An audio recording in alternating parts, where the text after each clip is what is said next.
Stream elements. Welcome to my channel. S.W.Frost is now live streaming Diablo 4 Thai no art offers please Monday it is but.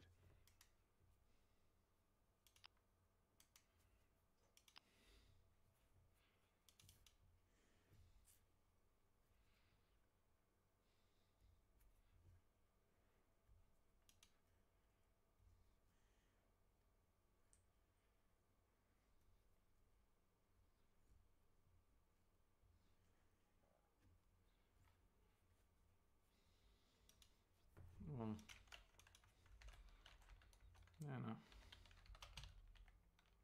Another viewer. Welcome to my channel. Alicidra. Welcome to my channel. Nightbot. Welcome to my channel. DNK. Business. Welcome to my channel.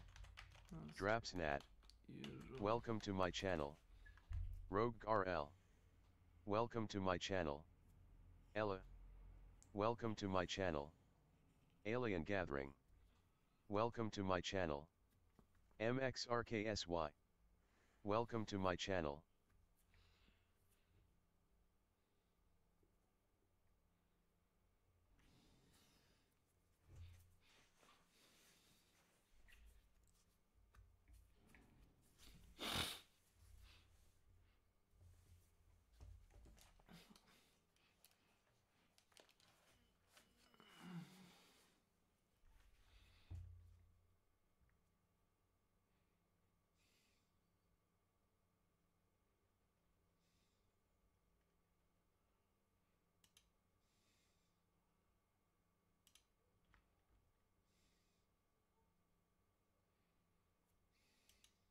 Hey guys, Builder is here for you, featuring compact menus, data columns, and a ton more quality of life.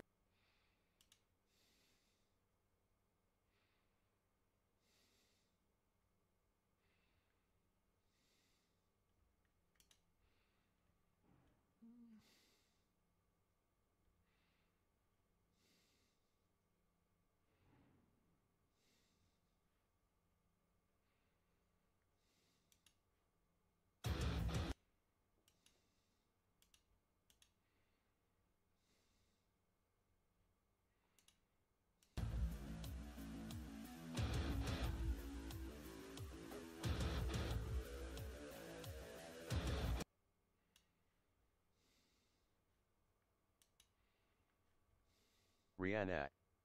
Welcome to my channel.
Okay.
ESP. Normalno.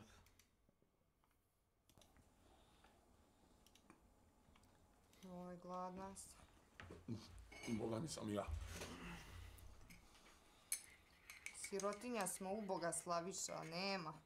Ma kako nema, Slavuđa moja? Kako nema? Mislim, masnim rukama, molim. Jesam se ja sinoć infiltrirao na krštenje kod onog deteta i ukrao ovaj tanjir janjetina. Jesam se infiltrirao. Još kad sam rekao da sam sa Mladine strane, kao ovi kad su skotali da sam zajeb uzeli ove noževe, teli da me viklali da me raspore su tamo. A mogu si i salate neke uzeti, ne ovaj sok na mučenje u vodi mlaka što pije. Bilo bi salate da nisi sve pare potrošila na uloške. Donja su ti usta bitnije od gornjih. I, Slaviša, ja moram tebi nešto da kažem. Ja uopšte ne volim jagnje. Pa sam to rekao? Pa ne volim jagnje, ne mogu, smrdi mi. HVDES. Imam i šmek neki osjećaj. Welcome to my channel. Ti smrdiš, pička ti materina. Ajde, izađi napolje. Izađi napolje. Slaviša. Izađi napolje, nožem ću to im otvoriti. Izađi napolje. Uzmi svoje kućne papuče i izađi napolje, na hodnik. Operi se! Pusti me da jedem na miru. Od žena glupih, da jedem. Sad malo romantike. Ja i janjetina.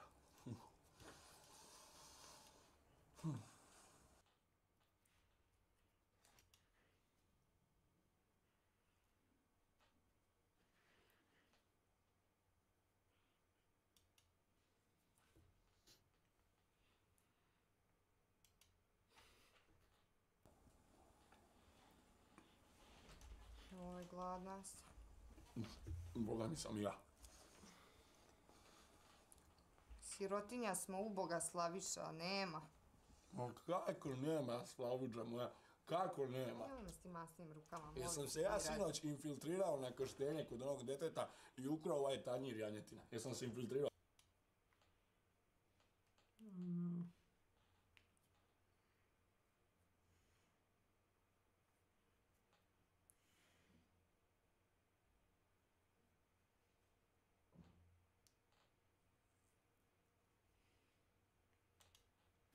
Hey, what's up, guys? It's Moogalord here, and I gotta say this week is going to be fun as far as the gaming news and topics we'll be discussing.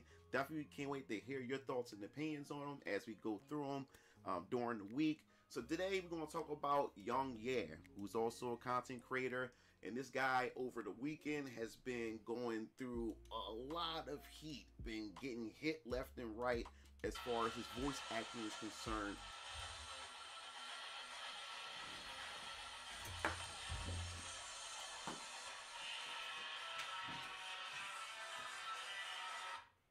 Halo. Dobro. Dobro, hvala.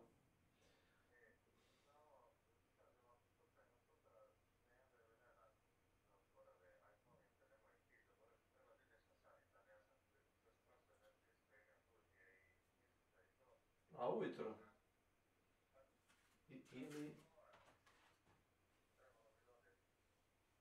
Aha.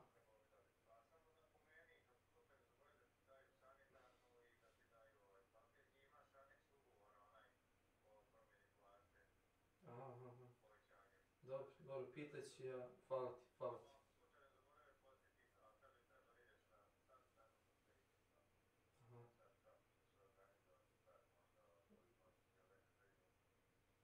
Aj, vidit ću.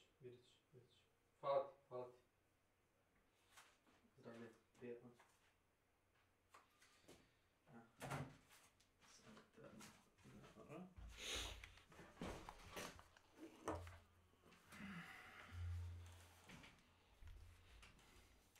Darkside Phil is proof that you can make a living as a professional gamer, even if you're awful at gaming. But that's far from the only thing he's awful at. From constantly failing to deliver on promises made to his audience, to outright treating them like trash. So, I've had enough excuses. It just seems to me like people are fucking lazy and don't want to come out to the streams. All while begging them to pay his bills. With the taxes coming up in April and everything, there's going to probably be times where I'm going to have to appeal to you guys again to try to save my butt. If spitting on a plate you ate from was an Olympic sport, Phil would be a gold medalist, though he would probably sell the gold medal to finance his tax problems and feed his mobile game addiction. This is the 2-decade-spanning story of the self-proclaimed king of hate, Dark Side Phil.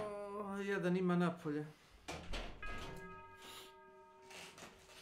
Born on April 6, 1982, Philip Paul Burnell grew up on the outskirts of Bridgeport, Connecticut. Quite opposite to his life after becoming an online personality, very little of his early years have been documented. One of the very few stories that has stood the test of time is that of a young Phil going to a comic book store with his parents and asking them for a rare $25 Wolverine toy for his birthday, claiming that he never asked them for stuff, which, given the behavior pattern we later come to know as Phil's MO, it's very unlikely this is the case. When they take too long to buy it and the store runs out of stock for that particular toy, he berates them, and seeing how amped he still gets when retelling the story, it seems he still resents them for this. So my birthday came and passed, and guess what? My parents go, "We're very sorry, Philip, but we couldn't find the action figure." I said, "I told you to buy the figure.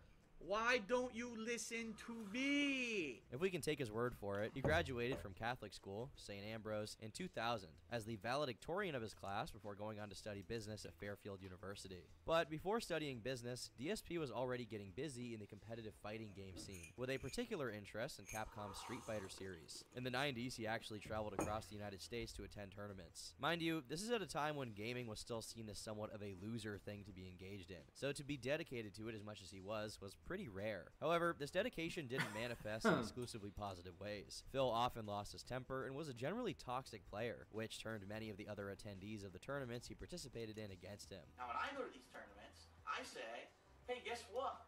Such and such, I've known you for 10 years. Get the fuck off this station because I want to play the game."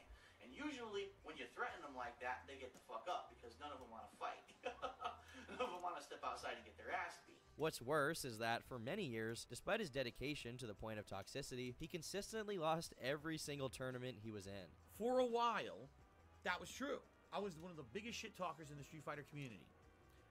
And I would go to tournaments and I would lose. And that's embarrassing.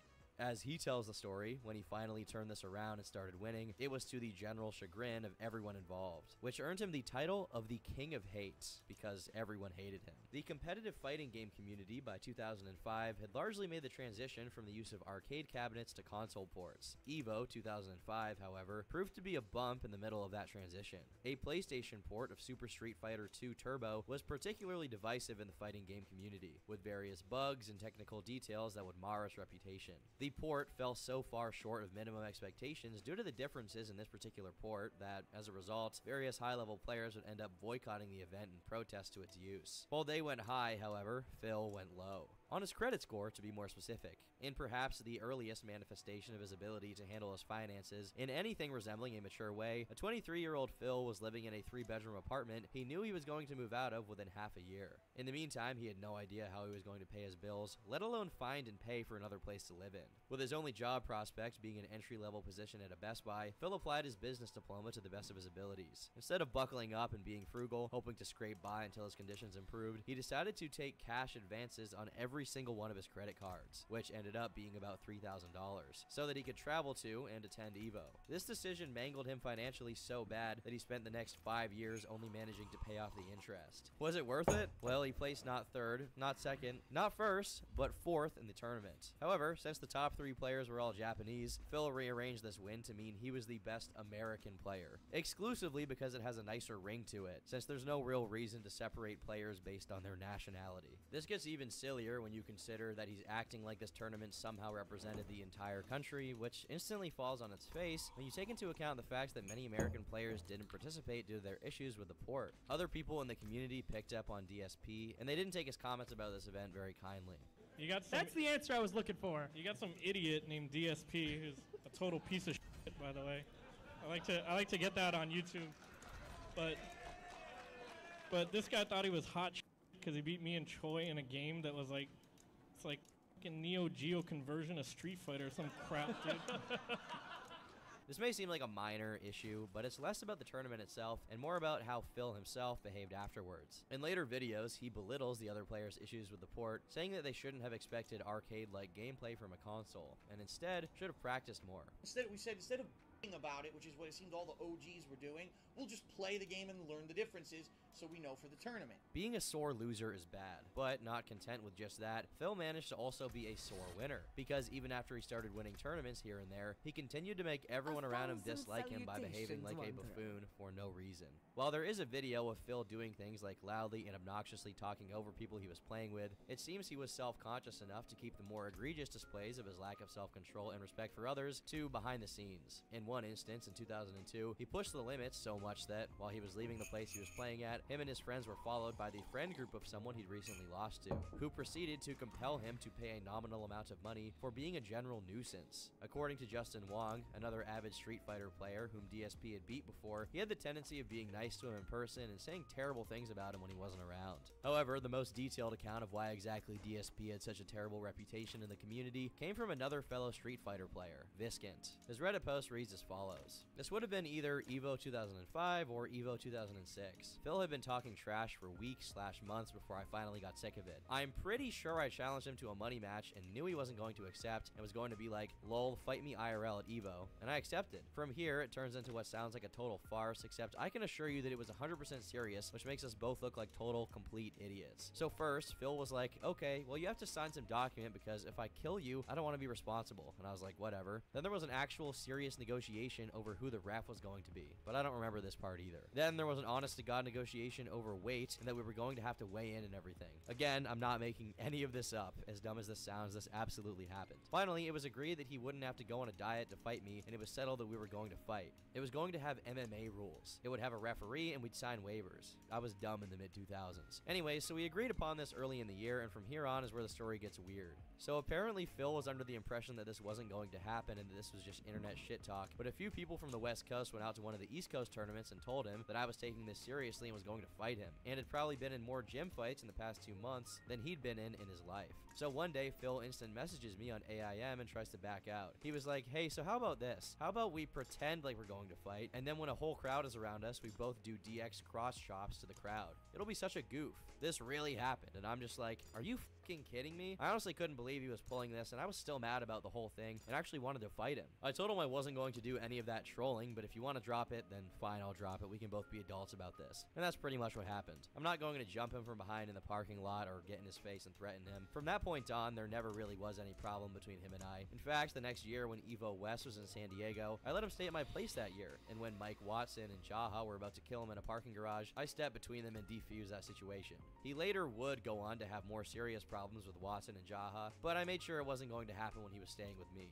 I generally don't hold grudges, so even though I remember being really pissed off at the time, by the time the parking garage thing happened a year later, I was over it. The parking garage situation Viskin is referring to is the aforementioned shakedown.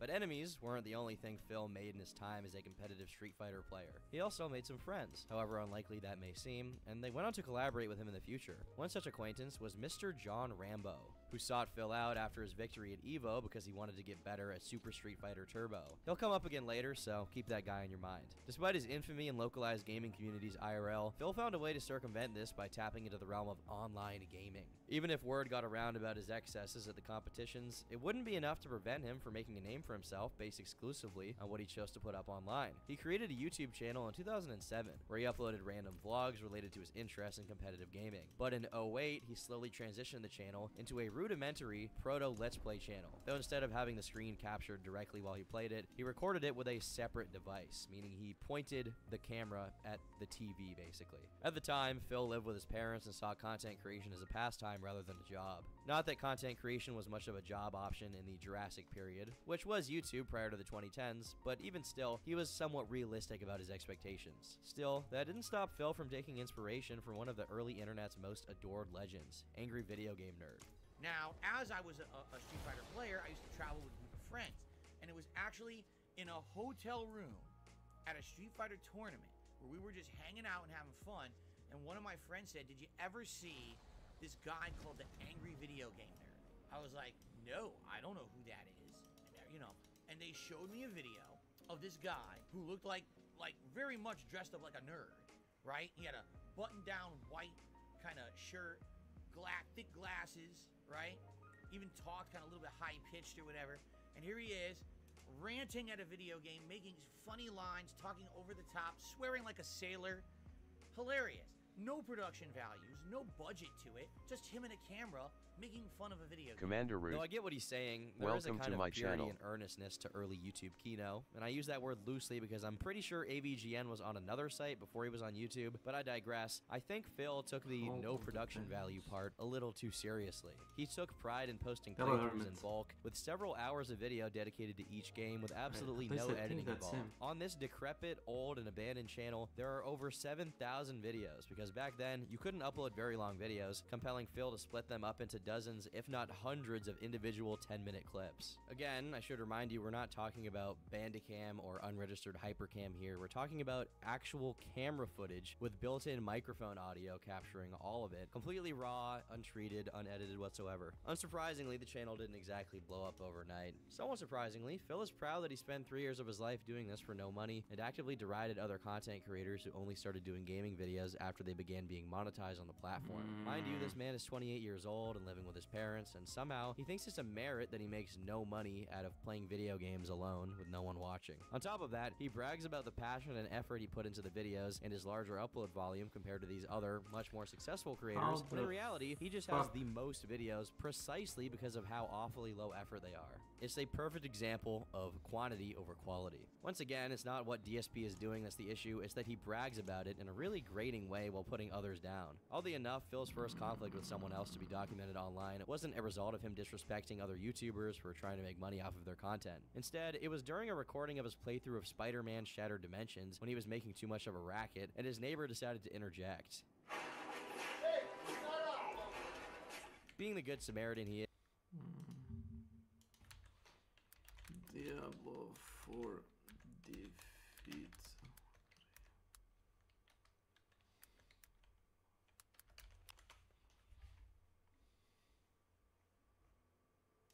Azamrmayu. Wait.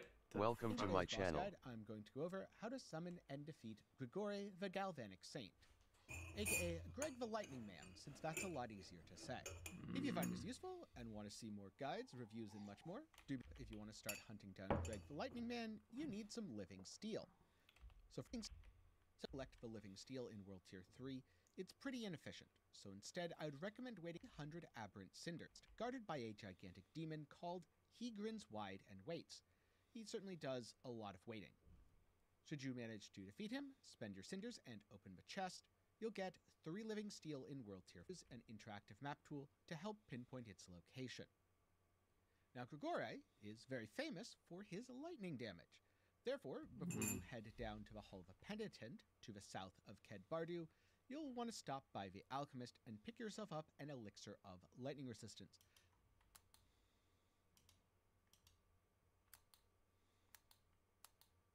Clutch at countering his abilities and make the fight far easier. Hall of the Penitent. The fuck? What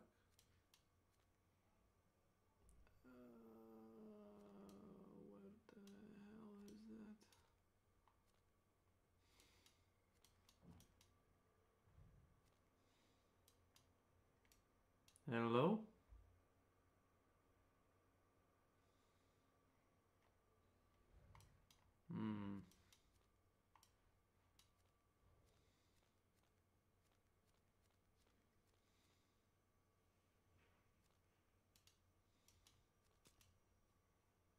Huh, there it is.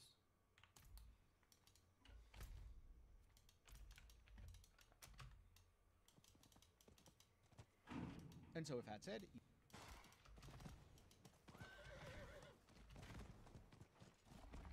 It needs time to recharge.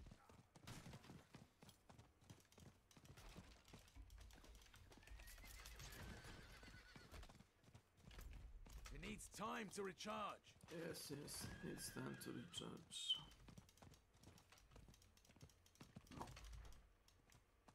Go, go, go, horse.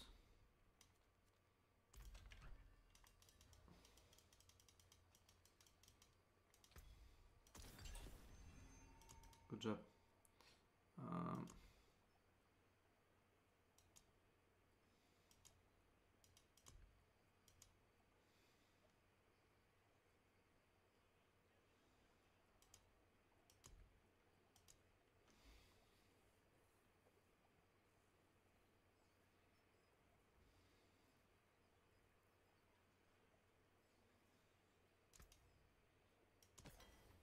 what you drink. Nah. You should be ready to take on the boss, to either start farming your unique items or get materials to take Not in on town. Duriel King of Maggots. And speaking of, if you want a Duriel guide, check down in the description below after watching this video. So to start with, Not in Grigori town. enters the arena with a blast. In fact, his entry is so shocking, it can kill unprepared players. He'll begin to electrify tiles around the room, and as these tiles converge on the center of a room, you need to move away because the boss will crash down, dealing significant damage. Or, you know, if you're fully geared and you have a lightning resist flask on, you're probably okay to stand in it, but it's not the best idea. To continue with the lightning theme, whenever Grigori attacks, he releases several sparks that will randomly float around the room. If you want to avoid this, use your evade to move behind the boss. It should be noted this is a quite difficult to evade ability, but it doesn't hit all that hard. What can be a little bit more problematic is the Empowered Spark Strike, which works exactly like the regular version, except he swings his mace in a wider radius, making it even harder to avoid, releases more sparks, and if you're hit, then he knocks you back. Position yourself carefully so you aren't knocked into any of the environmental hazards. In fact, positioning yourself carefully is a good piece of advice for any point within the fight. Now occasionally, Grigori will slam his mace into the ground, creating several electrified reverberations, and after a short delay, lightning strikes each location. As he strikes the ground and the red circles appear, you have a small amount of time to move away, so I suggest using your evade or a movement skill to get out of the circles as quickly as you can. If you don't think you'll get out in time, pop a defensive to tank the damage.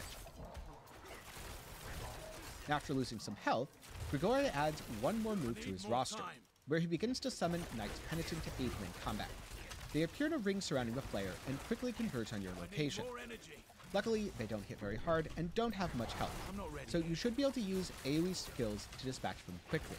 Keep an eye on the boss as you do, but also keep in mind that this is quite helpful as it's a way to activate any sort of on-kill abilities, whether it's restoring life via skulls in your weapons, or that damage bonus which only triggers when you kill an enemy.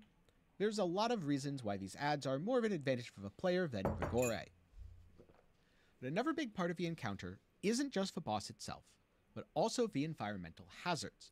Much like at the start, after he reaches 80% health, he'll begin to empower the charged pylons around the room, electrifying them, and causing gateways of electricity to arc between them. As he charges the pylons, I suggest positioning yourself near the center of the room so that you have more options.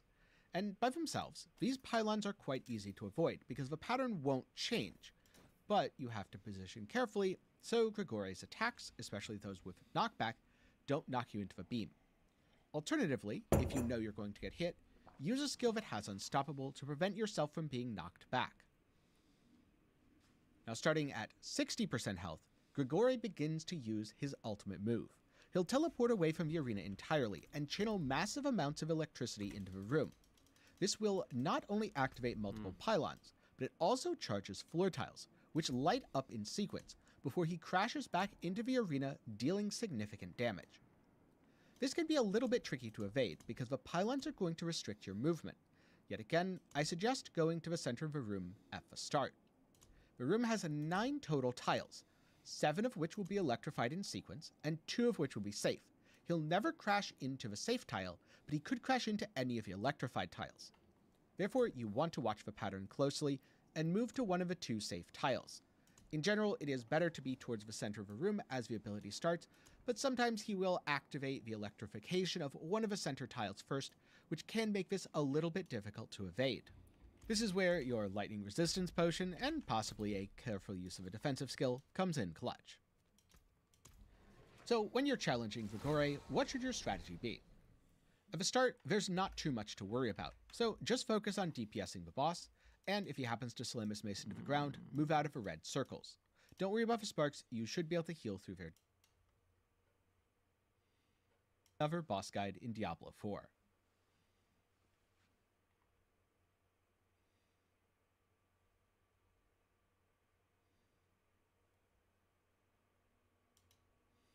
There's nothing quite like the feeling of utterly, completely, and totally annihilating a boss just to hear and see that beautiful of a unique dropping to the ground. And then there's nothing like the incessant rage you feel when it's not the one that you wanted.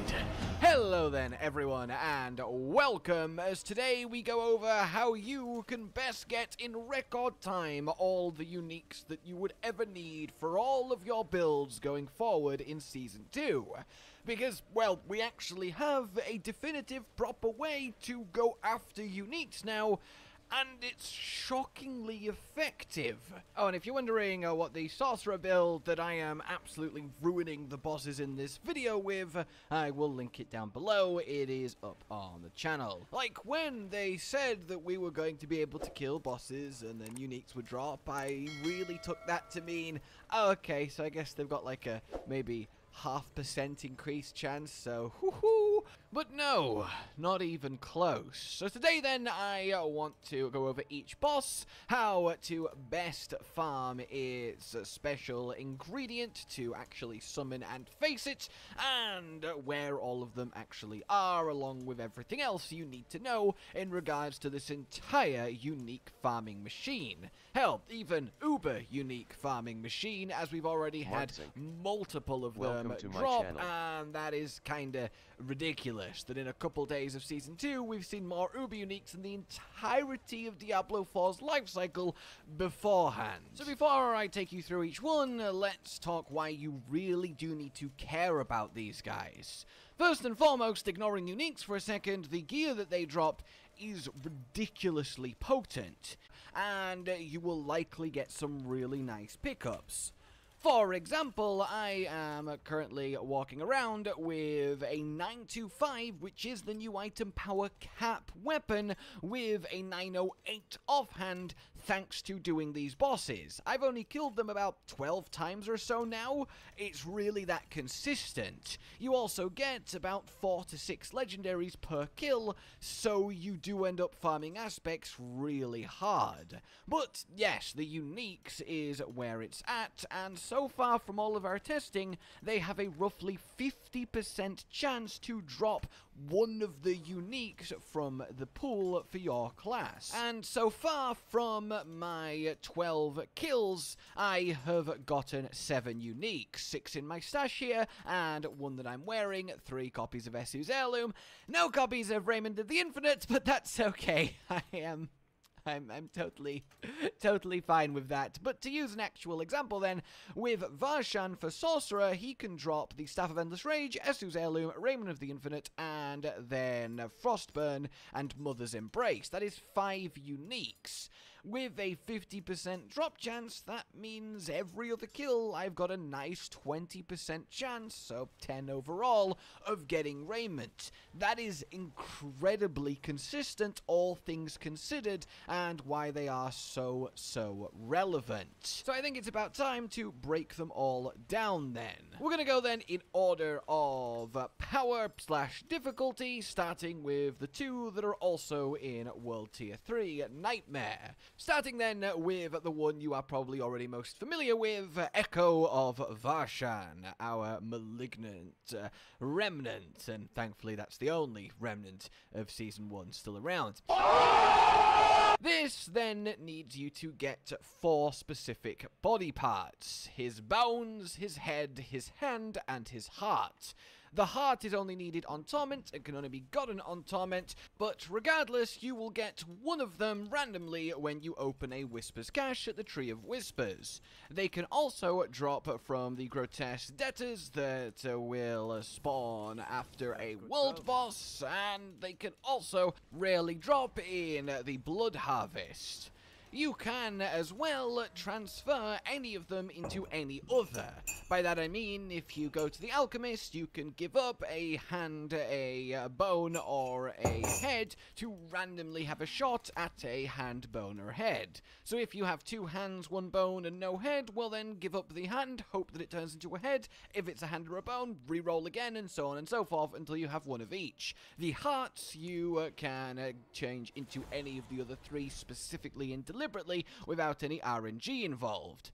So once you have one of each of his parts, and the fastest way to get all the pieces is to simply sit in Blood Harvest, doing Tree of Whispers, turning in the Tree of Whispers while making sure to go to every single world boss. There's no kind of cheat code for this one. Once you have all 4 parts, head to the tree, because the dungeon for Varshan is right next to it. Head on in and go through to the end, where there will be a little boss arena with an altar in it. Give the parts to the altar, and you will summon him. He is not too challenging, really, if you're in any kind of proper build, even at low level, and basically just don't stand in the zones on the ground. Classic, don't walk through the fire, boss tactics. Once he is down, well, you can collect your rewards. Now, every single one of these bosses we'll be talking about does have a specific set of uniques that they will drop for each class, and a few from the general shared pool. For the most part, I'm not going to run down every single possible drop for every class, as we'd be here all day, but I will make sure to link down below a resource for that.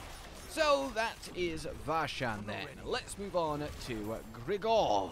He is from Helltides. What you want to do is, well, go to a Helltide.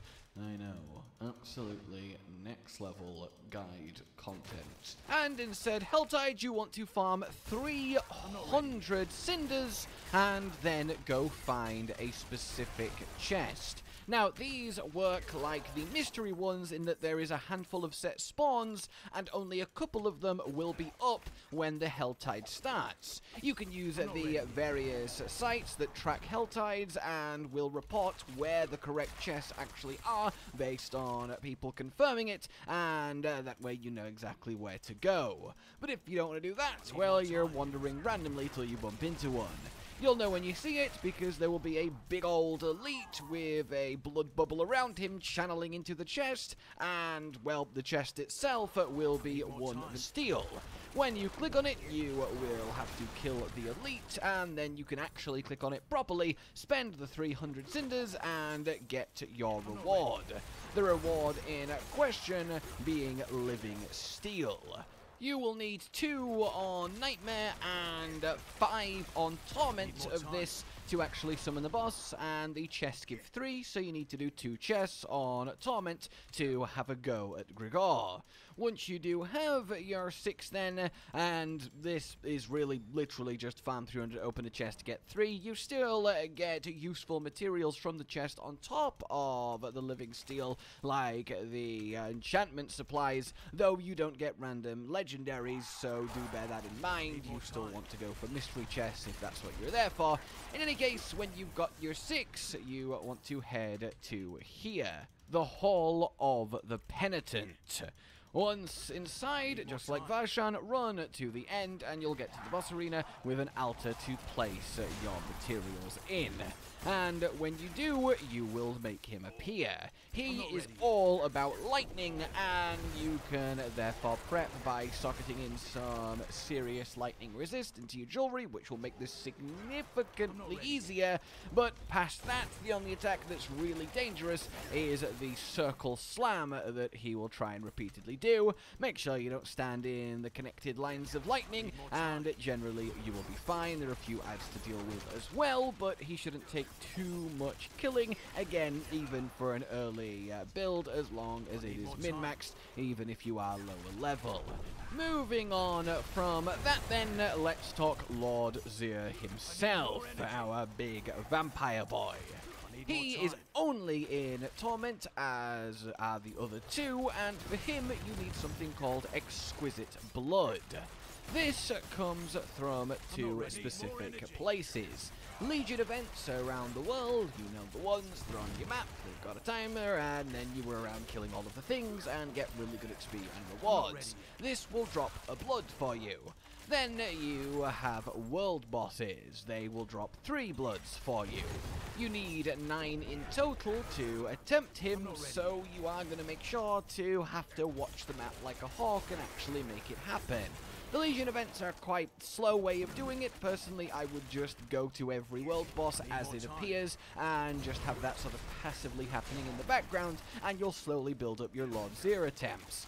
There's nothing else to really speed it up or make them appear out of thin air, like there is with, for example, Varshan's part swapping. So once you have them, this one is actually one that you might be like, I don't know where to go for this, it's not on my map, and that's because it's weirdly within one of the earliest story dungeons from the campaign.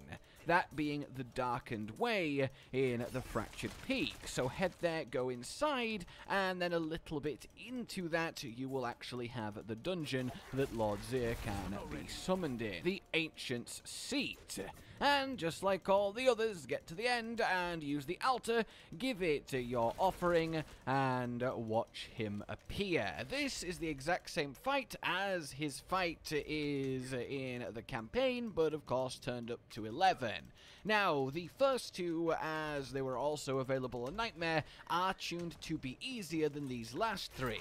And if you are doing this at a lower level like I am, he does have a few attacks that might well one-shot you. Namely, the big, slow, wind-up front swipe, and then his tracking line blast that he will fire.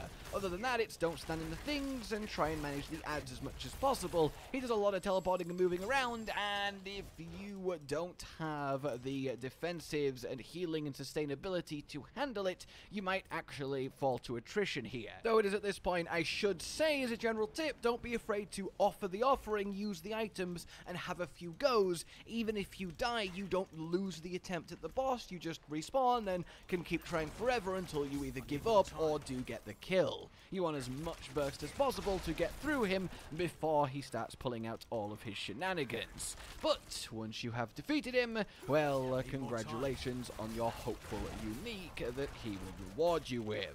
Then we can move on to the next one, Beast in the Ice, also torment only, as I said, these last three are, and he is all about cold and frost, so you know what resist to stack to best counter him. Now, sadly, I have not actually fought him yet, because he requires a ridiculous amount of grinding to actually be able to challenge. It's kind of weird compared to the others, and maybe I've just got particularly unlucky, but that said, you will need Distilled Fear. This comes from Nightmare dungeons that are at least tier 31 or above. It's a very low random chance to get it when you complete the dungeon, and so far I've done about 30 Nightmare dungeons and only gotten 2 out of the 9 you are required to have to summon him. So, yeah. In any case, when you actually get to that 9, you want to head to not the Glacial Fissure where he's actually fought, because he is tied to the Nightmare dungeon system. If you just kind of run over here, what you will actually see is a completely blocked off gate with no way through it. So the way to make that happen then, as you might guess, is to go to the Occultist and actually craft it like you would a normal Nightmare Sigil, except it's this specific Glacial Fissure one. 9 Distilled Fear, a bunch of powder, and then you can activate it to then teleport to his dungeon with the gate unlocked and the ability to conquer him. This also does mean it'll have fixes, one positive and the negatives, while you are attempting the boss, so that plays a factor into it too. I seriously though cannot stress enough just how low drop rate this Distilled Fear seems to be, but, you know, in theory, the most efficient way to farm it is to blow through Nightmare dungeons, choose one that you can blow through, ignore every non-mandatory objective, and then just get to the end and roll those dice as often and as quickly as possible. Fortunately, he is not needed for anything other than his unique drops, so if you don't actually need something that he has for your class, you can kind of ignore this one and just let your general Nightmare dungeon farming slowly build up attempts in the background, which is probably the intention when it comes to him. Lastly then, and well, not least, in fact, lastly and but not least then, or should I say last but most, is Mr. Maggot himself, Duriel. He is all about not just uniques, but uber uniques, and is the reason so many have dropped so far. So, Varshan and Grigori are supposed to be, air quotes, easy, right? Certainly doable. You can just kind of throw yourself at them and you'll have a good time. The Beast in the Ice and Lord Zir are a step above, but all four of them are plenty farmable with just a basically good build from sort of level 60 onwards. Duriel himself, though, is supposed to be uber boss level. Not quite as bad as Lilith, but he's up there and a stern challenge and all about poison, so you want to absolutely mammothly stack poison resist and get to that cap before fighting him, and you'll have a much easier time. You probably also want to be, you know, level 80 plus at a minimum and have some really nice high-rolled gear with some good affixes in a really solid top-tier build. He is definitively by far and away the hardest of the five then, but that is why he has the greatest rewards. Before we even talk about the Uber uniques, he also drops all of the new General Clash uniques, including those sweet legs that give you more damage when you're unstoppable, the Godslayer crown for the extra pull-ins, basically the good stuff. And then, yes, the Uber uniques, all of them with extra chance. It's still not crazy high extra chance, but it's enough extra chance that, as I said, we're seeing them. It turns out Blizzard really weren't exaggerating when they said in all likelihood you will know someone personally with an Uber unique in Season 2. Now, how do you actually fight him then? Well, you come to here, the Gaping Crevasse, and, well, you hope for the best. And you also bring your offering. To summon Duriel then, you need the following 2 items and 2 of each of them. The Mucus Slick Egg, oh, that's delicious sounding, and the Shard of Agony. You get the Mucus Slick Egg from Varshan, you get 1 per kill of him, and you get the Shard of Agony from Grigori, 1 per kill of him. So you need to do 2 lots of Varshan, 2 lots of Grigori, and then you can have 1 go at Duriel. So at least he comes from just farming the other bosses, so that's a nice little double up.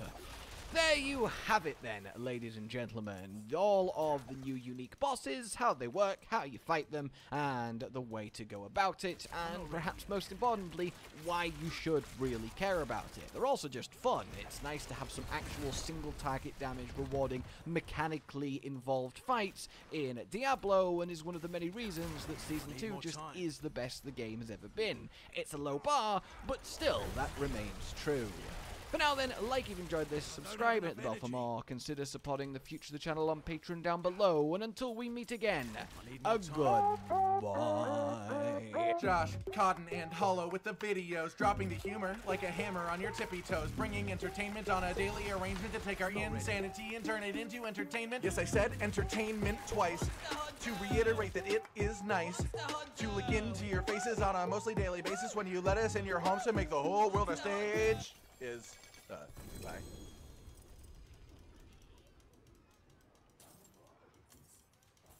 I need more time. I'm low on energy.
I need more time.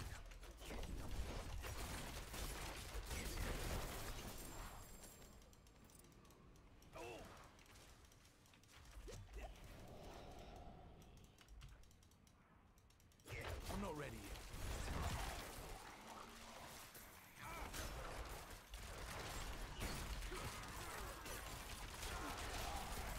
don't have enough energy.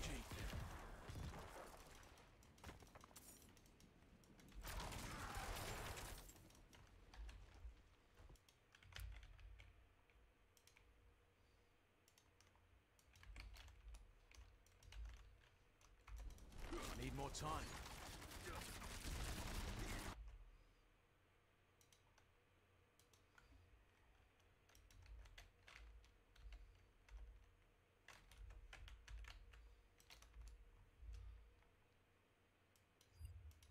Phil took his neighbor's advice. As it turns out, however, his neighbor wasn't the only person getting annoyed at Phil. The running joke surrounding DSP's online presence actually had a running start, as they were already going on before he had enough detractors, and people in general, seeing his content in order to pick up on it. Though if you are to go back and look at these older uploads, you can catch them in the wild. For example, Phil claimed he suffered from a chronic nasal drip, and because of this, he also chronically snorted loudly into the microphone. Later on, in part due to his tendency to ask for money, this tick of Phil's got him compared to pigs many times. Another focal point for his haters was his loudness, which his neighbor can corroborate, but specifically his laugh, lovingly dubbed the seal laugh due to its ASMR tier exquisite sound design.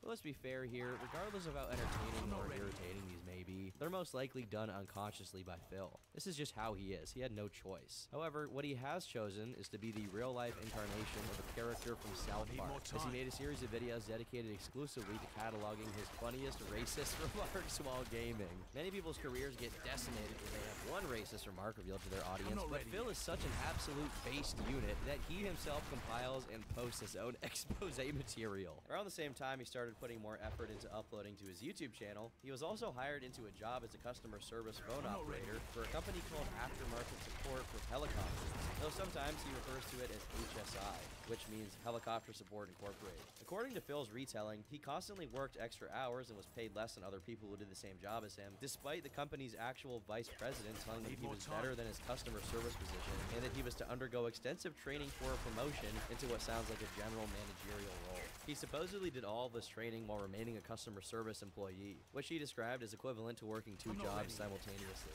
After 2 years of this, he was temporarily taken out of his customer service position and placed into that managerial position. And if his word is to be trusted, he revamped the entire company and started saving them a lot of money. And his work was so excellent that they gave him an award. The only problem was his work was so excellent, in fact, they no longer had any use for him. And within 2 months of giving him this award, they laid him off. Does this sound fishy to you at all? Because it sounds like the Pacific Ocean to me, and to many other people as well. Well, though we only have Phil's side of the story, it's not that difficult to glean a very different one from simply looking into it. For starters, his last job was at Best Buy, and the story with it is also very interesting. Phil claims that he was the leader of a business team and was paid better than everyone else, and that the leadership at Best Buy hated him because he made too much money. Again, this story is basically that he was so good at his job, there was no reason for the business team, which he was the leader of, to exist, and because they couldn't just fire him, they framed him for violating Best Buy's discount policy. That, or he did indeed get fired for violating Best Buy's discount policy, but I'll let you decide which is more likely. If only they reduced his pay instead of framing him, they would have found out that Phil is willing to be underpaid and work multiple jobs at the same time. Anyway, this is just a segue to the question, how did he get a job at a helicopter support company? The answer is deceptively simple. His dad. As a former logistics coordinator for HSI put it, there was a significant culture of being rewarded in accordance to who you know rather than what you work for best.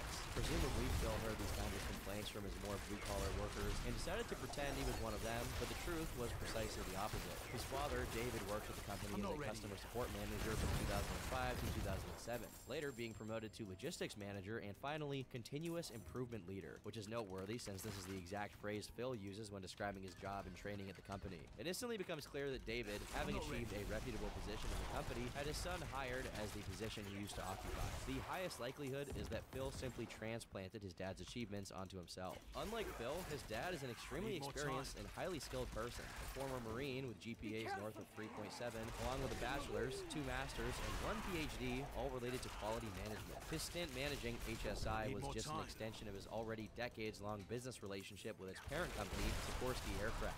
having begun as a mere shop technician and being promoted all the way up to an elite position before becoming his own boss and opening a company of his own.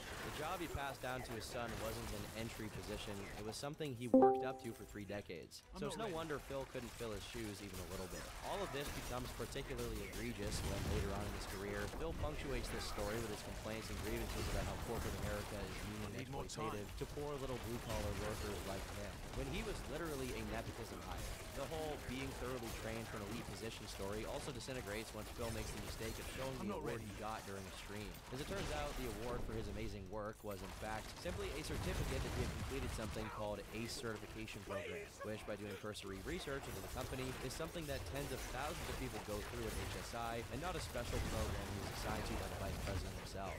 In any case, his delusion about his job at HSI is so great that he actually believes that him being laid off caused the company to go out of business. At that helicopter company I worked for, within a few years of me getting laid off, they went out of business. Another very conveniently underexplained wrinkle in this story is the detail about him buying a condo so that he could live closer to the job. And I paraphrase, be the guy that shows up during a snowstorm when everyone else doesn't. The problem with his hustler's university tier motivational grind begins with the fact that he bought a condo while being supposedly severely underpaid. However, the real crux of the condo story comes when you find out that, based on the intentional self-docs Phil gave out in a video for his condo and the public records of his dad's address, which are not going to be specified for privacy reasons, it was less than a 10-minute drive from his parents' house. He already lived near his job. All his move did was shave off a mere 5 minutes from the total commute. Meaning, he bought a $130,000 condo because he wanted to buy one. More avid followers of DSP have added to the in-depth analysis of his condo shenanigans, saying that part of Phil's motivations for buying property so close to his parents was so he could just go back to their house to get meals and his clothes washed, due to him being too much of a man-child to do those things himself. And to be honest, I actually agree with that lifestyle choice because I am a man baby and I refuse to do anything. Last but not least, it's claimed he at one point admitted to buying the condo from the girl he worked with in hopes of getting with her, only to be notified she had a boyfriend after the deal was closed. However, a lot of the original Dark Side Phil uploads have been privated or otherwise unavailable through regular means, so these footnotes have yet to be verified. But regardless of the whys and hows, despite his father's best efforts, Phil once again found himself unemployed, and it was during this period that he decided to pursue content creation full-time, and his hobby turned into his profession. There was only one pesky little issue with this plan. Phil had his AdSense account preemptively disabled for directly begging for his audience to click on the ads that appeared on his videos, something that went against the terms and conditions of the standard AdSense contract. Please go to my partner channel, The King of Hate HD, and click on the ads that show up on the videos there, because hopefully, fingers crossed. Phil would later try and distract people from this fact by saying that the real reason his AdSense was suspended was due to a video of his being so successful, YouTube thought he was cheating. I made this video of me in the shower topless, scrubbing my body, basically slurring my words because I had drank so much, alright? It went viral. Within a day, the thing had something like 30,000 views, if not more. And honestly, because I was making so much, there were ads on it, and people were going crazy for the ads. I made like $1,000 in a day on that video, which is out of control, right? But that video got so much attention. Guess what? That was the video that triggered YouTube 7+ years ago to think that I was cheating with the AdSense program, and they contacted me and said, "We're kicking you out of the AdSense program on this channel because we suspect that you're sitting there clicking on the video to get ad revenue because you made so much in one day." And I was like, "I didn't. It was the viewers. The viewers went nuts for this crazy video and probably went over and went, oh, I want to support Phil Underdog, just lost his job. Let's all click on the ads or whatever," which you're not supposed to do. You're not supposed to do that on YouTube. No, you're not supposed to ever try to have someone click on ads or anything. It's supposed to use their own free will. So YouTube falsely accused me of doing this myself. That sounds very, very real. In the very same breath, he lets us slip that he asked for people to click on the ads, confirming that this was the violation in question, before proceeding to haphazardly justify it. This wasn't the only blow Phil suffered, as the series of playthroughs he was in the process of completing were being uploaded to his channel for the game Splinter Cell Conviction. He got copyright striked, which made the original Dark Side Phil channel screech to a halt. In response to this, he created DSP Gaming, his longest running and currently still active main channel, even after the original channel was reactivated elevated when YouTube decided the copyright claims were indeed false. Since his AdSense account was still not working, the prospect of being a professional gaming content creator on YouTube was still squarely outside of Phil's purview, so he went to another website, which at the time was one of YouTube's main competitors, Blip.tv. Blip was considered laxer on copyright issues, hence why creators like nostalgia critics Doug Walker also re-uploaded their content there. However, Phil's time on Blip was very short, as the more relaxed terms of service made him a little too comfortable. How comfortable? Well, he decided to roleplay as the last remaining Nazi during a playthrough of the game Dead Space 2, saying that every enemy he killed in-game was Jewish. This is what happens when you let the Jews do whatever they want. You've let the Jews overrun space, and now look at this. Their greed has had the artifact turn everyone into necromorphs. Despite being the second biggest creator on it at the time, this probably lost him his partnership with Blip, leaving him bereft and upset that he wasn't given a chance to redeem himself by the platform. Just in the nick of time, however, came Machinima, who offered him a chance to bypass his AdSense troubles by having the money come into their account. For the sake of full disclosure, an often forgotten about fact is that this wasn't the first opportunity he had to partner with Machinima. The first time a contract was being negotiated was back in 2010, but Phil ruined it by first demanding his videos be featured once a week on Machinima's channel, and when his demands were rejected, he made a video trashing the company for unrelated, and according to Hutch, made-up reasons. But a year later, Machinima overlooked it and foolishly decided to take him on anyway. On top of that, they would also protect him from any potential copyright issues he may face. Just like that, DSP was back to brute forcing his YouTube success by uploading a massive volume of videos until one of them happened to get a lot of views, much like he used to do on the original DSP account. Alongside the gameplay videos, he had other segments such as Ask the King Q&A, the Weekend Preview, which I suppose covered DSP-related news, and the most notorious DSP Tries It, where Phil would, as the name suggests, try new things of all varieties. Eventually, it was canceled, however, due to the negative effects it was having on his health, due to how often the trying involved eating extremely unhealthy fast food. Despite the very rocky road he took to get to this point, Phil finally approached something resembling stability, and even a fan base who tolerated his attempts at humor and the incessant burping and snorting straight into the microphone. Okay, that's a little facetious. The Dead Space thing was honestly pretty funny. If you were to scroll through the comments on his condo tour from 2011, people were genuinely happy for Phil. Many even living vicariously through him, wishing they had an entire condo to be their man cave full of gaming memorabilia. For every person annoyed by Phil, there were many more that enjoyed watching him. There was a moment in time in which it could be said the general audience wanted to like him, and there was a reason to be optimistic for the future of Darkside Phil. But nobody could predict how fast this reputation would sour. Hey, worthless human, if you worked on this part of the game, you're a worthless human.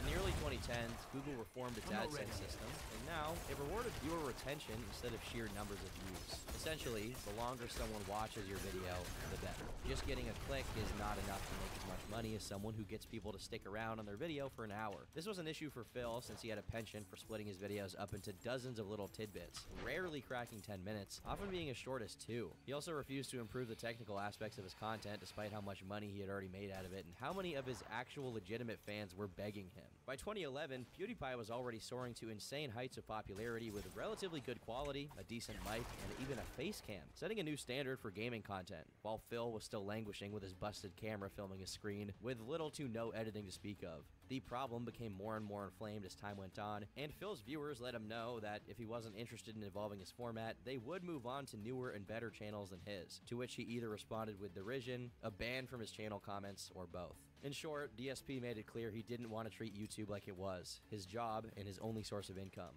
2 years ago, it was about me, waking up, putting my camera down whenever the hell I felt like it, recording for a few hours and uploading the footage to YouTube. Now, it's about having a schedule. Every day, getting up, whether I feel good or not, flopping down on the couch, setting up, live streaming on a schedule so you guys can watch live. Then trying to figure out how to schedule out upload. It actually, I say this, it's actually more work at this point, doing what I'm doing, because it is more like having a regular job. Every day I'm trying to do shit, because that's the kind of dedication that I put towards this effort. So, sitting down, streaming for several hours, uploading videos, streaming a second stream, babysitting the video, setting them up for upload, putting them in the playlist, tweeting, keeping you guys in the know. It's a lot of work versus what I used to do. Very rarely do you get this clear of an admission of laziness. more He time. often bragged about how much money he made off of his channel, but clearly it wasn't enough for him to hire an editor, get a capture card, or basically anything that would improve the experience for the viewer. The viewer being the reason he gets any money in the first place. And if that weren't enough, even in hindsight he sees nothing wrong with his attitude, and actually blamed the negative responses he was getting on people being envious of how much money he was making. Due to his plummeting popularity, and concomitantly, his depleting AdSense revenue, Machinima sought to reevaluate his contract, renegotiating various areas of their partnership. Particularly, the amount Phil was paid for pumping out his content slop was under heavy scrutiny, since Machinima was receiving a lot less from advertisers. It seems that this renegotiation talk finally lit an ember under Phil's ass and got him to at least try and do different things than his usual stick. One of these things was a series called Project 7, which was purportedly made based on suggestions from Machinima and his fanbase. I know this era of YouTube, and particularly content adjacent to AVGN and Nostalgia Critic, which this definitely was, is typically cringy and corny, and that's part of the appeal, but I think this was cutting it a little bit close. Need more time.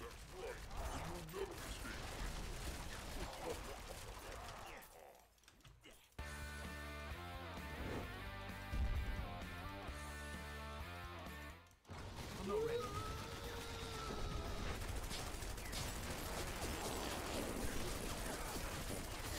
That's just me being a hater though, because alongside with his panel at MagFest 2012, Project 7 was one of the very few instances of genuine positivity surrounding Phil's come-up. And for a very brief period, it was almost as if he wasn't completely phoning it in for the money. However, despite Project 7 looking good on Phil's resume, and giving his channel the appearance that he was indeed putting in an effort, the stories surrounding it behind the scenes were dismal. In an hour-and-a-half long video that eventually came out in 2015, only to be taken down by Phil due to it being a PR nightmare for him, his friends, John Rambo and Howard, with whom he did Project 7, told the truth about how it was made. Mind you, this wasn't initiated by John and Howard, but by Phil himself, who, when asked about the rumors of the two no longer being friends with him, said that real men discussed their problems and suggested that the only feasible explanation for their falling out is that they were jealous of him, as Phil tends to do. All of the videos of Project 7, which heavily relied on editing and storyboarding, were produced by two childhood friends of Howard's, Andre and Paul, who ran the YouTube channel Respect the Past. As a matter of fact, they were the ones who had the idea for Project 7, and only brought Phil in, presumably because he was looking for ways to branch out with his content.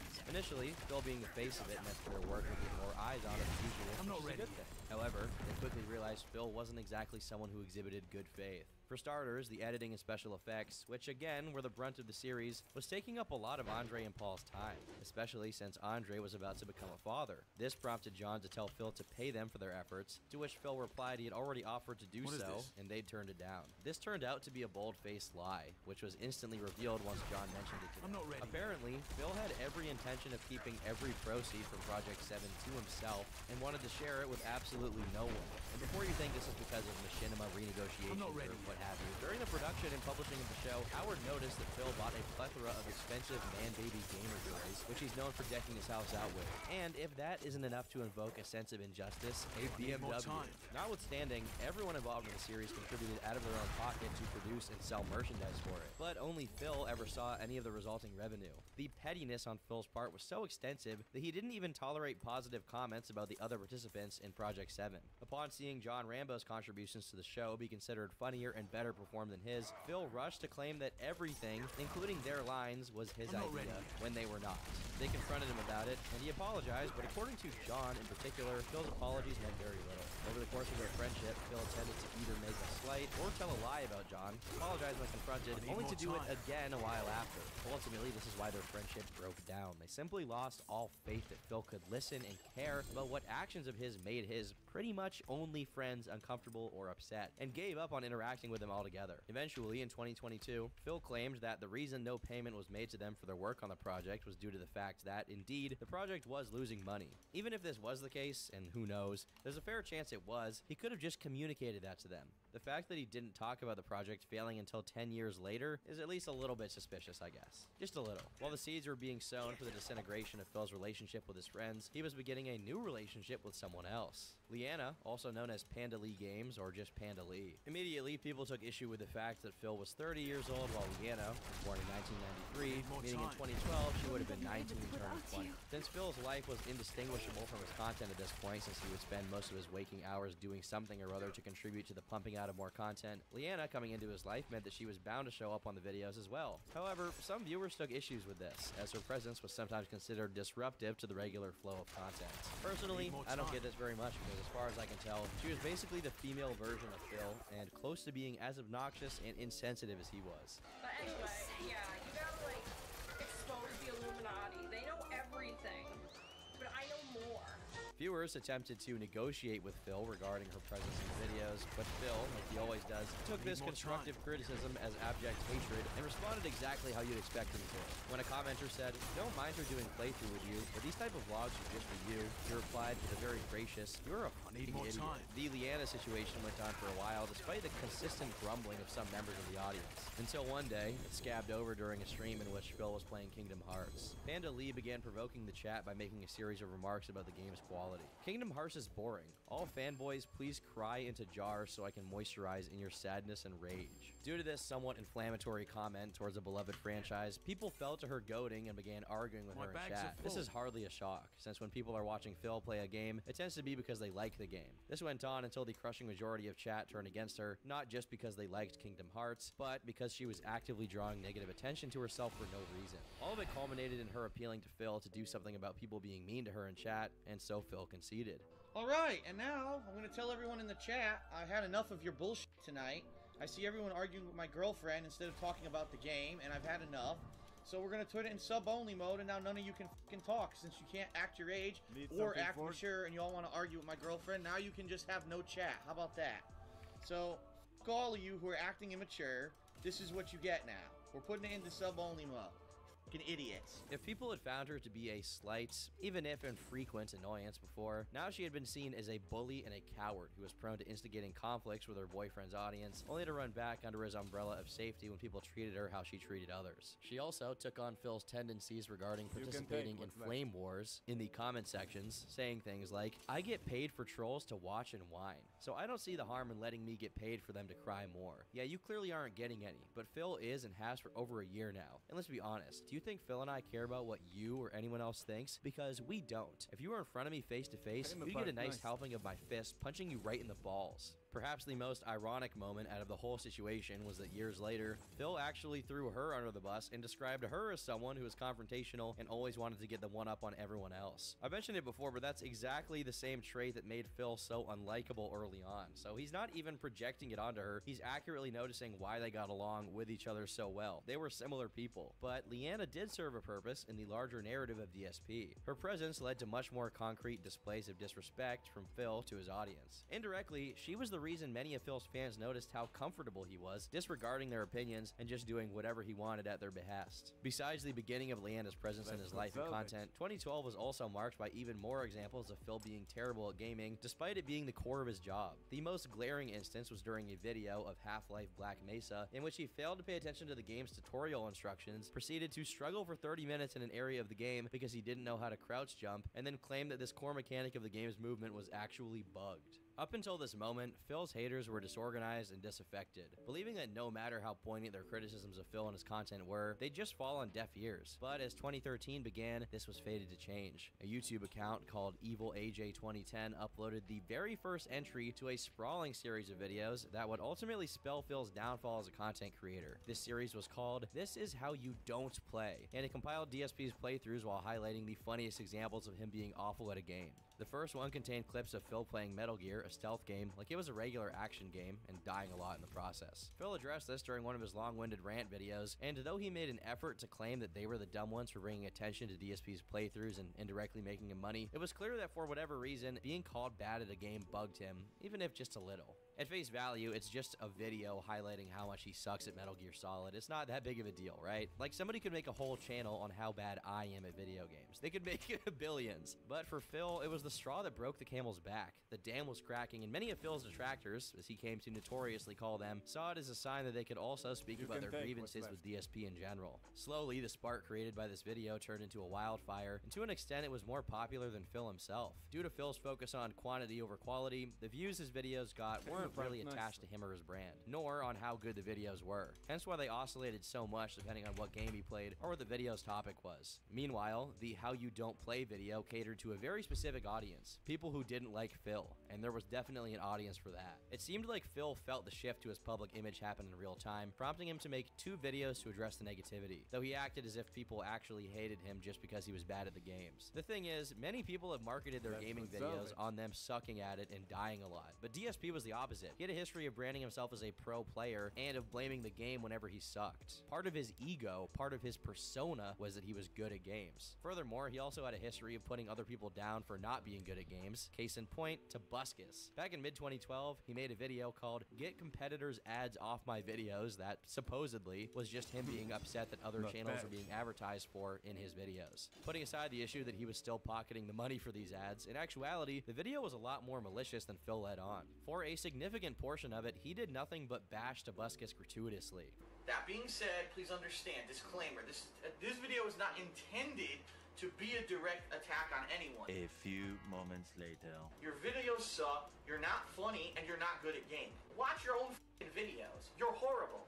When it comes to gaming, he's not funny. He's not funny. For starters, this was a straight up stupid move, since if you were into one gaming YouTuber back then, likelihood is you were into a lot of the other ones. So all Phil was doing was angering the parts of his audience that he shared with Toby. But Phil also specifically and seriously attacked him for not being funny and sucking at games, both of which are DSP's whole brand, whether he knew it or not. Additionally, he suggested that Tobuscus, along with other gaming channels he chose not to name here, have found different ways to abuse the YouTube system to get big. This is coming from the man who purposely split his playthroughs into hundreds of different parts so that his total view count would go up, and asked for people to click on his ads so that he made more money from a video. Anyone with a cursory knowledge of DSP recognized he was throwing giant rocks from a extremely thin glass house. Last but not least, he says other gaming YouTubers don't put as much effort into their gameplays as he does, despite the fact that as of May 2012, he was still refusing to buy a capture card to properly record his playthroughs instead of pointing a camera at his screen.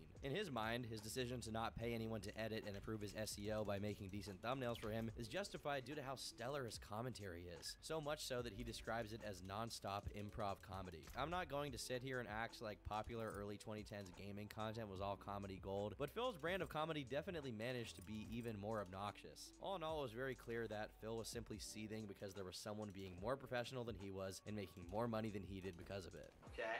And then they hired Toby Turner to be the guy backstage. He's acting like an asshole. He acts like he's a goofball. He's self-deprecating.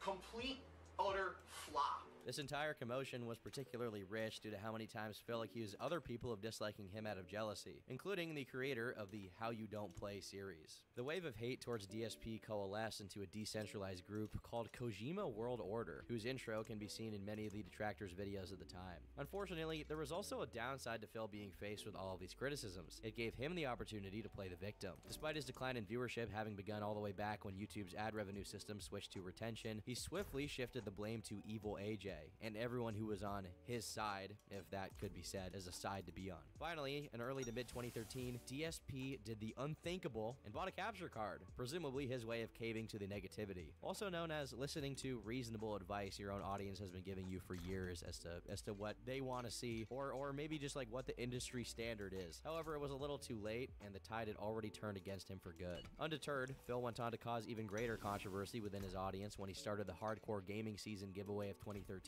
when rather than giving away actual games, he instead gave away empty boxes. This is Deus Ex Human Revolution Collector's Edition. Comes with this very nifty collector's box on the inside. Comes with a few things. First of all, collector's edition packaging. As you open that up, you're going to see the game's gone because I traded it in years ago. This got him lambasted and unsubscribed from, even by many of his diehard fans. Besides his fans, he was also being ridiculed by his peers. Other YouTubers and gaming-adjacent celebrities anywhere from 2013 to mid-2014 were finding out who DSP was from the clips of him floating around online. PewDiePie and Minecraft's creator Nosh were roped into the DSP phenomenon. Even fellow Blip.tv adjacent lolcow Spoonie was roped in. Perhaps the most notable instance of another YouTuber chiming in with their 2 cents about DSP's situation submission was total biscuit, but not because it was the most aggressive takedown. As a matter of fact, it was quite the opposite. It was one of the most scathing pieces of criticism DSP ever received, precisely because of how generous and understanding it was as far as trying to see it from Phil's point of view. After being mentioned a few times by DSP, Total Biscuit made a comment saying, "If DSP is name dropping me a lot, I don't know why." Ne znam da li si mutirao mikrofon, ne čujem te. Bolje odmah da kažem. Halo?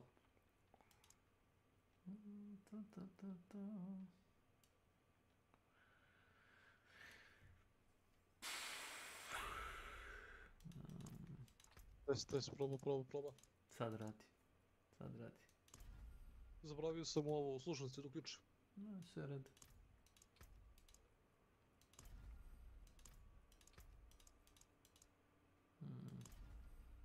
Tako.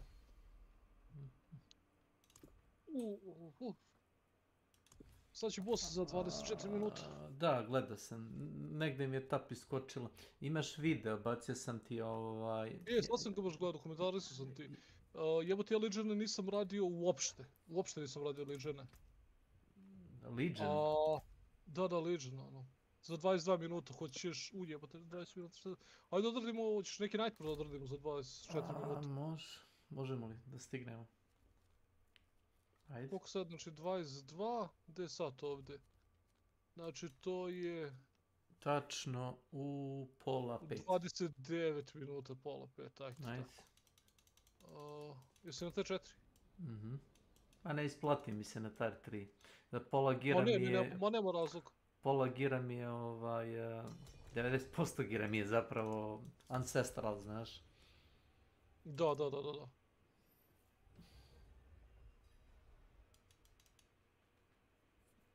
Dakle, mi je Flawless Emerald ovdje. Šta sam ovdje radio kad sam izašao iz igra? Da ti nisi Tar 3.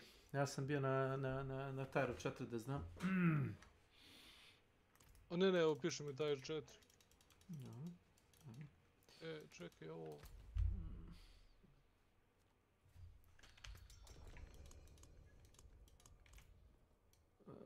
Okej.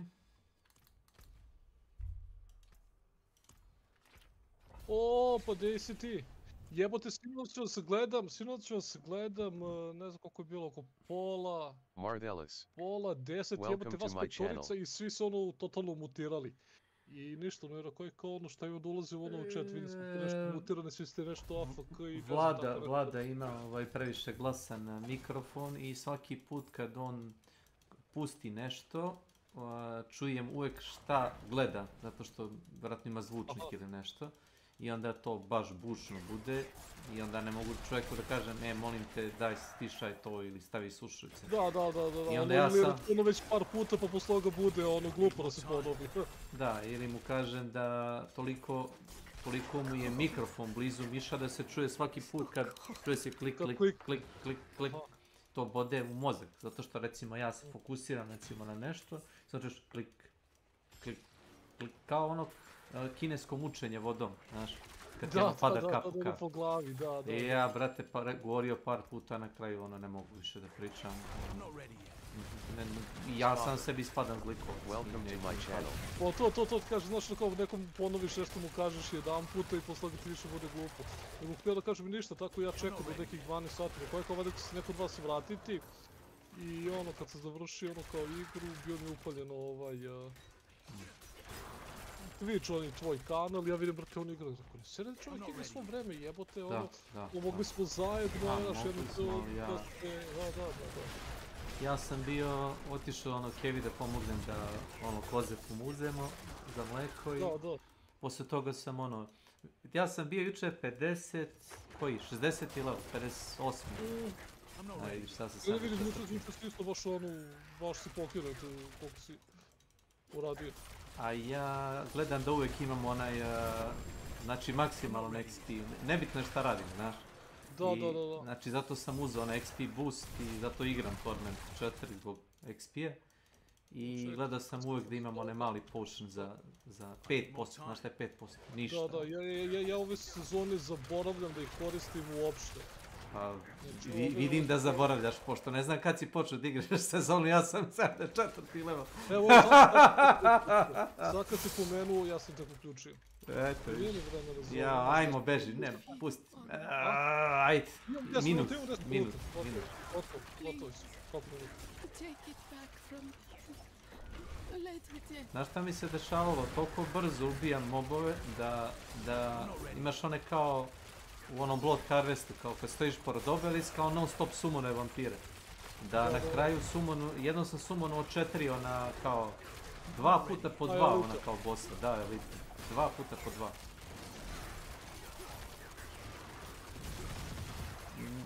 Jedan od ovih skillova radi, moja pretpostavka je da onaj koji se skalira na maksimalnom HP-u, to je moja pretpostavka. Da taj radi previše damage, isto kao Barber. Svi skillovi su bili jaki, samo je Barber bio malo previše OP, znaš. Tako da... Nije u tome stvari tome što oni kako funkcionišu, ti gubiš samo kill konstantno i ako nešto ne ubiješ, znaš, zaginut ćeš. Such power.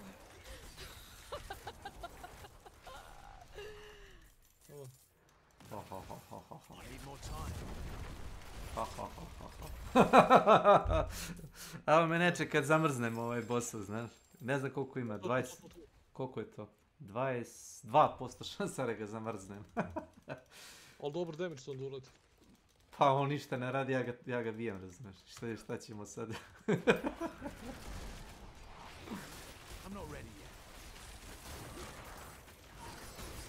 Oj!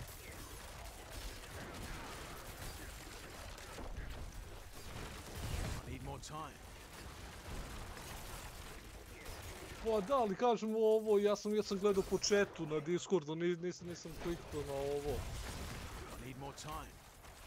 Pa jeste, ono sad palo mi na pamet, mislim kasno.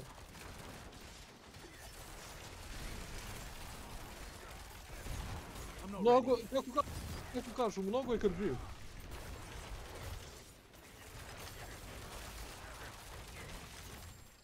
Kako mrzim kad imaju ovaj prefiks. Kad imaju increased health. Kao da imaju duplo, znaš? Tako osjećaj ima.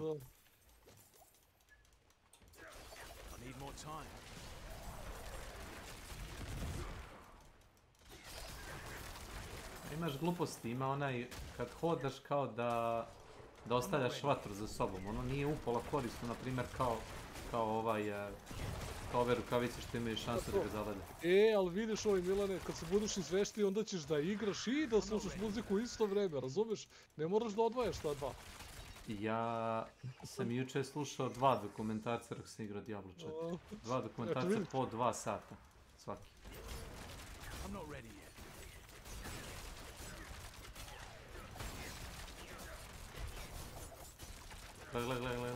Gle stanoćima, pogledaj majka. Mi smo bili skinuli ni četvrtinu HP-a.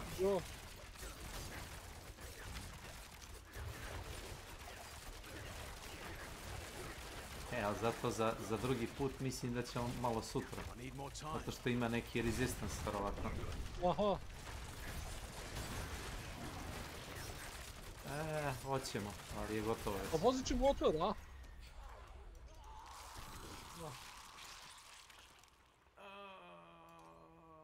Mother Embrace je boostovan isto, znaš. Ja sam ono izbjegavao, sranje mi je bilo. Što je Mother's Embrace? Mother's Embrace? Da, je to ovaj neki Blood sigil ili? Ček moment samo. Shift, levi klik, evo ti ga. Pritisni Enter i klikni na to. Aha. Sad imaš i to?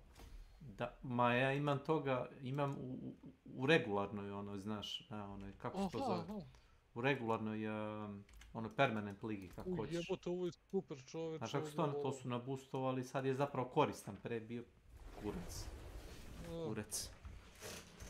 Ja dobio sam Butcher Cleaver. Skin? Ili kao unique? Unique.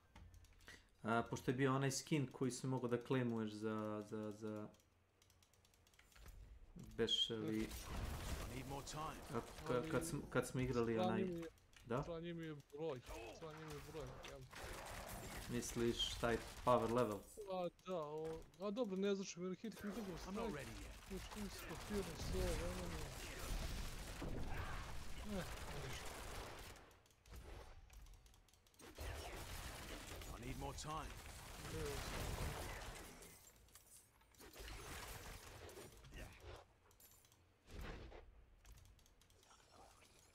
Evo ga gremlin. Odjed. Ja sam htio da vozim moped. Ali mi je uvijek bila frka da ću da ga ili ga živiš u zgradi, pa ono, ne znaš gdje ćeš s tim. A da ga ostaviš na ulici nije baš najpametnije. Imao sam biciklu koju sam kao vezao ispred vrata ulaznih. I jedno večer, nemam pojma, mislim jedno večer, jedan dan samo ustajem i...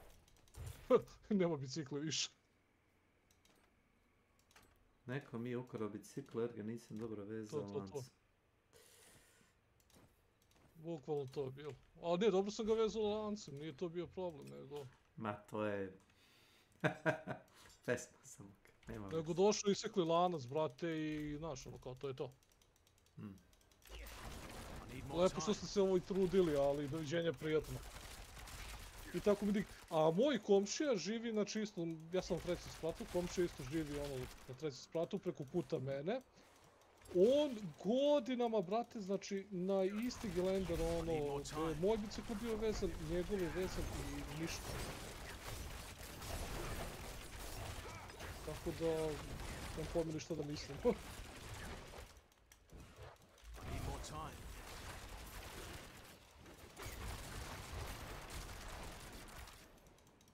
Milane? A si tu?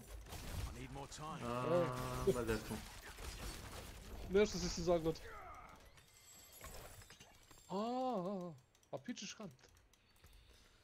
I on malo multitaskuje. To.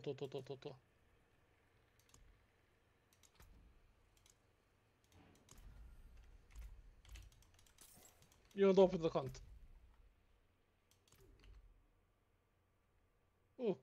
Opcije.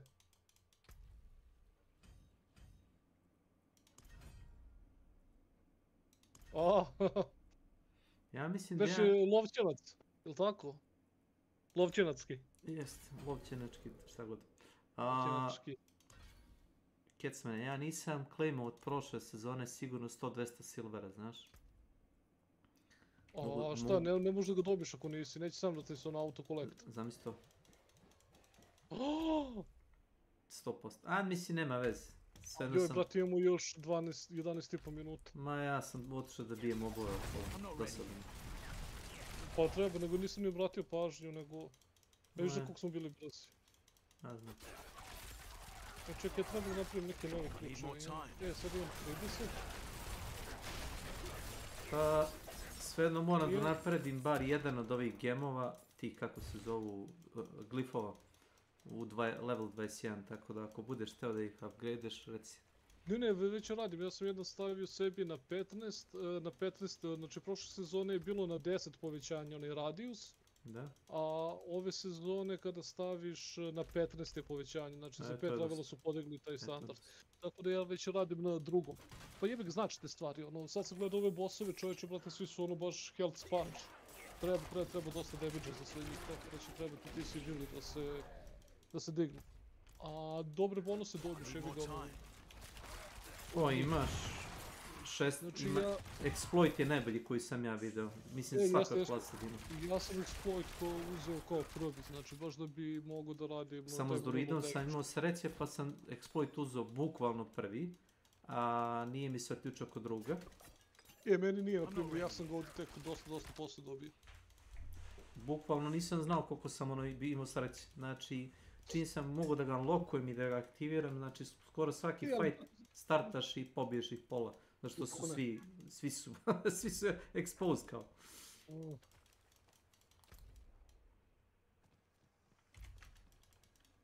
20% damage samo stoka. Ili 25%. Bilo je 20, bilo je jače, sad je samo 20%. Bilo je da li 25, a sad je 20%, da. A da, ali 20, ja mislim da je to neredukovano armorom, da tako funkcioniše. Ali mislim ti to samo delo kao osnovica, ti imaš ono kao more damage to vulnerable da radiš, tako to isto možda nastipaš. Da, imaš bonuse na to. A zavisnosti od toga koju klasu igraš, neke klase su bolje u tome. Na primjer, ja sam kao druid imao modifier za onaj, ne mogu sad iz glave, ako imam kao rogue 300% modifier za onaj overpower, mislim da mi druid imao 500% ili 600% overpower, a imaš skillove koji imaju garantovani overpower. I evo sad ove sezoni ja igram ovo Barbarian na overpower. Ovo je baš bilo što igram, a može. A overpower ti se skalira sa maksimum healtha. I to ti je dosta dobar fazon. Ako ja znam kako funkcioniše overpower. Baš se dvoumio ove sezone šta da krenem. Prošle sezone sam krenuo ovog Barbariana, sam ga dogorao samo do 70. levela i nisam generalno furao ovog Necromancera. Nešto je, brate, damage bio prevelika razlika, znači Necromancer ne da je kidao jebote i ništa nisam radio, znači ono je ubijalo. A Barbarian je dosta, build mu je dosta više tehnički, ono, znaš, treba da obratiš pažnju na mnogo više itema i gdje ih stavljaš i šta radiš s njima da bi mogu kao da mu funkcionišu buildovi. A Necromancer, ono, imao sam jedan afiks, brate, na oružju i s tim sam već ulazio u te 3, brate, i nisam imao problema. A Barbarian je baš bio dosta sporiji od tog pitanja, ali se treba dobiti čisto, dosta stvari. Tako sam kao uspio nešto da napravim na ovome i ove, kako se zovu, neki build i iteme što stavim dobro. Danas sam isto radio te neke dungeone da bi mogo da otvorim afikse da mogu da stavljam. Ali su bili lagani, a i brzi. Samo, brate, protrčaš i to je to.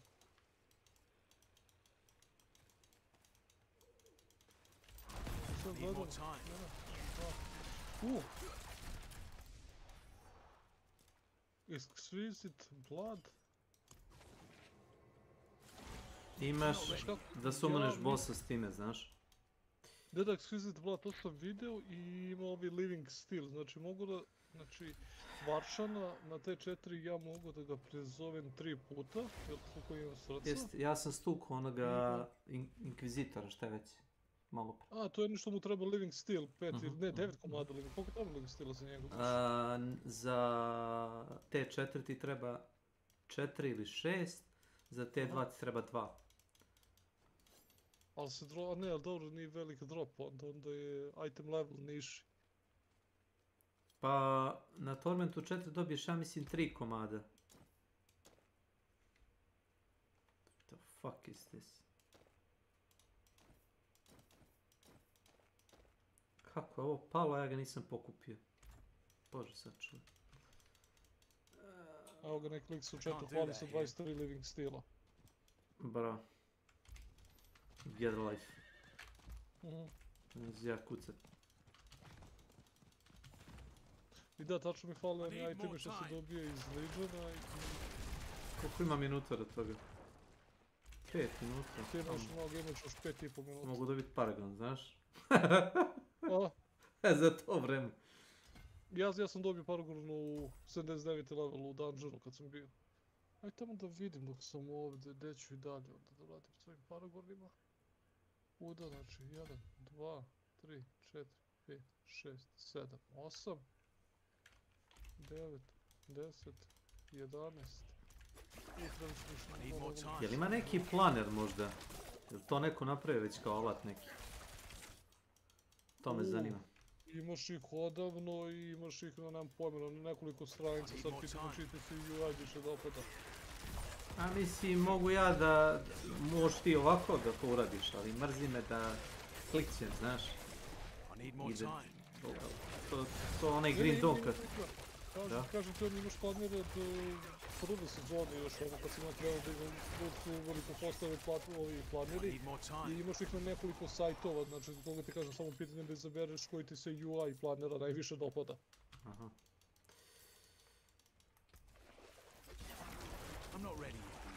Imaš i ovdje što sam ti ja dao onaj link. Za World Boss, mislim da imaš i preko njih da pristupiš neku... To sam koristio za Helltide da bi mogo da vidim gde se nalaze oni... Kad počinju gde se nalaze oni specijalni chestovi. Ali mislim da su ga sad updateovali da pokazuje gde su one kao... Jer imaš one chestove koji daju taj living steel. A da, vidi se sve, jeste, vidi se to. Pa ja sam isto po tome gledao. Ti si mi, čini mi se jučer prekjuče pričao da si naišao na nekog debeljka koji čuva chest i kad ga kokneš on ti izbaci, zapravo možeš da otvoriš chest i kad otvoriš chest dobiješ living steel. Da, eto viš nisam ni znao, nisam ni gledao i nego rekao da ga probam ono, znaš. Da. Pa nisam ni ja. Ja sam ga ono kao, rekao, ispašće nešto dobro iz chesta, kurac, samo materijal. I onda sam otišao na YouTube i gledao šta mogu s tim da uradim. Ja sam to hteo da uradim već jedno duže vreme, samo da vidim, ali nikako, nego uđem i radim nešto drugo i zaboravim se. I need more time.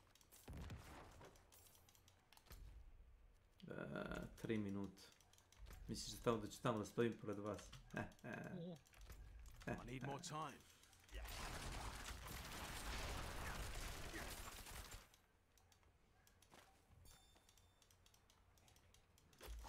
I'm not ready yet. Do duše kad je Legion... Da? A, reci. Ne, izvoli. Kažem, gledao sam za ovaj Hunt, neke stvari za ova nova oružja što ubacuju non stop jebote, znaš, ono kao, mi je zanimljivo da ubaci neko oružje koje funkcioniše na malo drugčiji način. Znaš, na primjer, radi ono... Imaš. To je bilo inovativno. Imaš onaj Bomb Lance. To ti je bukvalno kao da su ga izvukli iz onoga Bloodborne. Aha, da. To ti je trik oružje. To ti kao malo kao oružje koje se rasklapa kao u veliku koplje koje ima na vrhu eksplozivni vrh i ima 3-4 bojeve glave. Sad su kao bacili drugačiju municiju. I meni je otprilike to što radi.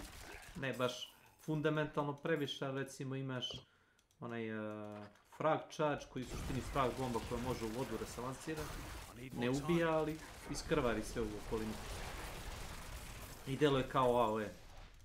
A dok je osnovni projektil kao eksplozivni harpun koji moraš da zabiješ u protivnika da bi imao efekt.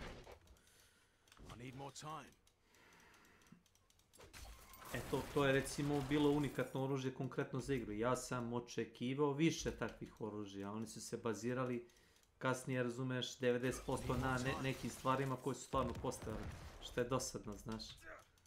Onda je sad imaš bingo. Naš sam na Redditu bingo, razumeš, ljudi su napravili spisak 20-30 oružja iz te epohe, ono koje prelivaju se recimo u taj period negde oko Prvog svjetskog rata.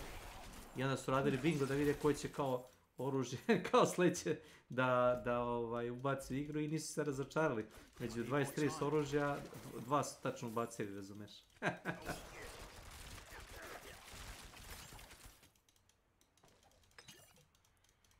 I jedino možda im treba odati priznanje za palicu.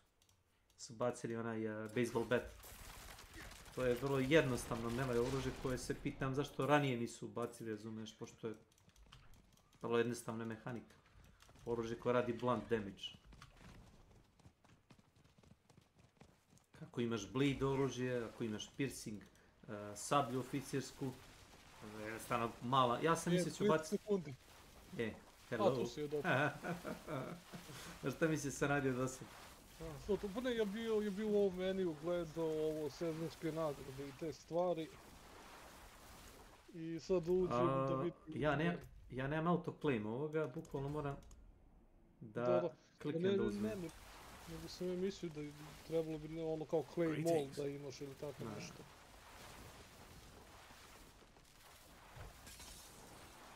Koji ti je najveći ključ koji imaš? 29.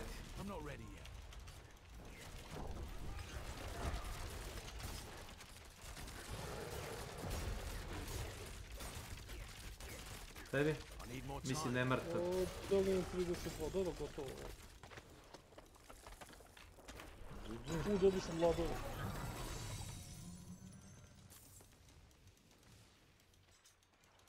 Pantalone imam. Evo je. Čizmu imam. Evo je bočica pantalone. krvi, 9. Mislim da možemo da sumonemo toga bossa. Farewell. Ja imam 18 tih bočica.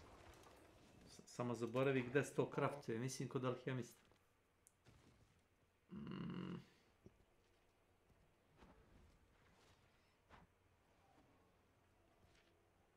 Dobili smo 5 itema, sad 4 itema imam.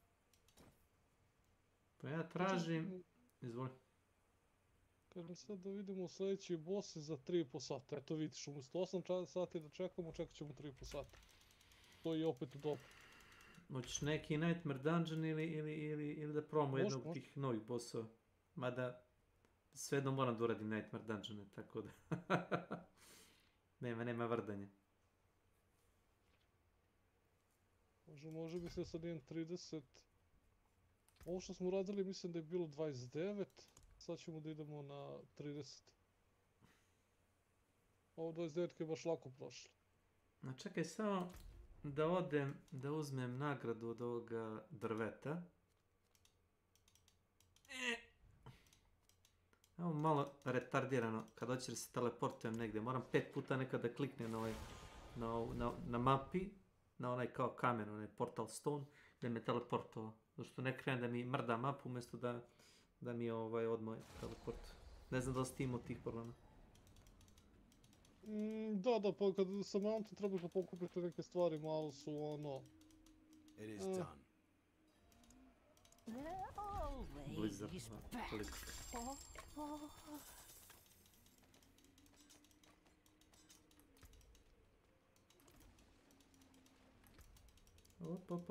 Op.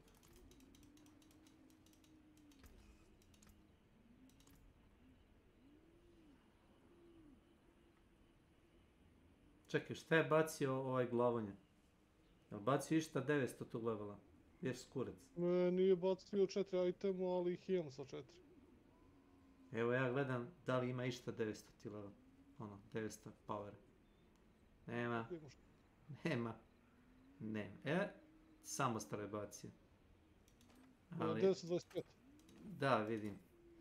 Ali sad gledam samostrel. Gledam ovaj luk. To je sad sve više stvar finese, znaš. Ima execute jedino.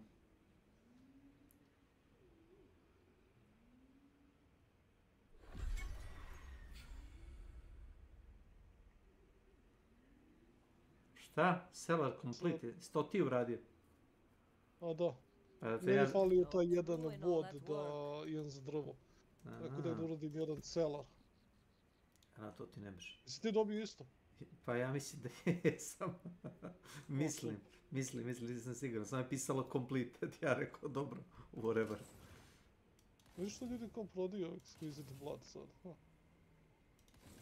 Šta, možda ga prodaš? Pa nevratno će ti proda ran, da dođe da ti ono otvori i... I can break that down.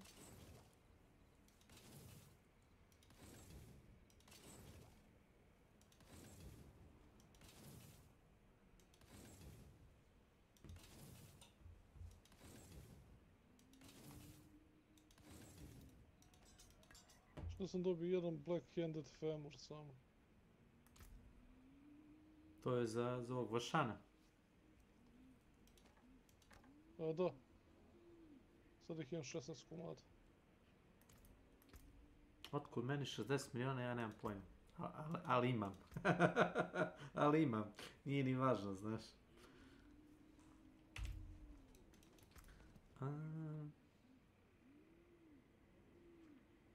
Samo da vidim samo nešto, izvini. 25 je level ključ, ne mogu da verujem što ja dobio. A Milan se izbacio iz razgovora čim smo počeli da theory crafting radimo. To ti kažem. A dobro, neko da igra Hunt, pa baš smo dosta pričali, pa nevratno ne može ni da čuje ono što A šta treba da čuješ u igri koja se bazira na... Samo pogledaj od početka do kraja njegov meč. Znači na početku meča pucanje buka, negde posle 5-10 minuta ako stigne do boss arene, šunjanje po ćoškovima. kakav gameplay. U pičku mater. Ja se izvinjavam, ali ima i glupih načina da iskoristim svoje vreme. To nije jedan od njih.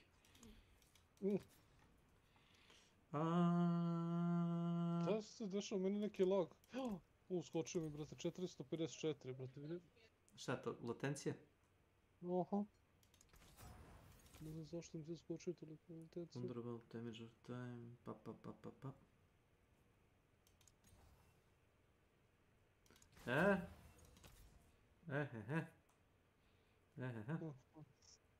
A to bi da izgleda neki lag spike.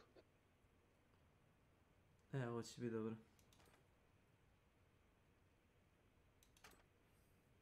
Basic skill. Lucky hit, ultimate critical damage, dex. Vidi ga prsto što ima da se kupi. Shadow resist to all, shadow resistant, critical strike chance, physical damage, damage to stun enemies, damage to injured enemies. 867, bre. Come back and see us. Znači može i da se kupi item, a? Fino.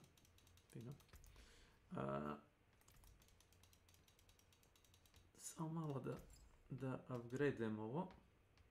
Ako mogu. Mogu ti reći da je sad itemizacija malo bolja nego što je bilo u prvoj sezoni i kad igra izašla. Malo. Bar možeš da farmuješ iteme koje znaš da padaju kod bossova. Another time then.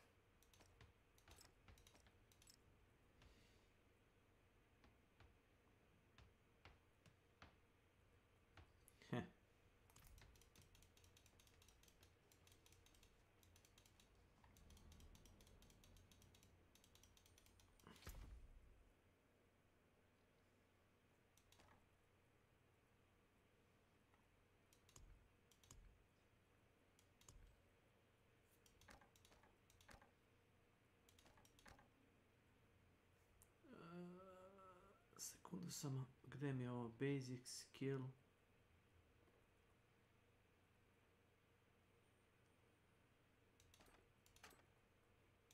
Nemoguće.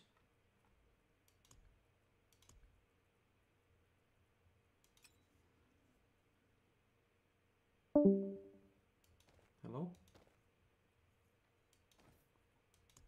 Puča Discord.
Lucky hit execute. Hello.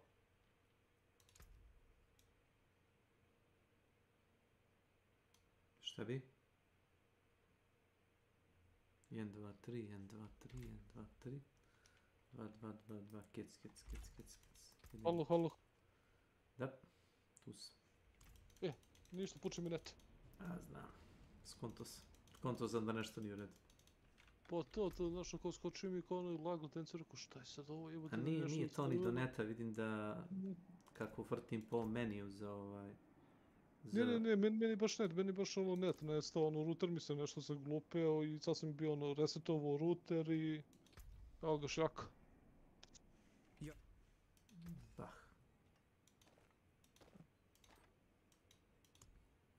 Glupo sranje. I reci se da smo bili Nightmare Dungeonu na hardcore-u. Znaš, onako ne mogu ni da se ljutim na Blizzard zbog ovoga. Kako, ne, lud sam za hardcore.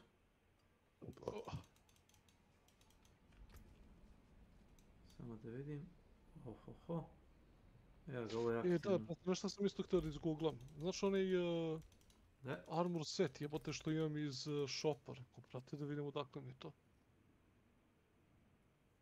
Sada da kucaš randomly got armor set. A to, znaš, ako sad kad si mi pitao, rekao stvarno šta ću da kucam. All right, traveler.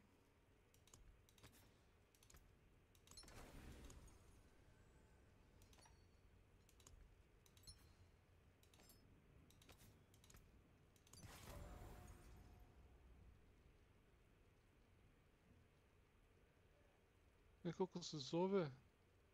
Lodge Retor Maor. D4 Lodge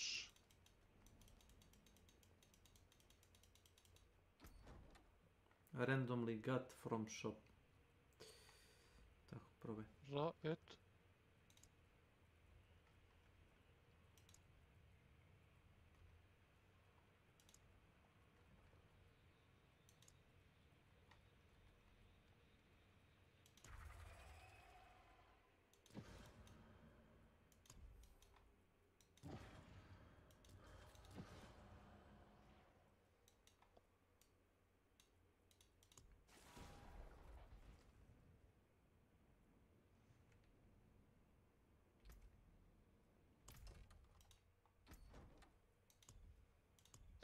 Ne, ovo je nešto bilo in-game, jebote. Donate the blood harvest, run in-game rewards. To je kao neka nagrada, šta ne? Da, from Oktober 20. Ne, od 20. oktobra do 20. novembra premi 26 over. Čekaj, nisam tu.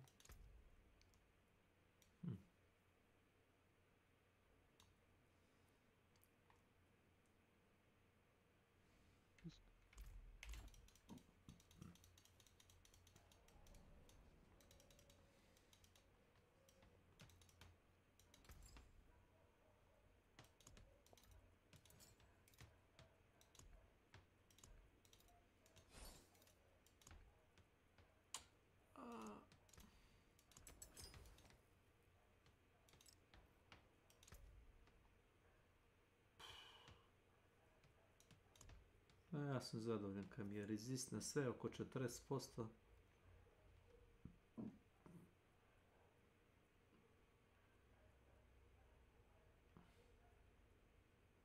Čak se ne kapiram. Ja sam dobio... Aha, i zato ja imam neka od ovih oružja.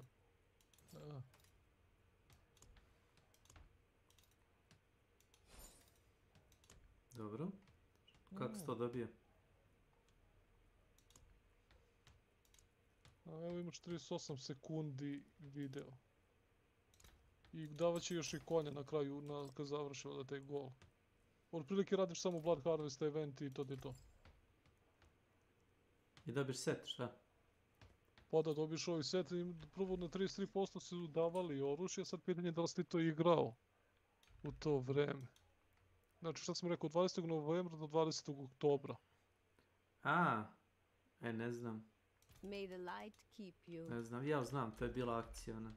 I carry the best shards of the heavens.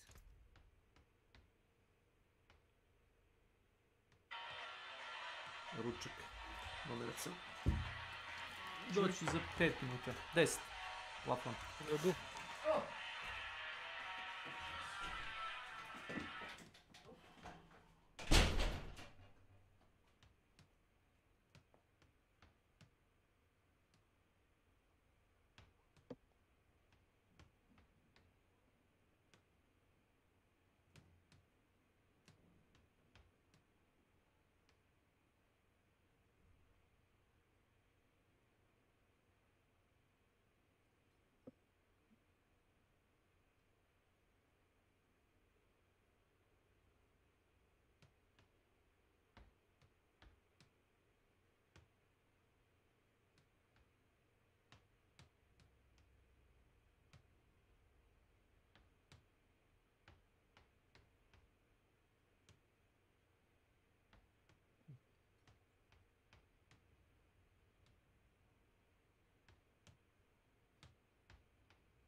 Da.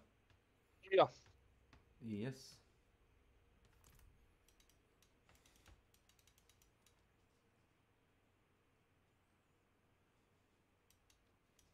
Šta sam teo da pitam? Ne znam, imaš li sad vremena? Da. Za neki dungeon ili tako nešto? Da, pa tebe čekam. Ja, izvini, ovo mi je bio ručak. Ja ti imam doručak i ručak, to su mi 2 garantovana obroka koja neću preskočiti nikad, sve ostalo je nebitno. Nemoj ni večeru preskočiš. Ne, nemam ja večeru. Nemam večeru. A to sad tako jedeš oko 5 i onda do ujutru ništa? Da, šta je ovo? Kako je ovo? Noćna mora.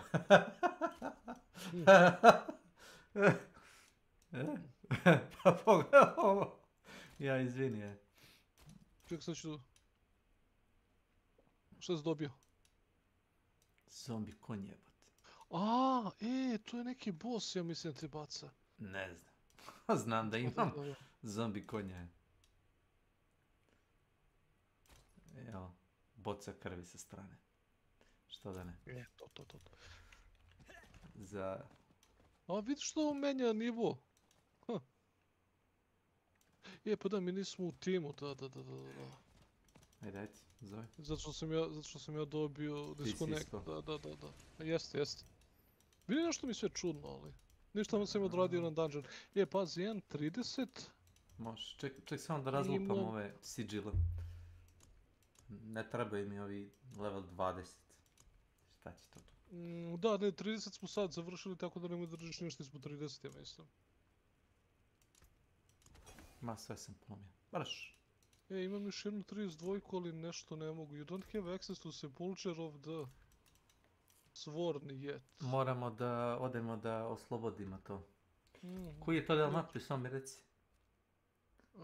Šta kaže, Sepulcher of the Forsworn je Kyrgyzstan. Koji deo tačno? Ne znam. To ti je sa dungeonom. Imaš onaj kao, kako se zove... Koliko vidim ima ih jedan. Ne, nego imaš Stronghold. Moraš Stronghold da rastvoriš. Koji je Stronghold, samo da vidim. Imaš ih 3. Jedan od ta 3. Znači imaš ovdje jedan, ako gledaš na mapu. Da nije Temple of the Rot. Mislim, svejedno moraš da odradiš to, tako. Ajde da odradimo ta 3. Ako hoćeš. Znaš kako je, ajmo ovaj donji samo da odradimo, mada ne znam zašto mi to radi. Imam drugu 32, tako da ne moramo. Znaš? Znam samo, sam ja kod tebe u partiju, jes. Jes. Teleport, ne teleport, samo startuj nešto. Svejedno sam teo to da uradim. To su nadio u prošloj sezoni. Jeste vidio te gobline? I ove sezone ne vidim gobline uopšte. 10 komada sam ubio. Dok sam čekao od toga vašeg bossa, šetu sam se po mapi ubio jednog goblina. Iz dosade. I to sam ga zaledio bio. Krene da peši.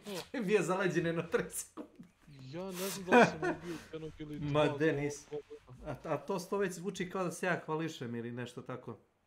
Ja kad kažem mom prijatelju... Ne, zavisi, znači ono, koliko i šta. Sreći. Prošla sezona, ja još jedan drugar, ja na primjer dobijam ovog bučera, konstantno sam dobio po dungeonima, on ga kaže ni video.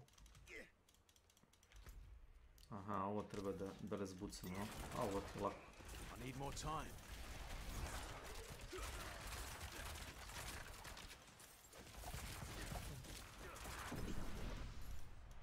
Mislim da treba da kliknemo negdje da Da, imaš ovo kao neko telo, pa da. Masonry stained with residual magics. People of Kyrgyzstan, papir. faithful children of Akarat. For too long, the vile priestess Hadar and her devils have burned our crops, razed our homes, crucified. This is madness. We will not survive. Madness? sacrifice ourselves before our home!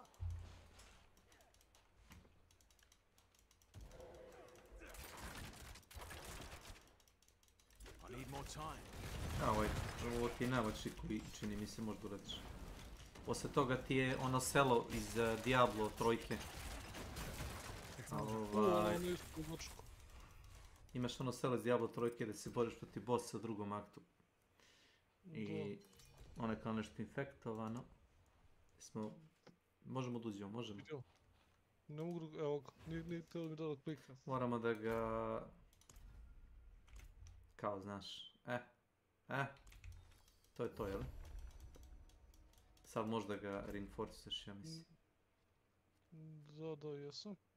Ali ovo je... Crumbling Hekma. heka. Jel to imaš? Da. Sad ga imam, ali nije za to, znači na drugome. Nema veze, brat, ajmo... Ajde drugi.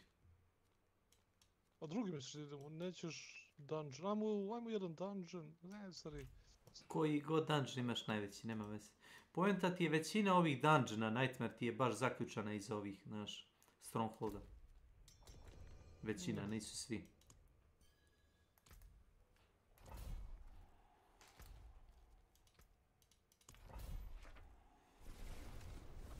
Jeste, da, morat ću te strongholde da ja ih nisam ni radio, jer ono, nemam pojma, nisam ih koristio na neki način. Pa XP. A i meni su zabavni. Core Dragon je dosta dobar s onim vampirima. Lab design. Jedna od boljih mapa. Uopšte nije ni bitan mi bio XP, samo to što tamo da kokne vampire.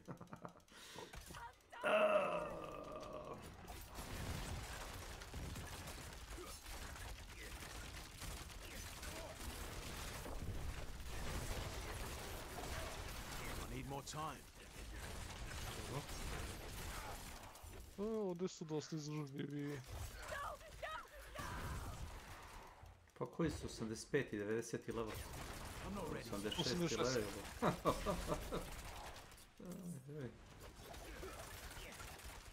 Dovoljno je da ti ima jedan onaj, kako se zove, buff za health, znaš? I'm not ready yet.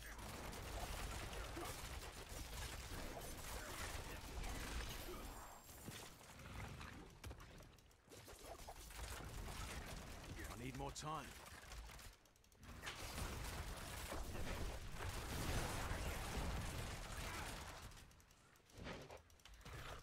I'm not ready yet.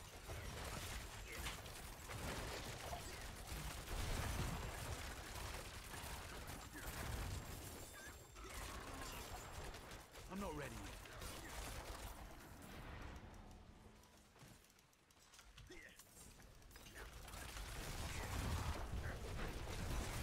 I'm not ready yet. Znaš što mi dosta dugo drži u fajtu, onaj pasiv koji sam stavio na amulet, ono da dobijaš po 1% armora. Da. Pa to ti ide po udarcima. Jest. Ide do 60%, boga mi veruj mi da kad se fight malo duži, na 60% ga zakucam. To sam ja isto na nekromanceru koristio i super, ja ajte malo Bulgarijanu, nemam pojma, ne deluje dobro zato što nemam mnogo tih pikova. Ne možeš tako brzo da... A dobro, možda nije takav build. Ja sam igrao sa Frenzijem i baš brzo bijam.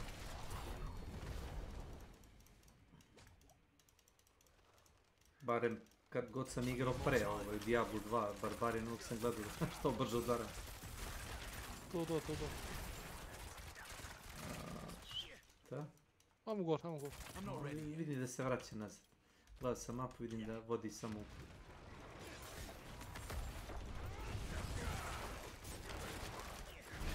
I need more time.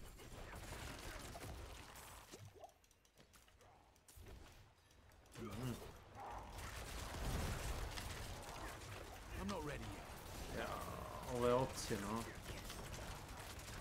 Ne veze, ovo je super za tebe. Šta za level? I'm not ready. Pa ne samo za level, nego i tebi treba dosta onog vlada, ne? Ako baca vlada. Da visiš i vlada od ovoga. I'm not ready yet. A to je problem što ne mogu nigde da stojim. Non stop gađi s ovim, šta je ovo? Eksplozivni bombardni. Ne vezi gotovo. Ali dobro je zbog iskustva, zato što ih ima ih mnogo. Što ih brže ubijaš, više ih ima. Imao sam ja te epizode kad ih previše brzo ubijam, znači počne po 5-6 litara dolazim, znaš. To sam već rekao, ali nije flex, jednostavno malo je glup. Sam ja uzeo potion, opet nisam uzeo potion. Pa, ne znam zašto to zaboravljam. Ove sezone sve to zaboravljam, ne znam zašto. Ma, zato što ti ih igra ne daje automatski, ne odmah. Da. Ja mislim da si dobio skoro 100 vlada od ovoga.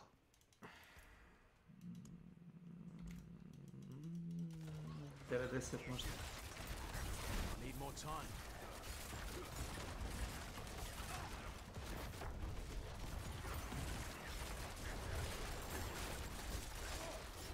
Ovo neki Nightmare Sigil.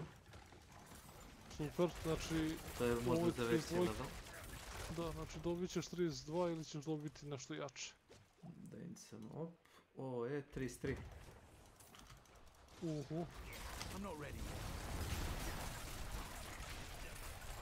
Mislim, mogu ti sigili da se naprave, nego ja ovako, ono to... Po random principu, kad uđeš u dungeon, sam ti dungeon baci. Mislim, sada ću dobijati postepeno jače i jače. Sada sam bio ono baš dosta jak. Možda se ne bih zabavio s tim, nego bi napravio odmah nekih ono 30 i 40, nego znaš, ako da vidim kakav mi je build, koliko mi šta čega treba. Vidio, 100 zamki ovdje. I'm not ready yet.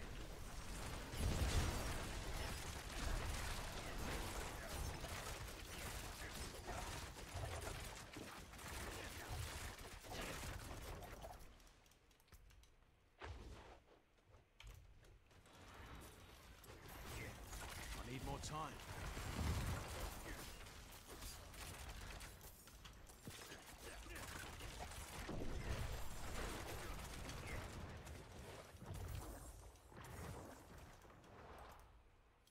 Ovo ide fino, mislim da možemo možda čak i 35 da... možda ne 35, mislim da ti tu 30... zavisi najviše od ovih modifajera koji ima sam dungeon, znaš, nekad. Naravno, neki su ono uvijek jednostavniji. Imaš nekad, recimo ovo je 31-2, kako beš. A možeš igrati taj 30 dungeon, tier 30, i da bude teži nego 32. Zbog modifajera.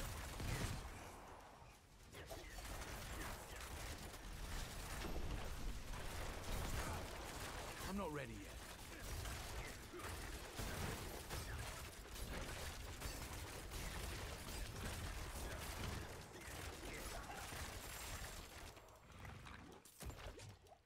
Jalal has left these woods.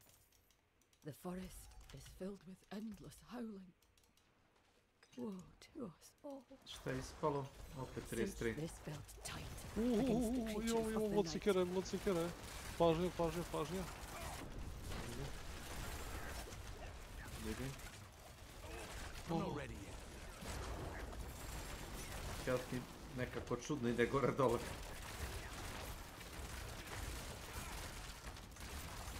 I need more time.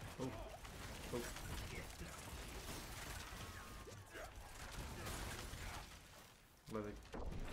Ejde bre, prekini više da se teleportaš okolo. Jo. Kažem ti, health mi nekako čudno ide gore dole. To, ne vezi, tu sam. Samo ne zagineš, imamo ih. Pobili smo već koliko dvojicu, po četvorice, mislim. Teleportao se na mene, znaš? Ćeš da probaš da gubiš ili da se revive? Probaj. Evo, jednom ćeš... Ja nemam dovoljno lighting resista, tako da možemo da se revive-uješ. Mogu slovno da se revive, no?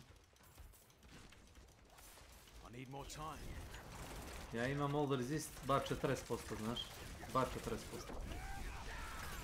Evo, jedan je umro.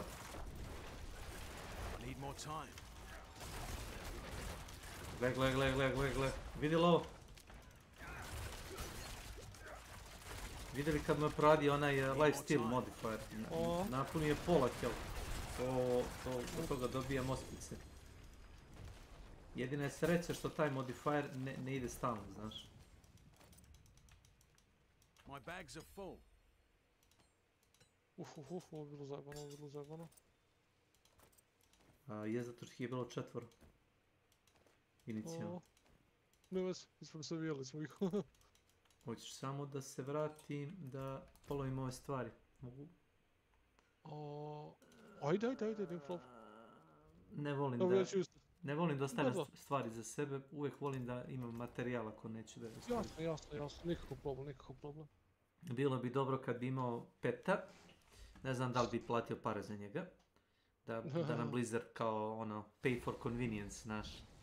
Da tipa platiš 5 evra, da ti petu daš iteme, da ti nastaviš dalje dungeon, a onda recimo se vrati za 2 minuta prazno inventara. Znaš, to je bilo u par igara koje sam igrao. I pomisao da Blizzard uzme da to monetizuje mi se ne sviđa.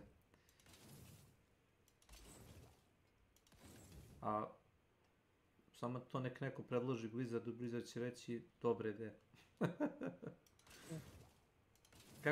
Kako se toga nismo ranije osjetili. Ja mislim da im to palo na pamet nego ne žele. Odmah. Jel to?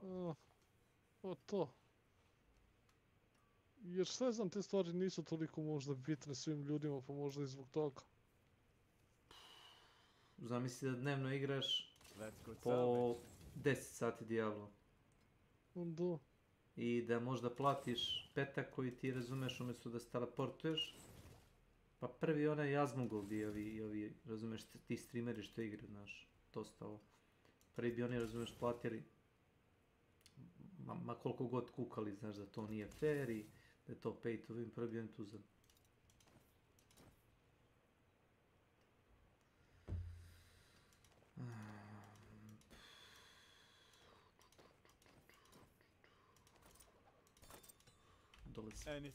Dobili smo još jednu 32. Da, ja sam poginuo. Mogu i slobodno i da opravim stvari.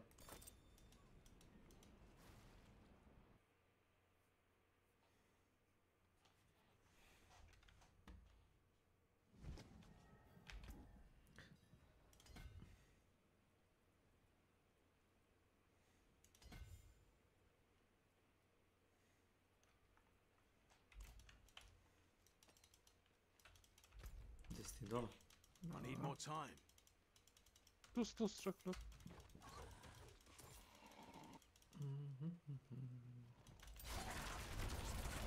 I'm not ready yet.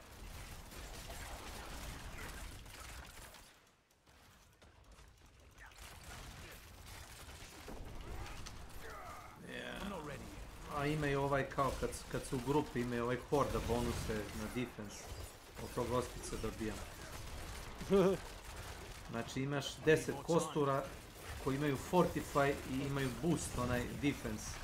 I imaš 2 kostura koji, razumeš, znači nikakav DPS ne radi, imaju increased health. Na sve to što sam rekao, znaš. Imaš increase kao armor, jer ih je grupa. Dvojice imaju increased health. Još jedan hit. I koji je treći modifier? Zaboravim se šta sam rekao. Imaš health, imaš armor. Defense, to jest armor, da. Ja ne znam što još ima. Imaju fortify. Kostur imaju fortify, si gledao to? Da, kad imaju štit, jeste. Da, imaju fortify, sine. Možda skineš fortify da ga ubije.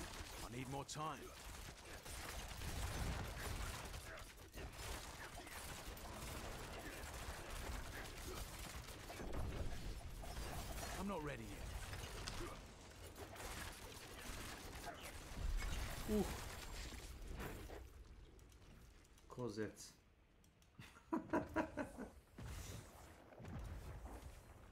Još 5 levela su ovaj.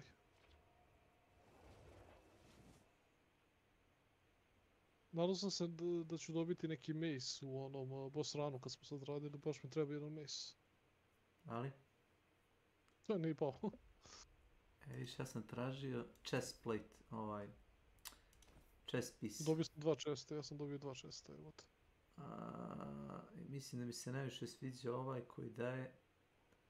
koji daje 870 health. 873 health, maksimalno roll na health daje, znaš? Whenever cast a shout, cooldown 1,5, čekaj, brate. Da ću sačuvam.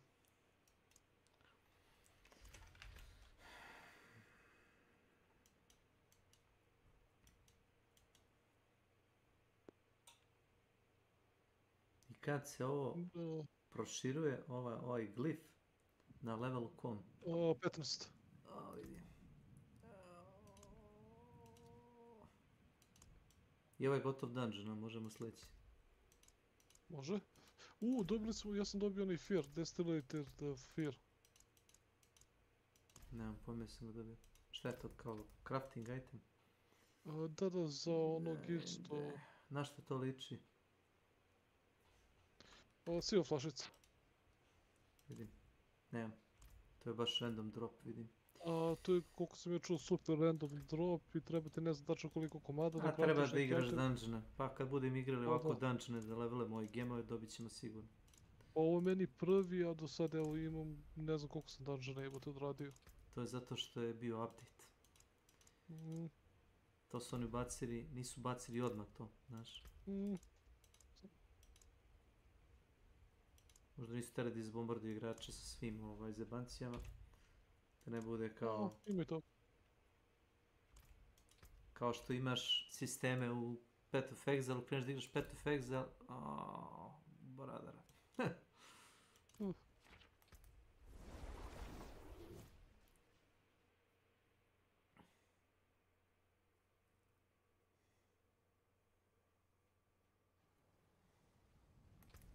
Monster Shadow damage rade, kaže.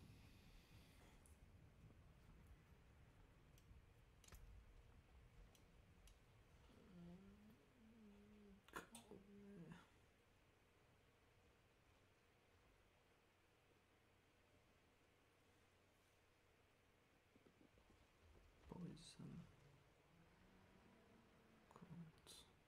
Cold. Samo da vidim. Ima se običaj da bacam. Ja kad imam dosta resursa, onda radim gluposti. A ovo ti je jedna glupost. Umjesto da čekam armor koji ima bar 2 atributa koji mi trebaju, ja ću uzmem jedan atribut koji mi se sviđa i da na silu naguram drugi ako mogu, znaš. Nemoj to. Što? Ako ti fali, pa ono. Probat ću jednom. Znaš kako od 4, a imaš samo jedan koji ti odgovara, bolje čekaj drugi item, makar da imaš ono... Da imaš 2 koji ti odgovara. Znaš kako, ako od 4 imaš 2 koji ti odgovaraju, jedan ti je, nije loše, i jedan totalno sranje, to je po meni da se zadrži item, ali ovo je, znaš, ono, ne dobiš ništa od neke statistike koje ne koristiš, kapiraš? Evo mi je dosta. Damage reduction 5,5%. Onda im koliko je maksimalni roll. Maksimalni roll je 7,3%. Ali možeš da... Nije loše. Da, nije loše, zato što možeš da ga upgradeš. Ajmo ovako. I carry the best shards of the heavens. Jeste.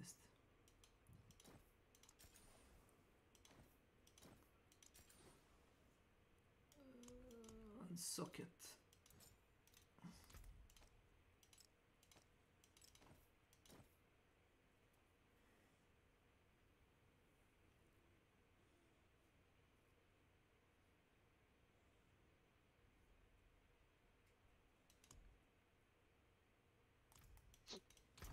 Taj čest je bio dobar. Koji? Ovo što sam nosio? Defensive skin, baš je davo sve defensivne statove koje ti trebaju. Pa damage reduction. A što neče fora, ja kad gađam sa ovim nožima na levi klik, puncture, imam svaki treći nož mi je poison. Znači, koga god pogodim bar 3 puta. A ne koristiš onaj poison imbuement? Ma kakvi, shadow. Zato što je moja pretpostavka da svi koriste po nekom kao nepisanom pravilu to, jel tako? Ja baš koristim shadow, ja sam kontraš. I zato što you have 15% Against injury affected by... zato što ih inficira sa tim kao shadow imbuementom i onda eksplodiraju. To da. A imam i Victimize. Victimize isto pravi big bada boom. Prošle sezone su ljudi koristili Poison i Frost. Evo gledaj sad resist. Gledaj sad resist. 40% fire i oko 60% sve ostalo. Dobri su da rezistuju. Pa, koliko mogu gledam. I samo da vidim da li mogu da inscribujem nešto pametnije od ovoga. Meni je Poison i Fire 70%, Shadow mi je 33%, Cold 54%, Lighting 64%. Šta ti najslabije? Shadow. Koliko? 30, 40? Nisam čuo. 30,3. A dobro. Nemaš puno monstera koji specifično gađaju sa Shadow elementom. Možda ja ne gledam dobro, ali mislim da sam u pravu.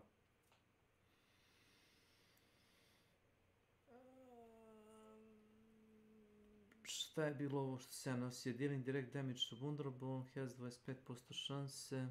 Samo da vidim. Nisam ja posebno kreativna osoba, onda gledam da stavim bar isto što sam nosio malo pre.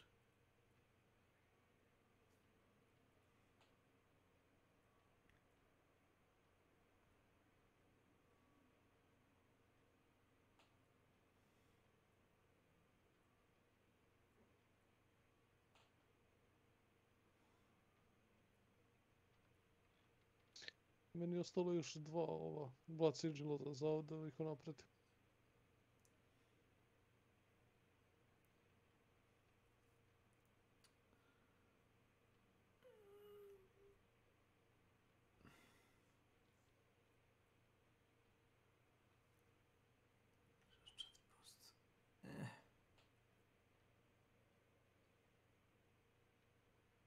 Još jedan. Sigila, ono što gledaš, ili to?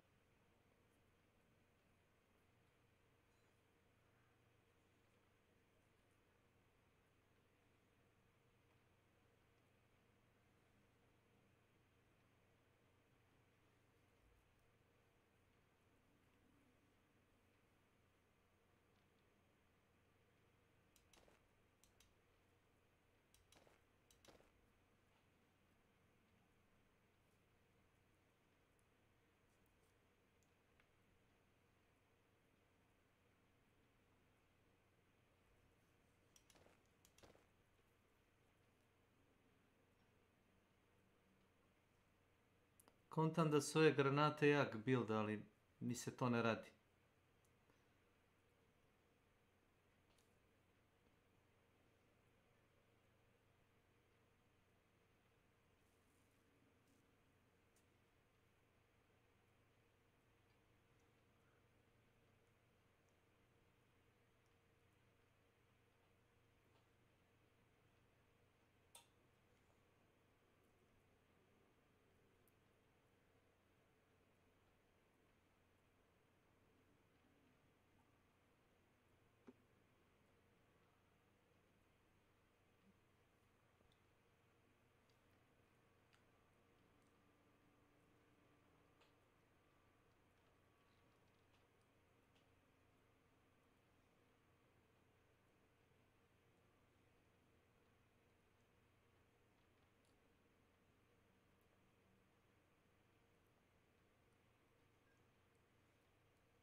To sam ti ja ono kao čitam i ne čitam, znaš.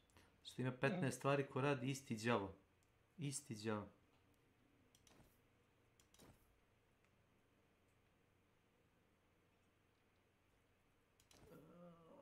I onda tako dosta puta kao, ovo je dobro, znaš. I onda kao bacim ga na item, kao inscribujem ga, pa kao ja već ovo imam.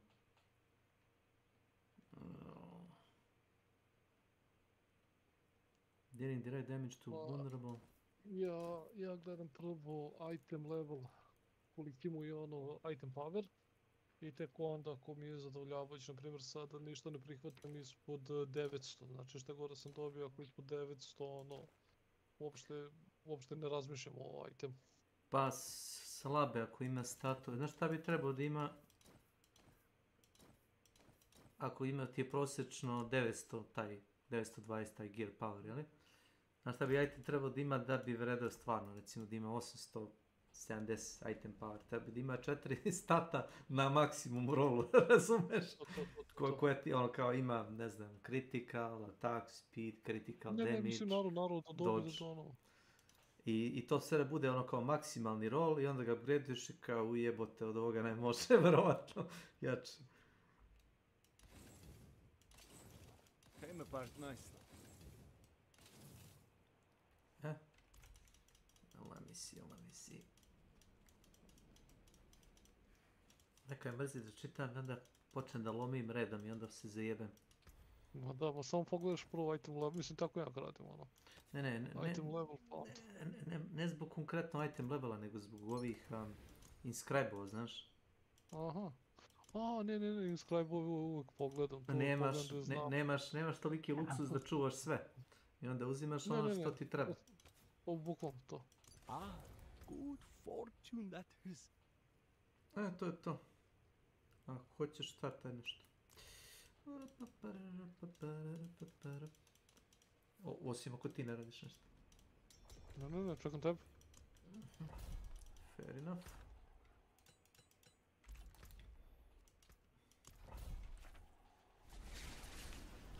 Vidimo koliko se isplati 9700 HP-a. Ohoho. A dobro, ja sam idiot, kažem ti. Neko bi možda umjesto healtha gurao, ne znam, critical damage ili attack speed. 1.6. Čekaj, 6000 health? Da. Ne, ako imaš pasiv koji ti radi, kako se zove ono, onaj vampirski pasiv. Radi ti procenat healtha kao damage. Taj se reći kako zove.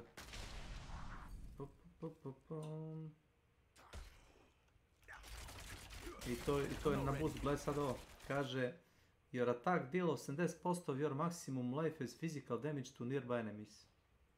Svake 4 sekunde. Pa to ih ubije, jebote. Sad se ja skonto šta ih ubije nekad. Znaš? Bukvalno uđeš, prođeš pored njih, oni poumiru, znaš. Kao napredna verzija Thor na vrh.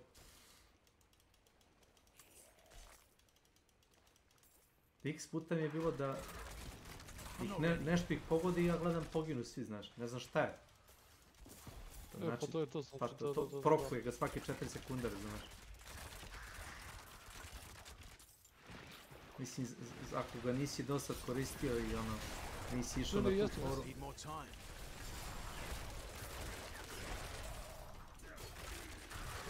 Mislim da je najbolji za čišćenje ovih regularnih mogova, da ih samo, ono, dezintegriš. Level 80 idemo.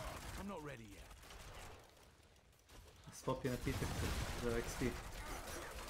Jesam se im gledali od prošle. Kako su ovo portali? Izgledati neki neprijatelji da smaraju. Ali to je čisto ako ne ideš dovoljno brzo, onda se si nakuplja, ali ovako... Boga mi, ovi su dali XP. Ja znam da level od njih. Iz tog portala. Ne, daj on XP, kako ne. Halo? Izvinjaj si, Nenade. Mogu da vjerujem da si proveo sat igrajući Chessa, nikad nisi igrao ovako nešto. Šta? Pa nešto ovako tipa kao neki action RPG. Šta, Diablo 4? Da. Ili Diablo 3. Kako nisam igrao? Diablo 3. Koliko sati da čujem? To je damajte 150-200 sati. 150-200 sati. Hoćeš da se ulogujem da vidiš koliko ima moj Demon Hunter sati. Evo ti, ja imam 2000 sati u US. U US-u, pa to je to. Ne pitaj me kako imam. Ne pitaj me kako imam 1500 sati na Demon Hunteru Diablo 3. Ne znam odgovor. Ne znam što puta ranije si igrao Guild Wars 2, pošto ono kao malo su mi slični. ESO i Guild Wars. To je pitanje za Nenad. Nisam. Igrao sam Starwise, The Old Republic. To je single player, jeli? Ne, MMO. A ne Kotora. Nije Knajka u The Old Republic. A Kotor.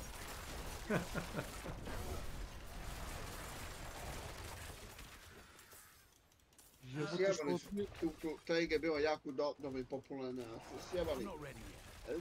Industri sve čega se dovati sjepu, zato što ti glupa nacija. Mamu im jebem. Bez veze. Industri ne dođu u film. Tako imate to.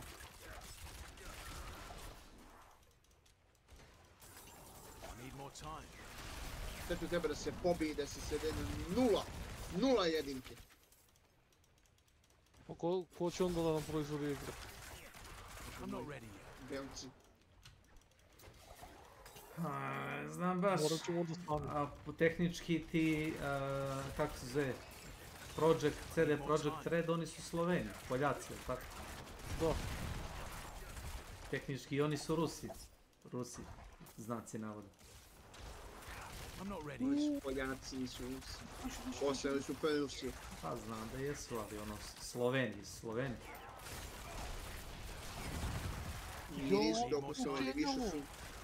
Znam, oni su više katolici, tako. Šta bi to? Si zaglavio? Ovdje su se zabugovali i ovdje se svi stvaraju, znači ovdje imaš uvijek u gomilu neprijatelja. Samo polive da isformujemo što više iskustva. I have no problem with that. Evo ti je portal. Sran. Si izgibao? A da, nisam uspio da izdržim toliki damage. Na fokus sam stvorili ovih na istom mjestu. No problem, I got to this. To mi se desilo i napad 2 puta do sada i iskustvo bude ono usiravanje. Jer mnogo neprijatelja ima, lako se farmuju. Ček sekundu, samo da vidim gdje mi je exploit. Exploit, aha. Da, exploit. Šta mi treba, samo da vidim da li postoji šansa da se ovo aktivira. Ne, ovo je Dex. Ovo je Dex, bravo. Bravo igra. Ovi glifovi su retardirani.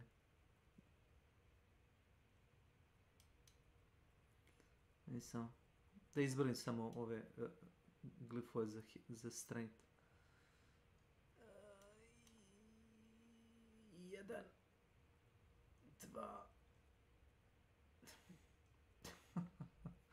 2 Ja mislim da... Jebek zavisno build radiš. Ne, nije u pitanju build, pitanje je iskoristi bilo šta. Trenutno ne mogu ni za šta ovdje iskoristiti. Ni za šta. Toliko je retardirano.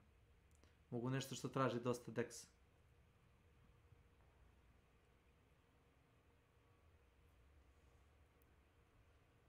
Stun grenade, boli me briga za to.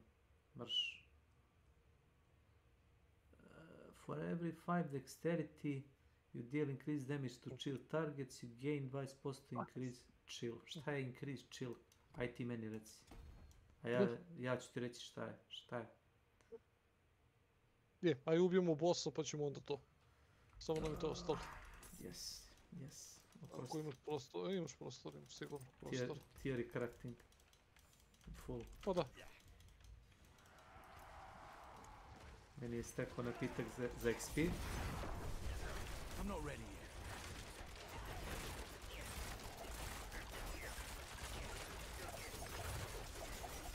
Moguće da mora da odradi animaciju, da je već bio u stagger režimu, da nije mogao da izađe iz animacije. Bože, sačuvaj. to lenje programiranje. I need more time. Koliko ga ima? Mislim da je ranjiv pola vremena, kad god radi te animacije kad taste, znaš. Tačno vidi da mu health ne ide nigdje, znaš.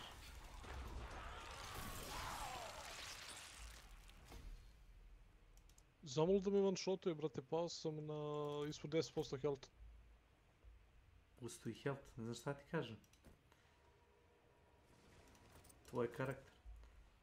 Gdje si do Barbarijana sa malo HP-a. Pa hoću ja HP, samo što, znaš, ono, ako ga ne dobijem, baš ne mogu mnogo toga da uradim. Ne znam. Neće da solim pamet.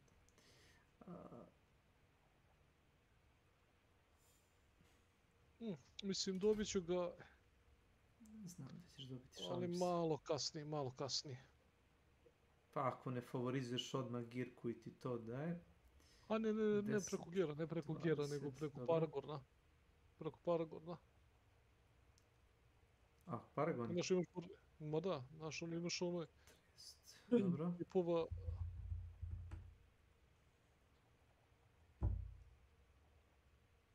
Našao sam ovog goblina na mapi.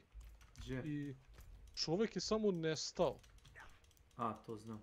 Znači, dok ga ja nisam aktivirao, krenuo da ga bijem i on samo posivio nakon health i to je to.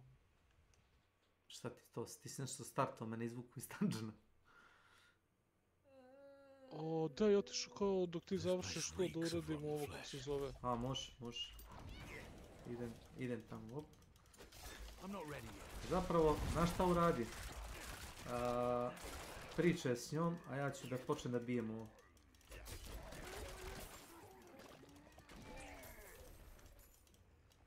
Ja ne znam, ne mogu ništa još da uradim. Može. Šta je tuci?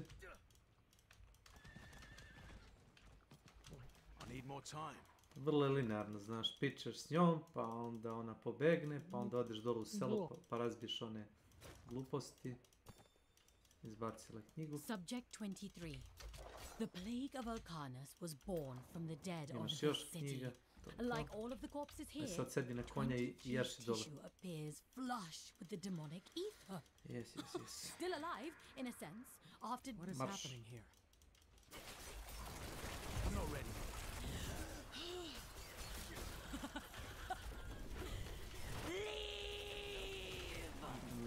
Da, ovo ti je inače ono selo ako si igrao Diablo 3. Znaš onu Magdu, vešticu iz drugog čaptera? Isto selo, samo pogledaj layout ove zgrade, znači boss arenu, bukvalno boss arenu koju se boriš s Magdom. Ovaj Alcarnus.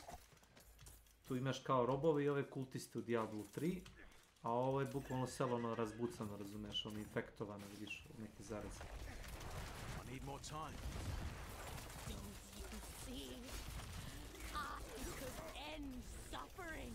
Kako ne?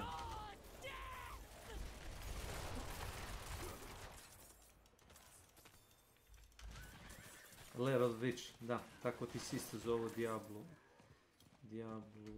3. Boss arena, Lair of Witch. 1 na 1, bukvalno ista mapa. I onda skontaš da nisu ni puno menjali engine, znaš, u odnosu na Diablo 3. Jeste, ovo je baš isto mjesto gdje biješ Magdu, jest. Mislim, nisam ne razmišljao o tome. a dobro, ja sam igrao polako sve. Meni je za prvi playthrough trebalo 100-200 sati. Bukvalno sam sve questo radio. Sve questo. I onda sam gledao gdje je šta i ono gdje je logično stvari. I vidiš, ono na što ja nisam obratio pažnju je da je ona oblast iz Diablo 2, ona močvara iz Akta 3 zapravo na jugu. To ti je ne deo kojem trenutno ne možeš da pristupiš, tu su rekli, čini mi se da će biti prva ekspanzija. Ako stvarno ekspanduju mapu sa svim ekspanzijama, će biti ogromna igra. Ogromna. Isto kao što su ekspandovali WoW. WoW nije bio veliki inicijalno. Ja se sjećam World of Warcraft 1.0. Bija mala igra. Mala igra jako. Dok nisu izbacili jednu, drugu, treću ekspanziju, drugi kontinent. Moram da svi ovdje da bi ovo radili. Eto. Ali ništa se ne promeni. I dalje imaš monstere, samo je kao čisto, razumiješ?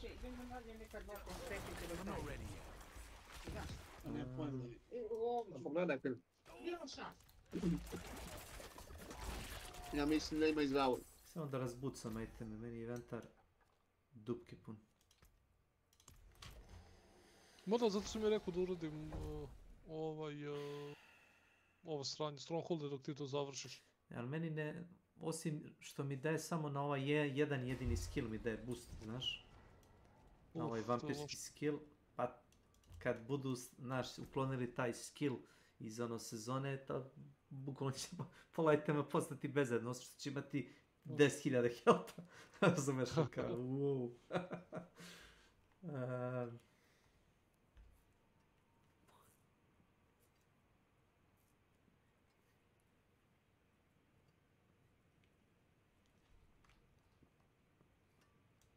You can take what's left.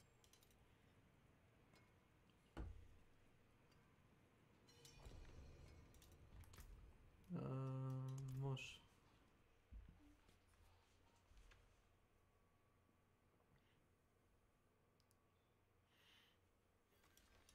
What's happening here? Šta ti je ovo? Stronghold, ili? Pa idi se završavaj svoj item. Nema veze. Već sam polomio. A ovo ti je, ja mislim... Nije ovaj. Nije ovaj. Jedan ti je, čini mi se, da me liči na onu palatu iz Diabla 3, da se boriš protiv onog lesser demona. Znaš, onaj mali princ kad se pretvori, onaj kao vezir. Belaj, da. Belaj, jesu. Da. Kad se pretvori onog demona. Mislim da imaš njegov leš u jednoj od ovih kao ruševina.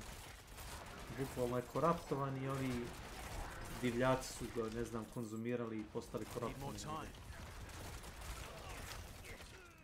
Ja da ovo moraš da uradiš, da vidiš odalje. Ima jedan dungeon iza toga, ako se dobro sjećam.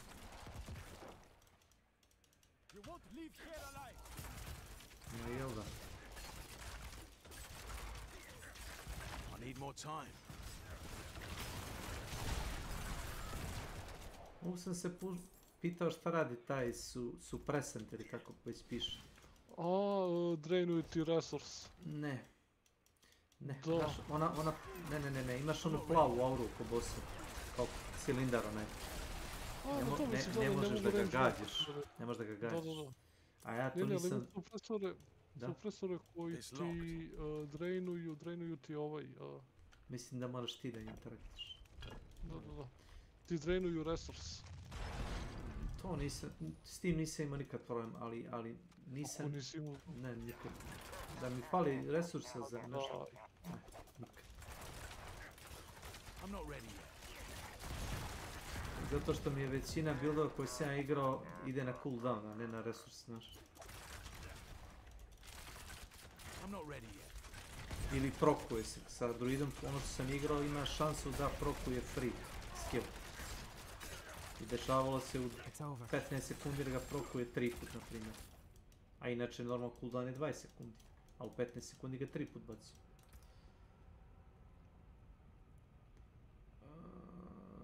Šta god. I sad možda igraš ovaj dungeon. Ne, moraš da odeš gore da ga aktiviraš, jel da? Da.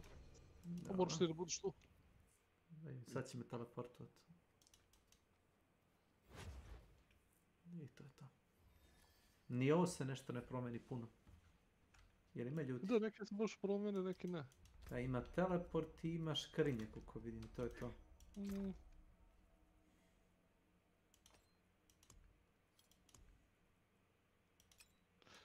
Sad mogu oni dađu da aktiviram.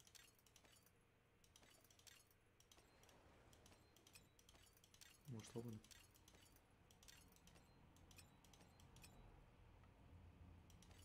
Sine Milane i ti ode. Gdje će? Što da sve što ljudi napuštaju ovdje. Dobar, Nenad ima, da kažemo, čovjek obavez. A Milan... Milan nema izgovora. Ne, nego previše nauke za njega, znaš. Da kažemo tako. Previše pričamo o šiframa. Tačno će da uzme svaki item koji na sebi ima grenade kao efekat, samo da ih polomim. 15.000 ih ima uda.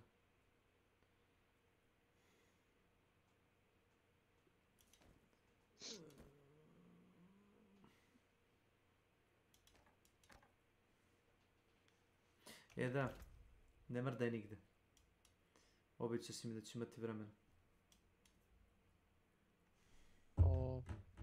Da, treba mi zašto? samo minut. Pa da pročitam moje gluposti.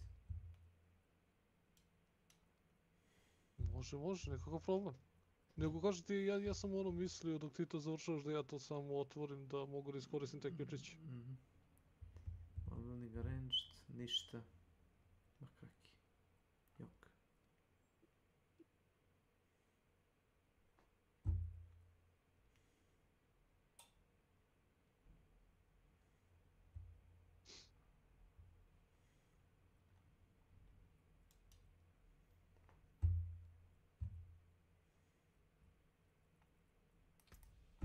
Može, startaj nešto kućiš.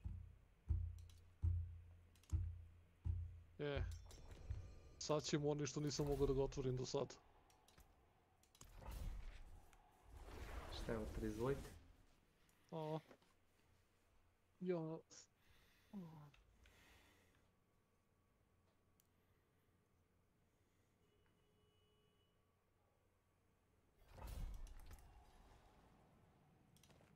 Daj mi da ja... Čekaj, sekund. Gdje ovo? Brate, ne znam šta mi s internetom danas. Lag? Alo, ma nešto mi puca i skače mi ova latencija.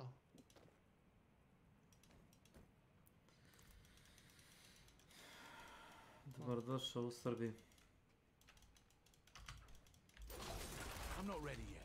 Blago se tebi.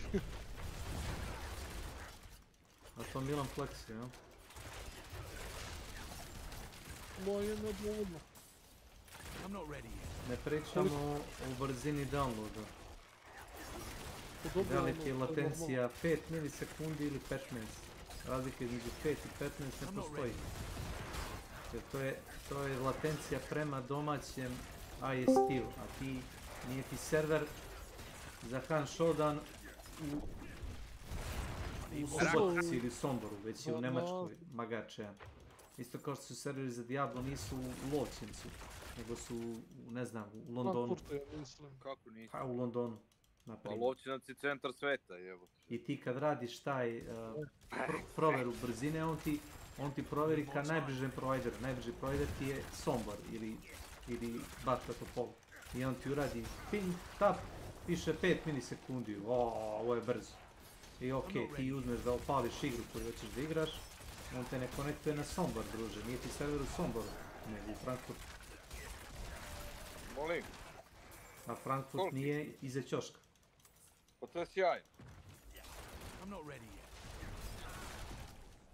Itd. Meni je sinoć Hans iz Sista mira, niti sam čačko drajvere, niti sam Windows čačko, niti išta, celo veče radio na 20-25 frame-ova više nego inače. Zašto? Zbog toga što nema veze sa igrom, nego ima veze sa serverima. Ako serveri rade kako treba, imat ćeš bolji frame. Zamisli. Prvi put, evo, znači, bukao celo veče i radio na 20-25 frame-ova više. Zato što konstantno komuniciraš sa serverom kad god igraš taj match hunt showdown. Mislim da vam je to valjda svima jasno. Ja htio da kažem to je zato što je dosta ljudi prestalo da igra Hunt, pa znaš, oslobodili se serveri. Pa i u pravu jes. Ko je htio da završi event, završi event. Ma ne, nema to veze. 3 godine mi radi na istom broju frame-ova i da li bio event, da li ne bio, znači sinoć. Ne, serveri su pitanje. Nešto su ili popravili i bio mi je dosta manji. Rasteretili su se. Dosta manji ping mi je bio sinoć. Pogledaj, sigurno za 10 manje. Hoćeš ja da ti pogledam koliko je bilo igrača online sinoć? Mogu da ti nađem. Pa možeš, kako hoćeš. Pa šta možeš da pogledam na onom Steam Charts i pogledaš koliko igrača je bilo juče od 10 uveče do 6 ujutro. I ja se kladim da je bilo ispod 10.000. Može i Boris da pogleda. U osnovu sad su gotove sve one akcije i lutovi što su imali. Hunt Showdown Steam Charts.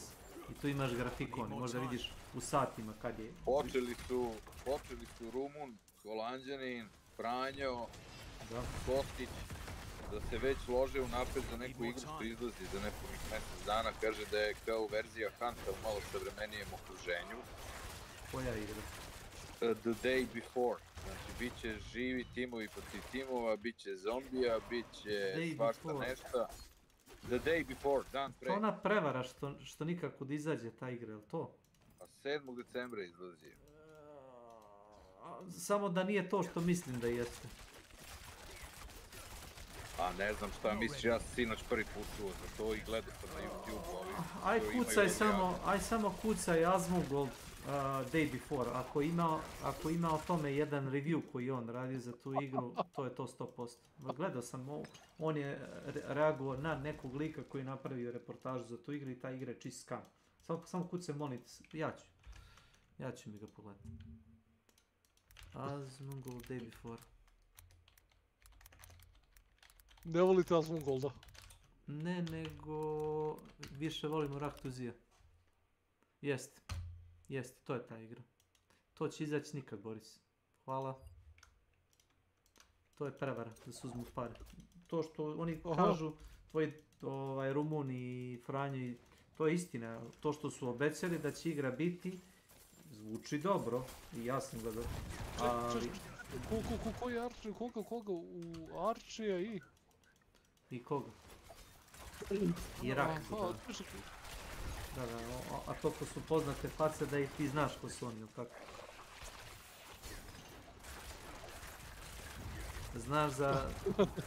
Znaš za Poljaka i za ovoga... Šta je Arči? Onaj Pakistanac, onaj iz Britanije. Mislim da je Pakistanac. Da.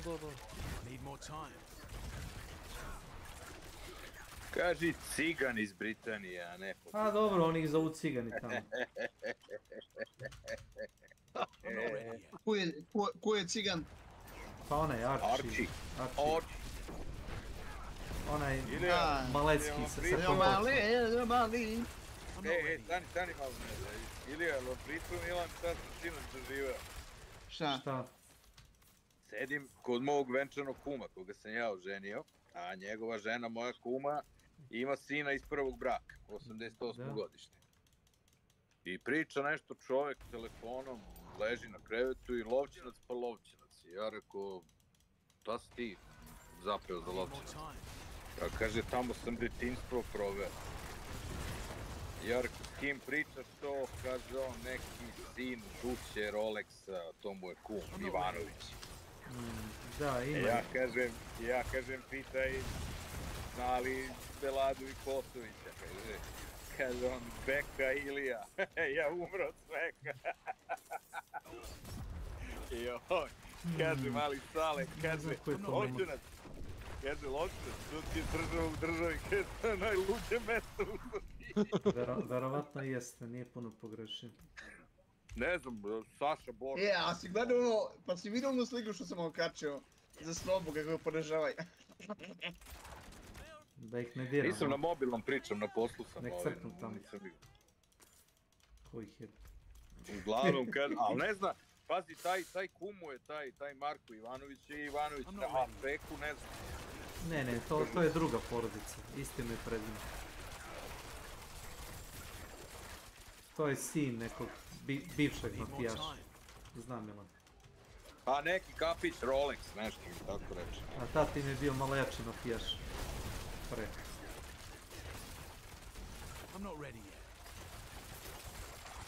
Kumina? Je govna. Ne znam čime mu se sinovi bave, ali ono što znam je da drže kafić pizzeriju. Budala ću te u kapse bez veze.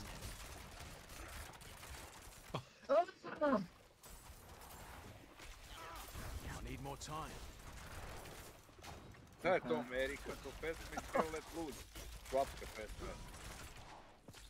Pa da, to kad pobediš ko Švaba u Helllet Loose ide ta pesma. Amerika! Nešto, to znam 100%. Erika, Aha. Erika. A, Erika. I'm not ready yet. Pa priči sad. Pa slušam. Šta je, crkve slušalice opet? Ej. Evo, prebacio si on na telefon kad je čuo tebe. Milane. Čujem. Šta tražimo mi ovdje? A, to je to. Evo, sad smo završili, ovo nam je bio taj treći. Nešto si izumro sad, šta si uradio sa zvukom, bre? Sad Sad te to čujem. neki movement speed nabacio. Imam patike, piše gain 20% movement speed, ali čim te klepe jednom, gubiš taj bonus. Aha, izgubiš, da. Ali vidiš ovo. Vidim da si dosta brži nego što si bio.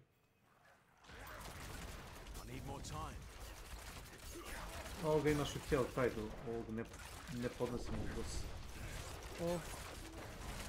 Umrećeš, kunem ti se. Pre nego ja. Halo. Ne čujem.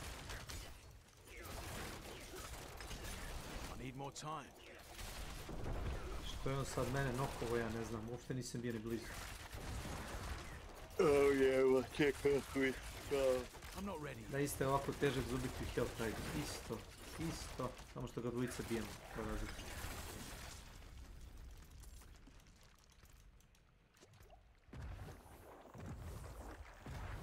Ne čuje niku muziku. Čujem. Čekam. Praviš nam diskoteku. Moj Milane. Čekaj da opet razlupamo ovo. Kao što rekoh, platio bi, ne bi 5, ali možda bi evro platio za toga peta. Da mi vuče stvari. Za evro od Blizzarda da ga dobiješ, od toga nema ništa. Za 5 ćeš ga dobiti ili 20, to nemaš problema. To će lično ljudi da ti kodiraju, razumeš, pete koji ti ode u prodavnicu i odnese stvari. Pa znam da to je u Hell Let Loose, onoj multiplayer igri kad švabe pobede, onda ide ta pesma, jevo. Nije Amerika, već Erika. Amerika. Aj, nek bude. Kako sad ako odem, sad si rekao da ideš sigurno. Mi već ti spremili i rezervisali lokal za ispraćaj. A sad kaže Mi se već oprostili od tebe, a ti sad ako jebo. Ako. Pa ne može tako, vrat. Gdje ćeš ti sad? Vrći se. A? Kažem Milano, vrći se nazad. A, to. Jel ti treba šlem koji daje 810 HP? Ne. Dobro. Pitam. Imam ovo. Ali ne treba mi ni ovi, nego treba mi neki unik mi treba za build. Misliš kao ono ultra... Amerika. Oni kao specijalni, ili ti? Pa to. Što imaju neke svoje stvari koje daju. To mi treba. A ti si vrlo specifičan, ja pravim karaktera bez ikakvog artefakta, ako padne. To ti je moja... Na plaće bući. Pa ja sam ipak htio da idem u nekom određenom pravcu. Kupala? A dobro, kod mene ti je go random shit. Killer, Volcanic, Monster of Cold, Monster Regen. Ko slušate o neke poniće?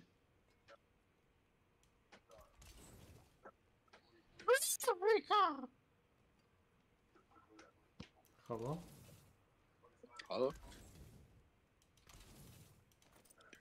Ima li neki update? Je se Ivanović vratio kući ili nije?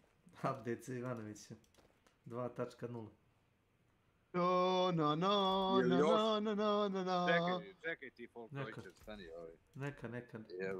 Je li još u izgranstvu ili se vratio kući? Lesi se vraća. Pa nije prošlo... Unexpected. Nije prošlo mjesec dana. Misliš, rano je za to? Ha. Prvo mora Đuro da mu oprosti što ga tu... Kaže Saška da je dobila otkaz na Pinku.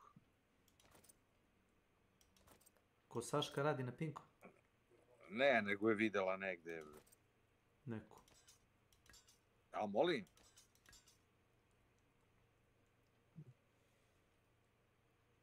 Jel' tako? Kakva Saška, brate, ovdje piše Dušica. A.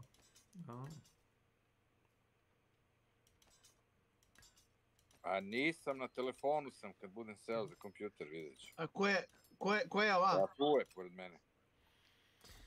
A Ko je ova? Gorki list, to ona iz Ko je dobio reklame. otkaz? Dušica je dobila otkaz, jeli?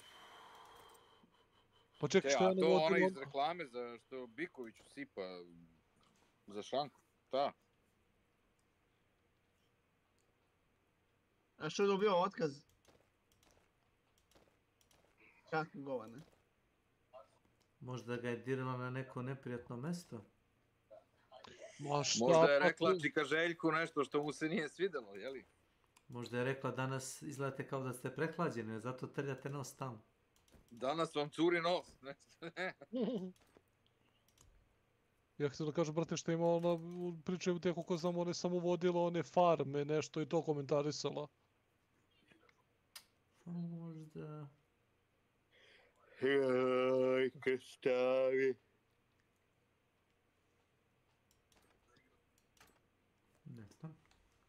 Ne znam, nisam školovala.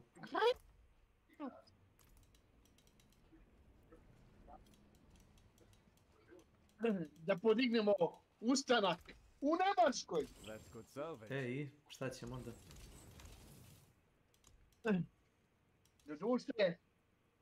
Doduše moram da odem Spravo kada ti? ja dedovinu, Starti, Štajersku. sve sam izbacio.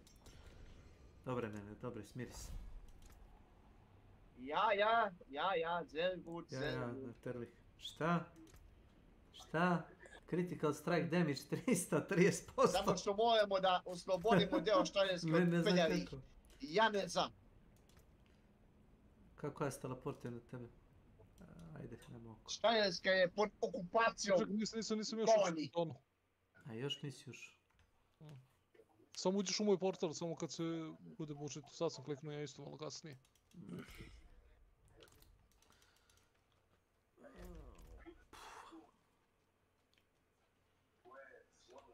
Ajde sad. Gdje je to? Sad me ne Ovo ti pokazuje... negdje u dry stepsu, ja mislim. Vidim. Je li ovo onaj dungeon koji se lako radi? Ili nije? No point. Ima jedan koji se prelazi za tipa 3 minuta 5, znaš?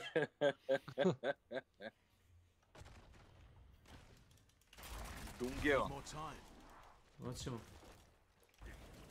A ovo je već unutra. Kako je to vezimo sa godinama? Ili si u dungeonu ili nisi? Da, dungeon siege.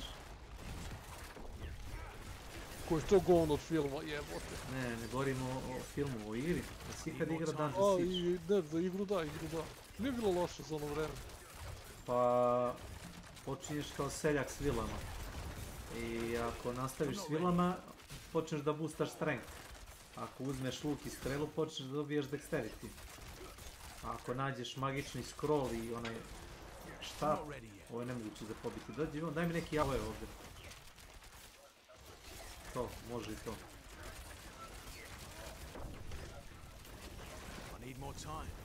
Mogu sad već se pravi nekako, znaš, ono nikad.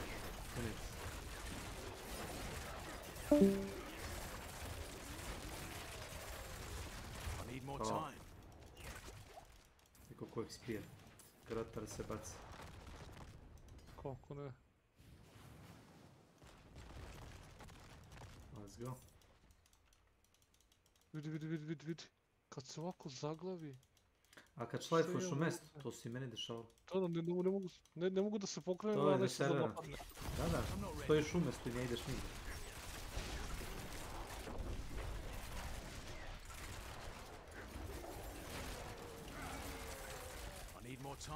Ti rekao da mi kažeš od čega je dobio, a ne mi daš neki video. Doktorsku disertaciju. Znači lepo sažeto zbog toga i toga.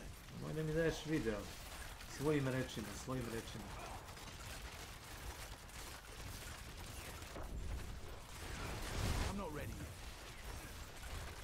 Ide da si tučenje, sad ću doći.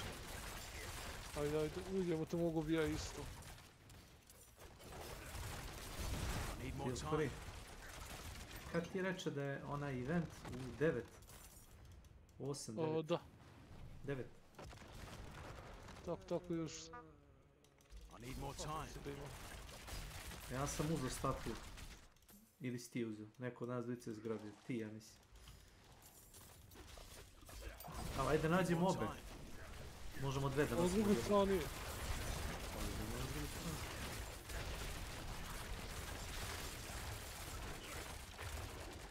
I'm not ready yet.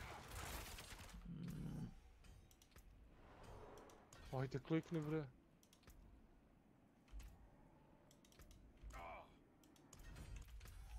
Mrš bre, pičku materinu. Či ušao sam meni da klemujem moje gluposti, razumeš? Ovu kozmetiku i ovo, no što me ne ubiju.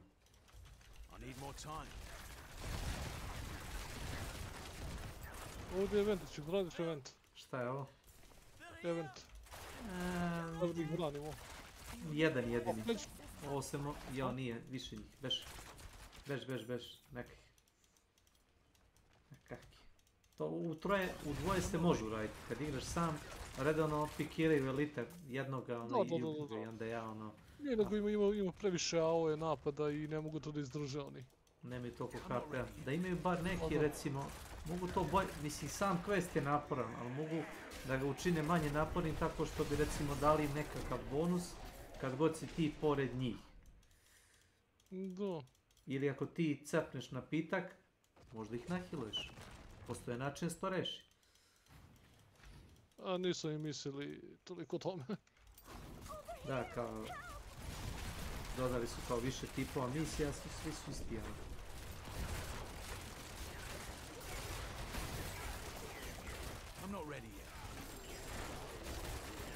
Nego ja se ne mogu da prekinem da mislim o tome zašto je dušica otišla s Pinka. Kazar je bitno. Mislim, bilo je toliko uspješan voditelj, čovječe, znaš, ona je išla tamo pričala sa zadrugarima. Možda je novac bio pitanje. Ma kako bre novac, brate, ja ne znam, što kaže, neko je rekao da je jela govne, rekao, sigurno misle da vredi mnogo više nego što u stvari vredi. Pa doktor Disrespect je otišao sa Twitcha. Ne, njegu su otrali. Njegu su odobanovali. Ja mislim da je otišao u fazonu da je tražio dosta kinte i oni su rekli zašto mi da plaćamo jedan čovjek ako možemo 10. Razumeš? Za cenu njegove plati onda on rekao dobro, idem ja na YouTube. Sad je na YouTube-u. Da, ali ne dobija on toliko novca ni od YouTube-a ni od Twitcha, to si ljudi zajebo nego od onih gluposti. Ne, od ovih sponzora i reklame i to. Da, od donacije.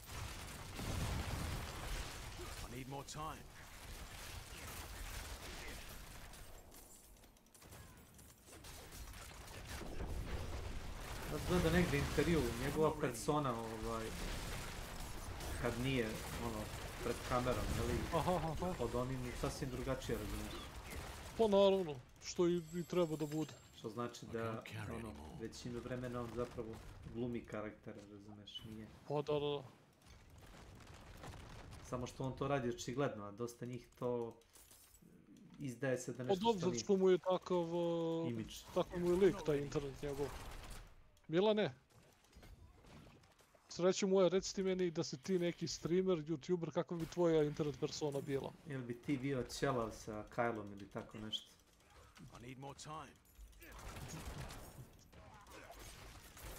Ali dobro, kako će ljudi to da znaju da im je to dovoljno, ono. Ja bi baš bio... Kontra. Pokazivo se neke slike tako da mogu da kažem da znam... Kao da si inteligentan, praviš se si inteligentan, a nisi. A ne možeš sad tu Spartanac, mislim, od kako je izašao onaj gej film o Spartancima, svi su danas Spartanci. I onda se znaje da su Spartanci gej. I onda je li ga. Stvarno, brate, ne da su ih napravili da budu gej, znači, ono je, ne znam, meni bilo smešno. Mislim, bio okej, što ono, gledao sam ga... Meet the Spartans, pa komedija. Pa to. Ali to, malo su išli, mislim, istina je bila ta, da je tad bilo moderno, znaš. da... Ali nisu svi bili u tom fazonu, toliko taj homoseksualizam, samo bogataši. Samo bogataši. Samo ljudi kojima je bilo previše dosadno. Jeste, koji su imali dosta kinte, oni su mogli da imaju ljubavnike. Jel imaš ti Twitch kanal, imaš, a? Ali streamuješ? Ne. Pa sat vremena svaki dan. O.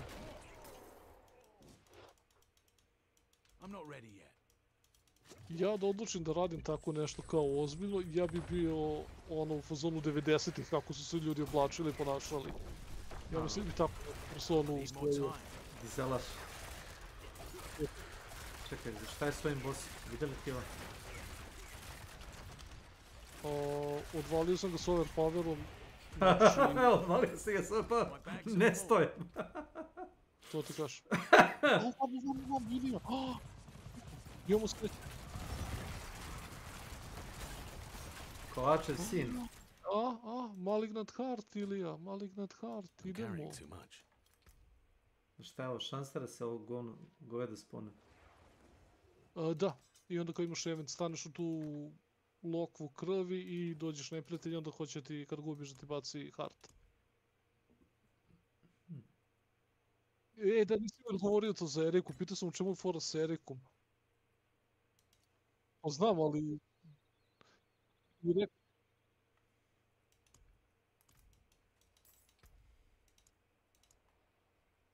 Ja htio da kažem, nije ona, kako se zove, Lily Marlene, poznatija.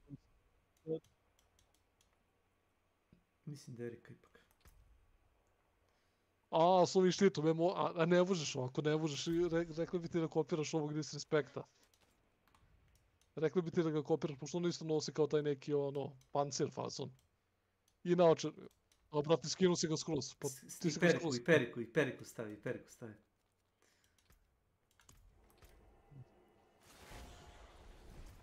Daj. Imaš neku vlasulju da staviš na glavu, ali nemoj da budeš crn kao on, nego budi plav. Plavuša kao.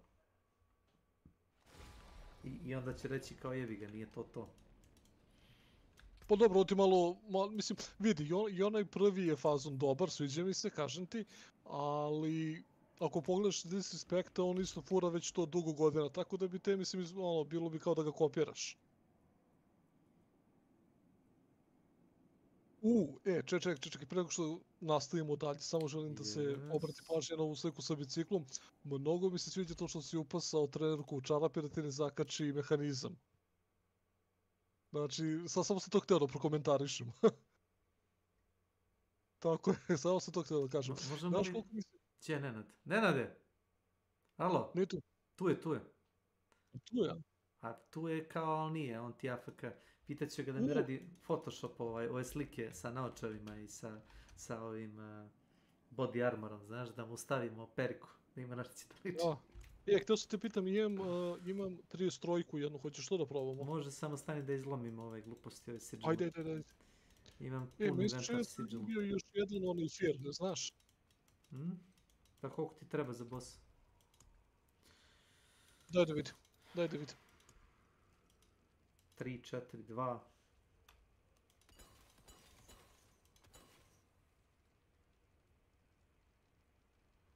2. Nemoj tako, nemoj da si taj lik, molim te, nemoj. Nemoj. Mislim, okej, ali... Dobro, ovo je... Ne, bez kapuljača, definitivno bez kapuljača.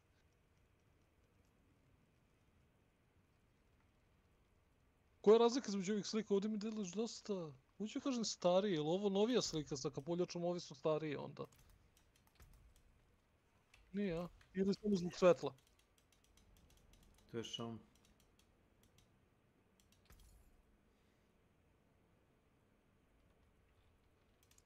Aha. Da, onda zbog ovog svetla žutog i kapuljača baš ti baca ono takvu senku. Jebote, sad čekaj, ja sad gledam te tu sa naočarima i sa bajsom na ovoj slici i skoro da ličiš na sebe. Osvetljenje u pitanju. Posvetljenje se.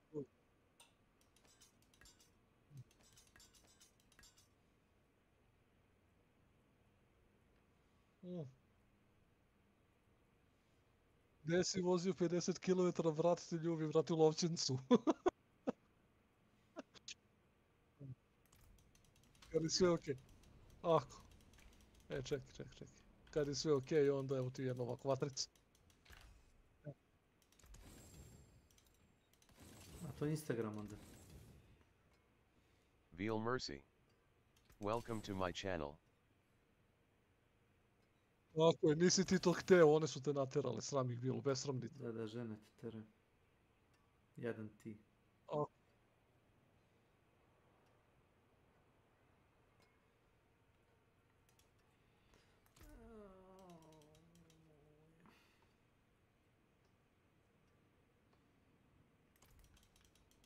Ništa.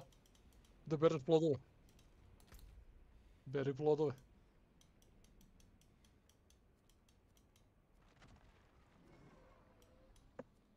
Čekaj, ovo mi isto... Čekaj, sad kad se već to krenulo.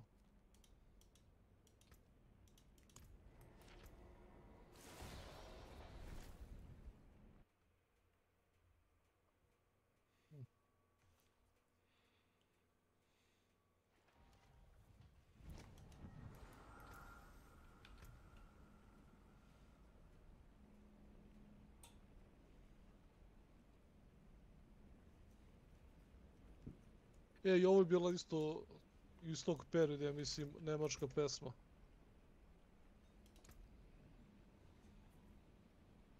Was wollen wir trinker? Znaš za tu pesmu? A ovo su sad neki novi likovi koji su je samo kao obradili na neki način, ali imaš i ono...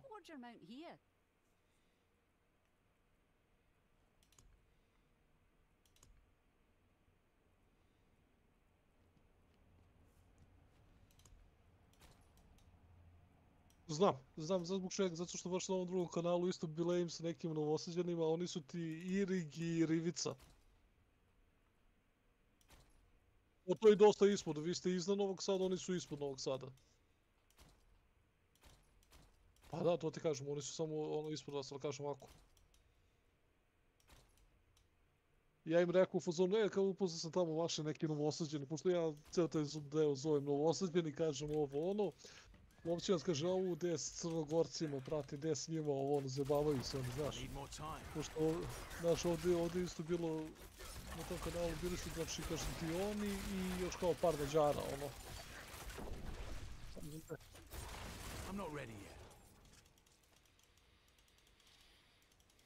Da startuj, Miko. Slobodno. Ja se čekam tebi da mi kažeš, šta smo Ne, rekli? neću te prekidam. Slobodno, pa diže dokle možeš, dok nas ne ubije. To. To ti tako ide, a onda staneš. Tebi ga. Pa, zato pitam ako hoćeš. Gure dokle možeš, ne znaš šta ti kažem.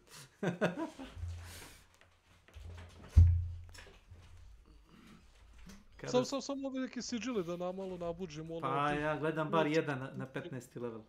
Jedan. Dva već... Treba da ste blizu sad.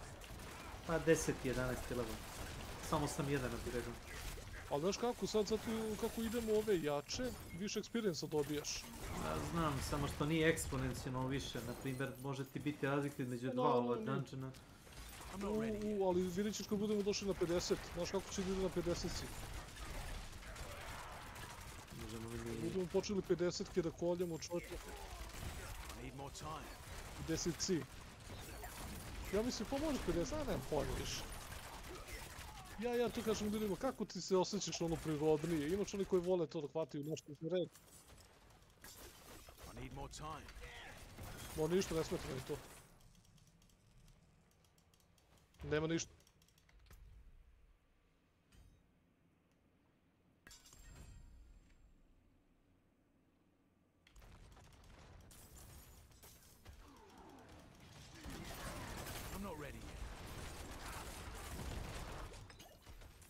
Čučučuk sad ću, malo pre sam gledao, ništa nije bilo. Na motoru ovo. A gde ga u garaži turiraš, ugušit ćeš se. Inako nije njegov motor. Nema veze, još bolje da je tuđi. Da.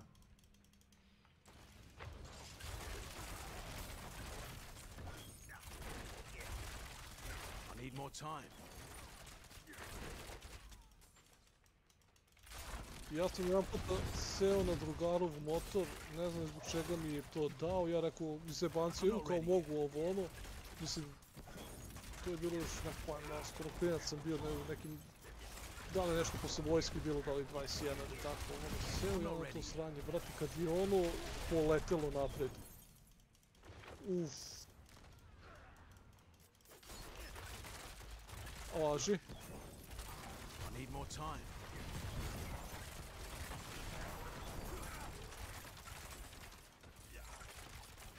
Ste rastavili neki efekat na zemlji mucak da razvaljuje s vatrom. To je mislim da je modifier dungeon. Da. Mislim da radi fire damage, nisam 100% siguran u to.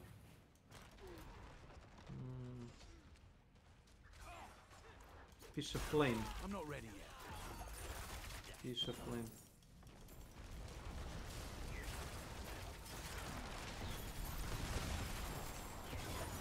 More time.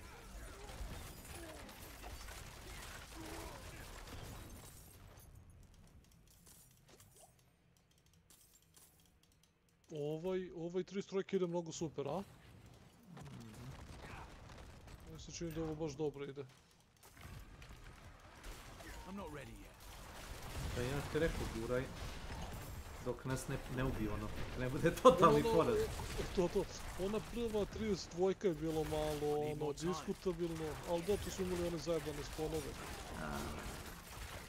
Onda kad su ne se sponala 4, ona kao vampira, boss. Ona je malo brutalno bilo. Obično imaš 2 po 2, ali imaš ponekad i 4. Evo ga, ključ.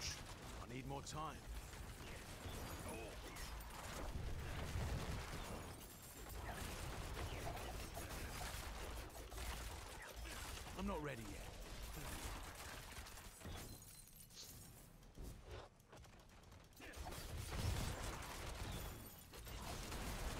I'm not ready yet.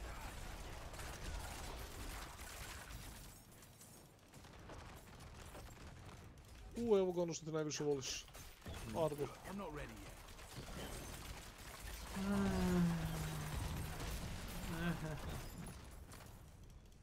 I health. Armor zato što su grupa. A imaš, u grupi imaš dvojicu koji imaju taj health modifier.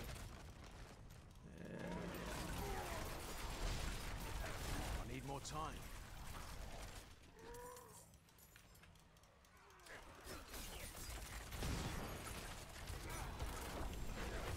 Da kaže, ovo je hits are critical hits. To mi se sviđa. Hoćeš... Šta je ovo? Aha, event. Ovo nisam vidio do sad. Kako vidimo ovdje je krv. Tamo. Aha, treba da čuvamo stubove. A oni ih dio, a? Aha, ajde ja ću da probam. Malo sutra ćemo ih sačuvati. Ja ću probam odgovoriti probio od dole.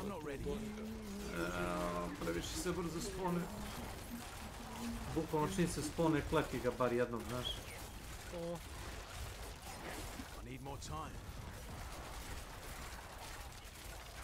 Ovo je za XP dobro i to je to. Da, pa zato radimo.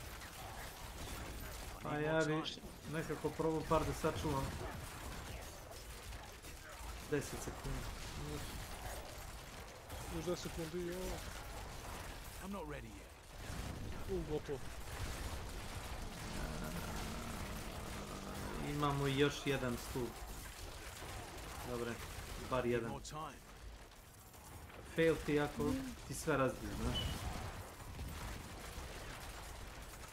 Ovaj dole nekako ostao čitav, znaš.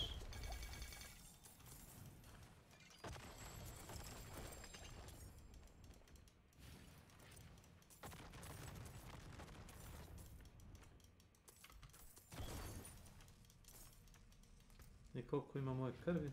Samo sekundu da vidim. Aha. 174, dobro.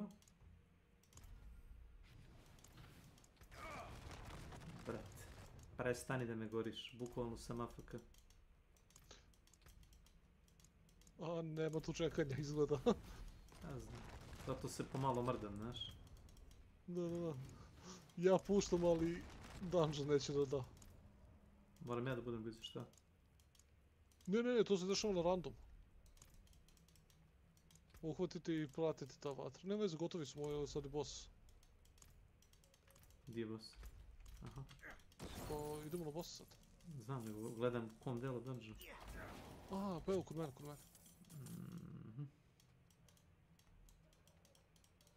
Tamo posle ovoga možemo, mislim, malo da me sačekaš da skuvam neku kafu. Mogu. Naću ja sebi za animaciju. Ma ne treba mnogo, možda 5 minuta. Bit ću jako.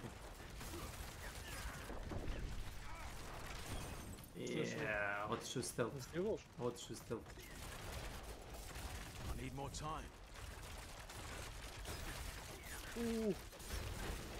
I nećemo gubiti, gle. Otišu. Što nećemo? Ne, to nego.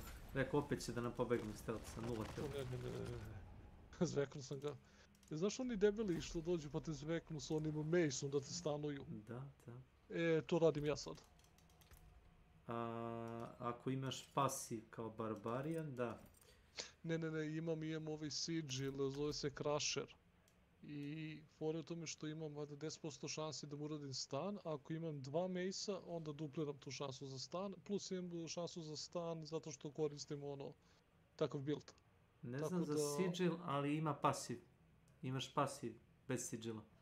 Na paragonima, nije na paragonima, nego kao barbarian imaš specijalizaciju za buzdovane da staniraš neprijatelje.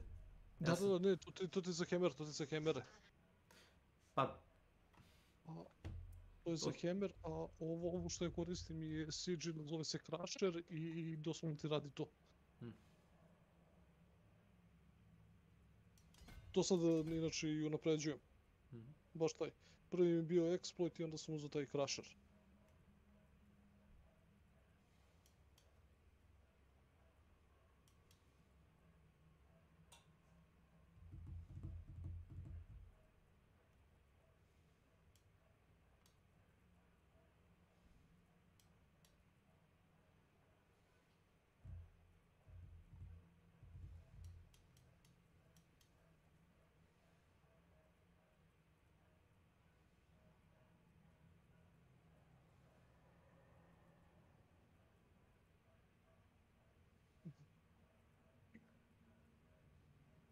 Bio samo način da vidim koji nod daje ovih...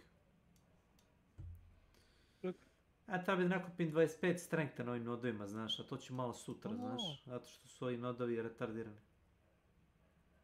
Da, neki daju, neki ne. Većina ne daje. Si ti teo kafu skuš? Nije te teram, nego... Znači, ako ideš da skuvaš kafu, onda nećeš startovati dungeon, onda ima vremena da... Da, imaš vremena, evo, ko mi je kafu sad?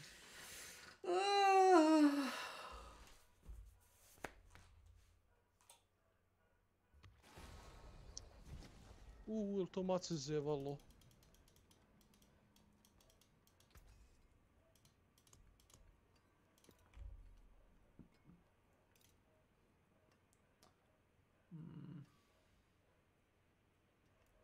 Znači, samo dismantle da uradim na sajtu. Hoćeš ti malo jeco? Okay. Spafa. Welcome to my channel.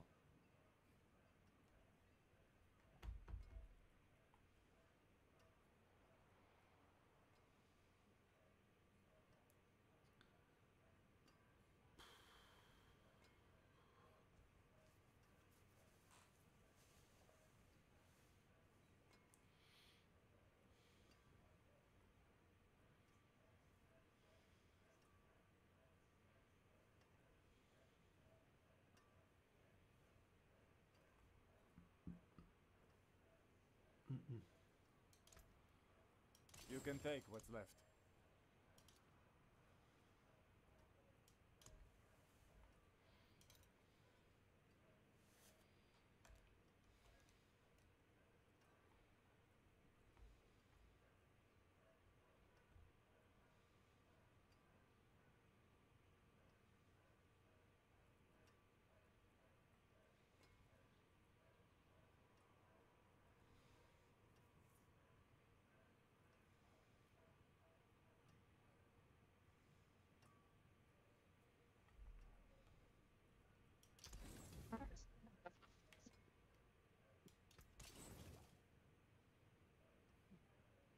glas ti puca, što znači da ti internet malo zeba.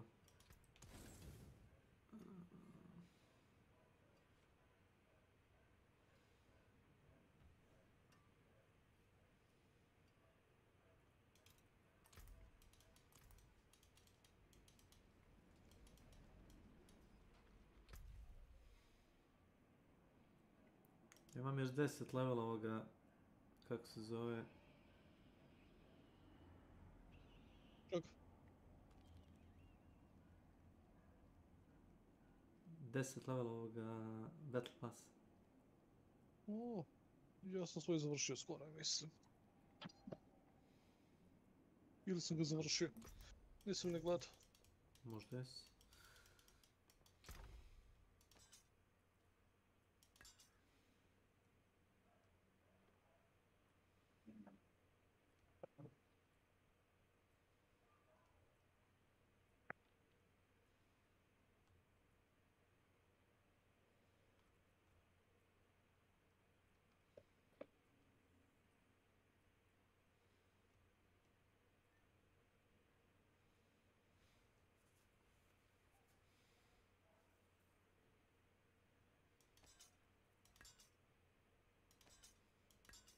Tako. Eto me nast. Spreman, kad je ti? Može.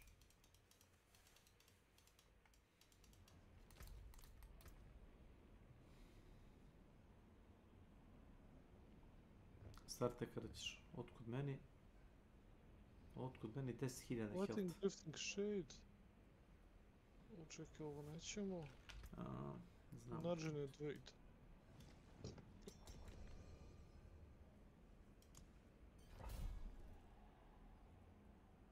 Dobili smo isti dungeon. Isti? Ko malo pre? Pa onda se može brže raditi ako znamo šta radimo. Pa sad ćemo vidjeti šta će biti da se uradi u njemu. Daj šta ne, daš? Nije. A ne. Nije ovo kad smo trčali. A to ono kad skupljamo kamenje. Ja, ovdje imaš šansu da te one-shotuju, znaš. A znaš da će te one-shotovat? Ne.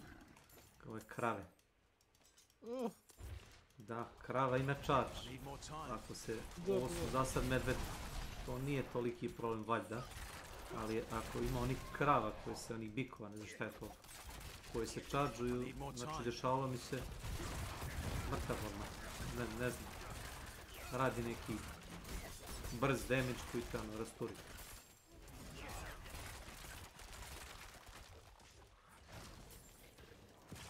Šta radi bre ovaj Thorn Beast? Znači, trči levo desno na 2 mm i...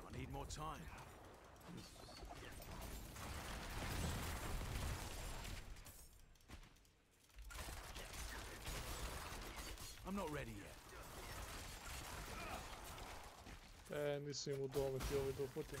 Evo ga krava. I need more time.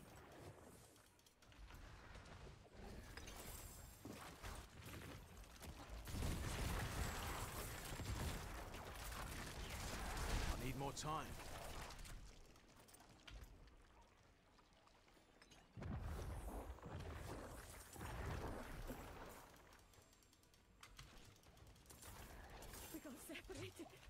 Ne. My friends were cut down. Dobro je. I won't last on my own. Ne znam da li idem sam. Mislim, spawnovaće se dosta njih ako ti znači XP šta. Da, mislim da će to da uradi ili će da pozove samo onog jednog elita. Ima dosta trash mobova.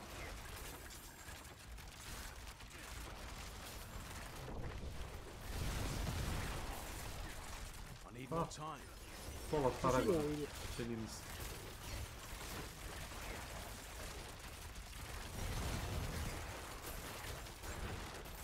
I need more time.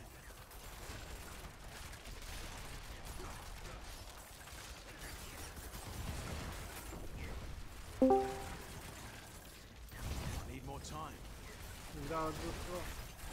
Zdravo nam.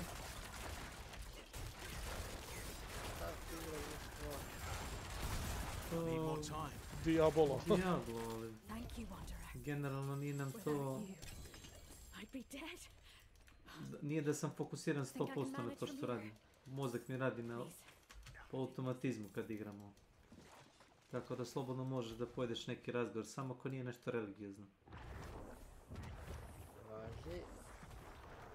A znam zašto sam rekao ako nije nešto religiozno.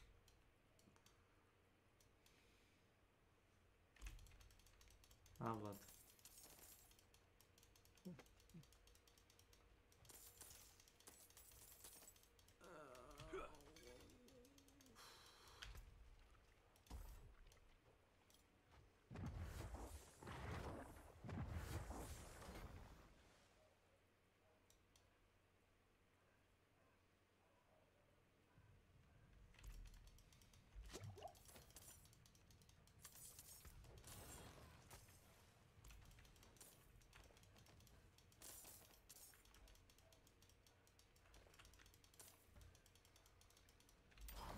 I'm not ready yet.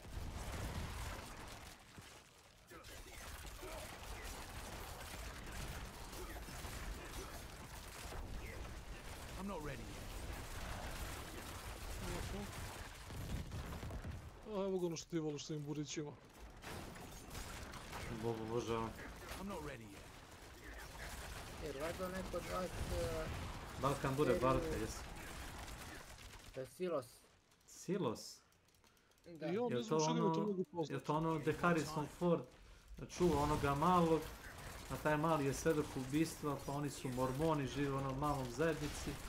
I onda na kraju Harrison Ford one negativce gurne, onaj silos pun kukuruza i bukvalno kukuruz u dušu. Udovi. Je li to? Nije. Jebi ga, sad se spiča čitav film. Znači nije taj. Nije. To je serija na Apple TV. Apple TV? Da. Apple TV. To nešto... Kad kupiš onaj iPhone pa dobiješ Apple TV. Nije dodazio, da platiš. A dobiješ pretplatu da platiš? To. Kako već bolje. Kako već bolje. Kad mi neko kaže da ima iPhone, ja mu kažem koliko plaćaš aplikacije.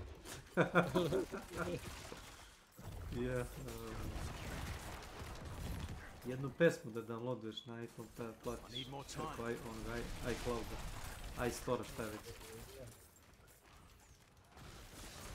To tako treba. Treba. Ko ima para treba da plati, ja kažem. Pa naravno.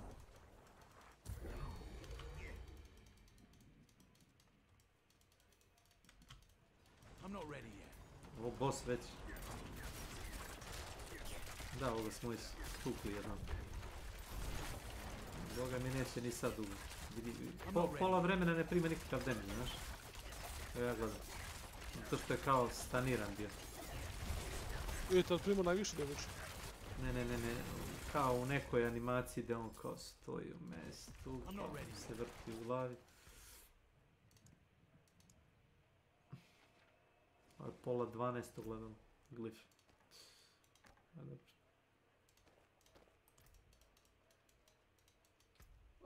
Ja ću sad pravim neku pauzu, ja mislim, samo sekund. Feel free. Znači ja nešto odradim, ne boj se. A ti tako kažeš nisam ni sumnjao. S nekim drugarima nešto cimaju me već za neki kod. Za kod? Ma da. Opa. A što igrate, Modern Warfare 3? Ne, ma onaj DMZ. A s onim što jure likove non stop, brate, što ne rade ni jedan PvE aspekt toga, nego samo idu i jure likove. Pa ako znaju kako da nađu ekipu, okej. Ma njih dvojica i ja. Ček, 30. Ne, imam prvo savjet ako hoćete da nađete ekipu sa spona odmah. Znaju oni to, pa samo to i rade. Imaju, ne znam koji su, 800 i neki level su svi oni. Onda dobro. Znači u startu krećete na drugu ekipu, a? Da. I odmah ili se zaginemo ili... ne. HVDES. Welcome to my channel. 35, znači, 36-ice, Pa brate, ne igra mi se kod, ali rekao sam im ono kad su me cimali juče. Nema veze, kad budeš htio da igraš, zove. Hoću da igram, brate, igram se Diablo, ono da hoću da igram kod, igram bi kod. Ništa, ajde, pa za, nemam pojma, sad i po 2, ja mislim da ćemo se čuti opet. Može. Ajde, sve najbolje. Pozdrav. Zdravo. Pozdrav.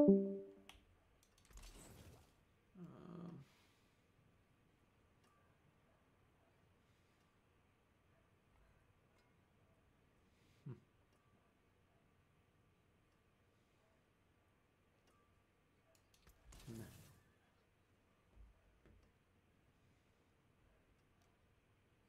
Ne.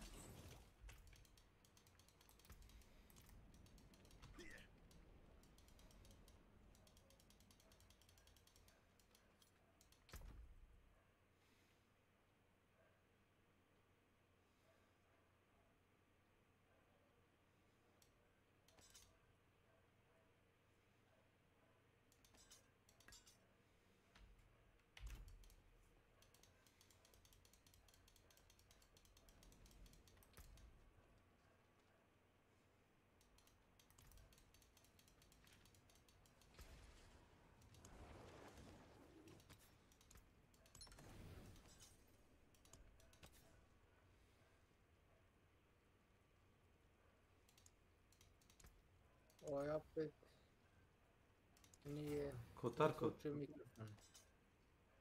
Nije Tarkov, Milan. Šta sad radi? Opet masturbira. Nije priča. Sam se zove Milisaneka. Dobro, samo kad se ne samo zadovoljava.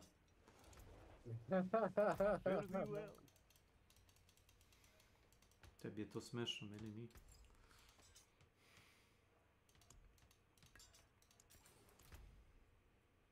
Mislim, jeste mi ovako drugari s kanala i to, ali ne sjećam se baš toliko slobodno da baš toliko stvari delim s društvom.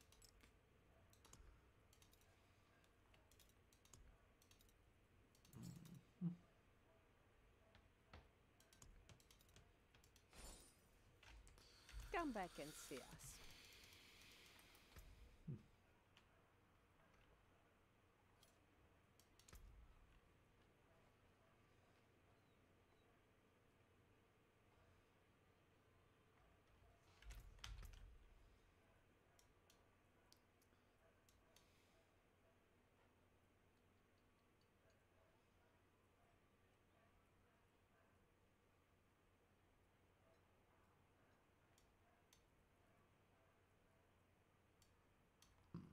Milan je naš i mi nemamo drugog.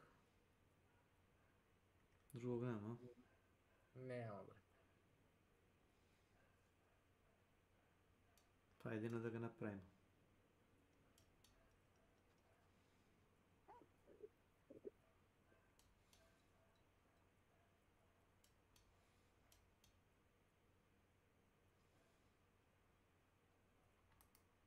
Ha. Pa da.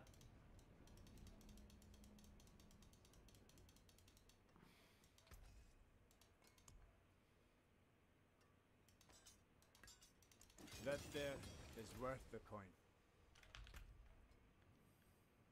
A majku ti spavim. Nemam ovo page. A jebi ga, voli čovjek. Vlado, Molim? jesi ti, ako smijem da, rećiš mi da sam serator, znam, ali jesi ti trenutno... Pa ja ne pričam to ljudima. Dobro. Dobro. Živ bio.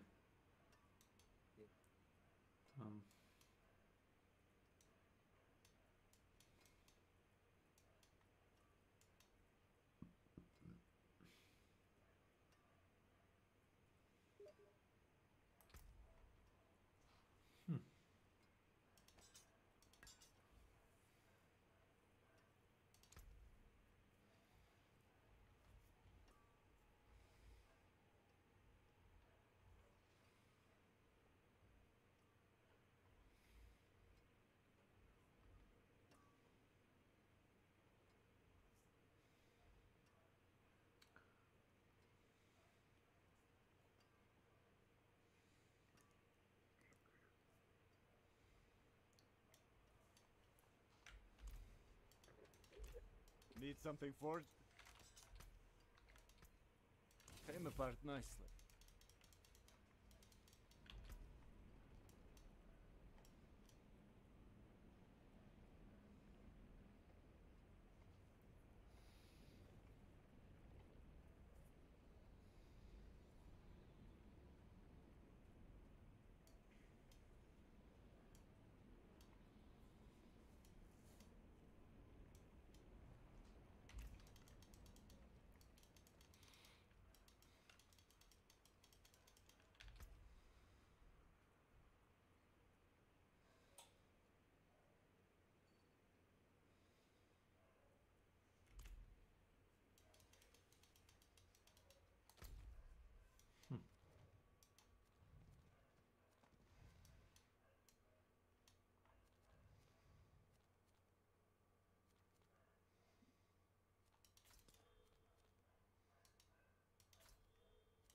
It's really weird that he's doing that. He's not my friend or colleague. I've barely spoken to him. I dislike DSP's content and his attitude. I've done some terrible things on the internet that I regret, but nothing close to the stuff he does on a very regular basis. He is a really, really bad Let's Player, constantly blaming the game for his own mistakes, and I find that really distasteful. If you make your living playing someone else's work, then the least you can do is respect the work that went into it in the first place. I don't like to see someone harassed online daily. I've experienced it myself, and it's put me in some really dark places. But to say DSP brings it on himself is a massive understatement. His persona is the king of hate. He does it on purpose, and there's a lot of baggage that comes with being super negative. That's like his only defining characteristic. He's not good at the games he plays. He's a controversy machine, and that feeds his channel. Nothing I've seen him do has caused anything positive to happen. Here's the thing. Insulting your fans is often blown out of proportion. DSP is terrible for this, and most of what he says to his viewers is inexcusable, but let's not pretend that viewers are immune to criticism themselves. They often act like assholes, they're entitled, whiny, and provide a lot of subjective criticism with no constructive use. It can drain you emotionally and mentally to be subject to that kind of stuff all the time, and I really feel like part of that is why DSP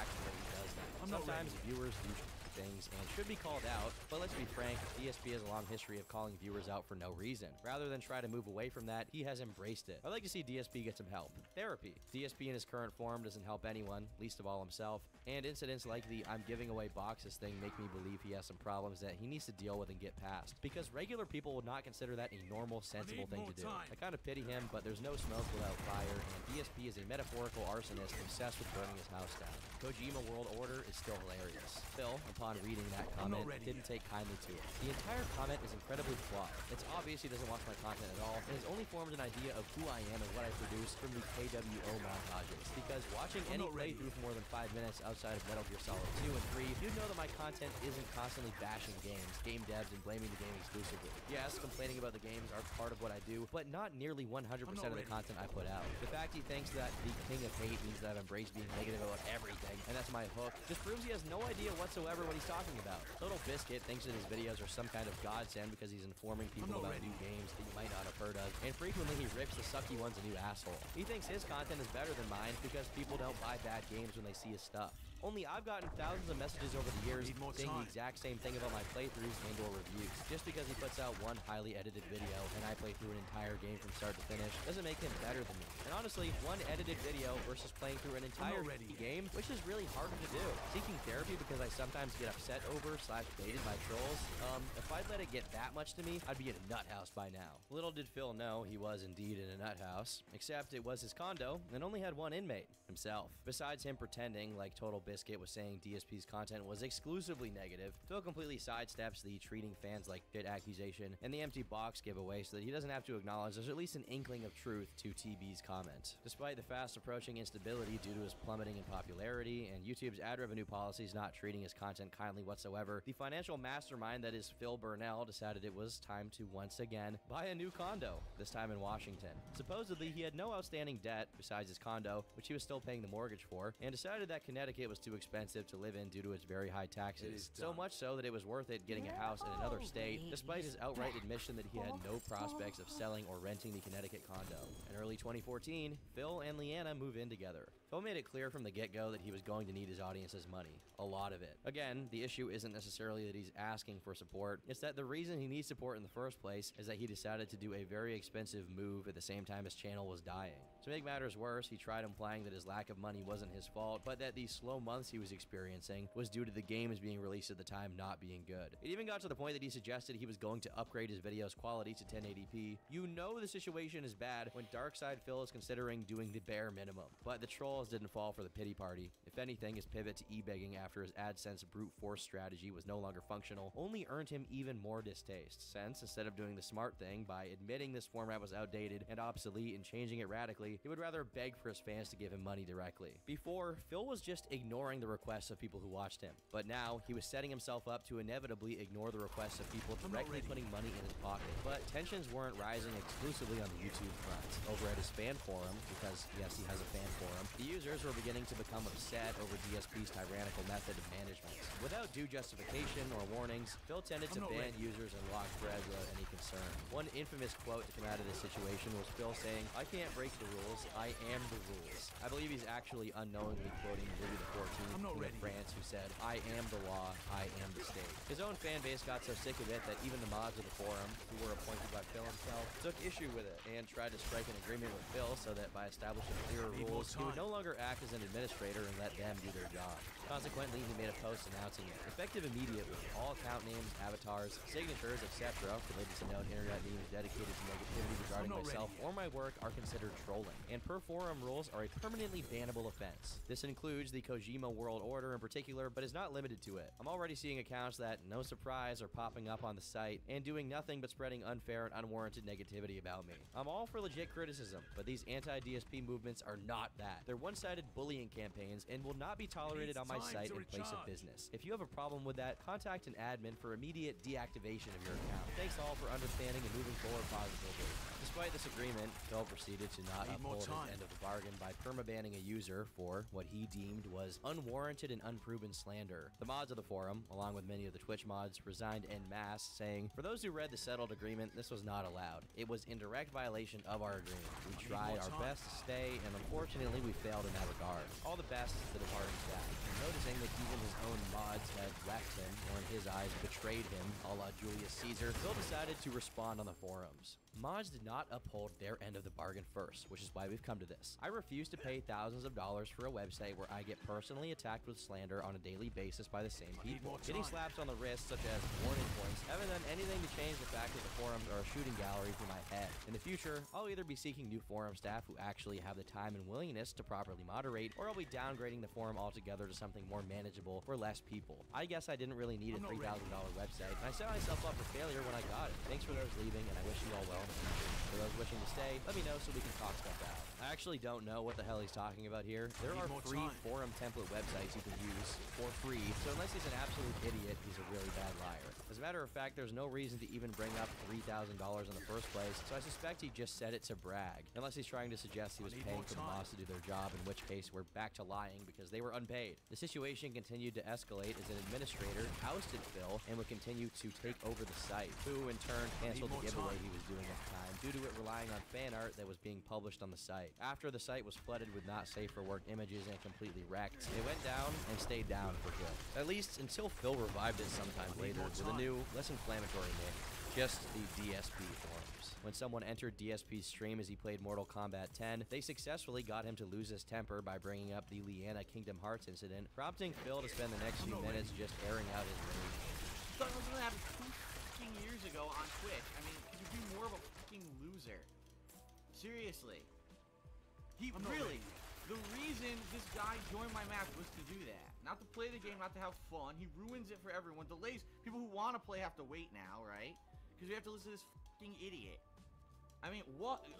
Ladies and gentlemen, you have found the epitome of a loser on the internet. The tirade alienated vast swaths of his audience, and he apologized the very next day in a video on his YouTube channel. For once, this was an appropriate response, even if he was pressured into doing it. Every once in a while, Phil does seem to exhibit a sense of clarity. For example, example, some of his trolls doxed his new location back in the summer of 2014, which wasn't a very difficult task to do considering how careless DSP was about it. It took a long time for someone to do something with that information, but after 5 consecutive days of being DDoS attacked, someone tried to SWAT Phil, saying he either had or was in the process of murdering his girlfriend and her family. I don't have to explain how absolutely unjustified and dangerous this was, but thankfully, Phil had already been in contact with the police because he predicted something like that would happen. Perhaps because something similar already had happened at some point, but that's just speculation. However, Phil took this as an opportunity to conflate the people who tried to SWAT him and falsely accuse him with anyone and everyone who had ever made a "this is how you don't play" video or mocked him on the internet, saying that it was the negative vibe people created around him that almost cost him his life.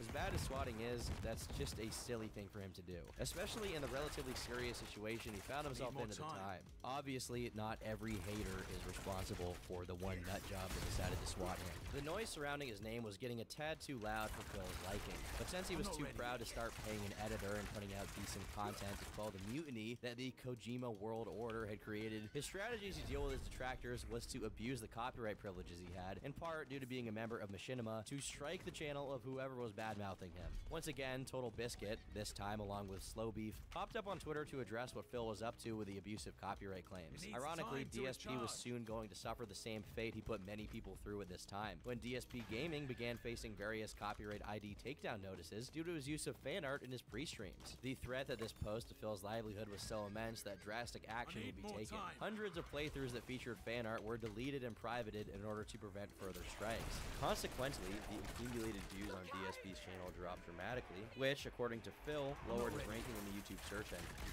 Not only was his personality pushing people away from his videos and streams, now his privileged spot in the eyes of the algorithm was going away, and the House of Cards was very quickly collapsing. Again, this is not something I wish on anyone, not even someone as annoying as Phil. Having your livelihood ravaged is a terrible thing. However, the crux of the issue is despite having actively participated in bringing all of this upon himself, he simply wouldn't stop in blaming exclusively other people for the damage done to his channel. Additionally, he returned to directly asking his viewers for money, this time with a Patreon already set up, which, around this period of mid to late 2015, was making a little over $1,000 a month. Like he always did when it came to asking for money, he brought up the topics of his taxes and bills, saying he had to pay off his house. But it was clear to anyone with half a brain that Phil was not exactly living frugally. He had nothing resembling savings to subsist on, and actually depended on things like the hike in revenue in the latter half of the year to keep himself afloat through all of the debt he had incurred. None of which is explained to the viewer, of course, because that would reveal just how financially irresponsible Phil truly was. Due to the declining ad revenue, Machinima once again renegotiated their contract with Phil and lowered his salary. Instead of looking inward to where he could improve on his content, he decided to strike out at people who watch his videos with an ad blocker, calling them thieves, among other things. Though he previously pledged to never again ask for money online, saying he would rather get a different job than be an e-beggar, he presumably reconsidered this when he realized how good he actually had it in comparison to a real job, and he didn't want to lose his YouTube gig. He'd actually ridiculed the mere concept of asking people for money, saying he would feel morally bad to be in such a situation. Everything is a tax write-off. I don't need money, I don't want that. That's ridiculous that I would have people be sending me money and stuff, and I'm still not asking for that, and I would actually morally feel bad if that were the case, if I were to have to do stuff like that, and I really hope that I never will. Of course, there's nothing wrong with opening up a Patreon per se, but when you try to guilt trip people into paying for debts that you chose to incur, there's definitely a problem at hand. This wasn't the only instance of Phil eating his own words either. He spent years mocking any Let's Player who did Minecraft videos, going as far as to say it was only widely played because it was free. The reason that people are playing Minecraft is because it is free. Guess what, Notch? You're a f***ing idiot. Once Patreon time rolled around, he changed his tune to simply having missed the game and set it as one of the tiers. However, much like any of the other obligations Phil made to his patrons during this time, he would fail to fulfill the extent of what was promised, with him only playing 1 of 4 prospective Minecraft sessions due to low viewership. Another incident came when users voted Persona 3 to be that month's Patreon game. After a 4-month playthrough, he reached the final boss, only to rage quit it and not finish, saying it was the worst designed boss fight he'd ever done. He only returned to Persona 3 later, though we'll cross that that bridge when we get to it. Another tier on the DSP Patreon was yet another reboot of Project 7, which he promised to do if he hit $1,250 a month. The goal was met, and he took some time off of streaming to work on it. Just 2 weeks later, he indefinitely postponed production, saying to do Project 7 at that time would not make sense, all while refusing to refund the money donated for that specific purpose. It was also around this time that Phil decided he would only fulfill his pledge obligations if the pledges surpassed the set goals by several $100s, supposedly to counteract the abundance of false pledges he was receiving on Patreon. In addition to this controversy, the prospect of another Project 7 reboot reignited whatever was left of Phil's deteriorating relationship with Howard and John, who at this point were very mad at Phil for a variety of reasons, including the fact he monetized a video he made talking about their mutual acquaintance, Scott. The entirety of their back and forth adds up to several hours, but the short of it was that ever since his move to Washington, there was no longer a real friendship between Phil, John, and Howard. Since this time, Phil has made clear on multiple occasions how he simply doesn't have the time to invest into friendships, instead sinking his time into his business, something that apparently continues to this day. Much later on, Phil recognized that during this time period, it wasn't just his professional life that was tumbling down, but also his personal life. His relationship with Leanna was deteriorating, and he'd completely lost touch with his best friends from his peak era, both of which are cited as some of the most negatively impactful moments of his life. He also recalls doing nothing but eating fast food and drinking to such an extreme point that he describes himself as being an alcoholic at the time. Pretty sad, and despite everything, you can't help but feel pretty bad for the guy. Hello. DSP began 2016 with a three-pronged plan. On his main account, DSP Gaming, he'd continue posting playthroughs like he always did, while his vlogs went to the King of Hate Vlog DSP, and his edited videos and montages were uploaded to a third account called KO Gaming. After a rough 2015 that introduced Phil to the consequences of behaving the way he did, he was angling to outwork his lack of manners and the audience of trolls he had attracted. It was supposed to be his year. Phil would finally become Himothy, until one foolish mistake sapped his momentum right at the very beginning. One of the ways he found to make up for his past shortcomings as a content creator was to return to Persona 3 to beat it, as he was supposed to do a long time before. However, just as his live stream for it was about to begin and the screen was set on a message informing people that it would start shortly, he mistakenly left his webcam on and visible to the viewers. In doing so, he exposed his audience to what appears to be his pre-stream preparation ritual, if we can call it that. I'm pretty sure I can't really show it on screen, even though it's not explicit per se, since you can't see any of it happening, but it's fairly obvious based on the fast-paced jerking motions and his facial expressions that DSP is cranking one out immediately prior to beginning a stream. As soon as he's very visibly done, the live stream starts and he says, "Oh, the camera's on. The camera's been on the whole time, huh?" Almost as if he was knowingly nodding to those who had the displeasure of witnessing the whole thing. As far as live streams go, this comes close to the mother of all of them. It was covered by Keemstar of Drama Alert, and potentially, it's the single most well-known moment of DSP's career to this day, however ironic and depressing that may seem. Phil's first response to the situation was to simply ban anyone in stream chat that questioned him on what exactly he was up to during that pre-stream. Due to the stream only having 20 to 30 people on it at a time, and since a lot of people watch live streams in the background while doing something else, like gaming, he probably thought this moment would simply sink into obscurity and be quickly forgotten about by those who had witnessed it. I wonder, in the hundreds, maybe even thousands of hours of DSP live streaming and unedited videos leading up to this, if that or something equivalent has happened before, and it just got lost, like tears in the rain. His next move was to berate those who suggested he was such a degenerate as to masturbate in front of his YouTube viewers publicly, before proceeding to claim he was simply scratching his leg. I don't know one single human on earth that enjoys scratching their leg that much, and honestly, I feel like if he had just acknowledged what happened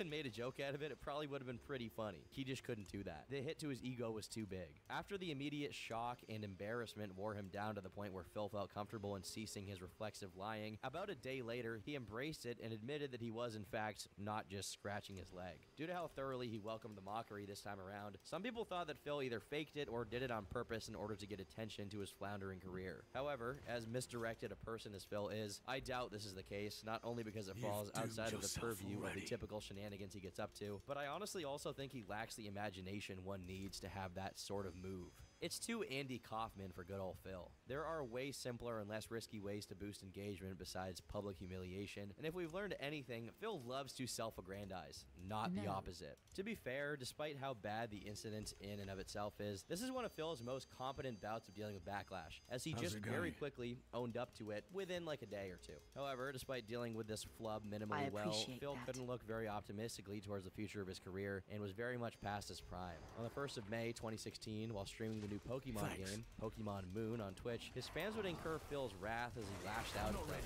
Quite honestly, let me take a look. I've not looked at stream numbers all day. My God, the stream numbers are terrible. Wow, what happened?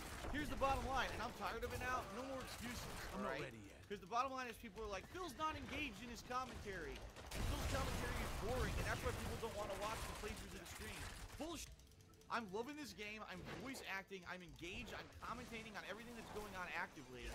Bullshit. I'm not ready yet. I call massive bullshit on any idiot who says that about either Watch Dogs 2, which I've been playing recently and really liking, or Pokemon. It's bullshit. I call complete and utter bullshit on anyone who's saying that I'm not engaged and I sound like I'm bored. I'm not. So I've had enough excuses. It just seems to me like people are fucking lazy and don't want to come out to the stream. I don't even know what else to say.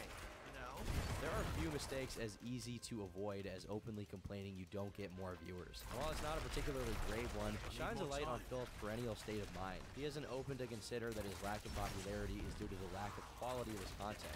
Or better yet, the consequences of his behavior as an online personality. Phil received backlash from his fan base, which was then compounded by other creators like Tech USA, who covered his little tantrum on livestream. Phil apologized for calling his viewers lazy, but remained steadfast in his belief that the viewership drop-off has nothing to do with the content itself.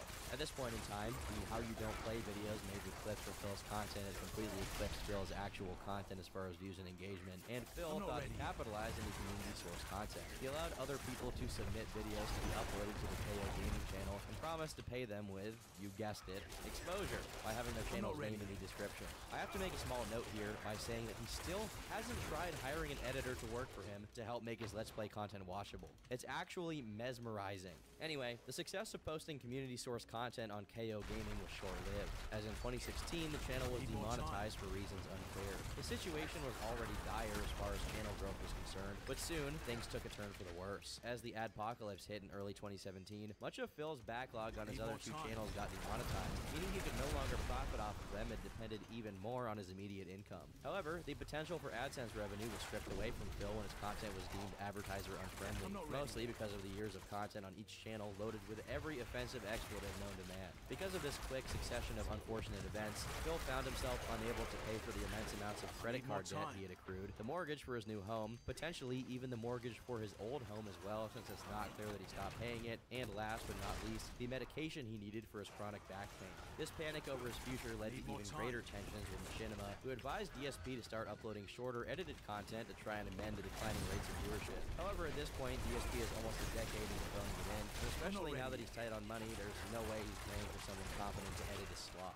Incapable of understanding how the business model of his own business operates, Phil thinks that Machinima, along with Google, is shafting him out of money after years of his loyal servitude. In his mind, they owe him something, even if the content simply is not working out. Strangely, he seems to believe that the changes in algorithm are somehow malicious in nature, and that they owed him an explanation as to why he was being treated unfairly. He released a video airing out his grievances and basically saying that he'll get to the bottom of it, as if there was something to get to the bottom of.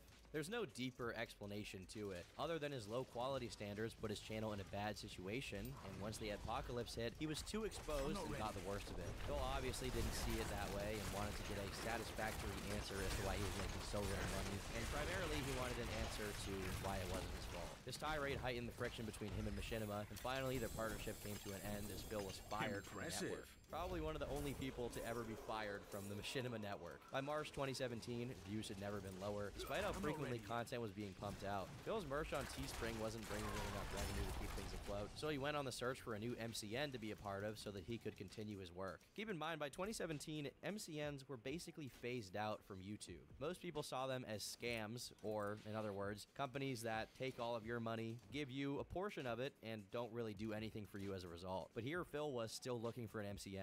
Eventually, he found one called Curse, which was willing to take him in. This was a bit foolish on their part, I should say, since he promptly abandoned them to sign with another MCN, Liveria Media, who offered him content ID protection, with the bonus of allowing him to copyright claim the derivative videos of his detractors. Soon after, Phil noticed Liveria's inability to commit to any of their promises to him on writing, and sussed out that they probably weren't going to be able to meet his expectations. So he returned to Curse, which, while less lucrative, allowed Phil to continue his work. However, just as one negative feedback loop is looking like it might night stop, another one begins. Phil's domestic life with Leanna became turbulent. Leanna by this time had recently gotten herself a job, and as the breadwinner of the family, was often out working. Probably because of the life experience she was accruing while at work, surrounded by adults with expectations of responsibility and maturity, she began maturing herself, and naturally, muted tensions rose between her and Phil. In early 2017, she tweeted a photo of a fake engagement ring saying, "My co-workers keep asking me when Phil and I are getting married, even though we aren't engaged. Gotta fake it." While seemingly small, it communicated a lot about how their relationship was going. She wanted more out of it. She wanted commitment, expecting Phil to take it to the next level, while he was comfortably inert. While he acted very confused on stream when it was brought up, it appears he quickly took the hint and got engaged to her, though he admitted there was no hope of having an actual marriage take place due to Phil's unstable finances. Despite the proposal, there were various signs that they were adrift and on a fast track to separation. A little while later, Leanna suffered an anxiety attack that was so intense it landed her in the hospital. This flare-up of her condition compounded on top of their already bad situation, since they had to pay for her 3-hour stay in the emergency room, despite her receiving nothing resembling treatment besides a pill, according to Phil. The reason for her anxiety attack is unknown. It could just be from the stress of having a job, but many people speculate it had to do with her relationship with Phil. Soon enough, Leanna did break up with Phil and moved out. While he denied it for a brief period, he eventually did speak out on it, saying the following. Since there's been tons of speculation and it makes sense to clear it up, yes, it's true that Leanna and I have broken up. We actually broke up a while ago and she moved out 2 weeks ago. We purposefully agreed to keep quiet to prevent any unnecessary drama on either side, being that we both have public personas and social media presence and we're still on good speaking terms. This is a personal matter between us dealing with behind the scenes occurrences and feelings that quite frankly are nobody's businesses but our own. I wish Leanna the best, I still talk with her regularly, and we both appreciate it if you respect our privacy on this matter. As in, don't bother asking for details because you won't get them. In fact, this is probably the only time I'll really address it, as I'd prefer to move on positively and focus on the future. There will not be any videos made on this subject. Thanks for understanding. Meanwhile, the trolls took this opportunity to make a phone call to the radio station 897 KACC and requested the song Baby Come Back on Phil's behalf. 897 KACC, we got a dedication in. These kids and their names, I swear. So, Darkside Phil wants to dedicate a song to Panda Lee. He wants to dedicate Baby Come Back by Player. Regardless, it was clear that Leanna leaving had filled up a ton of bricks, perhaps even worse than his financial issues. He began sleeping poorly and began struggling to eat as well, as he used to eat after Leanna made him dinner. Along with the ending of his friendship with John and Howard, Phil has described his breakup with Leanna as one of the most negatively impactful things to have happened to him in his life. At this point, he was more of a Twitch streamer than a YouTuber since he was getting increasingly less results from his uploads, and still, the requests for donations to his Patreon kept becoming more frequent. His trolls found themselves at a crossroads, like a dog chasing a car. They didn't know whether to celebrate Phil finally approaching rock bottom, or to mourn how low he'd come. By November 2017, Phil got into another relationship, one that he publicly announced in early 2018 by posting a picture of a red-haired woman tending to his Christmas tree, though her identity was concealed. The trolls' response to this was to quickly start a thread on Kiwi Farms, claiming to be a lady of the night who was hired to pretend to be DSP's girlfriend. And what is perhaps the strangest twist to this entire story, it turns out the people behind this particular troll campaign were Patrick and Brenda Bronskis, a pair of professional scammers who use pictures of young women without their consent to swindle victims of their money. After a decade of their grift, it was their attempt at defaming Phil that caused their undoing. The woman whose picture they used to pretend to be Phil's fake girlfriend was contacted and promptly refuted their story, and just like that, the thread was gone. The account that made this thread was soon linked to another pseudonym, Angelina Capri, who had registered a domain in the name of none other than Patrick Bronskis. By the time they changed the registry information to the domain providers, it was too late. Kiwi Farms had already gotten to them. Scouring the internet for any information they could find about them, they came up with various indecent images of Brenda, among other things. Another account linked to Patrick was recorded attempting to provoke Phil during Twitch streams, claiming to be a patron who would rescind his pledge if Phil didn't address the rumors directly. Whether this was a botched attempt to extort Phil, or just a way to kick him when he was already down for entertainment is still unknown. Owner of Kiwi Farms, Null, would personally email Phil seeking to clear the air around the situation. I love drama.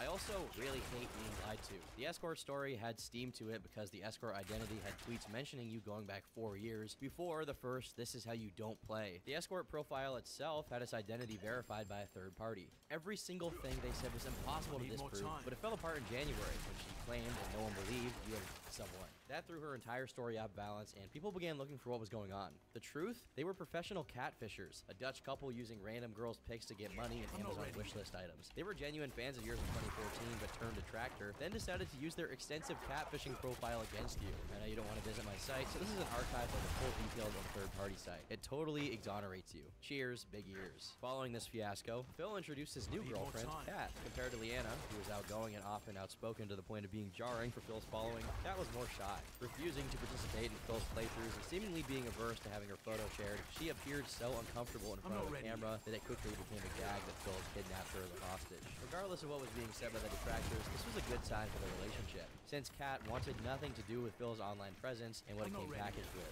In 2018, Phil tried to replicate the virality of his original DSP Tries It Axe Body Detailer video, but it was quickly overshadowed by another controversy he involved himself in. At the time, prominent streamers and influencers received copies of the newly released State of Decay 2, common practice for companies who want to promote their products. Upon realizing he was simply too irrelevant to be viable as a recipient of a free copy, Phil took to Twitter to rant.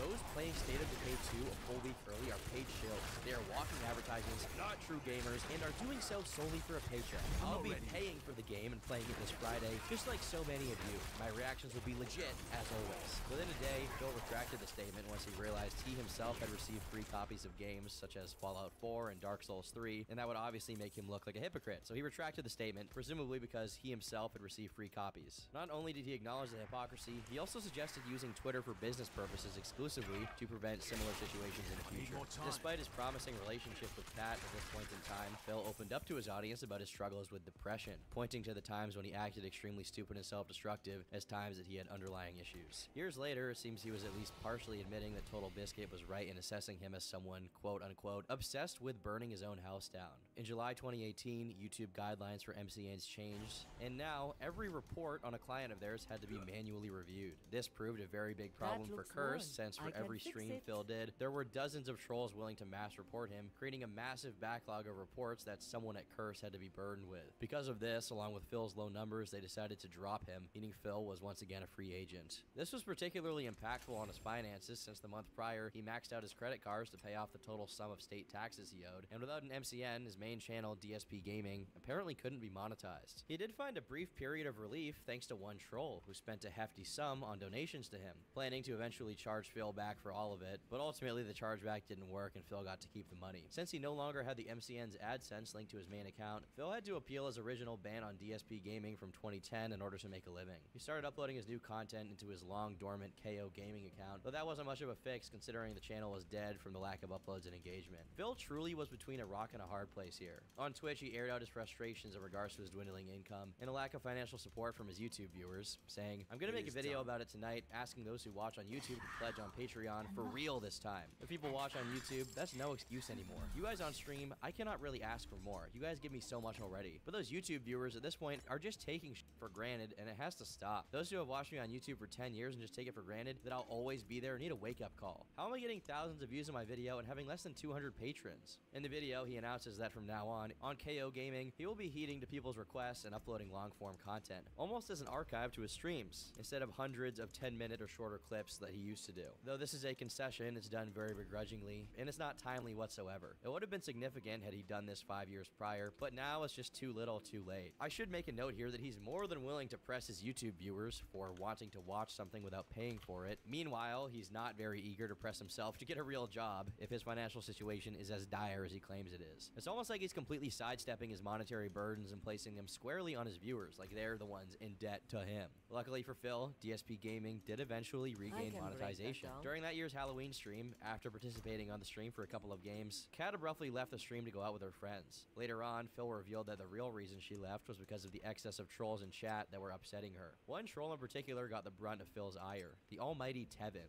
Why does everyone want me to give Tevin a birthday shout out? You guys are fucking lame trolls. What? Who cares if I say happy birthday to Tevin or not? Happy birthday to my number one fucking thief who deserves jail time for the amount of stuff that he steals illegally, except that YouTube won't do anything about it and he knows that I can't afford to stop him. Happy birthday, Tevin's claim to fame, besides beating Phil in Street Fighter on one occasion, is having tried out the Wings of Redemption playbook on DSP, deliberately calling him Dave instead of Phil to get a rise out of him. Although it didn't catch on as much as Wings' Richard Samuel routine, it was an admirable effort. Besides being responsible for restreaming many of Phil's streams, Tevin had been around for quite some time, knowing of DSP since before 2010. What's interesting is that many of Phil's most prominent detractors at one point were actually fans of him. Quite the Batman dynamic he has going on. Due to all the DSP derivative content Tevin had uploaded, Phil began frequently accusing Tevin of stealing his content, comparing him to a bank robber, among other things. For a brief period, he was the primary recipient of DSP's ire, to the point where the phrase, "It's Tevin's fault," became one of the rallying cries for the detractors, especially during that period. But no matter how much Phil accused others, ultimately, he was his own worst enemy. Despite being a very meek person in real life, according to everyone who's actually encountered him, online, Phil just had conflict in his nature. Some were less personal, such as his brief friction with low-tier God, as the two were often compared to each other due to both being very toxic Street Fighter players. As a matter of fact, they even fought a match in-game once. Come on, you f***ing scrub. Starts off the match with a scrub cycle pressure, praying that it f***ing works. Another fighting game adjacent beef Phil was unable to stop himself from entering was when Alpha Omega Sin used him as an example of people who rage quit matches, to which Phil replied by qualifying that when he purposefully throws a match, it's not rage quitting because he doesn't actually quit. A highlight of Phil's response is when his audience outright tells him that to make the response and address it is just going to create more negativity, he should let it go, to which he responds that he's been the bigger man for a very long time, meaning it's okay for him to engage with someone saying something bad about him just this once. I guess that's sort of Phil's general sin as a content creator. He's unwilling to not engage with negativity, which makes for a very depreciated viewing experience for people who actually want to watch his streams. He also got in some trouble in 2019 when talking about the passing of Twitch streamer Etika. While he does express sympathy for Etika, he makes the mistake of pontificating about his own situation in 2017, leading many people to claim he was making what happened about himself. The video also attracted some negative attention due to it briefly being monetized after being uploaded, with the first line in the description being a Streamlabs link to give Phil a tip. Honestly, I think this one's not that big of a deal, but obviously someone was mad. In a similar instance, about a year later, Phil got himself in hot water again, this time regarding Kobe Bryant's passing. Today's just a bad day. I'm not ready Bryant passes away in a tragic helicopter crash. My slaves get corrupted and deleted from friggin' nights. What else could happen? I hope nothing else. I hope that's it. DSP had a history of conflating other people's circumstances with irrelevant or petty things. For example, when Toby Turner was facing some very serious allegations in April 2016, Phil posted a video covering his personal story with Toby. The only problem was, his gripes with Toby were over things like Phil's opinions on his content, or Toby having been disruptive and cringy during E3 2011, when the topic at hand was Toby potentially being a sex offender. Another example of Phil's pettiness knowing no boundaries involved fellow YouTuber Pro Jared. In 2016, Jared made an innocuous tweet saying, "I took a wrong turn on in the internet and ended up reading DSP hilarity. Haha. Whoops." A whole 3 years later, when Jared was faced with accusations that he cheated on his wife and was exchanging salacious DMs with minors, Phil actually remembered this microscopic dig and spoofed it, saying, "Took a day off from the entire internet, but hashtag Pro Jared hilarity was at the top of everyone's Twitter feed. Haha, whoops." In an unrelated video, he outright brags about biding his time and keeping his eye on the bigger YouTuber who had punched down on him, but he made no comment when Jared addressed the accusations himself and largely disproved them. This tweet went viral and got positive reactions from a few other prominent content creators, and Phil had a mind to capitalize on the first morsel of positive online attention he got in an entire decade. How did he do this? Not by pushing out some content to capture people's attention and keep them coming back for more. No, of course not, okay? Instead, Phil deferred back to his standard operating procedure, going over every negative thing ever said about him for the 1000th time in an almost 2-hour-long video. One of the claims he makes in this very long video is that he had less haters now than he used to in proportion to how many genuine viewers he has. Phil was right, but he had no idea why this was and presumably chalked it up to trolls getting tired of his shtick and moving on to something else. Unbeknownst to him and many of the casual followers of the DSP phenomenon, the main group of DSP detractors was about to implode. Wings had Sean Ranklin, Chris Chan had Liquid Chris, and Darkside Phil had the Sons of Kojima. Sons of Kojima was a group dedicated to discussing, reacting to, and memeing on DSP. Their her name being an intentionally purposeful nod to Phil's complaints about Hideo Kojima's game design decisions Welcome in the to Metal my Gear channel. game he was playing in the first This Is How You Don't Play episode. The first proper group with this purpose was the aforementioned Kojima World Order, who focused primarily on troll compilations. However, Sons of Kojima took it to the next level and added their own commentary and spins on the content to the DSP moments that they compiled. Even the original creator of the This Is How You Don't Play series, Evil AJ 2010, was a member. Quickly, the Sons of Kojima became the largest group of detractors online, with one man in its helm, Fred Fox. Wait, who's this? Fred Fox? Fred Fox. I'm not ready yet. Fred? Deriving his name from the ABGN clip you just saw, Fred sought to keep his real identity a close-kept secret and tried to establish a strict code of conduct in other members of the SOC and even the general DSP trolling community at large. Many former members cited the group as an enjoyable pastime that was gradually ruined by Fred, who took it significantly more serious than everybody else. His number one rule was that no one under any circumstance could profit off of DSP, supposedly because it would affect their capability of neutral and fair judgment of his actions. Anyone who attempted to monetize their DSP trolling began a campaign of intimidation and sabotage from the Sons of Kojima, the most notorious example being with the then up-and-coming YouTuber, arent. Arent was a rising star in the niche DSP detractor scene, uploading daily summaries of Phil shenanigans. The one mistake she made was making money off of her work, something Fred and the SOK were quick to confront her with on Twitter when their content was used. The content in question was screenshots taken by Fred and images of DSP's content with an SOK watermark plastered on it. Arent claimed that her videos had ads placed on them by YouTube's copyright system against her will since they were DSP re-uploads. The incident split the detractor community, as people were either subscribed to Fred's ethos or casuals who thought it was stupid to treat it with much more importance. And I would probably agree with the casuals. Ultimately, arent got her account copyright struck into oblivion after her intro song, which was in multiple videos, was claimed in all of them. Arent and another former SOK member had a few exchanges about how Fred was worse than DSP. The particulars around who is responsible for the claims are very murky, but what matters was that this marked a tide change against Fred. Welcome to my channel. For the roughly 3 years that the Sons of Kojima was around, it was involved in more internal drama than DSP himself. In 2015, Phil's main gaming channel, DSP Gaming, had been plagued by various copyright strikes over the use of fan art and pre-streams. Leaks from a former Sons of Kojima member, Kaz, revealed that it was an associate of the SOC, Be Awesome One, who had not only created the fan art for Phil, but revoked permission for its use in his pre-streams, with the Sons of Kojima giving him the authorization. The Sons of Kojima had gone from idly compiling and reviewing Phil's content for fame and ridicule to actively seeking to destroy his career. One user, the King of Divas, saw Fred leading the group as the direct cause of everyone in it becoming distrustful of each other, but he was pushed out of the community and punished for his betrayal after the fact with a feature-length expose.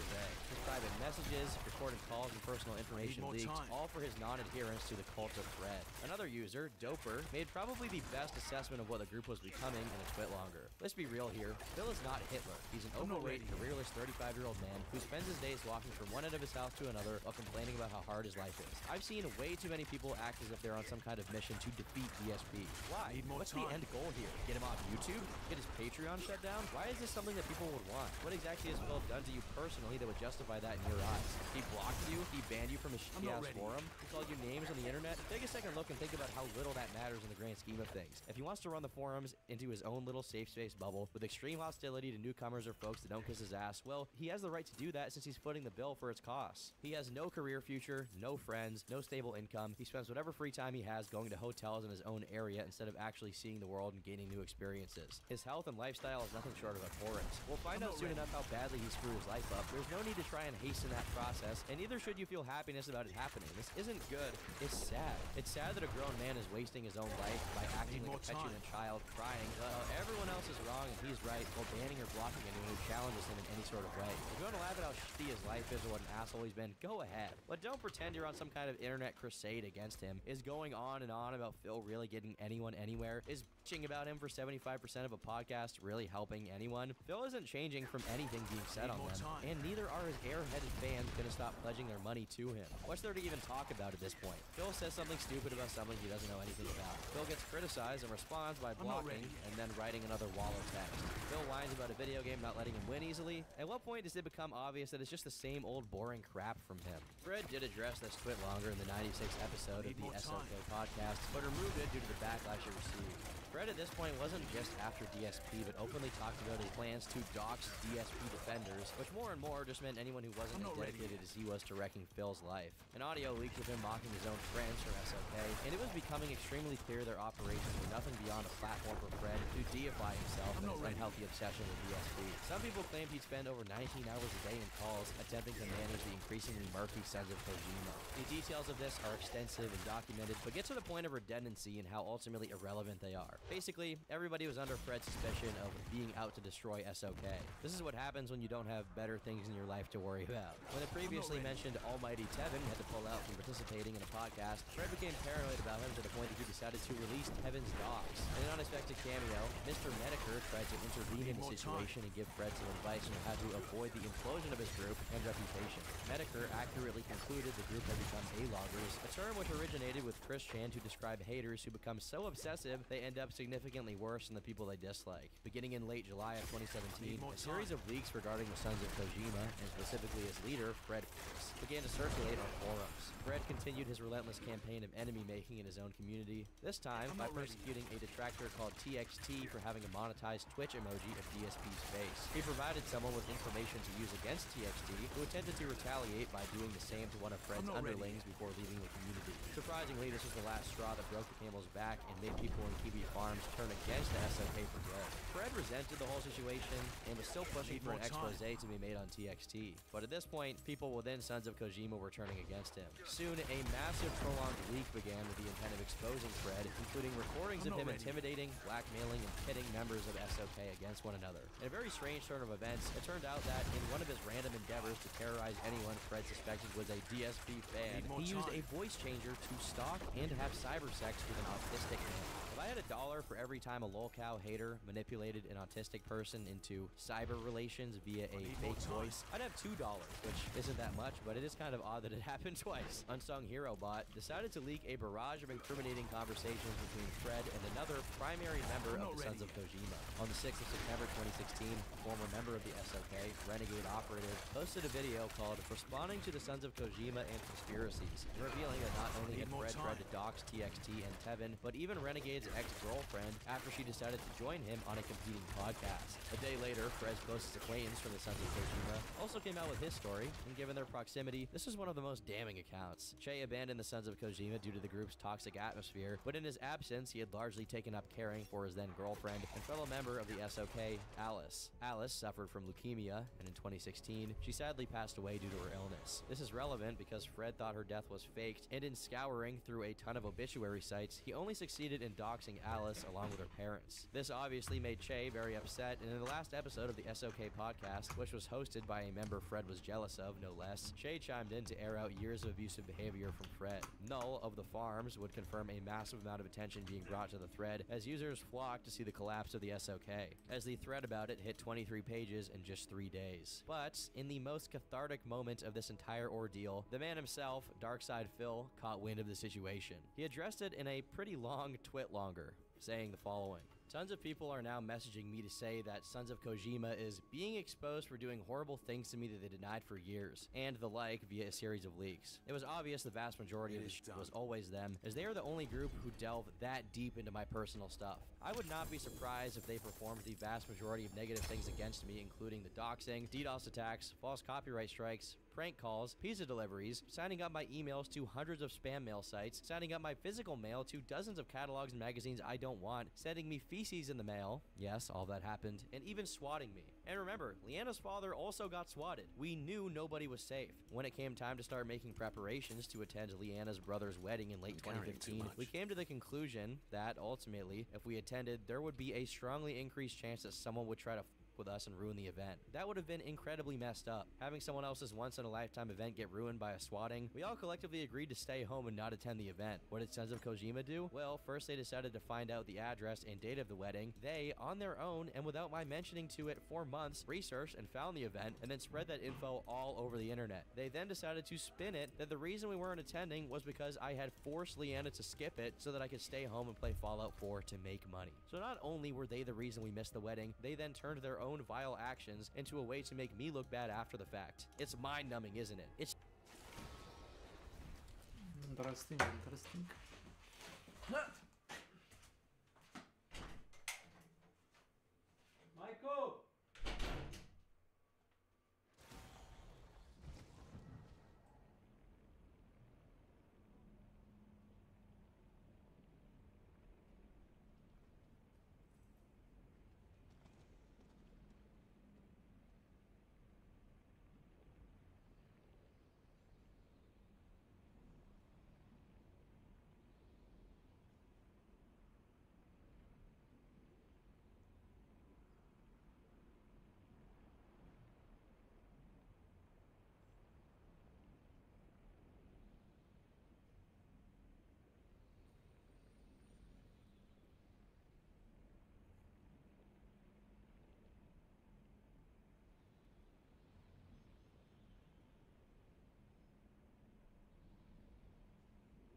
Stereotypical stalker behavior. And when it happens to celebrities, they get restraining orders. This is a textbook case of a bunch of sick-headed, mentally ill, yes, if you try to ruin someone's life you don't know, you are mentally ill, individuals trying to destroy someone they've never met and have zero personal relationship with. It's disgusting and disturbing. For those who are finally seeing the light, they need to look back over the last several years, all the shit they did to me since I moved to Washington, and seriously see if they can live with themselves. I feel bad even when I inadvertently hurt someone, but these people deliberately tried to destroy me for literally nothing. No logical reason. That's wrong on so many levels. My life is already destroyed in a lot of ways, and I'll probably never recover from the financial situation I'm in that they created. Therefore, why dwell on it? So please, don't keep contacting me with juicy new info, as I don't care. Just let me do my daily thing and be who I've always been since day one, and let's keep stuff positive moving forward. Everything else is just white noise that we can block out. While Phil is correct about many of the things said here, to blame the financial situation he's in on the Sons of Kojima takes a big chunk of credibility away from his twit longer. During the previously mentioned final episode of the SOK podcast, Null asked the present members if anyone had any knowledge of these swatting attempts, and they said it wasn't their doing. While Phil seemed to accurately assess his haters turned stalkers, it didn't mean that he was necessarily right in pinning his assessment to the members of SOK, many of which weren't half as deranged and deserving of that kind of framing as their leader, Fred, was. Speaking of Fred, he soon spoke out himself about the leaks. The things I've said and done in the past were disgusting, embarrassing, and inexcusable. I'm not going to make excuses or say that anyone else influenced me to do them. I take full responsibility for what I did and what went on in that group at the time.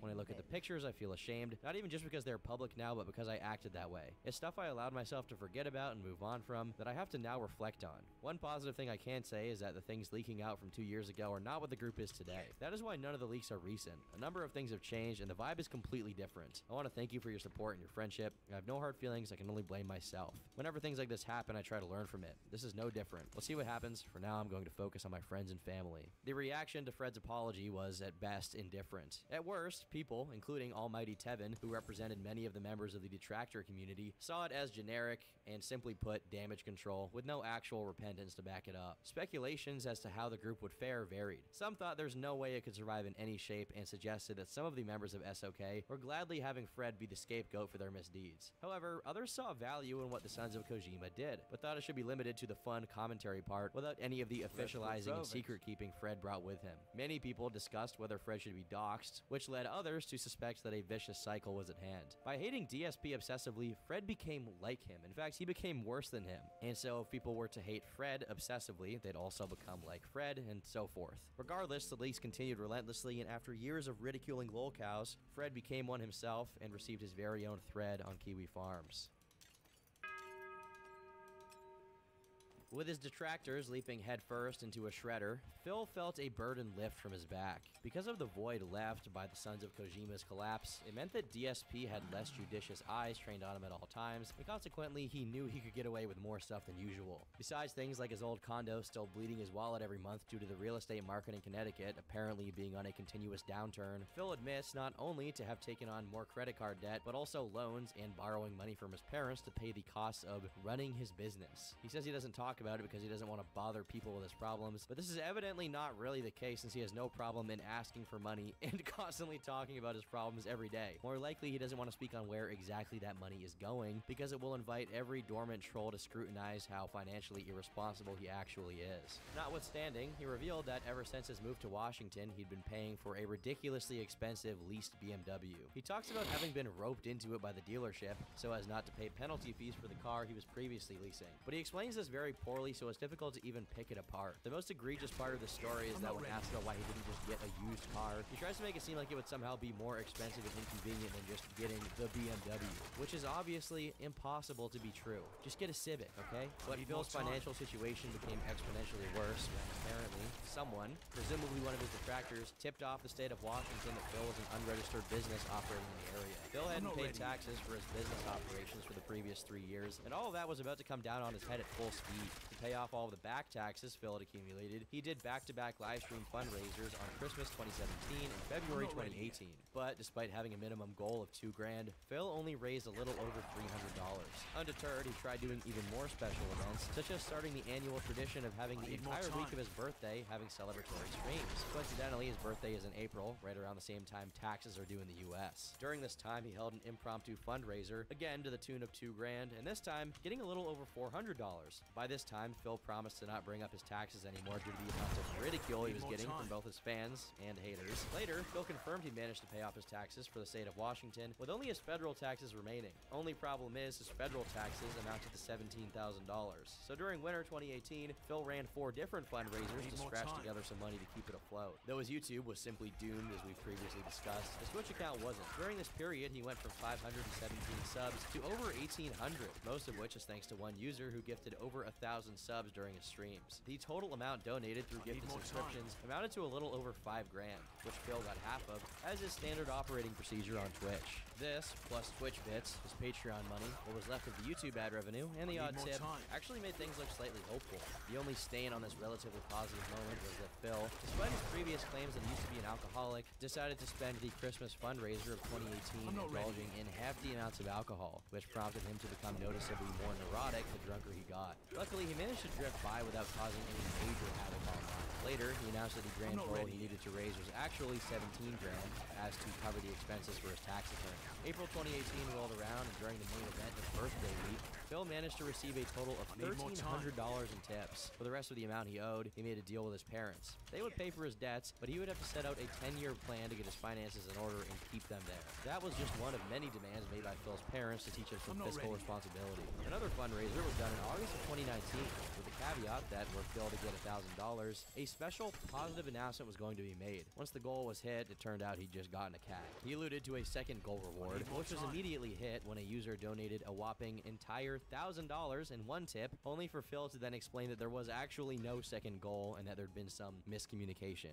It doesn't seem this was entirely malicious in nature, more so a manifestation of Phil's lack of communication skills. Soon after, Phil did an interview with fellow YouTuber The Quartering, though many felt that it fell short of expectations, since Quartering wasn't pursuing the more pressing questions and more so taking it easy on Phil over the course of it. The more success in getting people to donate Phil was having, the more he was seeing little bits of trouble start to surface again.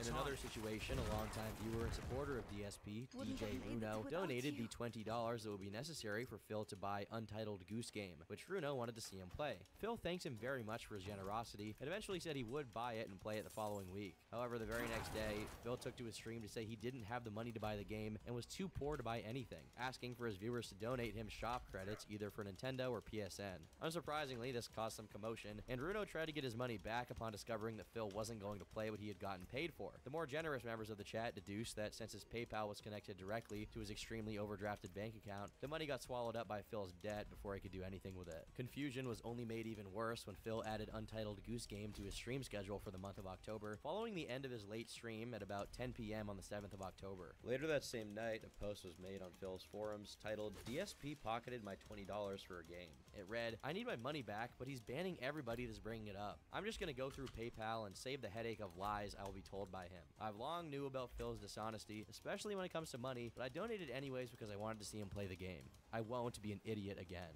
Phil did not take kindly to this thread, changing the subject of it to "Entitled Moron Tries to Fraudulently Report DSP for Something That Didn't Happen. The Thread." Edited title. He also posted in it himself saying, "So you've made an ass of yourself. You never contacted me directly about this, but instead apparently decided to post stuff up here, talk to detractors, complain to Twitch, and act like a general drama-filled dick. You're not the first, and you won't be the last. But you really blew it this time. I was checking my emails an hour ago during my break between streams, and saw that you'd sent me a message on PayPal. In the message, you complained that you'd given me $20 to buy a game, and that I'd now said I wasn't going to buy it, but that if people still wanted me to play it, you'd have to send Nintendo credits, and you didn't want to pay twice, so you were requesting your money back. I immediately returned your funds that I raised in tips on today's Borderlands 3 stream, because that's all I have, and apologize that this was the situation I'm in. All money I raise has to go to bills for important stuff, like keeping the electricity and internet on, to say the least. So then I check my Twitter and the forums and I see this. Instead of actually talking to me like, man, you apparently are trying to report to Twitch using video evidence that was ripped from my streams by detractors. Guess what? That's not what a man or a fan does. You had a knee-jerk reaction instead of acting rationally. And now everything you've done was in vain.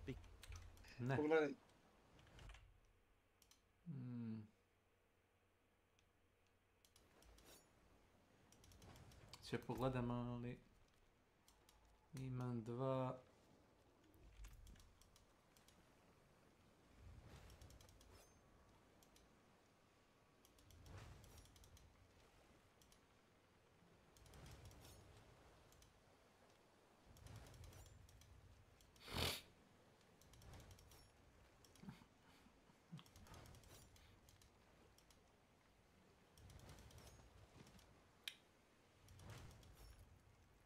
Hello. Greetings.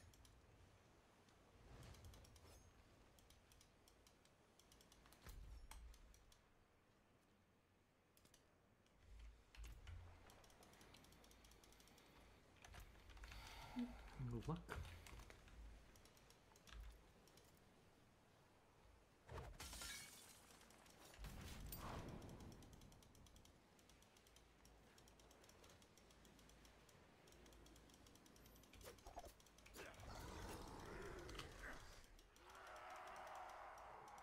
You have made a mistake in crossing me.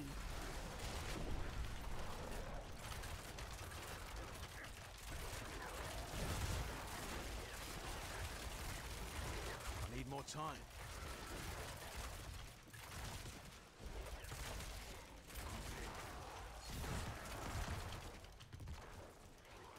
I need more time.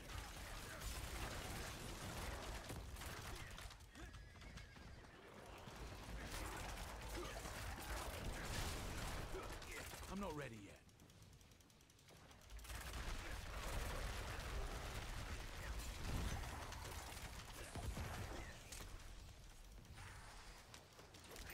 I'm not ready yet.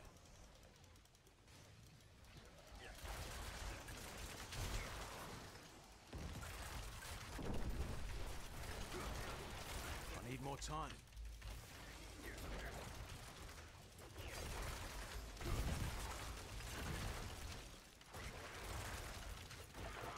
I need more time.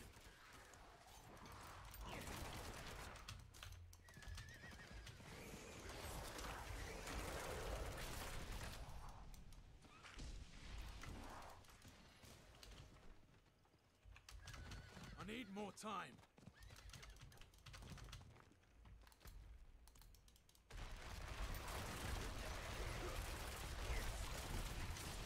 I need more time.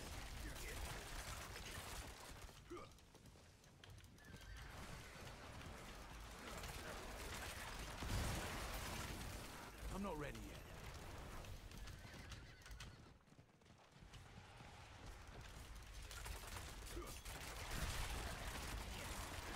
I'm not ready yet.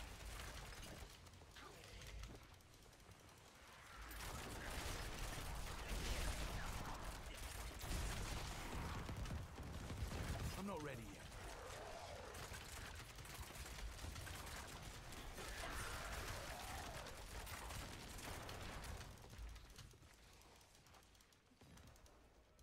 I'm not ready yet.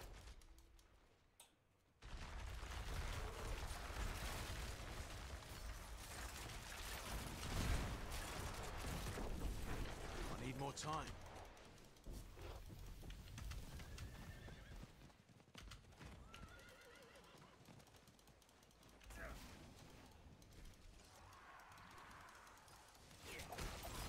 I need more time.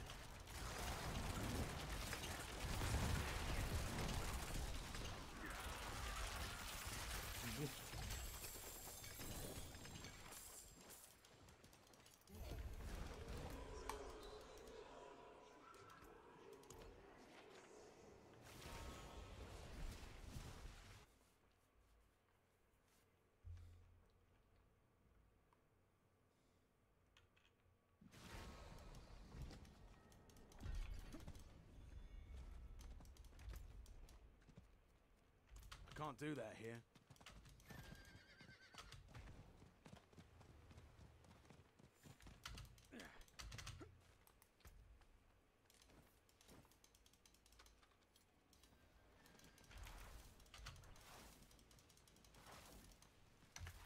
Hello.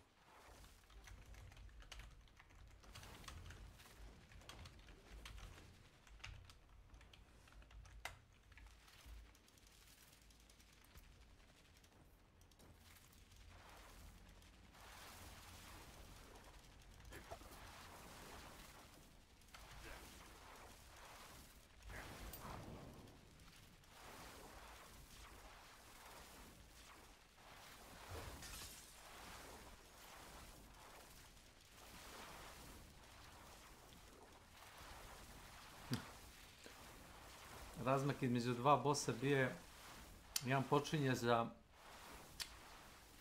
6 minuta, a drugi počinje za 7 minuta. I mi smo uspjeli da stučemo jednog bossa za 4,5 minuta i ostalo nam je minut da se teleportujemo na drugog bossa, znaš. Samo vidiš kako dolazi odjednom s 10 strane ljudi. Isti ljudi koji su bili na prethodnog bossa. Komedija. Duša, ovi ljudi već su maksimalni level, većini njih. Ne znam zašto su otišli na onoga slabijeg bossa.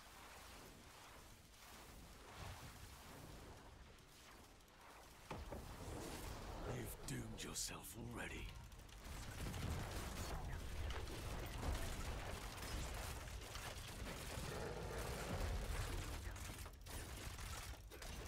I'm not ready yet.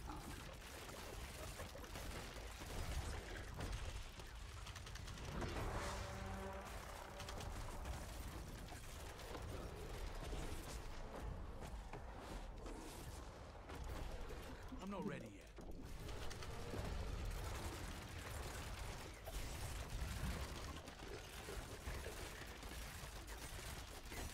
I need more time.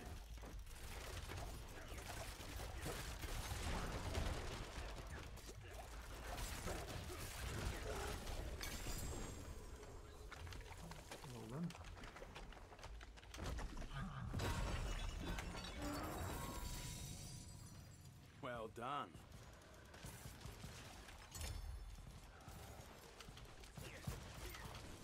I'm not ready.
Ne.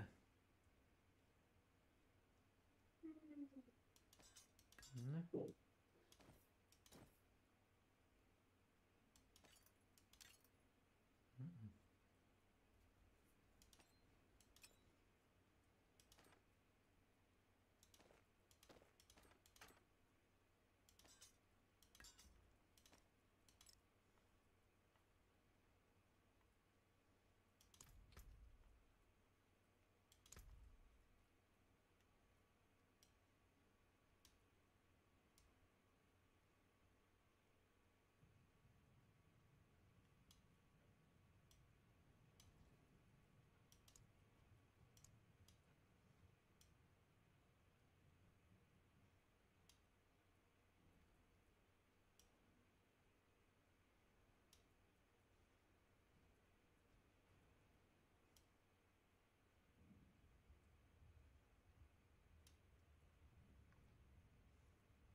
Hop.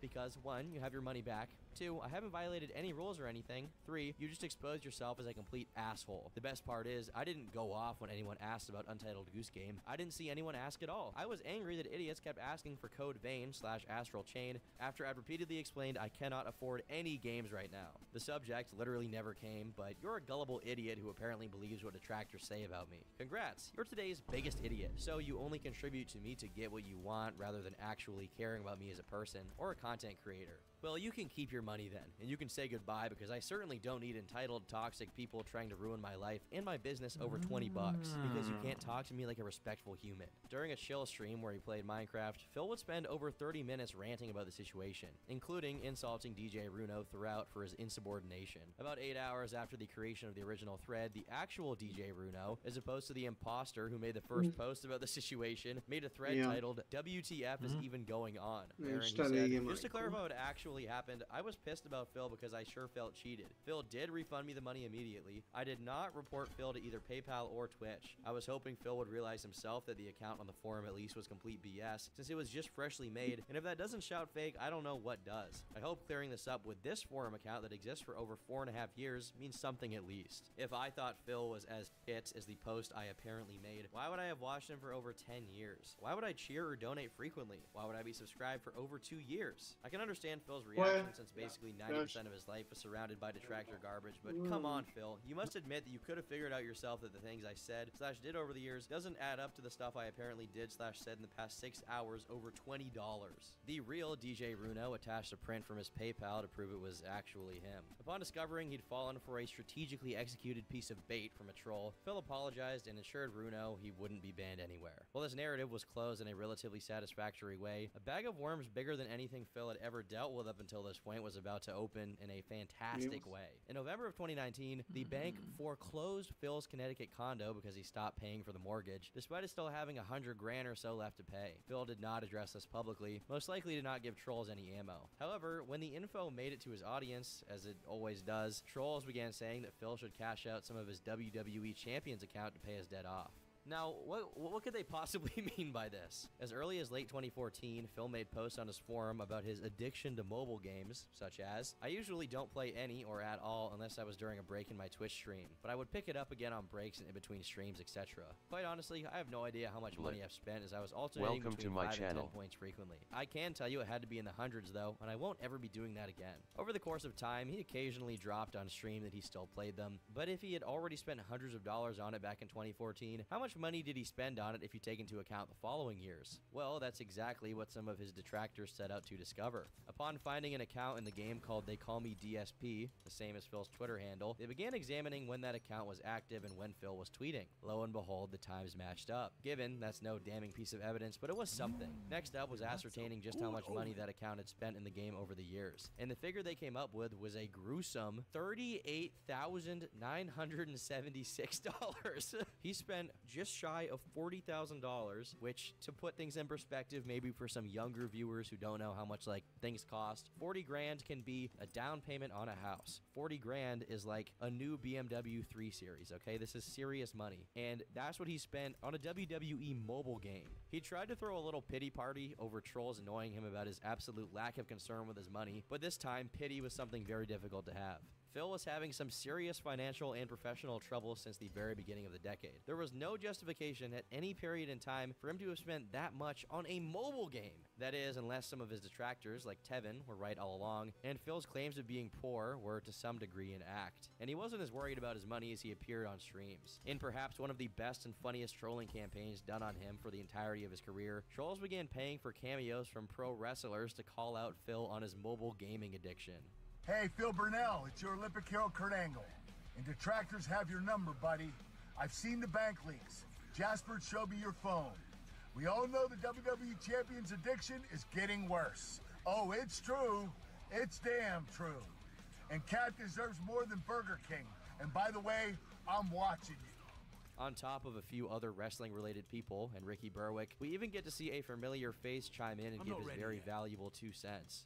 You're filing for bankruptcy, but the only reason you're filing for bankruptcy is because you dumped $40,000 into a game called WWE Champions, you stupid dumb, ignorant motherfucker. As you heard Mr. 445 himself say, as of January 2020, it was official. Phil declared bankruptcy due to being a whopping $500,000 in debt. Later on in the month, he made a video addressing it, explaining that $130K of it came from 15 different credit cards he'd maxed out, along with a multitude of loans, some of which dated back to when he was still a professional Street Fighter player. The rest was mostly made up of the mortgages he was failing to pay. As stupid as someone needs to be to put themselves in a situation like this, Phil put his business degree to good use when he decided that he'd rather owe money to credit card companies than owe it to the IRS. However, he wasn't savvy enough to stop himself from lying on his bankruptcy filing. As detractors scoured through it, they were quickly met with the claim that Phil had no pets, personal electronics, or collectibles, all of which were verifiably false. Additionally, his business expenses listed him as spending up to $9,000 a month on his streaming, something that seems unlikely to say the least. The general public immediately deduced that Phil was writing off the money he gambled away on WWE champions as a business expense. This is why, when someone files for bankruptcy, that's followed by a hearing, which trolls made sure to get access to. While we don't have video of it happening, the audio track is available online for anyone to peruse. During the hearing, Phil misconstrued a question about his purchase of a subscription to the WWE Network channel as if it were related to his purchases in WWE Champions. Soon, a detractor somehow managed to sneak their way in and pose as a creditor, only to press Phil on his business expenses. The unnamed detractor asked for Phil to itemize his business expenses, meaning to lay them out one by one, which was something that Phil couldn't do without revealing his Champions addiction. However, the detractor was caught, as his claim to be a representative of Citibank was scrutinized. Later on, another troll joined the call and began playing clips of DSP playing Dark Souls, which amused everyone present. Why am I poisoned? Why am I toxic? Sheffield, do you have the identification information with you? Despite attempts to derail Phil's defense, in May of 2020, Phil's bankruptcy went through, and $130,000 of his debt was defaulted as his credit plummeted into non-existence. While talking about his mangled credit score, he mentions that he's waiting until his credit gets better so that he can take out more loans. Again, what he means here is that he wants to transfer his debt from owing taxes to the federal government to owing money to creditors. While this is a smart thing to do in this situation, it's obvious that as soon as he gets his hands on surplus money, it's going to go to one of his addictions or needlessly expensive hobbies. And that's not even mentioning the fact that Phil is approaching his 40s right now, and eventually he'll simply be too old to work and will effectively be thrown into the wood chipper that is the infinite debt cycle he locked himself into. At this point, Phil was entirely financially dependent on the donations of a group of people affectionately dubbed whales by his detractors. Just a few of DSP's watchers were responsible for most of the money donated to him. One man in particular, who went by King Tut, donated thousands by himself. Appearing suddenly in August 2017, Tut wasn't an old-time fan of DSP's, meaning he wasn't one of these stragglers from pre-lolcow DSP era who felt some parasocial affection for the man.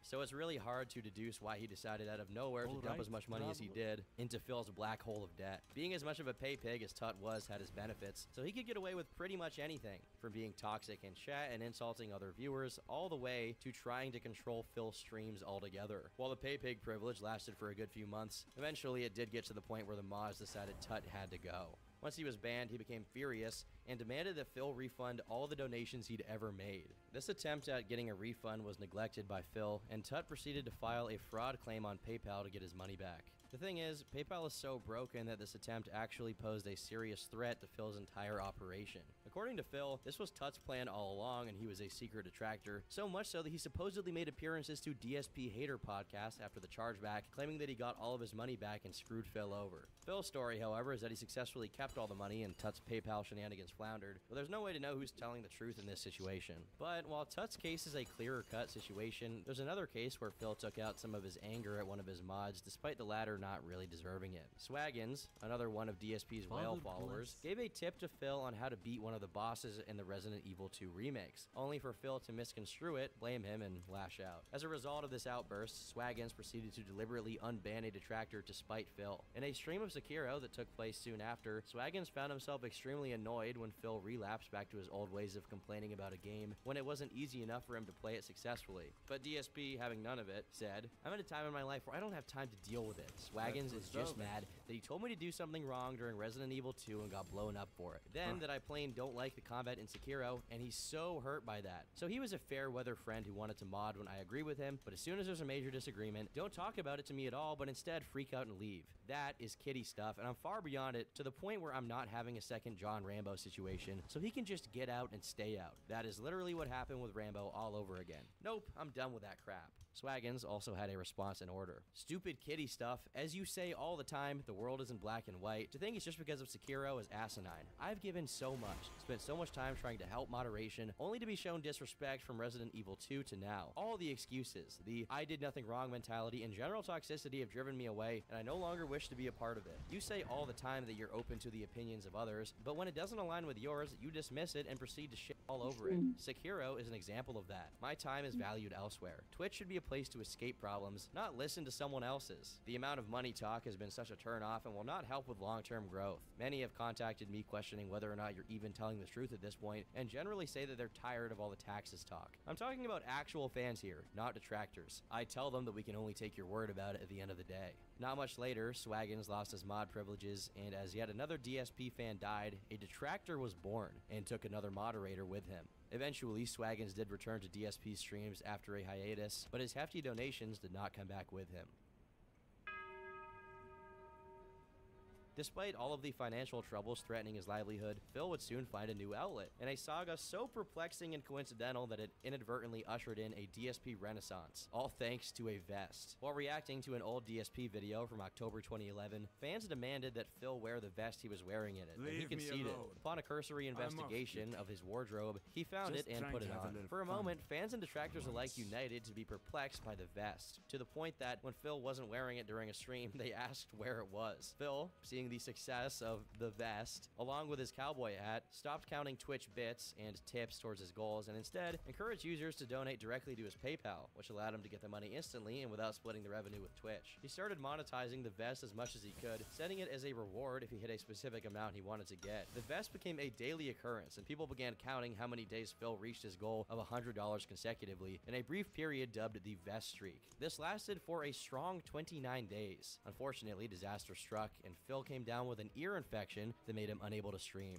To notify his fans, he said, "All bad news. I've come down with a bad ear infection causing excruciating pain. I can't stream when it feels like I have a knife in my ear. I'll update everyone later today on how I'm doing. Sorry. I've had it for days but didn't say a word about it, hoping it would just go away. It did not. It got horribly worse." While this seems inoffensive on its face, the actual disaster came as a consequence of that ear infection. From responding mean-spiritedly to someone on Twitch that presumed that the ear infection had healed a day later, to being extremely defensive and gratuitously engaging in back and forths on Twitter over the authenticity of this infection, Phil was giving people reason to doubt his whole story. Meanwhile, detractors were pointing out that hiding his ailments was something Phil had never done up until now, and that he continued to stream while wearing headphones without ever mentioning that he had an ear infection to his audience, despite having no reason to keep it a secret whatsoever. Regardless, despite the debate as to whether this lack of stream constituted a break in the vest streak, Phil continued to do the vest gimmick, eventually hitting a milestone of 73 days with the vest. This meant DSP earned at least $100 every day for over 2 months. On the 73rd, he miscalculated the tips by $9 and came dangerously close to not hitting the goal and breaking the streak.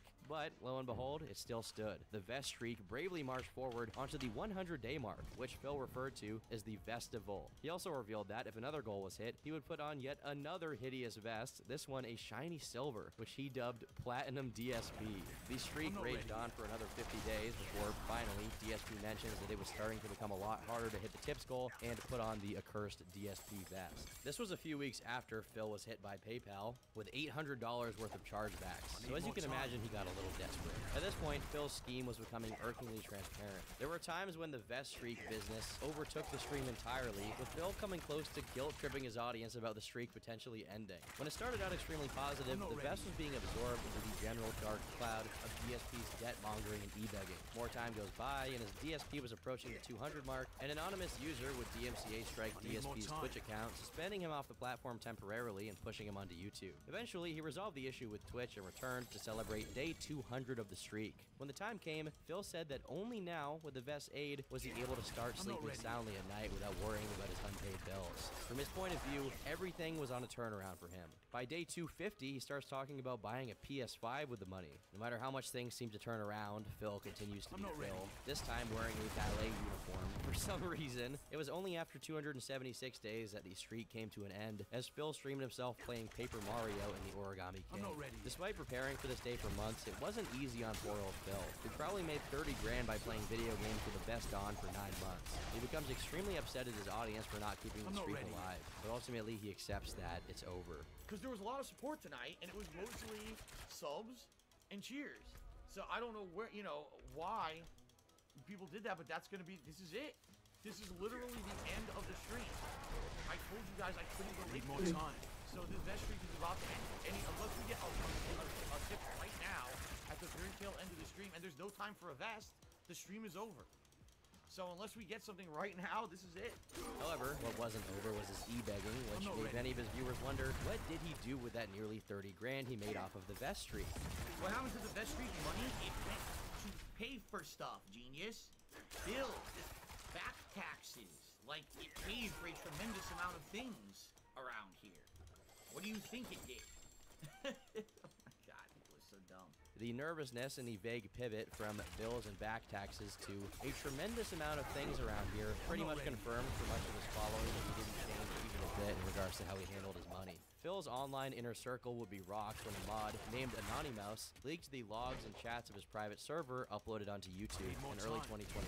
Anonymous, who had worked alongside Phil for years, would concede it was time to join the dark side, removing himself as a moderator of Phil's Twitch midstream, but not without changing the title of the stream to DSP Doxed Q-Dubs before he did so as a parting shot.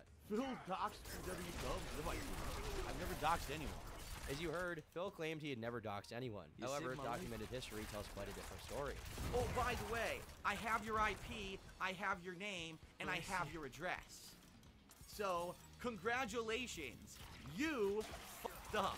Anonymous's leaks didn't do much damage to Phil's reputation, partly because it was already destroyed beyond repair, partly because there wasn't a lot of incriminating stuff in there that the detractors didn't already know about. Anonymous eventually revealed the reason he turned on Phil, saying the greatest tactic in Phil's playbook is to characterize his critics as evil, malicious, and mentally ill trolls seeking attention. When he made me a moderator in October of 2017, I was a mod for 1 day before he removed me. A troll started insulting me for being gay, which I don't mind. They escalated it to mocking me for something that happened during my childhood, telling me that's why I'm gay, and called me a P-word. I timed them out for the rest of the stream. Phil was bombarded with emails complaining about me being a bad mod. He panicked, threw me under the bus, talked poorly about me behind my back to the troll, and removed me hastily.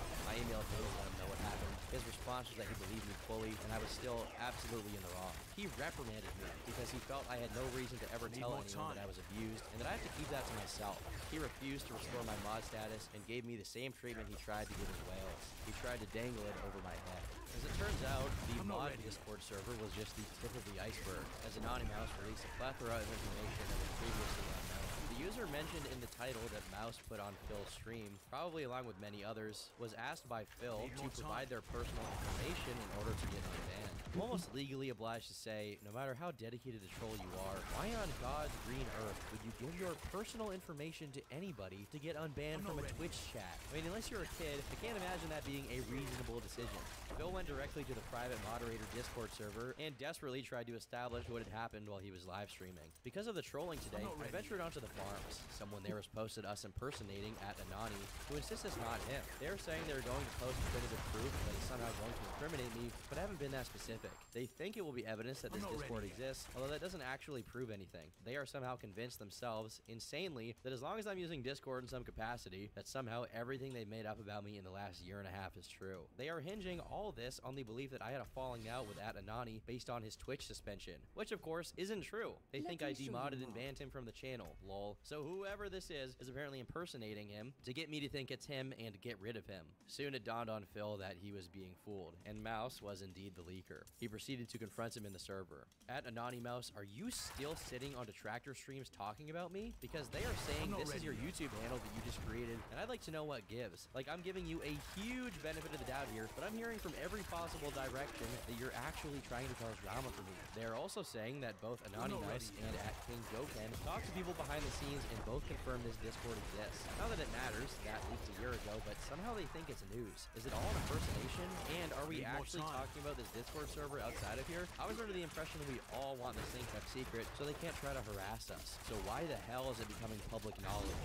Phil tried to defend himself and explain that the information PewDub sent to him was to prove that his account was the real one to ward off impersonators. That would be a convincing defense, were it not for the fact that Phil had previously bragged about having people's doxes multiple times. The one thing that did sap some of the steam off of Mouse's expose were the accusations of heinous stuff, meaning pedophilia and zoophilia. Even in the DSP video, I cannot seem to rid myself of these people. When asked why he was following zoo accounts, Mouse replied that he was doing it to see their feeds and befriend them, the same reason he follows everyone. He added, bruh, I'm a furry, we buy and sell exact replicas of animal genitalia. While I certainly don't F animals, I'm not above speaking with people who do. Members of the Kiwi Farms would not take kindly to the revelations regarding Anonymouse's supposed predilections. Anonymouse is into zoo stuff and like stuff like this. Make fun of this stuff what you lot will. I told you ages ago he should be told to F off. He's an adult, and he's following this teenager that claims he wants to F animals. Are we really going to ignore this but poke fun at our Canadian Coomer? Our side really isn't any better than Phil's. We are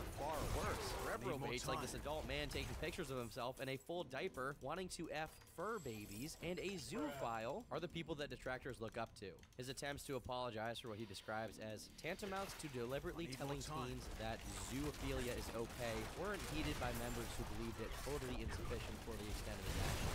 People pointed out that first, he lied about knowingly interacting with minors about this kind of stuff on Twitter. Then when an example was brought up, he acted like that was the only time it ever happened. The chips were stacking against Anonymous at a very fast rate, and today, he too has his own dedicated page on the Kiwi Farms. Eventually, Mouse reappeared to try and justify his actions, saying the following. I'm sorry for returning. The point of going away for the prior month was to reflect and start getting help. It's hard to make it clear how deeply I regret my actions without fixating on how it'll be perceived. Whether wording it the wrong way will sound disingenuous or make it sound like I'm downplaying everything or turning it into an emotionally manipulative pity party by oversharing my issues, etc. I'm absolutely disgusted with myself. It's pathetic trying to hang on like this. I'm sorry for everything I've been called out over. I should have done that first and foremost. This false confidence in my return is blatantly motivated by desire to save face. I deleted my other accounts that deprived me of access to my permanently online life and forced me to get help because I knew I couldn't resist coming back to either chase clout or lolcows for cheap ego boosts. Clearly, you can't delete your account on Kiwi Farms. My only other option is changing my password to a randomized string and logging off forever. And so he did, as his account has been inactive since mid-2022. A 55-page leak of a conversation between Anonymous and a user called Pamperchew came out in August of 2022 and quickly was archived by users seeking to preserve evidence of the two's abhorrent conversations with a vast quantity of screenshot variety. I'll let you guess as to the quality of discourse in such a document. Meanwhile, despite having triumphantly served this upheaval, Phil was facing yet another threat to his livelihood. Twitch terminated his partnership, and soon his entire account was set to be closed permanently. In an emergency video uploaded to YouTube, Phil demanded an apology from Twitch regarding their treatment of him, despite detractors pointing out that the partnership allowed Twitch to ban users for any reason at any time. Honestly, even though that may be the case, I still feel bad for Phil either way. If it was up to me, his Twitch would not be banned. The official reason was that Phil had allegedly said a hateful slur at one point during a stream. While Phil reacted to the partnership termination in a pretty angry way, bringing up US law as if it had any relevance to the situation, Twitch eventually decided to lift his channel suspension and acknowledge that he was wrongfully penalized. However, he had a grudge against Twitch and was already in the process of moving his operation over to YouTube. Funnily enough, in May of 2021, despite refuting the allegations of hateful language in his content, Phil almost certainly dropped the gamer word on accident during another stream. Later Later that year, over the course of a few weeks in September, hackers were able to socially engineer Bank of America to give them access to Phil's bank statements by using public info of his that was available, and the findings were intriguing to say the least. Over the course of the better part of 2 years, Phil spent approximately $190,485. Welcome of that to nearly my channel. $200,000, $3,000 went to alcohol, $6,000 was spent on restaurants and takeout, $11,000 on groceries, $26,000 on taxes, $33,000 on mortgage payments, and last but not least, $45,000 on microtransactions, not only including WWE champions, but PayPal and iTunes. It appears that the detractors, and most prominently Tevin, were right all along, and Phil aggressively played up his financial tightness to get more donations while he spent it on stupid garbage constantly. When Phil did address it, he didn't actually. He just claimed he suffered identity theft, which is actually true, and purposefully left the rest of the details as vague as he could, as to not raise attention to the glaring fact that perhaps the most damning piece of information on him ever was now public. Now comes the end of 2021, and Phil decides to make some changes to his content. First and foremost, the biggest change would be dropping the King of Hate moniker that had defined his career, appearing on merchandise, his own forums, and even his vlogging channel that he'd also retired on the 3rd of January in a video titled, "Goodbye, this channel is retired. Head to DSP Gaming and thank you for 10 awesome years of vlogging." Today, the channel does remain online, but only as an archive. However, Phil's attempts at rebranding would do nothing to curb the nearly 2-decade legacy of the moniker, and more widely his online reputation. A critique that underlined this decision of rebranding was that Phil only did it after he got the attention of Moist Critical, despite Charlie saying the same things many people had said before, that Phil guilt-tripped viewers over money and branded himself on begging. Phil took the opportunity to do a Boogie 2988 and performatively embrace the criticism to look better. Unfortunately, Phil then suffered another series of copyright strikes on his channel, DSP Gaming, after a detractor, Dayglow Hour, posed as a professional video editor, creating various intros and bumpers for Phil to use before his streams, only to then claim them once they were in enough uploads. Just a couple of weeks later, however, the strikes were cleared and his channel was back to its original state. Attempts to mess with Phil's income didn't stop there, however. In September of 2022, a user named MusicMouse7 tweeted to Stream Elements, the company who manages Phil's tips, linking them to a 13-year-old clip where DSP makes a pretty bold statement. But I hate the So began the chain of events that ultimately led to Phil's termination from Stream Elements. Phil took to Twitter to message the company, telling them his tips page became a 404 and asked if it's all related to mass reporting that took place regarding the TF2 incident. Following day, Phil opened up a link directly to PayPal for all stream donations, and now he has to manually manage his PayPal account and the donations sent, further unable to have automatic animation pop-ups. He also has to play these himself. Phil also instituted a brand new policy, adding the disclaimer, "No refunds" to his account. Despite attempts by trolls to report the account, Phil continues to use it to this day. In addition to taking this L, it seems DSP was breaking his promise to not play WWE champions anymore. The quality of the video is a little poor, but if you are familiar with the game, you can make out what is on Phil's phone. This is the Brawl feature within the WWE Champions application game. The rest of Phil's 2022 wasn't anything new. He raged, e-begged, and guilt-tripped his audience over lack of donations while playing Elden Ring, called his audience bigoted when they made fun of a conspicuously feminine Halloween costume of Ken from Street Fighter, among other charismatic and lovable activities. The most recent major situation in Phil's career started with a podcast called Side Scrollers. This particular episode of the show starred online personality Adam Krigler and creator of the Screw Attack video game network, Craig Skitsinitz, otherwise known by his online pseudonym Stuttering Craig, and they'd be interviewing the one and only Philip Burnell. As he always does given the opportunity, Phil used this time to defend himself against the accusations of detractors, and like every previous instance of it, it didn't go that well. Some of Phil's shortcomings in the PR department were very familiar, such as him essentially admitting that he gave his viewers no value back for what they donated to him. However, some were novel. During the stream, the topic of WWE champions came up, and Phil instantly became a nervous wreck. The interviewers seemed familiar with it and effectively pressed him on the topic, eventually circling in for the kill and telling Phil that if he wanted to, he could prove that the WWE champions account that he had spent tens of thousands of dollars on the game wasn't his. All he had to do was show his account to a neutral third party that could verify his claims to fans and detractors alike. But Phil was not open to doing so and preferred to stick with his theory that a detractor of his spent that money just to frame him and incriminate him, which further solidified his guilt. You have my email, and this is a small ask. It's also a big ask. You can say whatever you want.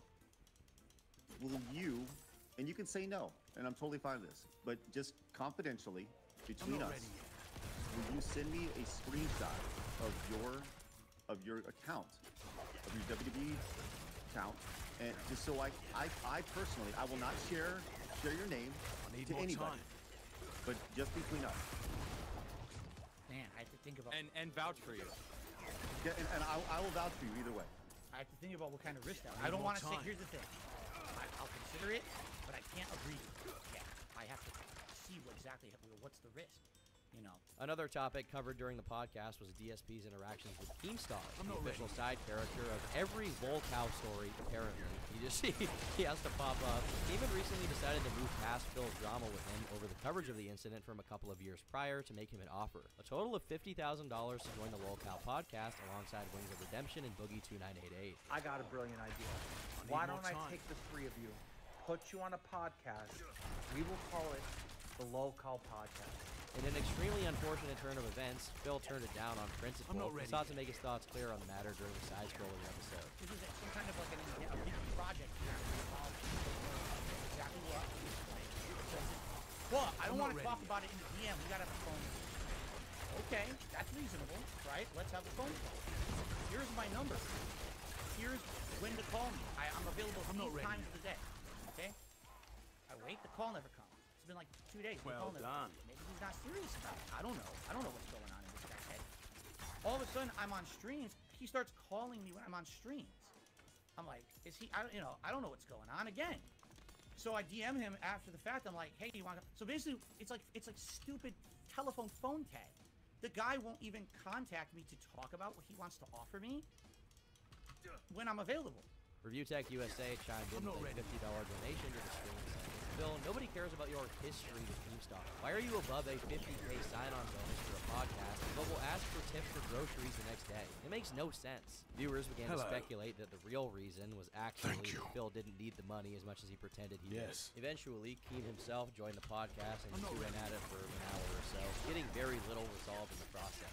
The aftermath of the stream resulted in only more derision between Phil and the members of the Side-Scrollers. The day after the now infamous interview, the group uploaded a discussion called Dark Side Phil Aftermath, where they went over how the DSP episode went. Due to them being honest about what they thought of Phil's responses to the more pressing questions, such as the WWE Champions fiasco, the discussion prompted him to say they betrayed him and described the podcast negatively. While he addressed the Aftermath video, he made the mistake of mentioning Keemstar in a negative light, which prompted Keem to chime in again. In the tweet, Keem reiterated that DSP was no longer being considered for the lolcow podcast due to his inability to answer important emails in a timely manner. In another instance, Keem said, I have set up interviews with DSP's family and friends. We're going to get to the bottom of this. Apparently, unlike him, they like money. Keep in mind, DSP totally unprovoked talks ill about me when I was a pirate. I barely even knew him, and he doesn't know me. After that, he was hurting for money, so I offered him $50K for a podcast job, and he disrespected me again. After that, I had a peaceful chat with him on Side-Scrollers podcast. 24 hours later, he was talking smack about me again. After that, he tried to steal my podcast. I'm not ready. So I don't want to hear that I'm harassing him. I'm simply responding. When Keemstar announced he'd arranged interviews with members of Phil's family, DSP responded saying he didn't care since he had no contact with any of the family. I'm not ready. So Keem would get biased information from people only interested in the money. During one of his periodic lamentations, Phil mentions having developed severe trust issues and having an inability to have friends. But he blames trolls for this instead of blaming himself. It's hard for me to trust anyone. You wanna know why? Because so many people have kind of over time. People who swear to I'm not ready yet. Don't worry, we're in it for the best of intentions. You know, we're here to do this or that. And, you know, then what happens, right? And it's like, fool me once, shame on you. Fool me twice, shame on you. Fool me 70 times, right? On June 24th, 2023, DSP celebrated his 15th anniversary of being a content creator on YouTube. 15 years, 64,000 videos on the DSP gaming channel alone, countless hours of live streaming, half a lifetime's worth of subpar content. It's hard to even believe it got to this point. Unlike other lolcows, who have 1 or 2 gigantic character flaws that are like genuinely just making them unfit for society in general, DSP is kind of a different beast. He has no particularly grievous offense towards other people. Instead, he has an unending series of small offenses he has no interest in taking accountability for. He's not extraordinary whatsoever, and that's precisely the appeal. Disliking him isn't a race, it's a fucking marathon. His detractors content slop just to bask in how underwhelming it is. Every little self-serving lie, every e-beg, every insult to the audience, it adds up to the phenomenon known as pignosis, the inability to fully stop following what Phil is up to. DSP is like McDonald's, where you know you're getting a bland, kind of soggy experience, but every once in a while, you just find yourself coming back, okay? He's a low-skill, menial job worker who stumbled into being a professional content creator and got addicted to it. And no matter how much negative attention or debt his attachment to his online personality incurs him, he keeps on going. Phil is not destined to be an online personality. He doesn't have the talent, he doesn't put in the effort, he has no skills, and yet every single day, he's struggling against fate itself by not giving up. He's a Let's Player who got games. Took 3 years after it was already the norm for him to start doing direct capture, and has never hired an editor in his life. He doesn't behave responsibly in the face of negative consequences, or his inability to manage his professional life whatsoever. He defaulted on over $100,000 worth of debt that he took out on credit cards so that he could pay his taxes, even though he knew his taxes were just going to continue to accrue, and he truly has no hope of paying them. But he simply does not stop. DSP is like Albert Camus's The Myth of Sisyphus. He doesn't have what it takes to perform his task, but he's going to continue trying regardless. The struggle itself toward being a content creator is enough to fill his heart for the time being. One must imagine that Phil is happy, or at least he thinks he's where he's supposed to be. Need more time.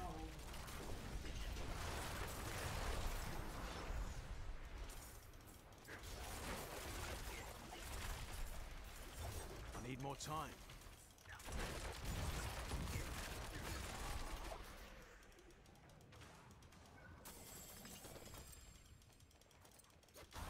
I'm not ready yet.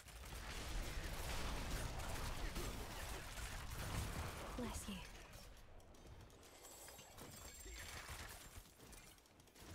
I'm not ready yet.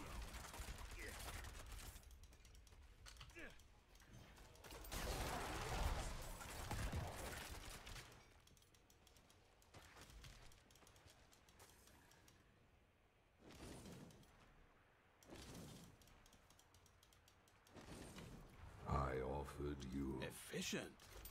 I'm not ready yet.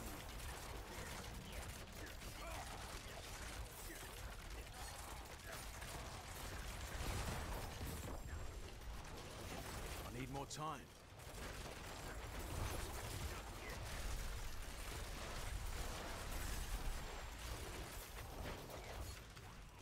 I need more time.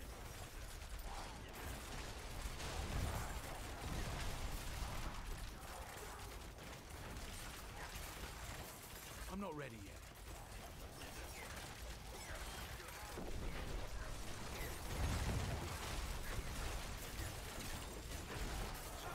I need more time.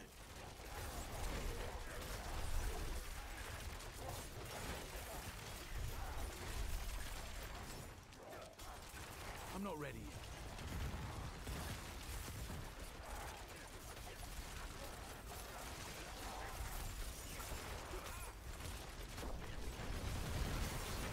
I'm not ready yet.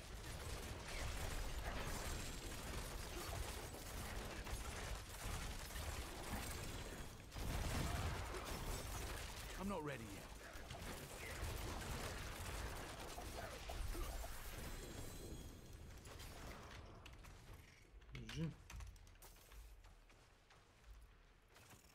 Efficient.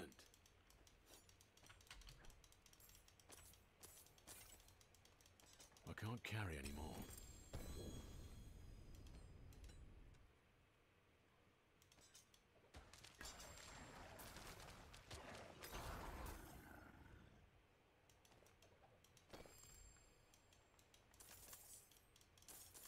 My bags are full.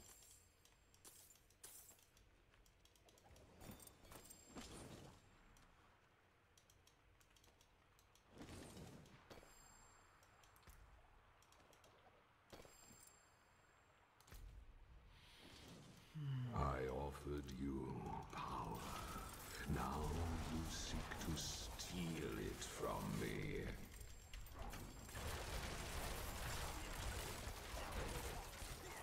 I'm not ready yet.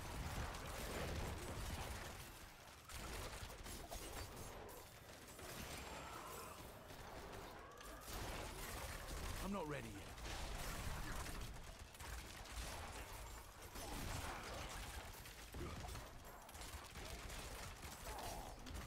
I'm not ready yet.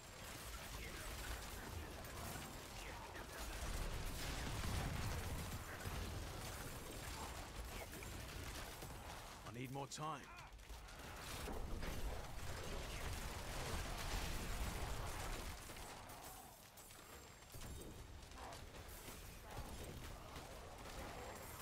ready yet.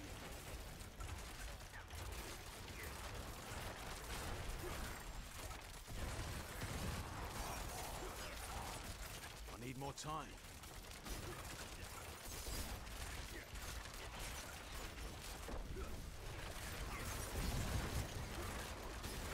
I'm not ready yet.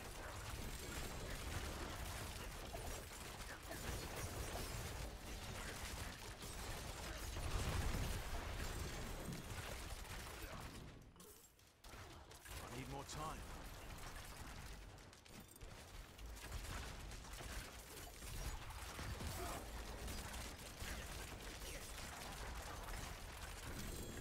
I can't carry anymore.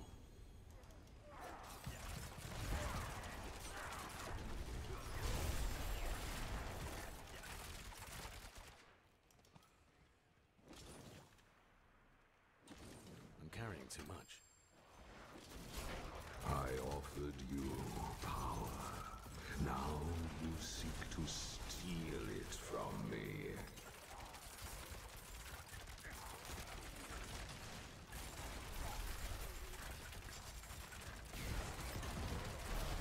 I'm not ready yet.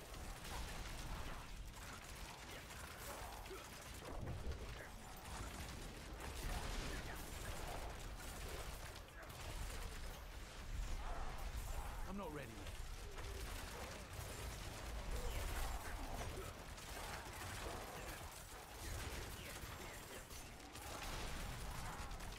My bags are full.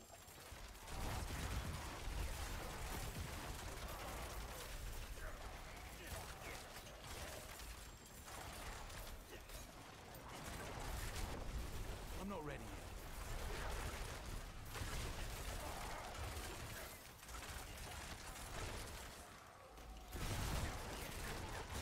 I'm not ready yet.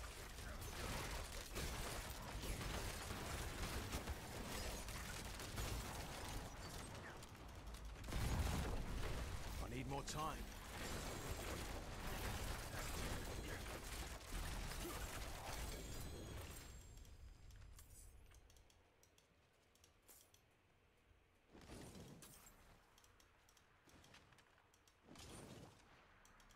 My bags are full.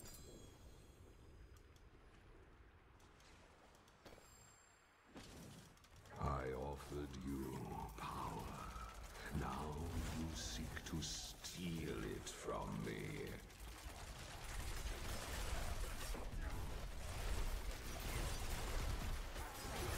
I need more time.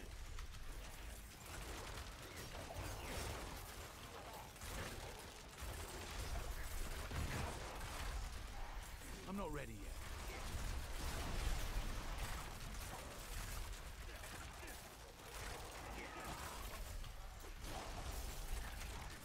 I need more time.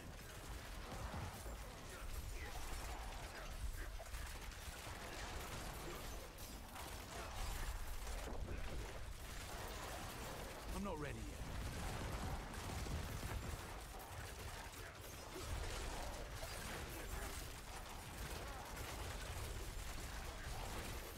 I need more time.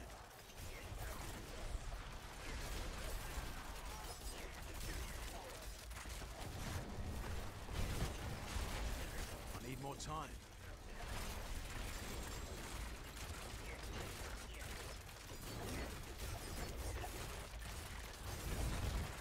I'm not ready yet.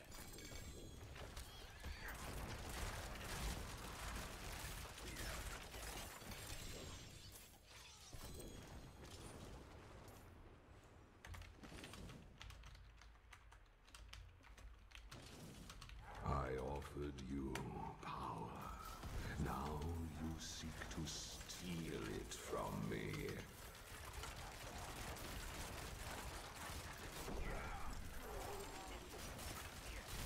I'm not ready yet.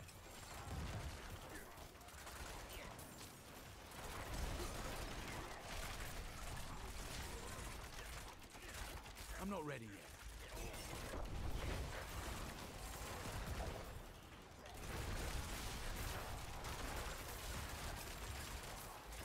I'm not ready yet.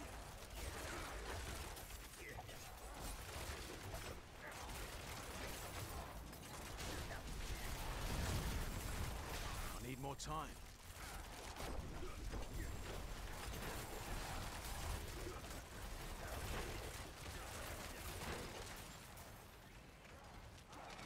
I need more time.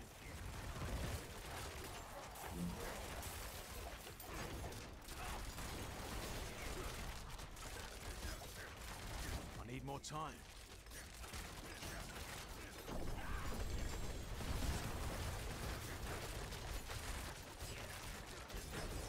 I need more time.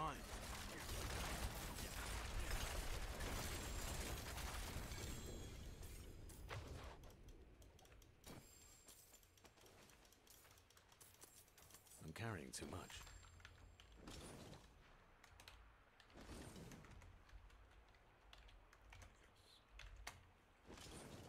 I offered you power. Now you seek to steal it from me.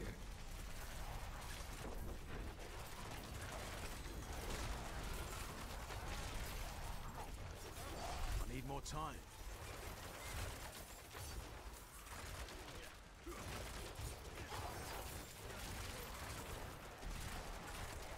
I'm not ready yet.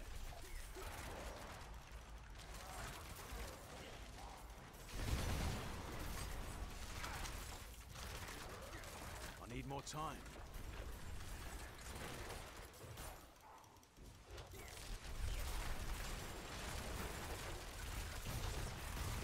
I need more time.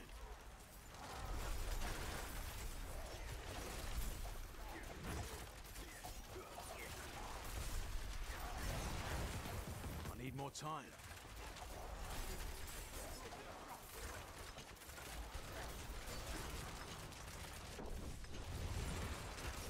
I'm not ready yet.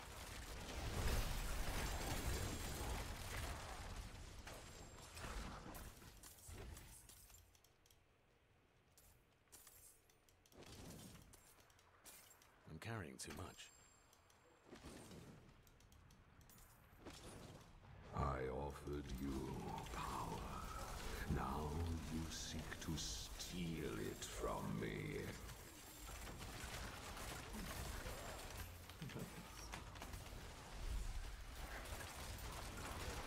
I'm not ready yet.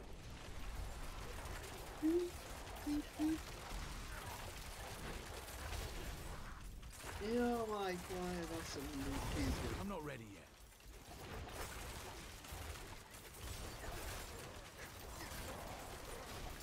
Znaš, dosadno.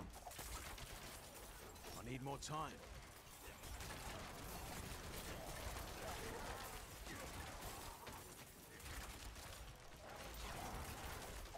I'm not ready yet.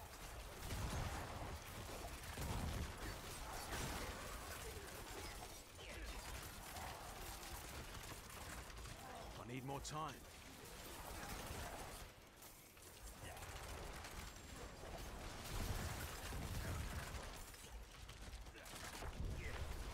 I'm not ready yet.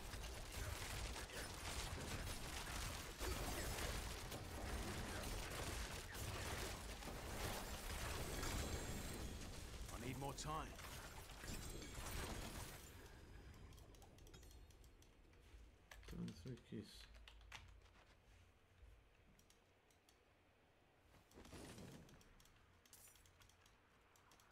My bags are full.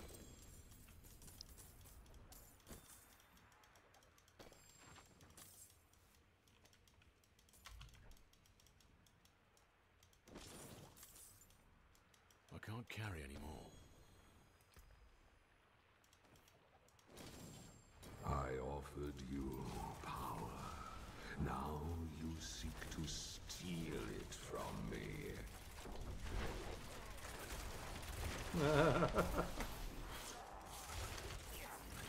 I'm not ready yet.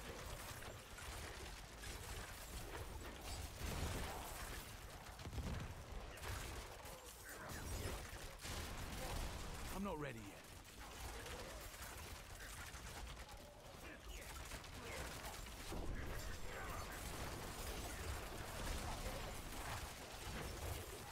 I'm not ready yet.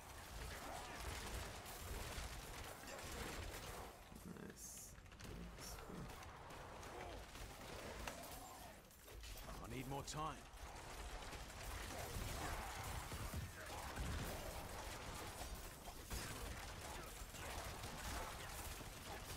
I'm not ready yet.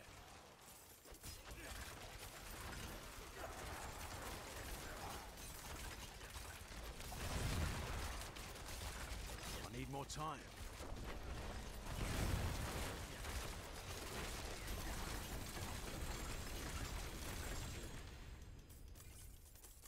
I'm carrying too much.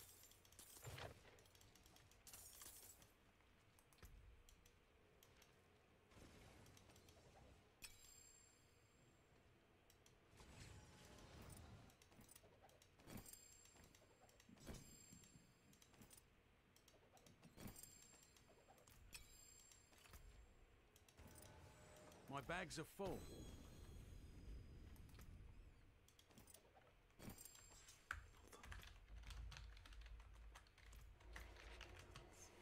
I can't carry anymore.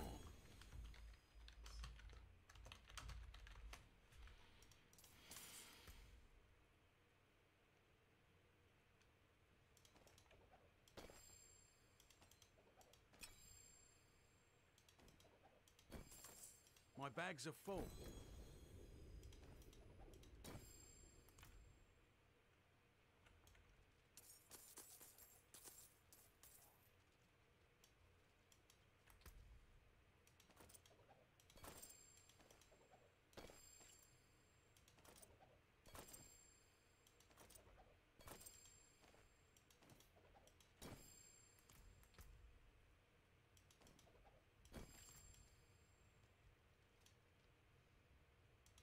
I'm carrying too much.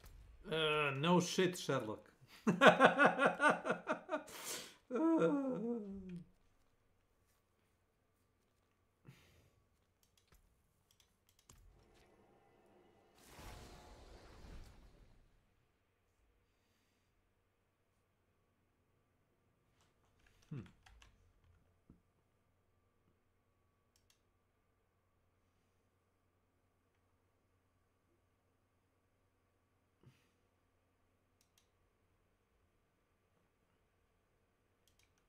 The alarm clock ringing, but not in the morning. 7:30 p.m. Tired again. I get up and immediately do push-ups. My lifestyle causes my muscles to constantly contract.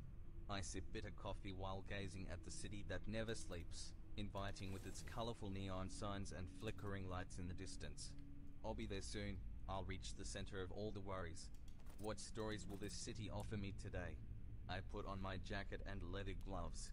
I start my vehicle, a 2006 Chevrolet Impala, 6 cylinders, 210 horsepower, gasoline. It's a good car. I can easily blend into the crowd with it. I start driving. I'm an Uber driver. I transport people where they want to go, and where they don't want to be. Usually, I wait outside pubs or clubs. Maybe I'll find a customer right away, so I won't have to waste gas. Someone knocks on the window. An old man with a mustache. He wears a worn 20-year-old jacket with tiny food stains embedded in the fabric. His collar is visibly unbuttoned. I already know he's a taxi driver and he has an issue. They often hassle us. This war probably never ends. They have some rules that have been in place here for many years, and they think we, the newcomers, will follow them. He looks at me without blinking. He wants me to roll down the window. I do it, but just enough not to let anything slip through the gap. Do you have to stand here? He asks me. Reluctantly, I reply, yes. I'm not used to talk to people I don't like, and I don't particularly like him. He reminds me of someone, but who? I want to reach into my memory, but he interrupts me again. We pay here. For what? I respond. For the right to stand here. It's not a paid spot. We pay the boss. What boss? I ask, already knowing the answer. I know this club belongs to some young guy who watched too many gangster movies and thinks he's become one of them. He charges fees to the taxi drivers for standing on the sidewalk in front of the club. I'm not a taxi driver, so I don't pay. Well, from this club, you probably don't pay? No, I don't pay. Should I call the guys? I start my car again and drive away. I don't want to wrestle with those tough guys who, fueled by vodka and pickles, Decided who gets to stand here. There's always one lurking in the background who might scratch my car at the end. It's not worth it. The city is full of sidewalks not occupied by the locals' patrons. Could you not smoke? I say to the customer while rolling down the window. Why? Because I don't want my upholstery to smell like cigarette smoke. He tosses the cigarette and grumbles like a beaten dog. People like him are not used to being told what to do. What crappy music is this? Are we going to a funeral or what? Goldberg Variations, I reply. What the fuck is that? Goldberg Variations. You don't know Variations? And you? Where are you from? The big guy reaches over and pulls on my seat with one hand, lightly for him. If he wanted to, he could tear off half the car. From here, I reply. I've answered him so many times, and he still doesn't remember. Me too. They start talking, chatting about silly things that only matter to people like them. How much they've drunk last night and who bang who. We arrive at a place, an old bar. It used to be full of people, but not anymore. Suspicious types hang around here, scaring away modern men who are afraid to look others in the eye. See you tomorrow. See you, I reply, reluctantly. Another customer. I'll take the ones close by. If it's far, I won't. I've already had too many customers this week, and I'm close to a bonus. Soon, Uber will stop getting me new customers, but I have to keep driving. I can't sleep. Couple get in. They don't say anything to me, so we just drive. Well dressed, dignified, still young, so their lifestyle hasn't shown on their appearance yet. She keeps talking to him. He doesn't respond. He seems to be listening to something else. We've been driving for a while, and he still hasn't said a word to her. Thanks to her, I know the names of their mutual friends, the neighborhood where they live, and their jobs. He works for his father's company. How is it like to be certain of your future like him? It seems it wasn't meant for me. They don't even notice me, as if they didn't want to or couldn't. We arrive. He hands me a stack of bills, trying to impress his girlfriend with the tip amount. I wonder how much I'd get if I picked them up from a party. Another customer, a teenager. He's on the phone with his parents. They had to go away for a few days, and he can't stay home alone. So they sent him to his grandma's at this late hour. They don't trust their own child to manage alone at home, but trust a stranger to drive their child to the destination. Strange times. My mind is somewhere else. I'm still trying to remember who the taxi driver reminds me of. I take a turn into side streets to avoid the lights. I stop. I think. The loud slamming of the door interrupts my thoughts. It wouldn't have bothered me if it wasn't the sound of my own door. Oh, I'm sorry. The girl says, the only sober one. Young students, changing venues, reeking of cigarette smoke and indifference to the driver. One of them is completely drunk. They won't let them into any place in the state like this. I'll make 2 trips. In my profession, there are unwritten rules too. Not to take the drunk passengers is one of them, but it doesn't bother me. Prostitutes, students, and night owls, they're all the same to me. Lowlifes. Alcohol changes a person, as my father used to say, especially in the morning. And what are you looking at? He's not breathing. Help him. Take your girl and your buddy and get the fuck out of here. Call an ambulance. You're still here. Do you want me to translate you more?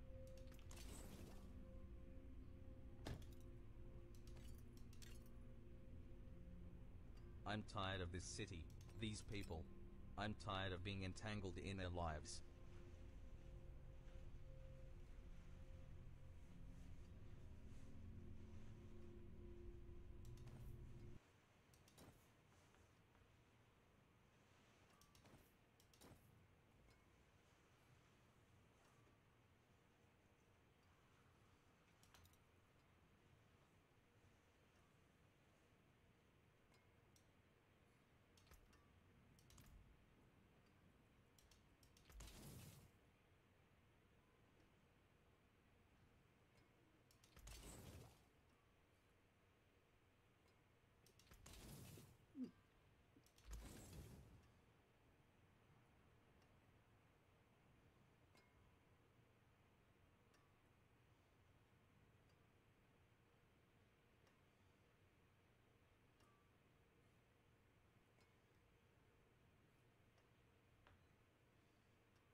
Hey everyone, it's LockhartQT and welcome to today's video.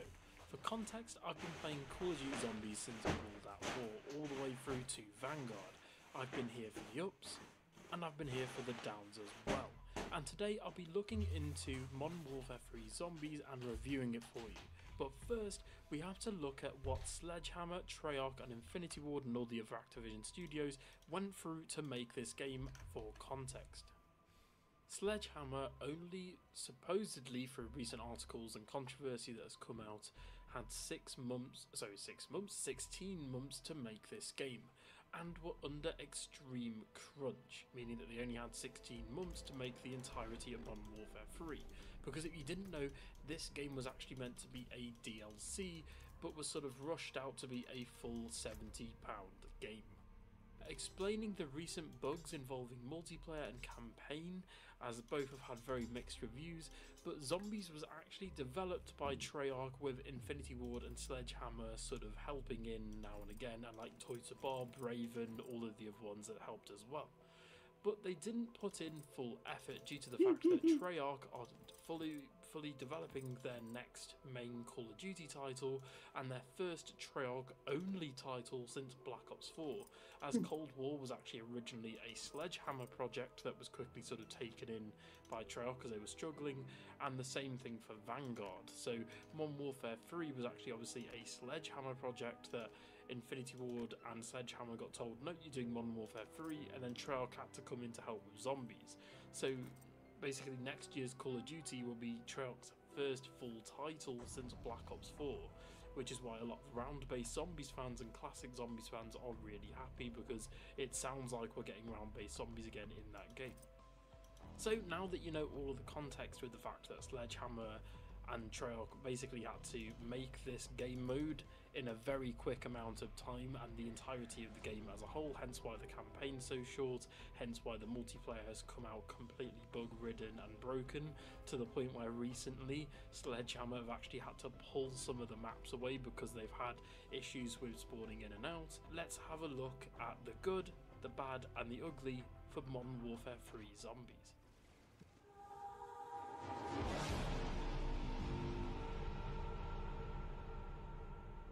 The good. Firstly, this mode will definitely please and was designed specifically for fans of DMZ.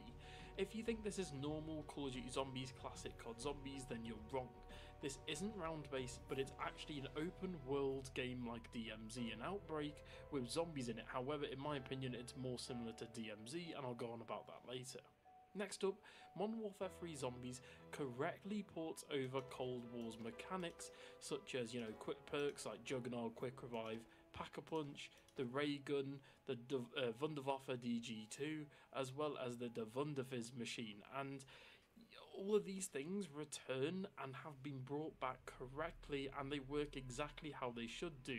For example, Jug gives you extra health, Quick Revive lets you revive teammates faster, Speed Cold increases reload, you have the 3-tier Pack-a-Punch system bought from Cold War, as well as the different ammo types, and obviously the Ray Gun is back in all of its classic glory, and obviously the Wunderfizz works exactly how it should do, and you've got things like wall buys and whatnot, and they all work exactly how they're meant to, and that's great. Modern Warfare 3 Zombies is also really replayable if you're into that sort of thing, and for all of those who enjoy the extraction-based gameplay from DMZ. And the new Wonder Weapon is actually really fun to use and works really well inside of the game mode. The Scorcher sort of works as a combination of the Dive from D Machina and the Paralyzer from Buried. It's sort of a hybrid of the two, and it perfectly allows you for easier traversal around the open world map and damage to sort of larger hordes. And in terms of contracts, I'll cover most of them sadly in the bad and ugly section, but I did enjoy the Spore contract where you basically have to enter a building and shoot down spores and you get really good loot and rewards. I really recommend doing this one if you're going in and just playing quickly, as well as the Tank Escort one. I actually quite liked both contracts, and I've got to be honest, they're the only contracts I actually enjoyed, as they're easy enough to do and give you decent loot. Next up is the bad. In my opinion, the story was boring and short to complete. In terms of the story, we get 3 main acts broken up into story missions with 6 tiers, with a main level or boss to defeat at the end of each one, which gives you a cutscene. Now I will give them this, the cutscenes are really well animated and shot, however these cutscenes in my opinion don't really add much to the Dark Ether story, other than the ending possibly teasing Samantha Max's return and the fate of Dr. Strauss and the others teased by Ravenol. Gone are the days of complicated storylines, and now we're just getting these boring cutty-cut, basically they're trying to tie it all into campaign, with Soph being there, and in my opinion, that's what Zombies is really not what it's about at all. Zombies worked so well back in the day in terms of story because it was different from campaign and multiplayer and Spec Ops. It was its own thing, it had time travel, it had the fact that you were going from World War II to the Cold War to present day to the future, no questions asked because there was time travel and other shenanigans going on. But here it's all sort of confined to the limitations of the campaign, meaning that certain things can't happen. So for example, we probably won't see something as crazy as the Earth blowing up or the Moon blowing up ever again, or going to the Moon. But again, I'm hoping that in Treyarch's next game they sort of step it up into the storytelling a little bit. Speaking of which, those story missions are varied, but some are really too tedious in my opinion, and are too situational per game in my opinion. 2 really good examples of these are the Destroy Mercenaries quest, which I believe is part of Act 1, which is actually currently bugged out for some players like myself. I actually can't get this mission to my channel, even when the steps are completed to a T. I actually went in a game specifically today to complete this mission. I thought I'd completed it, me and my squad, and we ended up not completing it. After doing a bit of research online, I found that loads of other people are having the same issue, and apparently it's a bugged quest. Or the missions that involve RNG to find specific items to complete them. In my opinion, I really don't like the fact that RNG plays into it. I understand obviously you got the mystery box and things like that, but for things like specific ammo types and certain things that are really hard to get in the game, you know, I don't know, I guess like wonder weapons and things, it's just a bit infuriating to complete these missions, especially if you're a solo player. Next up is the fact that the XP gains aren't rewarding as of right now, as of recording this video. Zombies is currently the slowest way to properly rank up inside of Modern Warfare 3, and in terms of XP, you don't get a lot. I think you only get like 8,000 XP, and the fact that you're playing these games for anywhere from like 30 minutes to an hour, because obviously there is an hour time limit, and that sucks in my opinion. That is another thing I put in the bad section, the fact that this has a time limit, it's not endless. Zombies has always been an endless wave based horde mode, and now it's reduced to a 1 hour exfil mode. And on its own it takes ages for level progression, which is needed to unlock weapons and equipment, to obviously level up those weapons, especially for the camo grind, and to get new unlocks for them for multiplayer if you're sort of playing the 2 in tandem. And XP, as of right now, it's just taking way too long to level up, and it's just not rewarding. Now we're on to the ugly. In Modern Warfare 3 Zombies, so far as of playing, I have experienced some really unfair and game-breaking glitches and bugs. I'm playing on PS5 and I've had the game crash twice.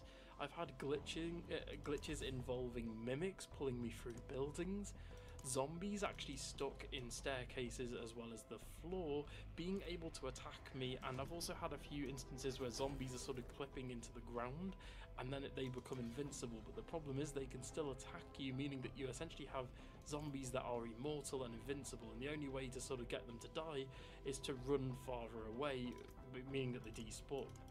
I've also had objectives needed for contracts such as the rockets as well as some of the spores being unusable, basically meaning that you can't complete the contract, as well as a really annoying one where every time I got into, if I open the map using the touchpad, it then shuts off my side-to-side movement as I come out of the map into normal gameplay, and I've had this happen pretty much in every game several times. I haven't really seen too much of this online, but when I've asked my friends, they're having the same issue. The only way I managed to stop this bug and glitch is by going in and out of the TAC map via the touch map again and again, and sometimes I have to do this a few times for this bug to stop. It just seems to be random. Sometimes it does it straight away, sometimes it does it a couple times, and sometimes these bugs in particular and errors ruin my games and cause unfair deaths. And again, this was why I provided the context at the start, because they had to rush out this game and it really shows. Next up are the Easter eggs and lack thereof. Now, this mode has a few side quests, like the friendly dog one with the sort of doghouse we have to give it meat, as well as the wonder weapon schematics and other little things brought in from Outbreak. But in terms of a main quest, there actually isn't one, and the sort of main quest in terms of the Act 1, 2 and 3 missions depends on RNG and luck, and obviously you have to go, you can't do sort of multiple missions at a time. You have to basically pick a mission to do and stick with that mission until you complete it, and then go on to the next one. I imagine this has been done so people can't, you know, blast through it, but people have already beaten the final boss and gotten the trophy on day one, and I'll get onto that later on. Actually, you know what? I'll cover it now. So the main boss fight, I will admit, looks really cool, which is called the Orcus, which is that massive worm boss, and you get this at the end of Act 3. However, this boss only takes 2 to 3 minutes to actually kill, and people's, from what I've heard, are going for world records of things like 30 seconds to a minute, which is really funny in my opinion. Now, in the good section, I mentioned that DMZ players will enjoy this mode, but if you're like me, a hardcore zombies fan who mainly enjoys playing solo and enjoys Easter egg quests and high rounds, this mode isn't for you. You will not enjoy this mode. It isn't round based and has no main Easter egg quest other than obviously Act 3. Also, if you're mainly a solo player, this mode is basically unplayable sometimes. You'll get put into solo lobbies sometimes, or you can actually put yourself into a solo lobby, other than, you know, maybe getting into tier 2 zones. Contracts are going to be much difficult because you're by yourself, and obviously this game mode was designed for 3 to 4 to 5 to 6 players in a squad, meaning that if you're on your own, the difficulty scale, especially in the tier 3 zone, is way too high and way too difficult for one player on their own. Also, due to being an online multiplayer mode, there's no pause in solo, which really sucks. I understand why this is in here, because obviously it's an online mode, but it still sucks nonetheless. I can't just pause in solo, I have to just keep playing. The only upside to this is you can actually sort of ask to join squads mid-game, but this solely depends on the other squads actually allowing you into their squads. Lastly, we also have the biggest sin in Call of Duty Zombies history in my opinion. AI soldiers that actually shoot you with real bullets. Now, today I beat the Legacy Fortress for the first time, and in my opinion it was actually quite fun. I actually quite enjoyed it, but it was really stressful because we were in a tier 2 zone. In my opinion, AI soldiers shooting you with bullets is a cardinal sin for Treyarch zombies and should never ever be added again. Carrier from Exo Zombies, which was made by Sledgehammer, had it in there and it just didn't work. Vanguard Zombies also had it in, which was developed by Treyarch and Sledgehammer, and didn't work there either. And the main problem with these AI soldiers is that they drain your health and armor way too quickly, especially in the higher tier zones, as it feels like they only exist to get rid of your armor quickly. And effectively, the only way to take these guys down is to sort of peek in and out of cover and hide from a distance. You have to go to a distance with a long-range weapon and effectively pick them off one by one, as they are that sort of lethal. The fact that they can kill you in sort of a couple magazines in a few seconds is brutal. You see, in classic zombies, projectile-based enemies like the Panzer Soldat, the Mangler and the Parasites from Shadows of Evil worked because they fired slow-moving projectiles that can be easily dodged through skill by the player. However, these guys can light you up in a second and really quickly.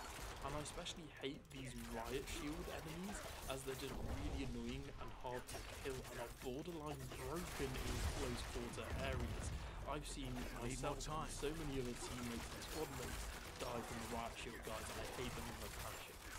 So for the conclusion, let's go back to the original question in the title of this video. Is Modern Warfare 3 Zombies back? Well, it depends on what type of player you are and what you're looking for. If you're like me and you prefer round-based zombies with sort of complex stories and Easter eggs quests and, you know, specific shorter maps, then no, you won't enjoy this at all. Personally, I dislike Modern Warfare 3 Zombies, and I won't sort of be... I might dip in and out of it again just to play with friends to mess around with, but I won't be playing it long term, as I'm just not enjoying it right now. And as really, the main thing here is I don't like DMZ, I never have done, and this is effectively DMZ. Modern Warfare 3 Zombies feels more like DMZ than Outbreak, although it does take a few things from Outbreak. The similarity to Outbreak is really only in the bigger play space and open world area. The rest of it is literally just DMZ with zombies in it. But if you enjoyed DMZ and you're more of a casual player and play with a party of friends especially who know what they're doing or just want to have fun, then I can definitely see you enjoying this mode. I really try to enjoy Modern Warfare Zombies, but as a predominantly solo player, I feel alienated and I just couldn't enjoy the mode. And now that I'm going to have to wait until next year for proper round-based zombies concept from Treyarch, it's going to be a long wait, guys. But seriously, if you are just like a casual player and not playing solo and you're playing with co-op, I do think you will genuinely have fun with this mode. Anyway everyone, thank you so much for watching the video today. I hope you enjoyed my review.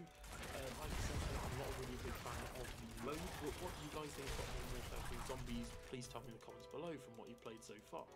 Thank you so much for watching, and for more COD Zombies videos, don't forget to subscribe to the channel, and I'll see you in the next one. Bye.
No.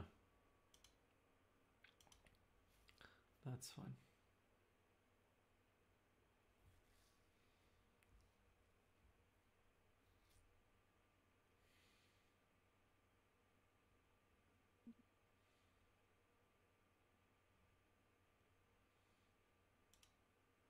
What's going on, guys, and welcome back to the channel.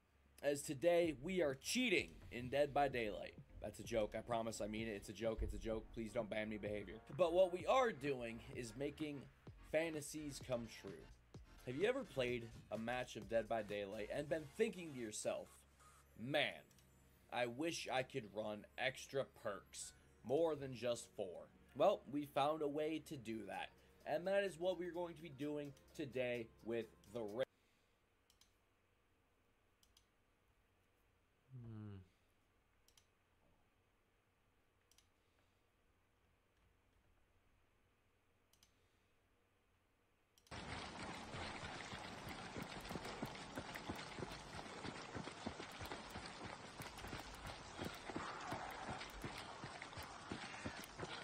Eigenschaftsfrage oder so ein Wort, Ja.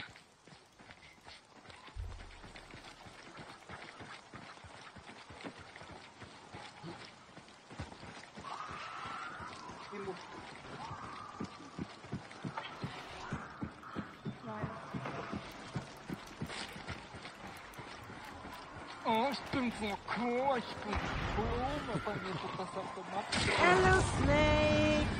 Hello! Na.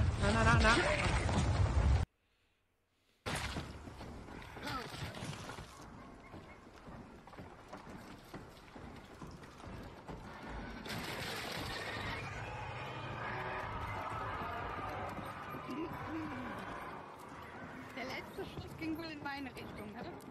Nein! Also, eigentlich nicht. Oh nein, er hat sich angezündet.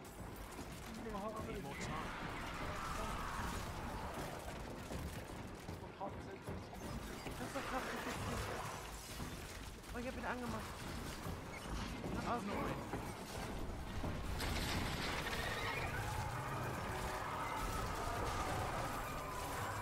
Komm jetzt so wie Big losgemarschiert. Komm jetzt nicht. Hello. I'm not ready. Ach, das ist laut, ey. Oh, auf jeden Fall gleich Mund.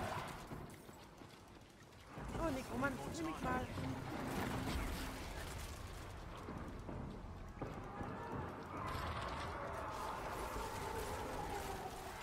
I'm not ready. Hier ist eine Falle.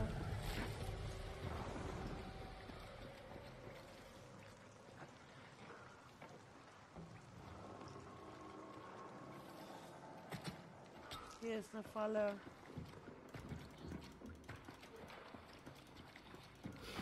Oh, good.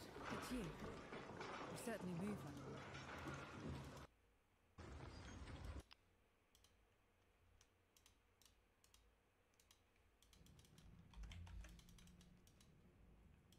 The offering of flesh has been made, thanks to the guards. I just need to breach the seal.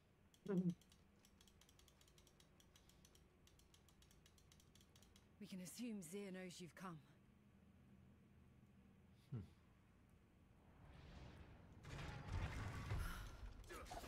This is madness. Perhaps that's what it takes.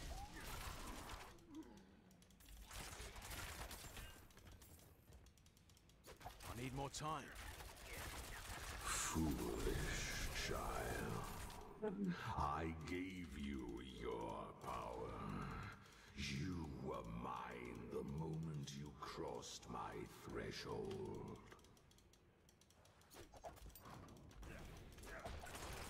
I'm not ready.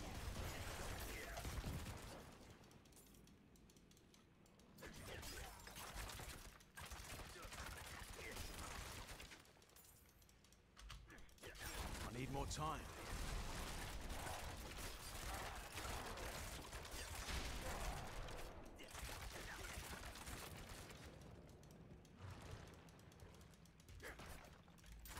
I need more time.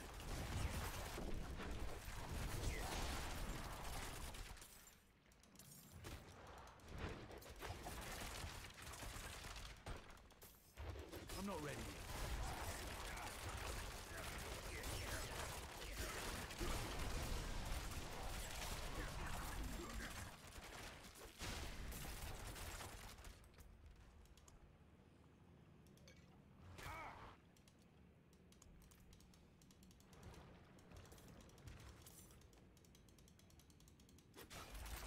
I'm not ready yet.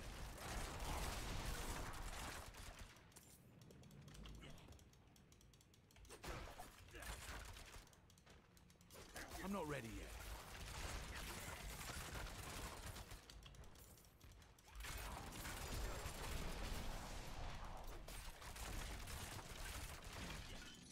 I need more time.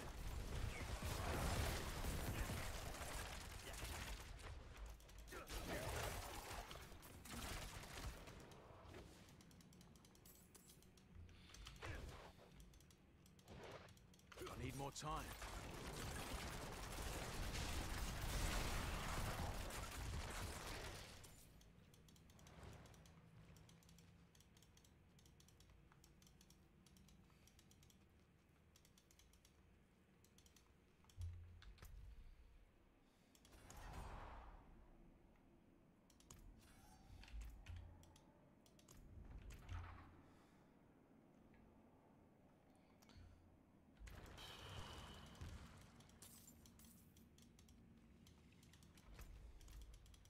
Submit.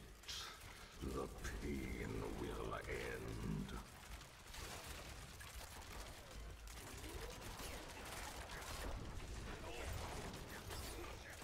I'm not ready yet.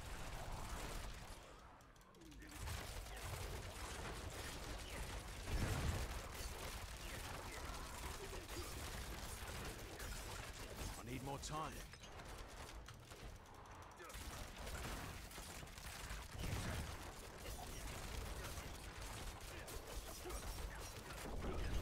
I need more time.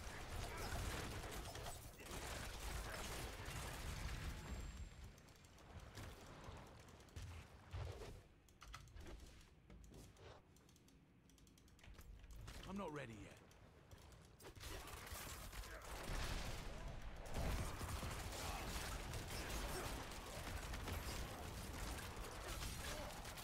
I'm not ready yet.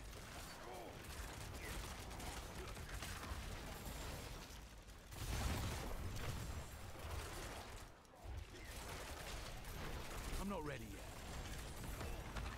Jel ideš još ovdje? Ja? Da, ja nešto bossa ključem. Ali reci šta treba. Ne mogu da pauziram, ali... Pitam, kuj ti kod. Pa ne nego... Da jodluješ. Da jodluješ. Pa ne mogu da jodlujem. Mogu da odgovaram na pitanja ako to hoćeš. I'm not ready yet.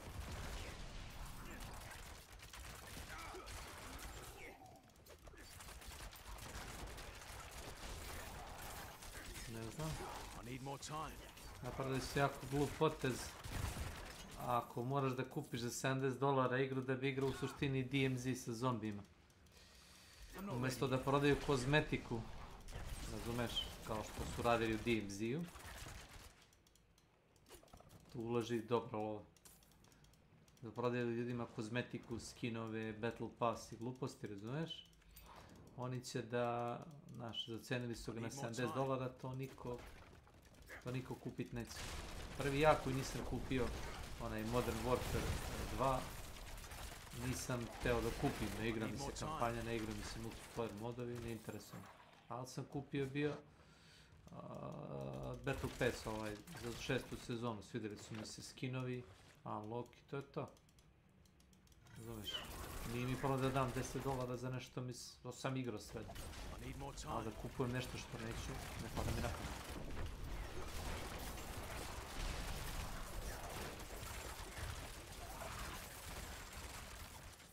Da treba da namamiš sa, da kažemo, sa stvarima koje su ono, da kažemo, free, jeli?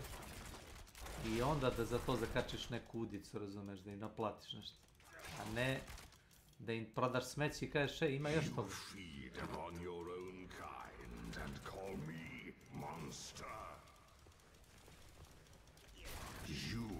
not deserve the blood in your veins.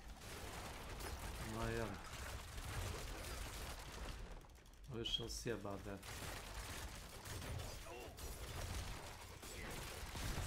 I need more time.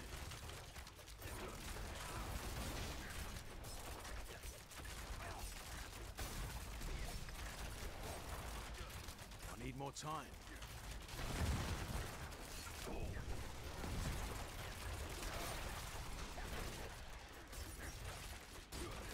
I need more time. Enough! Approach the throne.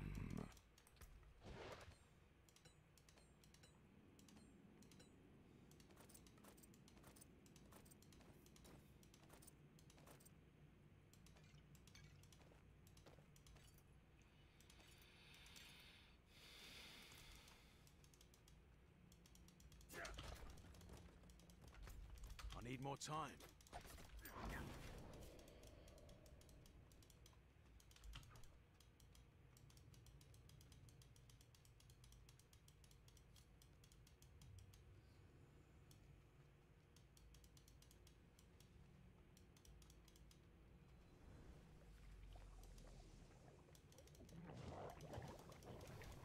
Butch, butch, butch.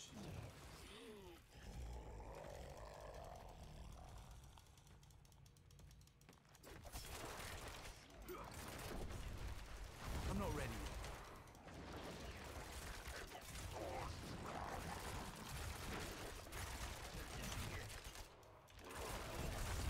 I need more time.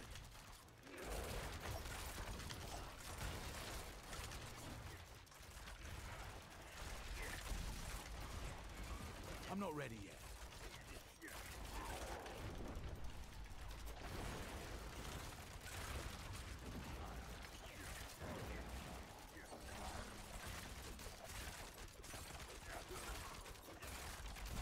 I'm not ready yet.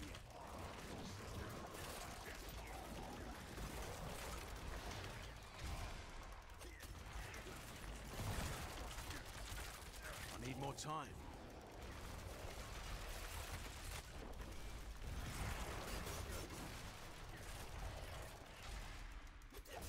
I need more time. It's over. Is it over?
Great. Now I know what you're thinking. 6 perks? That's impossible.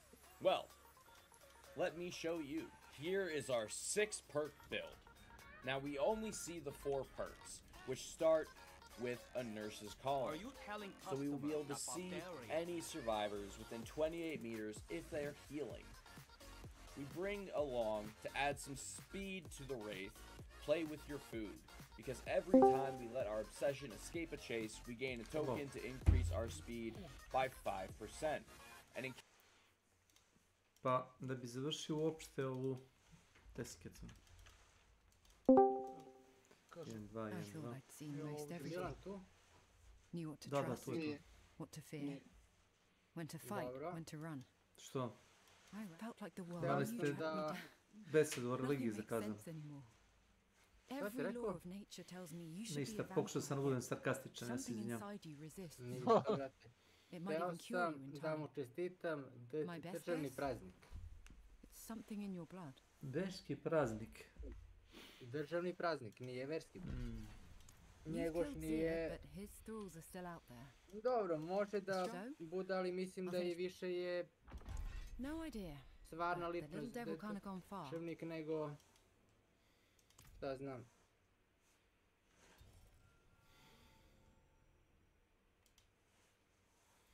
I mislim da je za njih jako dobro što su počeli da ga slavi. Na nivou. O, i traf.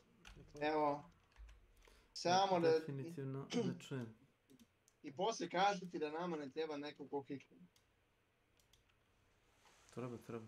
Evo mi to slati, puniti, spamovati. Treba dušicu da pogledam. Ko je dušica?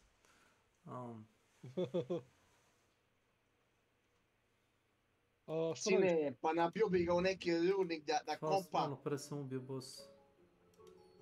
I kad ne bi ispunio normu, ne bi ga bio u komad leba. Evo, stavio sam ti. Kako sam ti invite, ako hoćeš da odradimo još koji... Sad čekaj, ili ima nešto vaš? Može. U stvari hoćeš da radimo... Koliko ima ovoga? 68 That's where y'all always got something to be mad at. I see no good Pa sve to moraš da uradiš da bi završio sezonu, znaš. Baš sam gledao. Ne bostave, nego sam mislio ovaj beret. Legion, Helltide. Može. Helltide može. Ajde ono Helltide, ja mislim... A ne, pogledaj čitav klip. Neko je kao smislio foru, kao, znaš, da imaš sad ono mala sirena kao mala sirena, crna. Crnkinja, ovo ono... Jest. I tako to. A ti si već ovdje, a? Veal Mercy. Thor kao žena i tako Welcome to my channel. I Welcome to my channel. Onda je neko napravio klip kao šta bi recimo bilo kad bismo druge uloge, recimo Muhammed Ali Belac.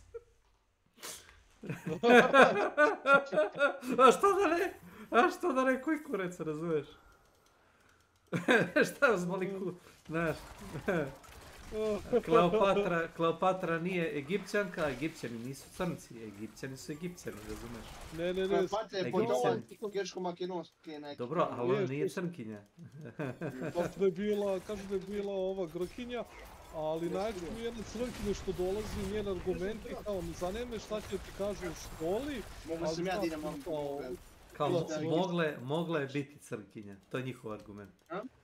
Pa mogu i moj deda da bude, razumeš, Hitler, nije to problem, ali nije. Hvala.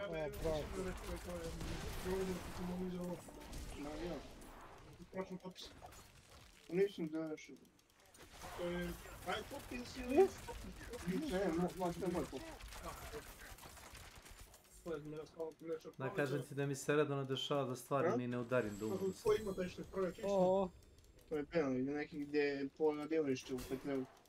Ti gdje što kod neki randomni kvaliti polovno straš. Bio ovaj Arce knjega. Ovo on preporučio, pite nakon tog Genca što on kaže iz Dobrnja, da. Nikad čuli uvijek moj nis. Koga? Neki Genc što radi na istoriju, da. Uvijek moj kaže mi, ja nikad nije čuli.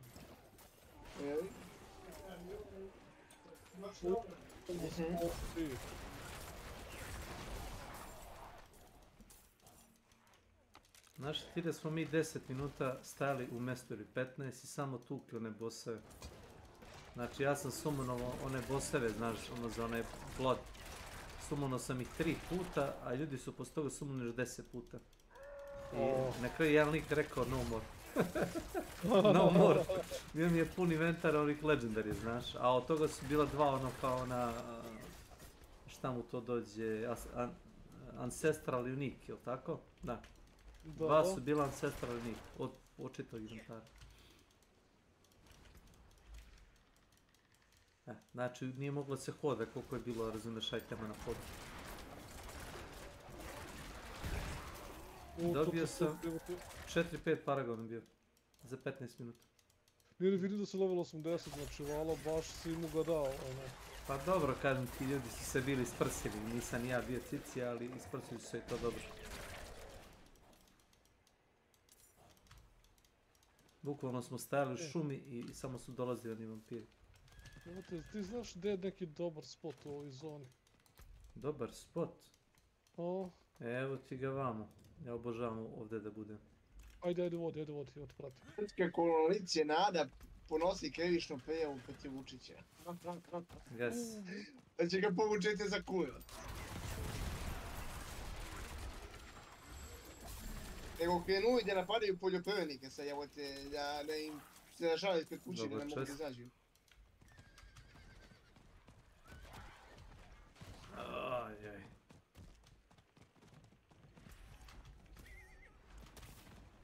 Vamo. A ti si gore otišao, a? No vidi, pade tu item. Hop. Oho. Ne, ajmo, op. Znaš do... Event, pravo. Ovo vredi raditi, znaš, vredi definitivno. Da, eventi su ovdje super, baš ono mnogo radi. Bilo kakav event, bukvalno. Da. Fora je da nađeš par mjesta, ono, jedno-dva mjesta makar sa eventom i onda samo rotiraš od jednog do drugog. Welcome to my channel. To ti kao ono, mislim, maksimum game. Ali ćeš li uzmuš levi, ja ću desno? Ajde, levo, znači hoćeš, ajde. Samo izvoli. All yours.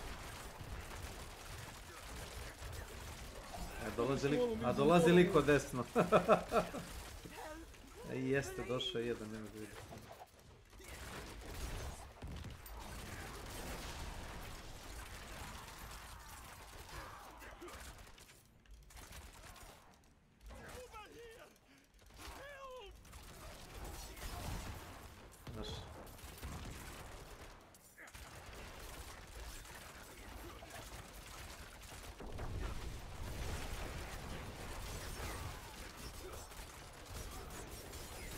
Makaki, pa tu gađem ga, ne skidam kill, znaš. Zato što ima onaj buff, onaj štit. Enhanced defense. Znači gledam kako go zanožu i zabiju njega, ništa se ne dešava. Dok nisam pobio minije, nek su minijeni pali umreju. Pusti. Hoćeš da... Da, jašemo dole na jug. Hop. Nije, htio da kažem da skupimo 300 komada pa da tražimo oni, se ne vrlo tražimo. Pa nije to on. Pa ja imam već 170. I ja 186. To je brzo to ide. Ma ide vidi koliko je density, jebi ga brate, znači ono... Ne, jesu, poboljšali su brate, ono, daleko je veće uživanje da kažem.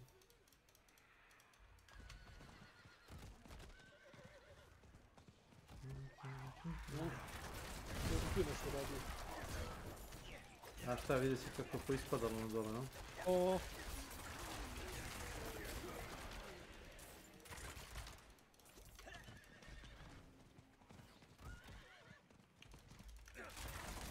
Vidi koliko... Meni grota da ih ostavim, znaš, žive. Pa to, vidiš koliko je vodi bilo i onda rekao daj. Nekakav mi nije problem da se skinem s konja da ih pobijem.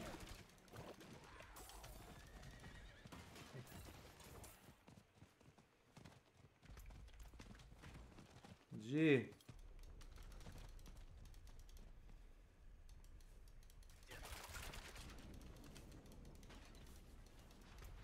Dole gdje su one farme.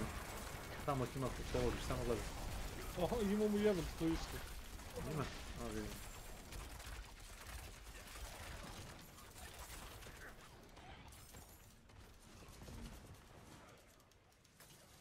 Ajmo, čekaj, ja uče merit. Aha, već drugi igrač. Pa da. Ja ti kažem, znači ono samo sad rotirati između ovog i onog tamo.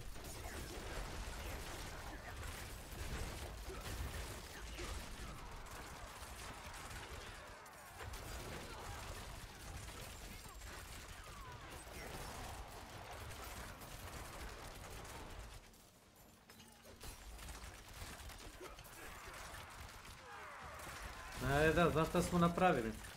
Bio je onaj Legion event. Aha. I Legion event je bio 15 do 8 po našem vremenu. A World Boss je bio u 8. U 8, ja mislim. I znaš šta smo uradili? Završili Legion i uspjeli stigati do bossa. Svi smo otrčali tamo, ostao nam je minut vremena je ostao. Znači samo vidiš u jednom trenutku kako se iskoristio teleport, pa konja i sad ono moraš skineš s konja, popneš uz onu stenu, ja spenjem u stenu, 10 igrača trče za mnom, svi u liniji. Znači skoro pola one ekipe što je bila dole na Legionu su bili isto na World Bossu. Ne, isplati su sad sve daleko više, znači... Čak i ljudi koji su bili 100 level, to je bilo fascinantno. Da. Zato je uspio da se završili ovaj boss tako brzo. A dobro, svako ima solidan DPS koliko sam ja tamo vidio. Svako ko uvetio neku grupu da bije, razumeš, razbucuje. Ako vidiš onaj chest, reci, onaj s onim. Ili možeš da googlaš da je. Evo ga onaj idiot, onaj boss. Ovo zebaš? Da, ali ne onaj, nego kako se zove ona bubetina bolesna. Da, super. Ono što baca ništa, sad ću da je kajtujem dole. Nećemo ubiti sigurno. Možda i hoćemo. U dvoje hoćemo, ali viš kad ga biješ sam koliko treba vremena. Tuko sam je sam, kad juče ono? Tuko sam i ja sam sa barbarijanom. Čučeš je sat, tučeš. Treba bi ubio 3 normalno bossa nego ovoga. Gledaj šta radi, gledaj ovo. Sad bukvalno neću da idem za njom, samo ću stojim u mjestu. Viš. Mislim da ovo što radi, ovo što skakuće okolo, da to zapravo je najveći problem.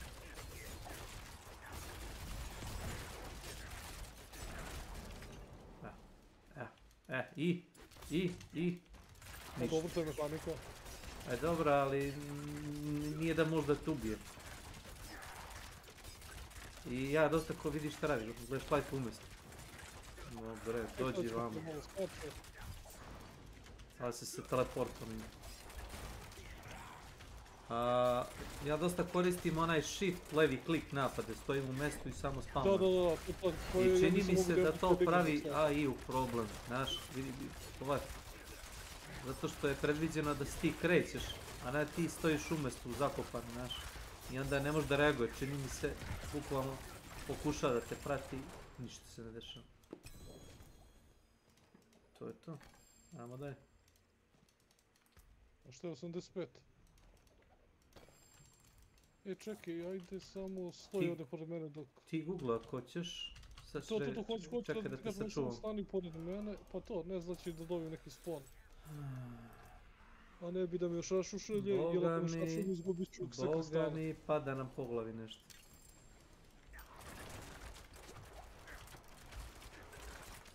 Aha. To kristale, aha. Evo ga ovaj dio. I još jedan. Pa daj, dođi.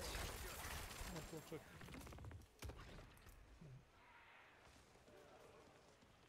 Čekaj, što sam htio dobro. Ovdje bi trebao taj. Evo ga, event imamo dobro. Znači dole, jeli? Ne, gore, markirao sam ga, nego imamo ovdje event pa mi glupo da ga naš, pa da. Ne.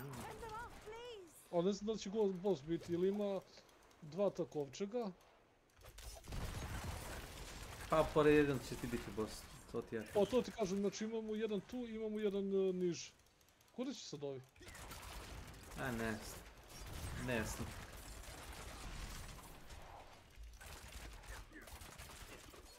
Kad sam bio nekak barbarian i kad sam tek prešao na T4, baš na ovaj event sam radio, brate, nisam mogao da ga završim, ono kad su mi došli eliti.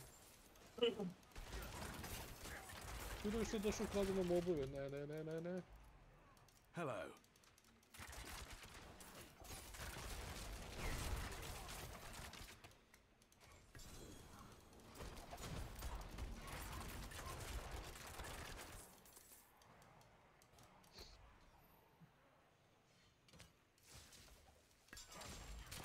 Što? Jel, koristiš metamorfozu? Nisam metliš. Sad sam metlišao. Zato sam sad ubio bossa, nema 15 minuta. To sam htio da ti kažem, zvuči ovako glupo, meni delovo kao, znaš, mogu toliko bolje stvari da uzmem umjesto toga, međutim, znaš ono kad si u dungeonima, kad ti urade neke stanove i CC-ove, brate, to spašava. Jel to ti inače CC break, samo da znaš? Kad pritisneš space, šta? Da dođeš? Da. Okej, gdje je to? To ti CC break, znači kad te god... Ne vidiš li moj znak? Pa vidim da je negdje gore, ali tako? Da. Aha. Gas. Bila je grupa, brate, morao sam da skočim u njih. Šta vi sad? Ništa. Nije bilo ništa, nego znaš ono, vidim tako neku grupu i ono, ADHD mi, brate, se uključi. Znaš, zaboravim šta sam krenuo da radim i ono. Da. Masovna sahrana. Rekao ti ja, mi smo kao da generici tukli, stukli smo na jednoj gomili bar 10 onih grupama od 5 paragona. Dobili su dobre stvari, i iskustvo. Dobio sam 2 Ancestral Unika, dobro. I ono, nijedan konkretno, mislim, okej su, ali... Mi. Jes, tako je. Prepostavljam tamo da si ti da je to, jel? Da, ali čekaj, nije, nešto sam zajebao izgleda. Da provjerim još jedan puta. Aha, jedan red ispod. Ispod nas? Jes, ispod nas. Evo ga ovdje trebalo da bude. Jesi vidio? Presna.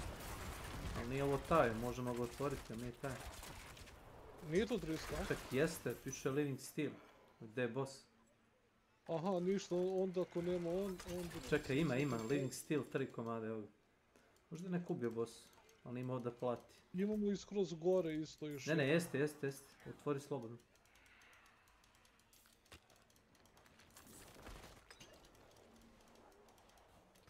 Koliko imam Living Steela? Imam 4. Ja sam dobio 3 komada, pa i ti si dobio. Evo ti. Evo ti ga glavni. Daj, ne mogu da verujem. Šta sad Mislim da mi treba još jedno 150 komada. Slušaj, ubit ću te džabe, tu ne ti se. Evo. Pa kako si uspio da ga pokreneš? Došao igrač. Eto, ne, super, ubili smo ga. Znači još, koliko nam fali još? Oko 150 komada i tebi fali, da? Ma da. Ajmo onda u drugi deo mape. Ovamo imamo ovdje most.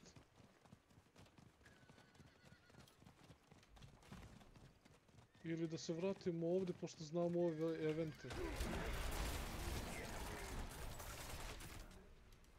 Nema generalno problema sa farmovanjem ovoga, znaš? Sada da. Ne, nikad nisam imao. Najveći mi je problem to što je mrzi da googlam gdje je onaj kovčeg. Ne, otvorimo onu stranicu što sam ti pokazao. Da, ali ja ne pogledam kad će Hell Tide, pa onda ono unapred, znaš, pripremim, nego onda kad je već Hell Tide, onda ja gledam, a to mi uzima vreme, znaš. Aha. Isto stvarno na mes.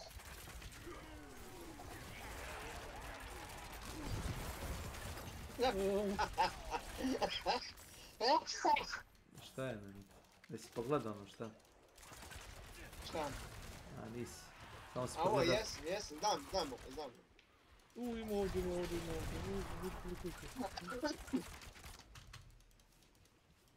Ima ih, ne boj se.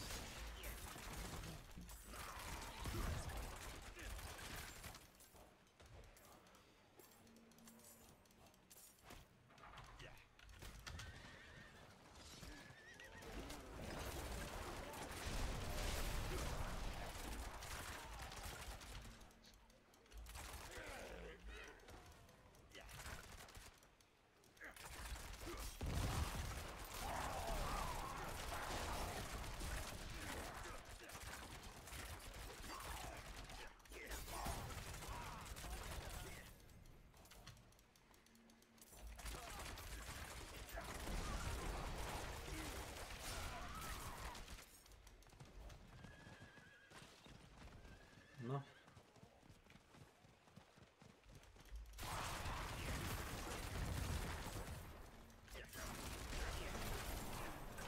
Oho.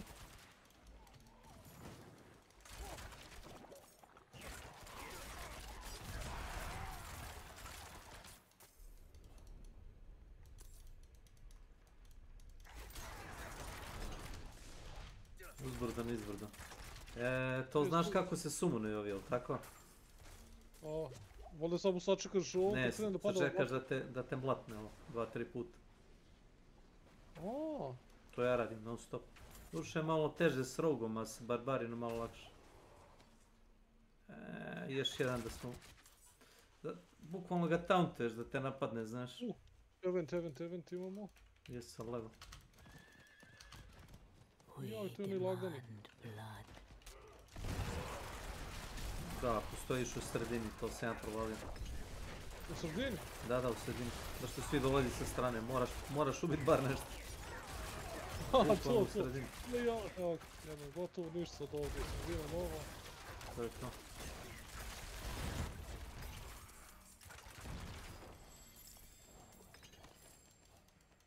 Čas posle. 300 komada. Možda se. Još da skupimo još, pa 280. Ali evo gledaj, op, 281. Dok siđemo dole nizbrdo imat ću ja 300. Da tamo na brdu sasvim ih ja isto tamo ubio dosta njih, tako da ćeš imati od toga. Ma ne.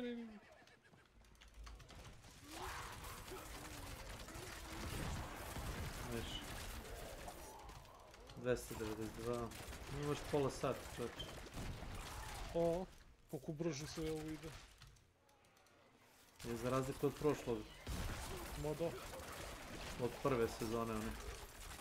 Znaš kako se možemo, ne moramo ni da vidimo da se nešto.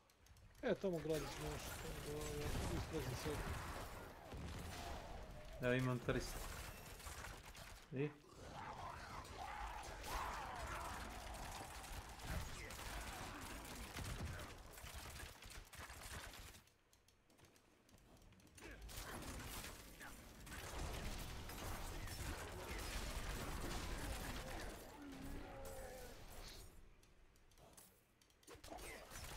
Imaš ovdje gradić baš kad kreneš ka meni. A ti otišu... Pa ne znam gdje je ona škrinja, ja sam krenuo dole ka jugu. Gore. Ovu jebote, izgubio sam 140 komada. Gledao sam na mapu i ubišemo. Dokle oni što eksplodiraju. Dešava se. Pa dao sam ja marker, vidiš ovaj plavi. Vidim marker neki gore. To jest ovo što si dole zabao, ne? Ne. Nije taj. To je pretpostavljam, vidio. Ide piče peške bre. Kad si na konju u gradu, koliko da se ni ne krećeš u mjestu šlekna. Aj samo, jer ideš pretpostavljam do druge škrinje, ali? Da, podijemo u tom pravcu i tamo opet mora da skupimo ove. Ako piče u tom pravcu, skupit ćeš sigurno nešto. Pa to. Jer kaže sad sam zaginu, izgubio sam 140 komada. Ne, skupit ćeš još 200. Što je ovo? Nekad baci event, a ni ne vidiš onaj krug, to mi je bilo par puta. To se zabaguje, da, zabaguje se. Eno go dole event. Dole? Izbogam. A, stani na jedan taj, to je to.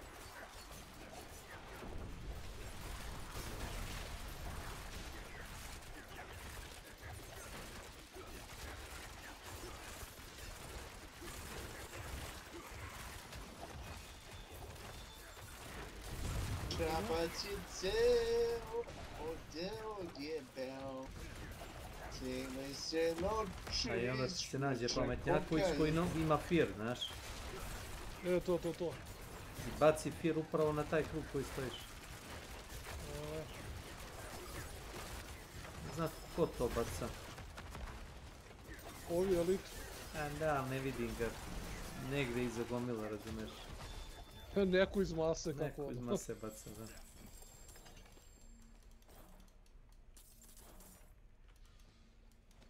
Evo ti. Hop.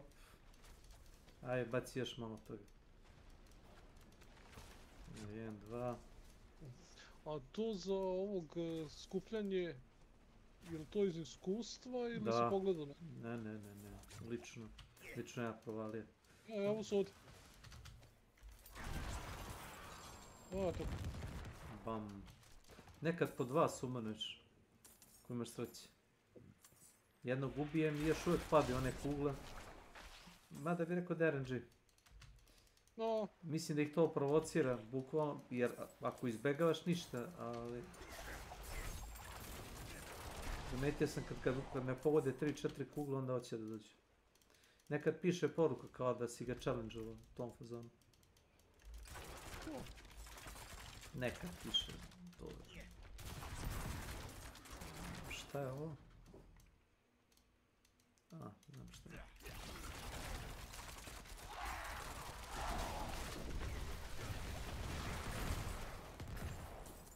Da, ovi su se samo ubili. Je li to taj chest? Nije. Ne, još gore. Nije zato što se ne vidi tako daleko, on se vidi tek kad priđeš jako blizu. Da.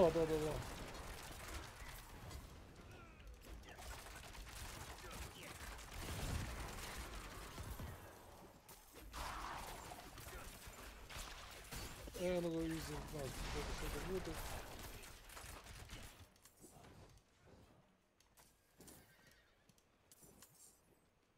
It is done.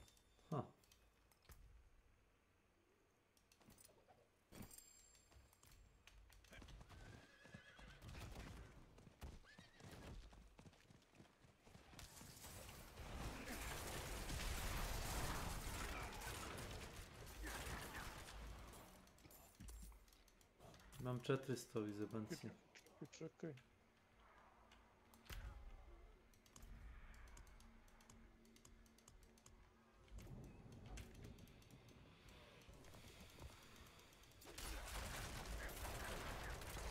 Aha. Moja greška, iznad još. Hello.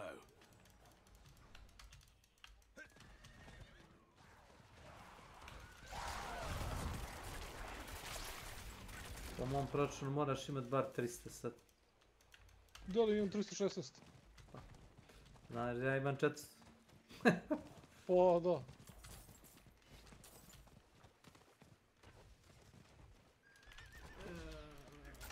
Bježe odatle. Možemo i udati tako. Ono, to je strašno.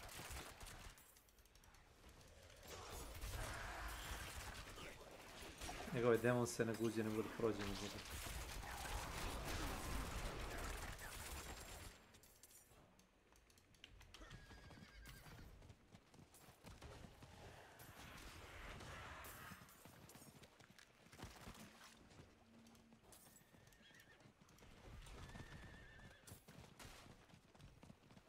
Evo ga. Tek kad si u nekom dometu baš... Da. Onda se pokaš.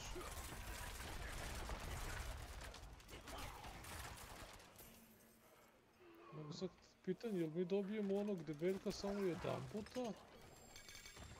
Ma mislim da on bonus.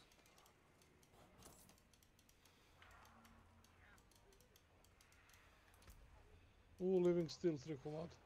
Isto. 7 komada, mislim da imam da ga samo najem jednom i ti isto jednom. Jedan 12 komada. Tako ti ga možda 2 put sumanovat. Hoćeš da još ovo odradiš malo ili? No pojma kako ti hoćeš, mislim da smo generalno završili tu glavnicu sad. Ma jesmo, ja sam odradio sve što je malo sa ključnom Battle Passu, samo mi piše Acquire Cinders. Ali ja mislim da su, znaš kako, ja mislim da su čekali dobro, mi smo sad 80. level. Oni smo svi 100-ka. Ko vi mogovi? Ne, ti bossevi. Jeste, evo ga, stvorio se. Ne znam šta dobiješ kad ga kokneš. Otko znam, dobiješ možda neke lutići i to. Nego kažem ovako za ove bosseve, oni su svi 100. level, tako da... There's that.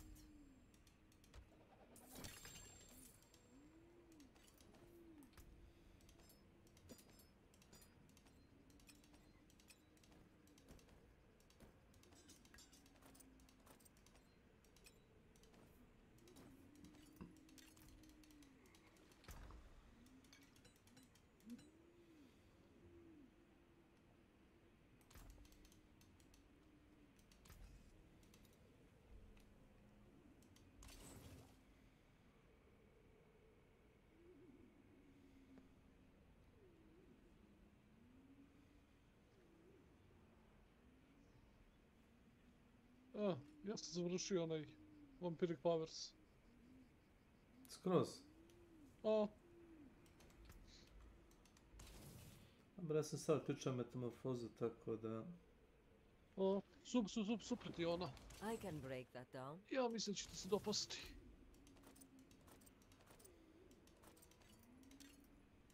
A za ove bossevi ti znaš gdje su oni? Znam. Mislim, ja znam gdje su neki, ono znam za Duriel, valjda, ne, Gaping Cavers... Ajde sa mnom da koknemo ovoga što mu treba Living Steel. Ajde, gdje je on je... Još ti teleporti pa će na tebe. Pa tako ćemo. Nacrtana ti je ikonica Sotone sa rogovima. Sad ćete reći, znam da je vrlo... Aha, je li to ovaj Darkened Way? Darkened Way? To ti je za Lord Zira. Ili Glacial Feature, ne? Da, na Glacial Feature imaš Lord Zira. Ja sam teo ti pokažem gdje je onaj, ma gdje si mamu ti jebem. Ima Hall of Penitent. Gdje je to? To je to. Gdje? Dry Steps. Aha, koji tačno deo? Aha. Može ovako ti pokažem, pošto ja nemam tu teleport. A tu? Ili imaš li portal za to? Nemaš ništa blizu. Znaš gdje možeš? Cat Bardu, pa odeš na jug. Ja sećam iz kampanje. To ti je tamo... To ti je blizu onog mjesta da rešavaš quest za one Horadrime. Da ima na biblioteka. Da, pa ima taj gore, taj vidimo ono... Iz Cat Bardua siđeš dole na jug i to ti to. Pa imamo, ali činilo se sve daleko. Čuno mi da ovdje nema ni jedan waypoint u tom delu. Pa nema, pa tako je predviđeno. U suštini pratiš onoga kako se zove Lorasel, da? A Loras ti je NPC iz Diabla 3. A ne znam da se sećaš, onaj što nosi... U petom gradu oni s onim kopjem. Jest. I on je kao ono maskiran i ne vidiš mu lice. I tek ovdje kao vidiš ono kako kao izgleda. Malo bolje. Njihova biblioteka je, pa da, tu je.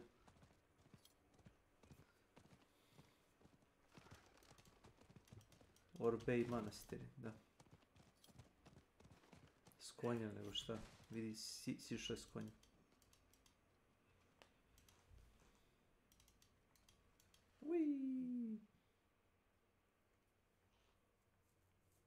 Hoćemo mi da možemo ovo? Ajde, ne zebavaj. Ovo bit će level 100. I Uber bossi.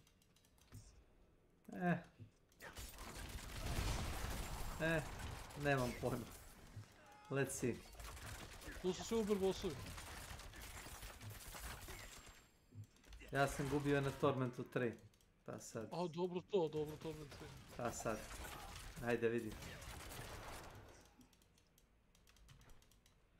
Ne brine se ja za DPS.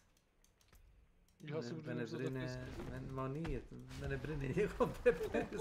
Stani na sredinu, samo stani na sredinu. I čekaj sad, čekaj, beži. Tako. Level 100, zato misliš da je level 100.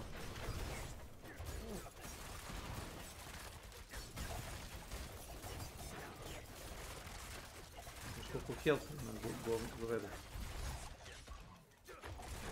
Na Tormentu 3 nije baš toliko health ima, dobro.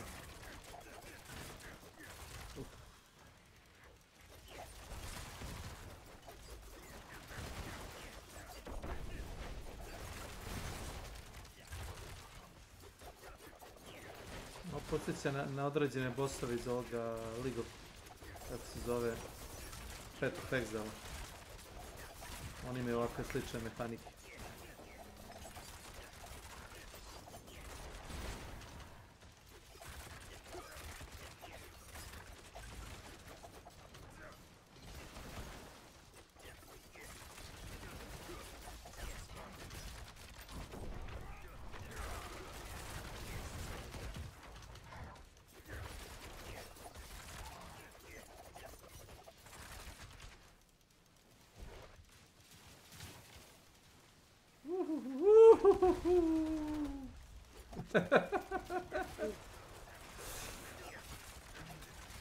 Ti hoćeš da ti on bude level 100, pa znaš šta bi ti radilo ovo polje da je on level 100? Dezintegrisalo bi, i tebi i mene.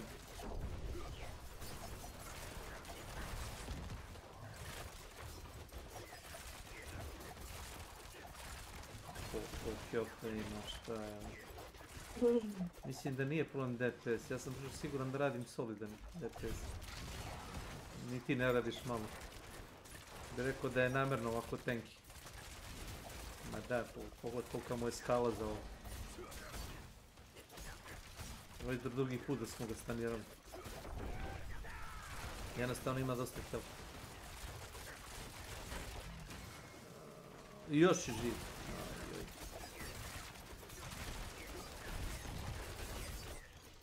To. Bac je bov, unik.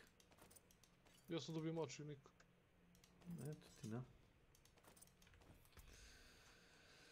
Mislim da imam bov. Nemam. Wind Force. Ovo mislim sam ogledao u Diablo 3.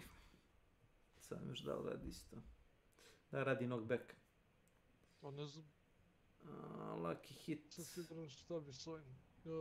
Pa to ja nikad nisam siguran kad pokupim ovakve stvari. Ajmo sad da live dungeon. Aha. Šta hoćeš još jedan da gubiješ? Pa imamo više stvari koje baca, znaš? O to ti kažem, ajde onda kao da ga sad ja samo ono.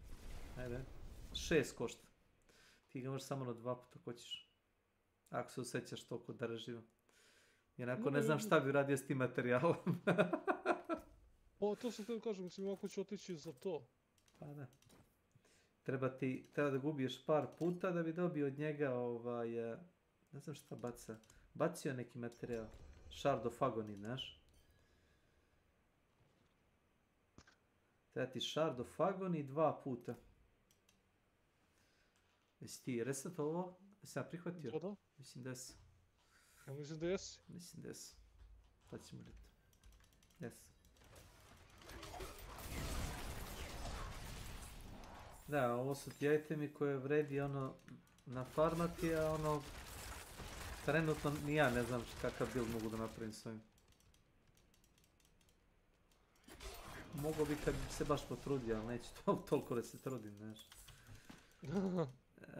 Trebao bi čitav build da napravim oko jednog itema, to nikad nisam smatrao da je dobra ideja. 5 komada košta. 5? 5, da. Što? 5 ili 6, koliko meni, moguće da je 5.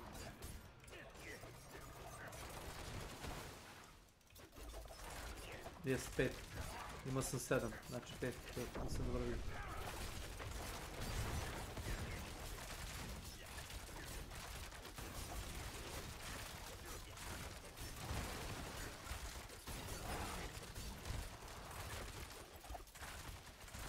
Ja mislim da imao neki buff, garantovano, nemoguće. Što smo mu skinuli prvu ovu kocku healtha, Brzinski. Imao sam u ove overpowere, dobre kritikale.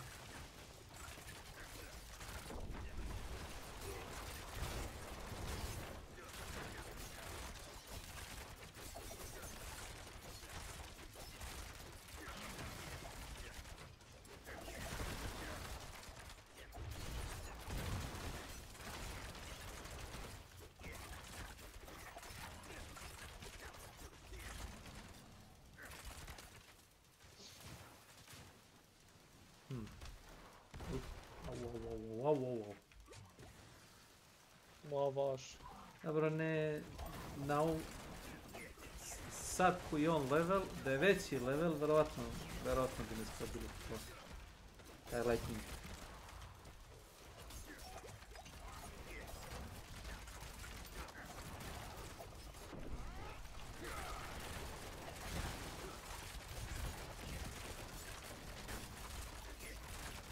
Ovo puto je kraj.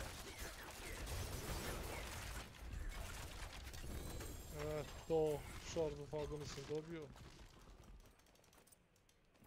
2 ja imam. Da li imam 2? Ne, 1.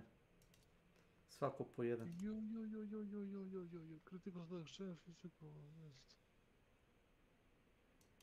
Tools. Ja sam dobio još jedan. Još jedan isti? Ne, sad sam dobio chest. Pa ja sam dobio Ancestral Unique Amulet. Ali za roga. Definitivno ne mogu da ti ga dam i doći. Pa to. Pa i ne mogu da se daju ovi unikovi.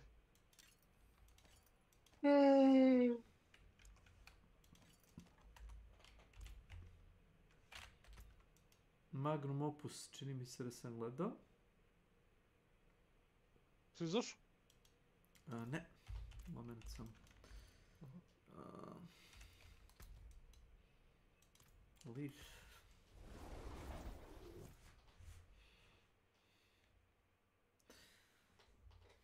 Vidiš, samo onaj koji samanuje, dobije taj shard. Ja imam jedan. Tako ide. Ja bi trebao opet da imam 3 living steela. Da bi imao 5, da bi ga samo na još jednom. Pa nisam to, kažeš ono, znamo, znači u jednom ovom Helltide-u, možemo eto da sformamo jedan run u ovome. Da, treba ti 10 ovih living steela. Ne, 2 možeš puta ga samanuješ sa 10 komada, ali treba ti 2 living... Ne, dobiješ po 3 komada. 3 ili... 3? Da, 3 dobiješ.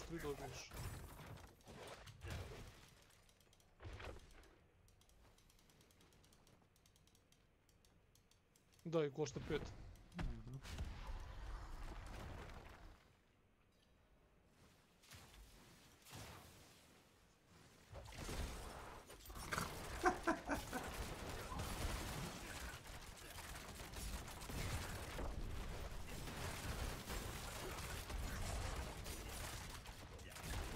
Milijun i 400.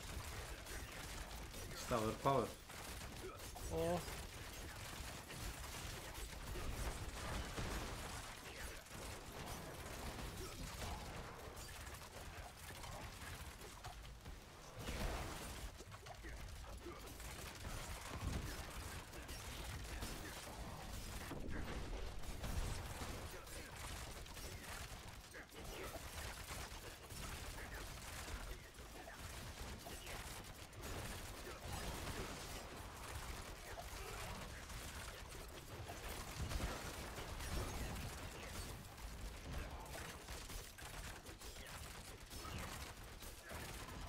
Okej, ovo je nešto, razumeš?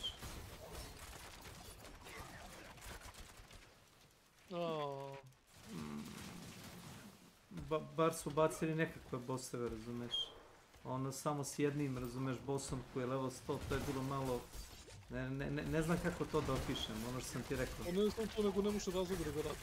Nemaš razloga da leveluješ se do 100. levela da bi uradio jednog bossa koji baca malo bolje ljudi. Jer kad si već 100. level, Šta će ti bolji loot kad si već 100 level, razumeš? Već si došao do 100 levela. Mislim, pobija point.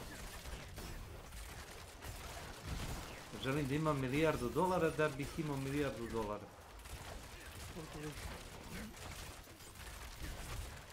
Znači, želiš da ubiješ onaj Uber Lilith, da bi ti bacila možda bolji loot? Ne, radi izazova da bi rekao da si ubio. Nebitno skroz. Ne radi tako.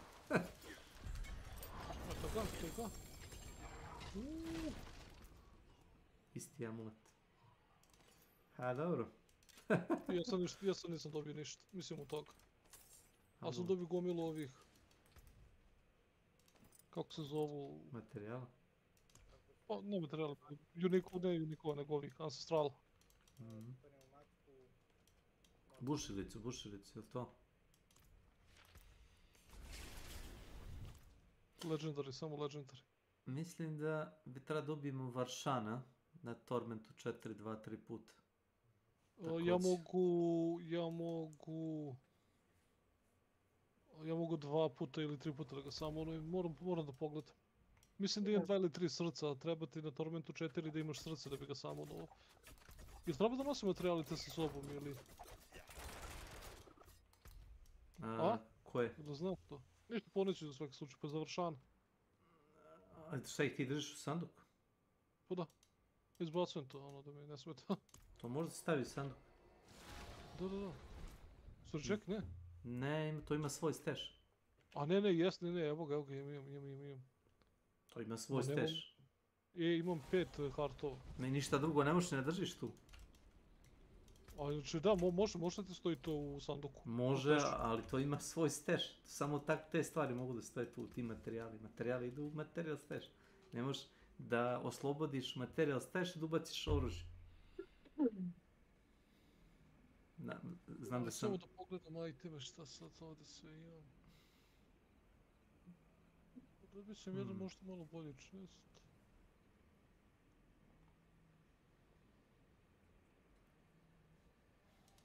Čekaj, ovo sam trebao odbrosti. You can still use these.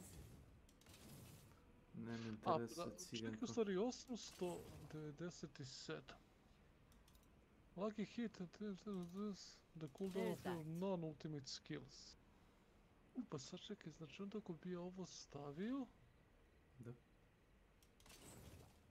Sad čekaj, ovo nije tako loša ideja. Ovo mogu da uzmem i onda mogu da promijenim ovaj za... šautove, za cooldown što nose samo zbog toga da dobije šautove.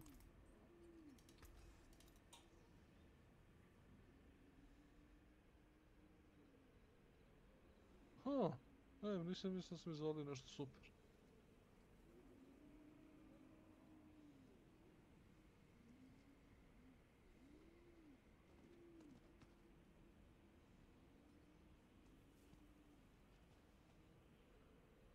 Dobio sam jedne čizme 925. Žute su. Ja sam dobio rukavicu. 922.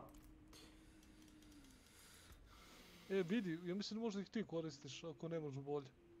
Sad ću ti ih dati. Čizme? Da. Trebaš ćeš da reroluješ jedan berserker duration, ono do duše, ali...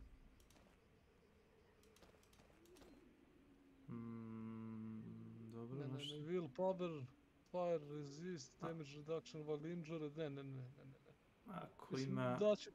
Znam. Mogu da ti ih dam, ali su ti loš rol. Nema potrebe, hvala. Znači, loš rol. Haha, jeste Vlado, haha.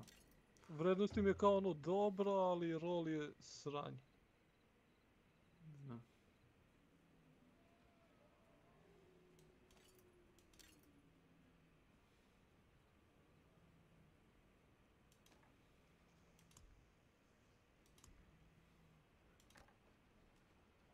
Not good, not bad. Weapon mastery damage resistant damage. Da li to da sačuvam ili da ne sačuvam? Ajde da sačuvat ću ga ovdje. Hoćeš ti dan da pogledaš ove čizme? Već si mi rekao što imaju statistika. Imao sam ja iteme koji su 920, imaju powera, ima 4... No da, ali roll je ono užasan. Ima 4 cigla statistike, razumeš, ništa ne mogu da uzem. Ništa od toga ne vredi.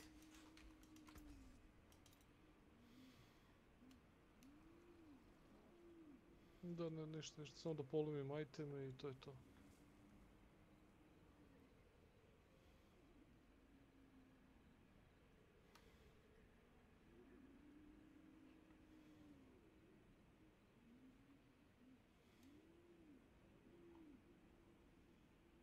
Što imam pantalone kod 9200 HP. Opet pitanje šta će mi toliko HP-a kad igram sa Rougom, ali... Nisi me vidio dan da sam poginuo, prepostavljam. Da. You can still use these.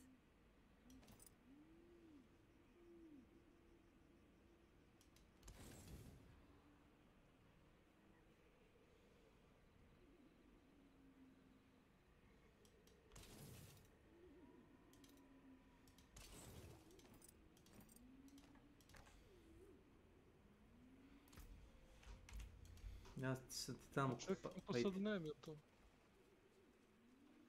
Fury, Berserking.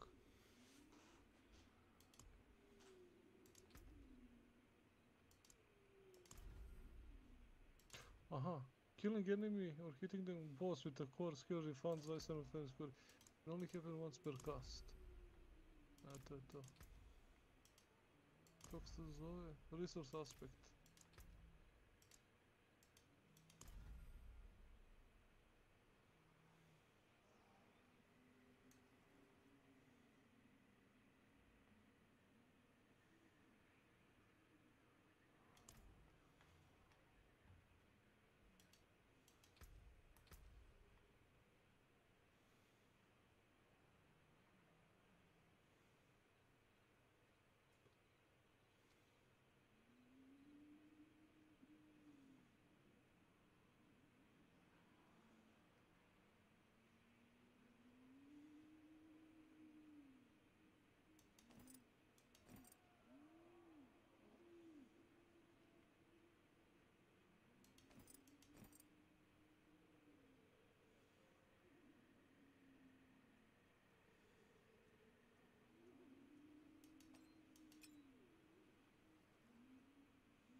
Sad će malo drugačije da bude, skinuo sam lance, a stavio sam ultim.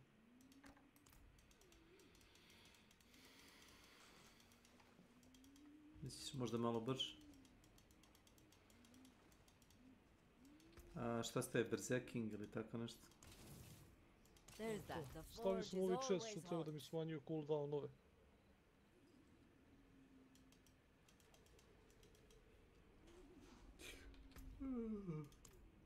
Spreman kad i ti. One of us. A možeš. Da ćemo ovdje podrum kod ovoga Varšana, ne? Pa da, smo to rekli. To. Šta van o vas?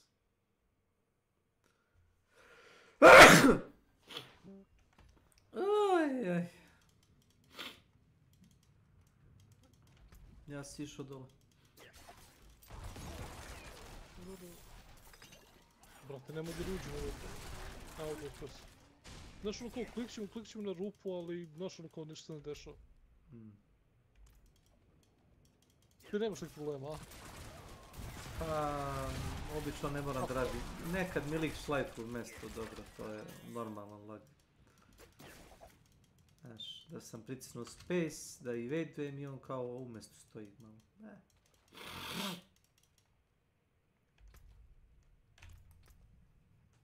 Fantastično, već ono nisam ni krenuo, a već sam zajedno. Što? Znači treba ti sve po jedan i jedan magnet part.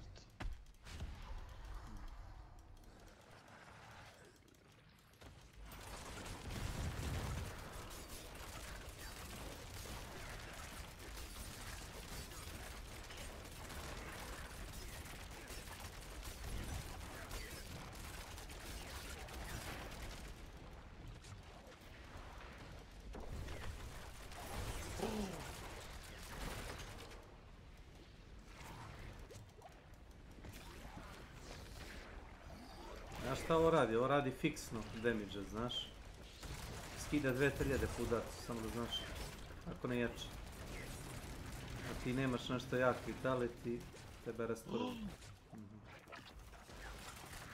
Češ da gubijem ja?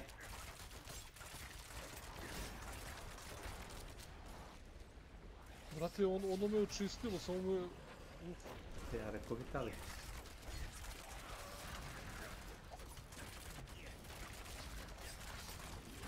Znači neko ko ima na pantalonama 1200 lajpa. Ne zebam se, imao sam maksimalan brawl na par itema. Vidim opet, samo ovaj jedan napad uradio sve mi skinu, bio sam pun.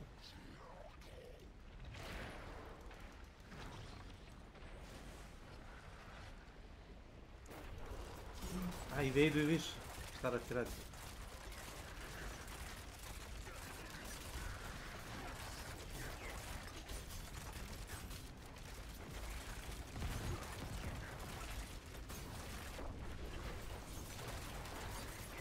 Ma i... Koliko mi je druid imao? Meni druid imao 12-13 hiljada HP-a. Znaš? Joj, uf.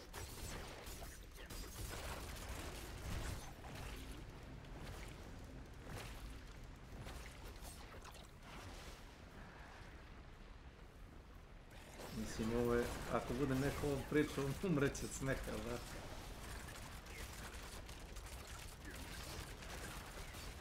Ja sećam, ti treba mene da čuvaš, a ne ja tebe. Da, ovo razvaljuje. Ovo razvaljuje definitivno.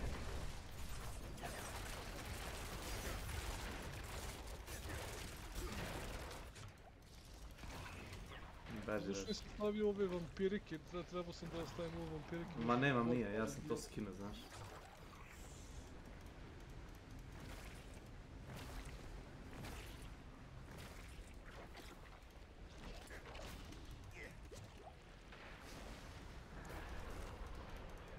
Mrdaj.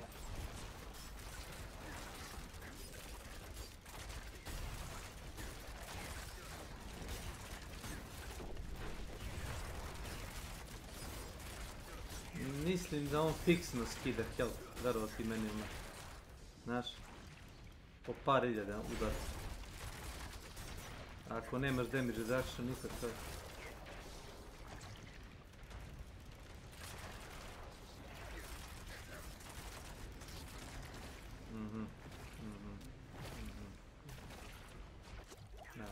Ovo... Trećinu health mi je ostavio. Skine mi je znači 6000 health, znaš? S jednim onim poljem. 6000 health. Ja imam 6000 health. Pa zato si umro 3 puta. 5 puta si umro. Ali nema veze. 6000 health, znači gledam koliko mi health ostane. Znači manje od trećine. Ali mogu da se nahilujem, nije mi problem. A ti nemaš šta da nahiluješ kad ti skine sav health. O to. Čizm izbacio. Ancestral Unique. Hoćeš nešto da je menjaš na igru ili ćemo opet da si igramo revive-ovanje? Mislim da menjam. Nisam ti rekao da promeniš sve iteme, možda samo jednu statistiku zvanu HP. Jesi ti igrao Dark Souls igre? Da, get samo. Ja, znaš šta je najvažnija statistika u igri? A možeš samo jedan da pogađaš. To. Ima ljudi koji su radili ono level 1 challenge, ali čak i oni uzmu prsten i amulet i te gluposti koji recimo boostuju HP. Ili uzme recimo ability koji mu daje recimo ono shield koji absorbuje jedan udarac. Nije ono, jedan udarac imu na damage, a sljedeći već umire.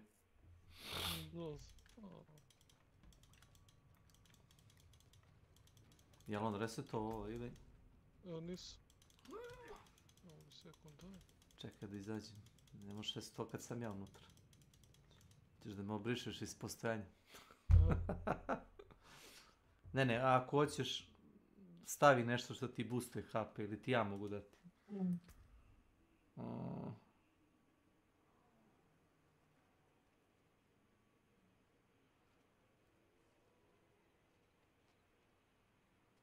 Imam gaće sa 600 HP.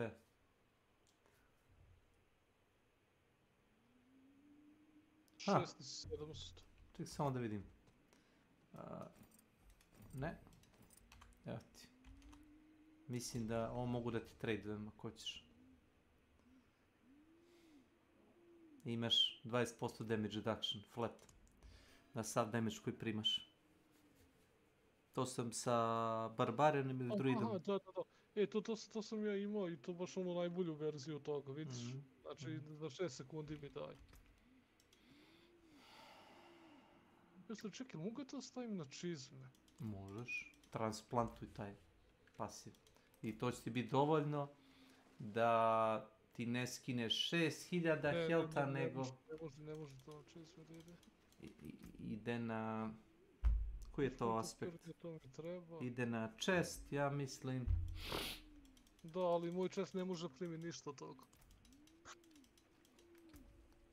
Može na gaći? Na gaćemu već imam nešto za Fury što mi daje Fortify.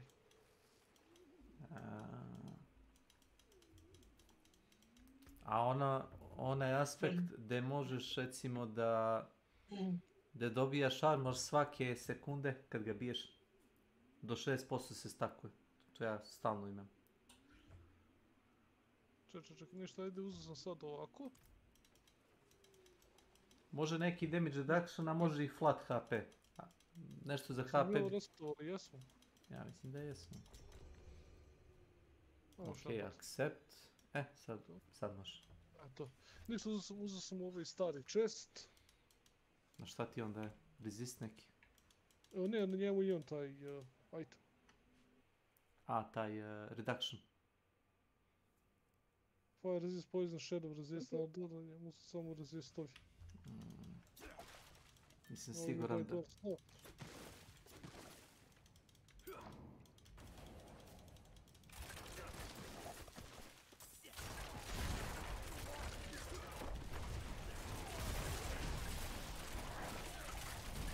Bam.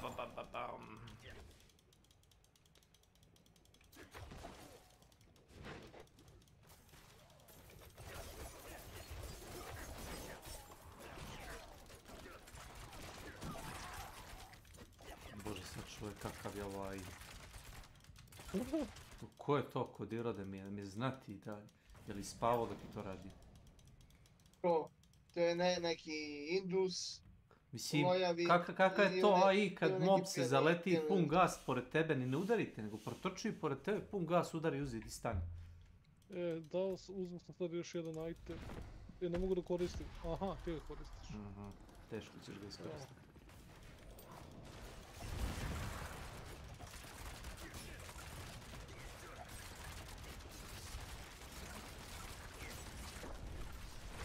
Vidjet ćemo prvi put kad proba da te nukuje.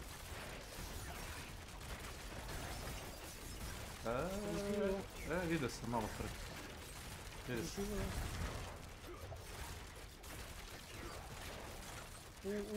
Ne, dobro je. Dobro je dok nešto jače ne udari. Op.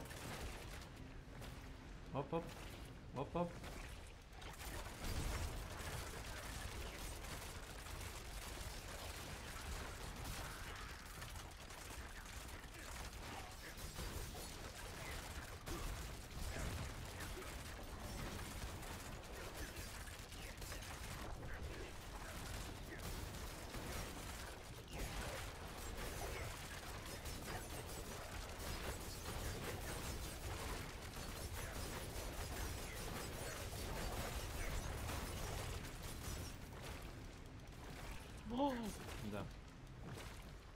Toga sam se plašio. Dobro, ovo je... mnogo damage. Tamo se to reći.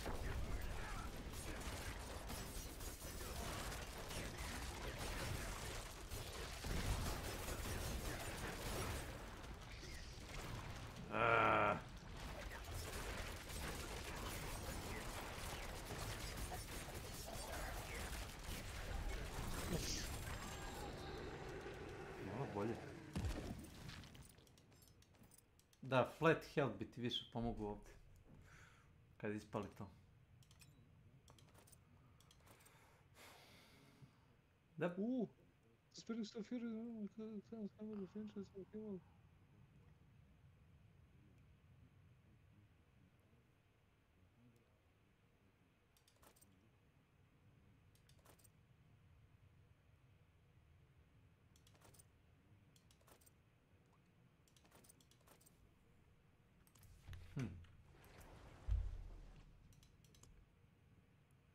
A šta je bacio jaje neko? A, to sam jeste sad dobio.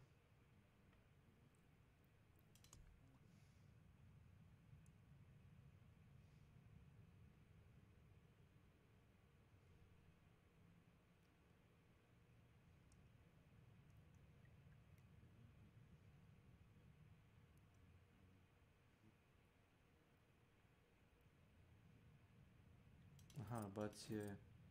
Vidio. Jesi ovo dobio?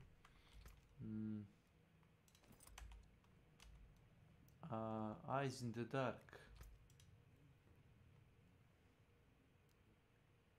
Ne, ti si dobio flash. Znaš, dobio sam neku estetiku.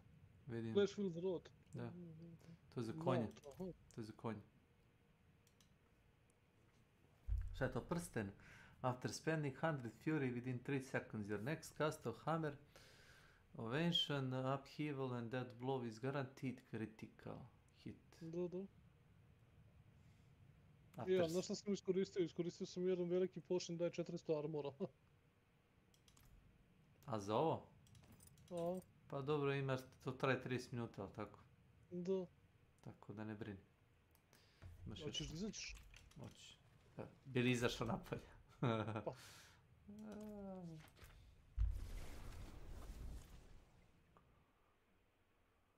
Uđi, step outside.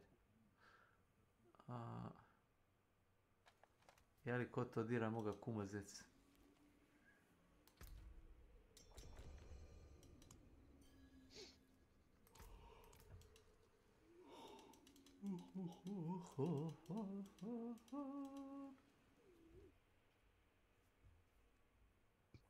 Gledaš da sam popio samo random potion za XP, nisam ni gledao što pijem. Ja sam morao da gledam. Shadow resistance. Kroz nebitno u ovom slučaju.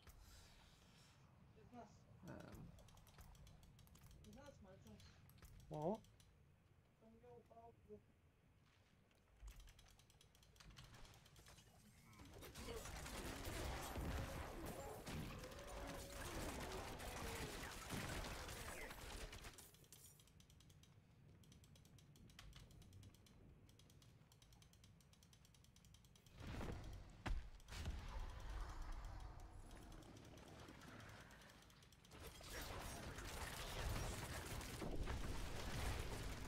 Odmah je startao s ovim.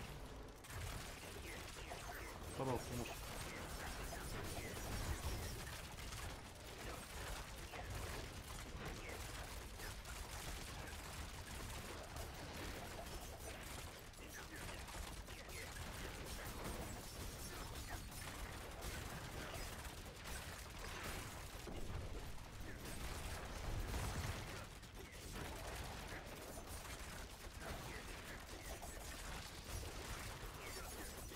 Šta je stvarno ovako?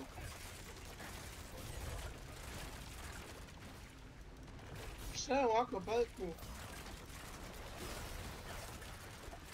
Aha.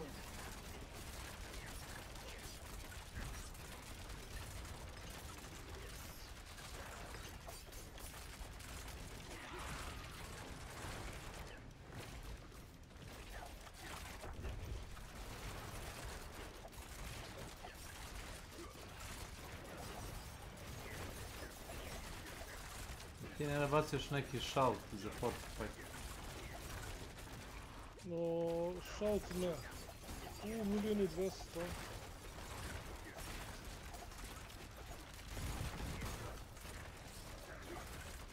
What?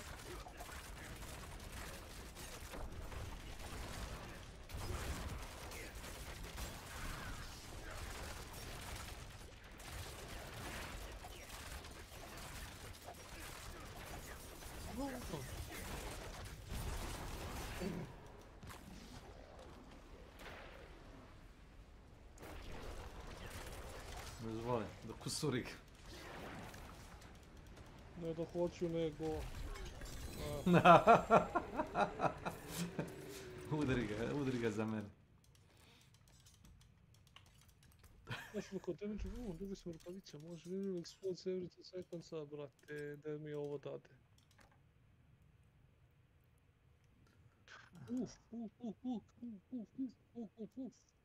Upgrade. Znaš? Šta, rukavice? Ne, chest. U odnosu na to što imaš definitivno upgrade. Da, 920 vrijednost, znači vidi, daj mi total armor 15,5%, shadow resistance 35%, 2 na railing, 2 na na shout mi daje i 750 torna, znači to mogu da rerollujem, možda čak da uzmem i health umjesto tog torna. Ovo je direktan upgrade. Pa probaj da rerolluješ. Jeste upgrade ako uspješ da rolluješ ono što ćeš. Pa ne, rollovat ću go nešto. Razumeš, vidiš? Znači ovo je sigurno upgrade. Čekaj, imam za tebe nešto. Tebi mogu da bacim, sad sam dobio stranje, znači baš ništa nisam dobio ovako. A, terrible coat. Super, znači sve defensivno, a shadow mi fali. Ne, ja imam već... Ti možeš mene da inspektuješ, pretpostavljam, ali da? Kako? Možda me inspektuješ. Da? A pogledaj mi gear. Što stvari sad ne mogu dok si u tranziciji. Možda pritisneš show da vidiš party i onda odeš desni klik na mene i imaš inspekt. Aha. Šta ste... čekaj, tek speed, critical chance, free duration. Moj gear ti je vrlo specifičan, znaš?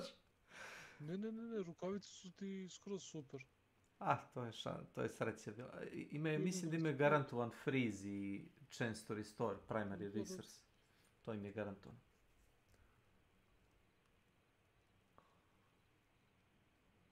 I roll je dobar, 22% šanse da ga frizuješ 2 sekunde, to je... Na elitu radi, to sam vidio. Nemam pojma za cigu, malo mi je čudno, ali jebi ga, tebi to radi posao. A misliš life on kill, to mi nije ni važno. A ja shadow imbuement koristim stalno. A misliš explosion from victimize, pa ne koristim DPS skill, koristim victimize koji bukvalno kad ubiješ prvoga, on detonira kao bombu, razumeš, i još ti sve okolo. Opet kažem, vrlo specifično kako ja igram.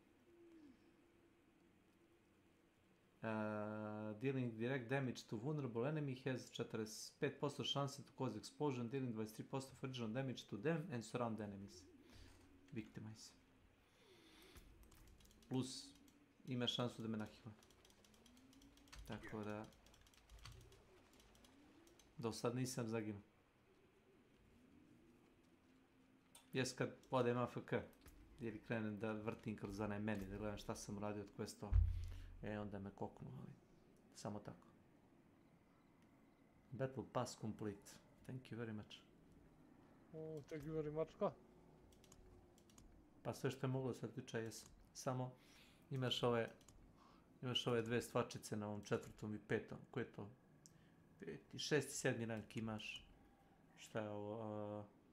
Mount Trophy.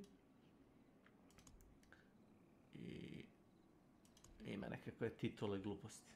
Možeš misliti. Vrlo bitno.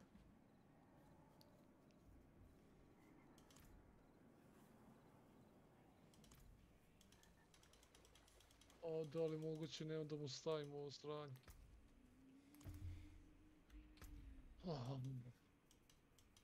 Šta je, nemaš... Your return honors me.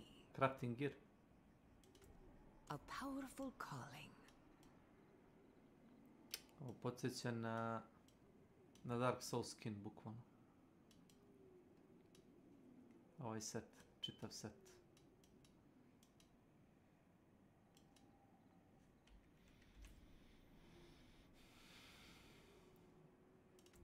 That's a bold choice. Šta je ovo? Mali arec. Mala koza. Sound selection.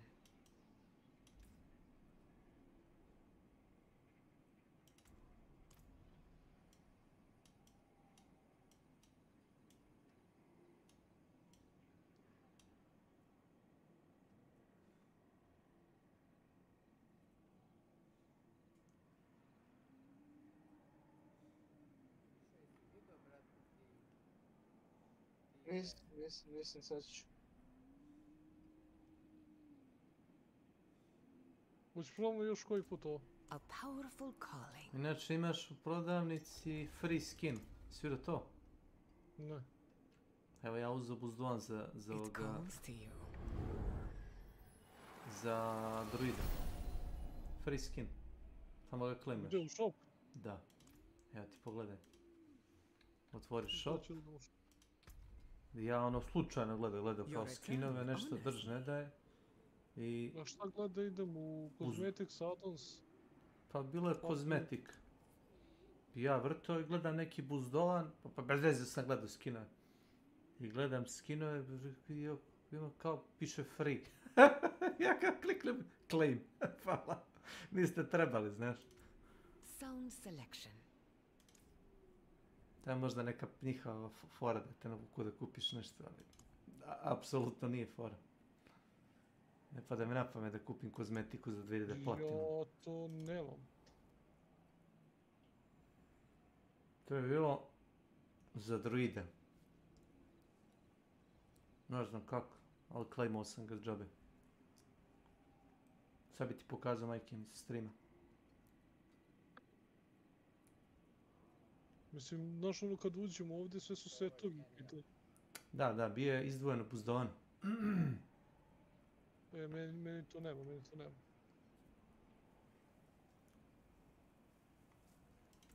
Interesting choice. Ne znam kako, ali dobio sam free.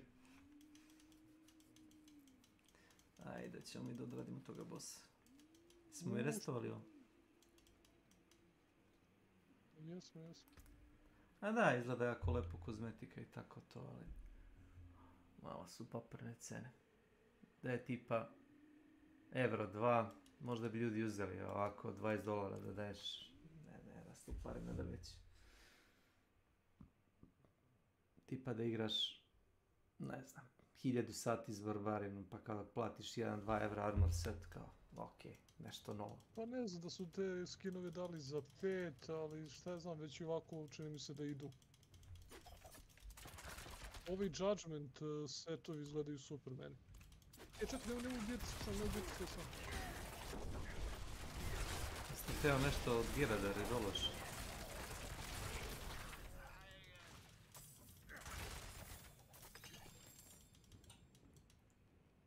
Meni fali malo za level. Čekaj, treba mi samo kogavno za to.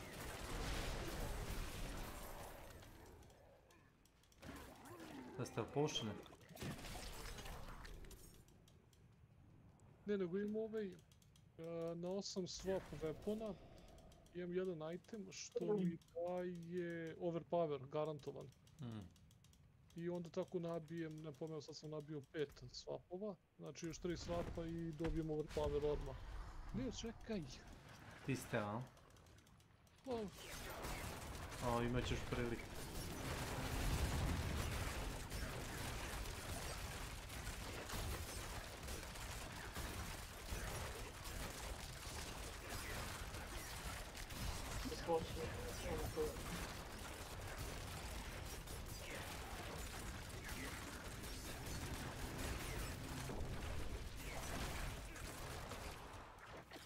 Neću ništa da kažem. Ne moraš. Znam da možda me rezurekneš prema tome. Ne moraš ništa ni da kažeš, samo. Uradi. Učini to.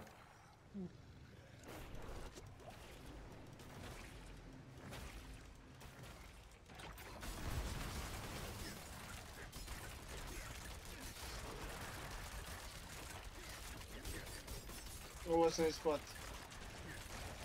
Šta? Ocean Barak. Šta je to neki skam? Ne, nego da menjaš kompletno elektronik u mašini. Bacio bi mašinu odmah. Mašini za veš, mašini za šivenje. Mašinu za vešu. Elektroniku da menjaš? Znaš li pošto je nova veš mašina? Proću da zameniš... Čekaj, znaš li pošto je nova veš mašina? 20.000 dinara. I Vlada baš ima puno vremena, jel tako? Definitivno ima mnogo vremena. Sine, znaš ti koji je to posao? A to ti ko da mi je rekao da će da napravi sedlo za konja od kože, pa će da ode u kovačnicu da napravi potkovice i tako to. Posao mi je vidio. Pa će da kupi konje i kobilu, pa odgaji žrebe. Ali mutiraju se među vremenu.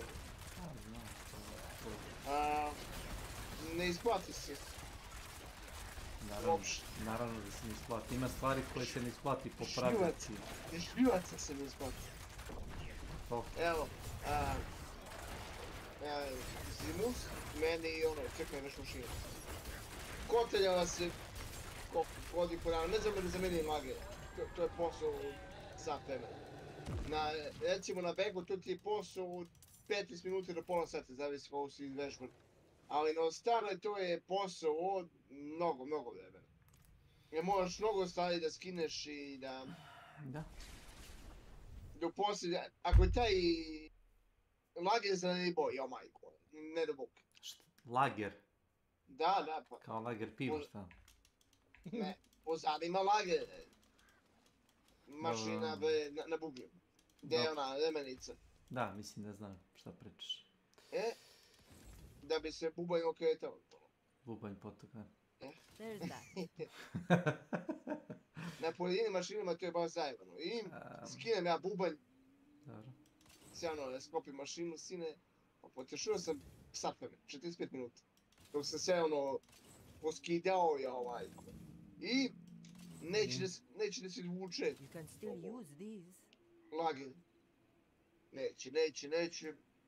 I on nesu mu nenetu koji je što radi mašinsku obradu i on sa mašinom to uzme i izvuče. Ramen, onaj... Remen. Izvinjam se, dobro, nema veze. Osovina je toliko bila izjebana da se to nije isplatilo obrađivati. Odem na BC grupu, kupim mašinu za 22.000 i završio sam posao. Tako je. Reci Vladi da se ne isplati. Smo mi, ja se izvinjavam ako se ko uvredi zbog ovoga, nismo mi Romi.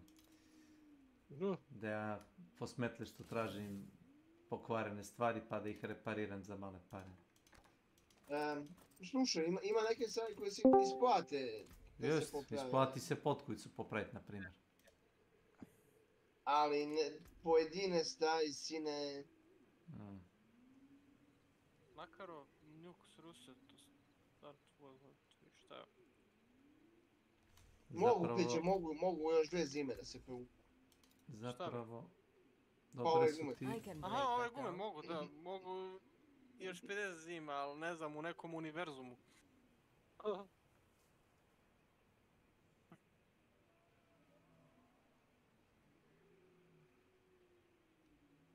Pa gdje si Peđe, otkud ti oko kasno?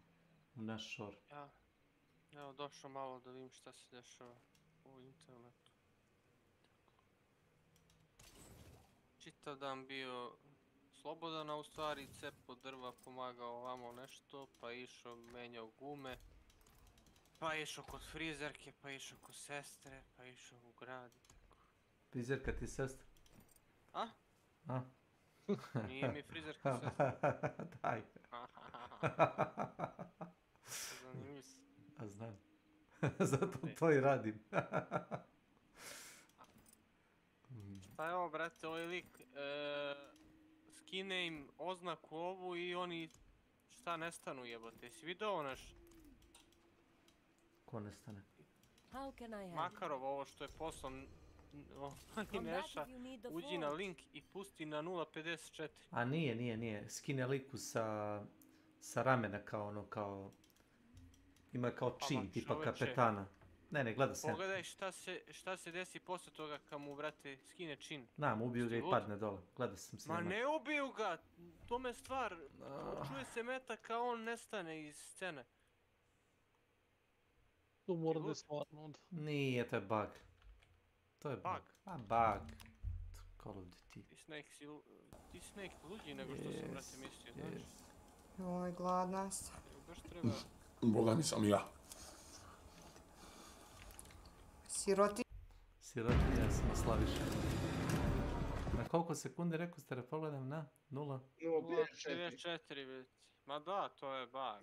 Na puku ga je kao i nestao je.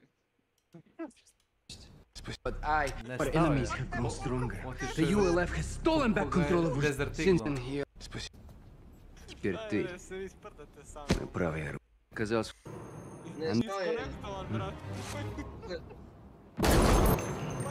A, to ti se zove cenzura. Brate, što su počeli to ti se zove, da, to ti se zove cenzura, pa da. To ti... Zašto, jadni mali, možda će se uvedeti ako vidu mrtvo čoveka. To ti zove cenzura, to je... Znači, počelo je to, a? Fallout 2 je stara igra koju sam ja igrao, Fallout 1. U nemačkoj verziji ne možeš da ubiješ decu. Znači, počeli su cenzuru. Ne možeš da ubiješ decu, ne možeš da ubiješ životinje, Vidim ja sad youtuberi počeli da, brate, bluruju svakog civila, sve, brate, živo. Da, ako nemaš dozvolu, recimo, onako da ga snimaš, pa i treba. Neće više biti ovih rete da šuinu onako snimaju ljude. Pa je. I više ko nas nekog iznabadali zato što ga snimao. Onaj čoda više robio batine. Da, možda će i da gubije neko. Ali stvarno kako se debilo ponaša. I ja bi ga, skovo bi ga u grobu odmah na prvu da... Nisi jedini. Koliko nam treba? 2 jajeta za onoga bossa, ne?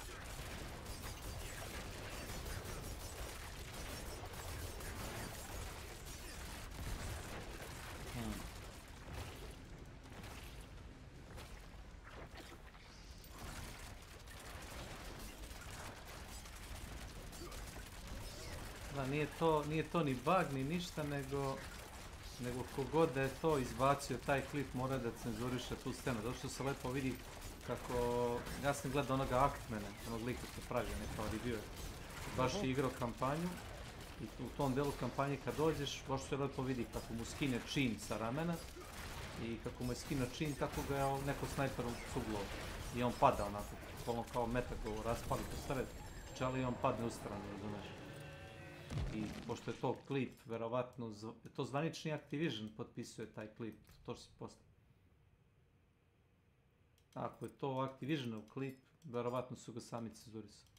Nije, ovo je Baby Zone. Možda je za to uklonjeno nasilje, ako je baš Baby Zone. Da se neko ne bi... Jeli, a zašto igrate nasilne igre, ste vi normalni?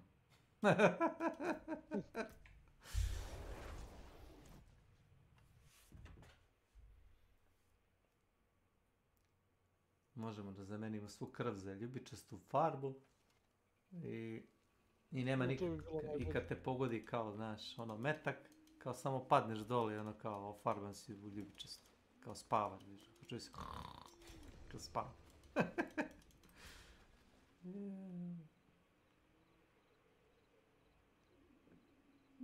A zašto je ovo account bound kad sam s tobom bio u partiju, kad sam odobio? Će neko mi objasniti. Ti dobio 2 jajeta od njega. Evo tamo vidi se tačno kako ga je pukao glob ovaj. Imam ih 3 do sada. Znaš ajde, gdje je taj boss koga možemo sumoniti? Evo, pogledaj ovo. ovdje na smutio se. Ima na onom klipu sam ti ja bacio.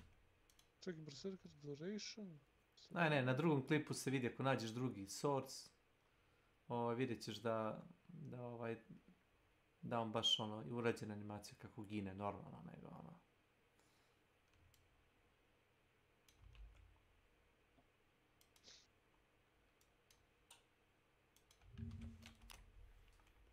There's nothing quite like the feeling of utterly, completely, and so head there, go inside. He is only in torment, as are the other. Comes from 2 specific places. Legion were around killing all of them. Then you need 9 in total to attempt him, so you are going to make sure to have a slow way of doing it. Personally, I would just go to every world. You'll slowly build up your Lord Zero attempts. There's nothing else to really one that you might the campaign. That being the Darkened Way in the Fractured Peak. So head there, go inside, and then a little bit into that, you will give it your offerings.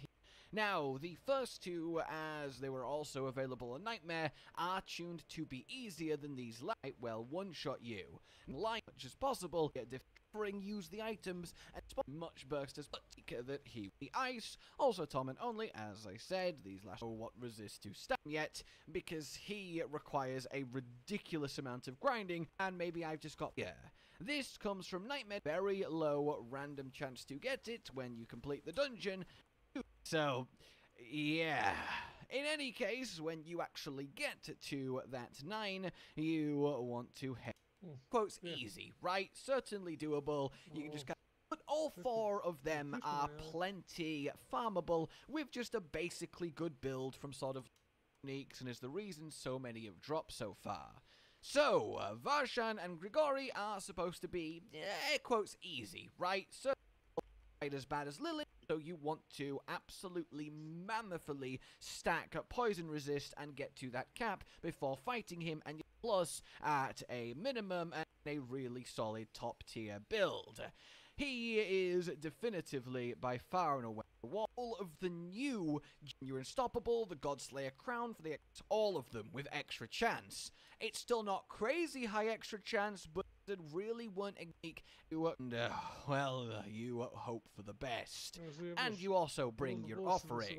To summon Duriel, then, you need the following 2 items and 2 of each of them. The Mucus Slick, and you need the and you also bring your offering. Aha. Ajmo, možemo od Urila da. Nešto kažeš, nemamo ovo, znači, Mergin, Gaping, Kervases, in Southern Kyrgyzstan. Shard of Agony i ovo je, to tamo treba kao da ali mi za OT ja mislim baš treba level 100. Gaping, Krevas, eno ti ga dole levo, otvori mapu i pogledaj. Lair, level 100, Gaping, Krevas. Treba ti materijal od onoga bossa, od onoga viteza što smo ubili. Da, to smo to već I treba ti 2 jajeta. I 2 jajeta imamo. Imamo jajteme samo što nemamo level 100. Nemaš ti level 100. To ti Duril. Za Duril treba level 100. Njega sam gledao, brate, znači ono... Dobro, mislim ima ljudi koji ga one-shotuju kao i Lilith, ali vidio sam da baš hoće da primi štetu. Oni su go sigurno stavili da ima malo HP da se ubija odjedno. Ne, on je sigurno uber boss. Čim je 100. Dobro.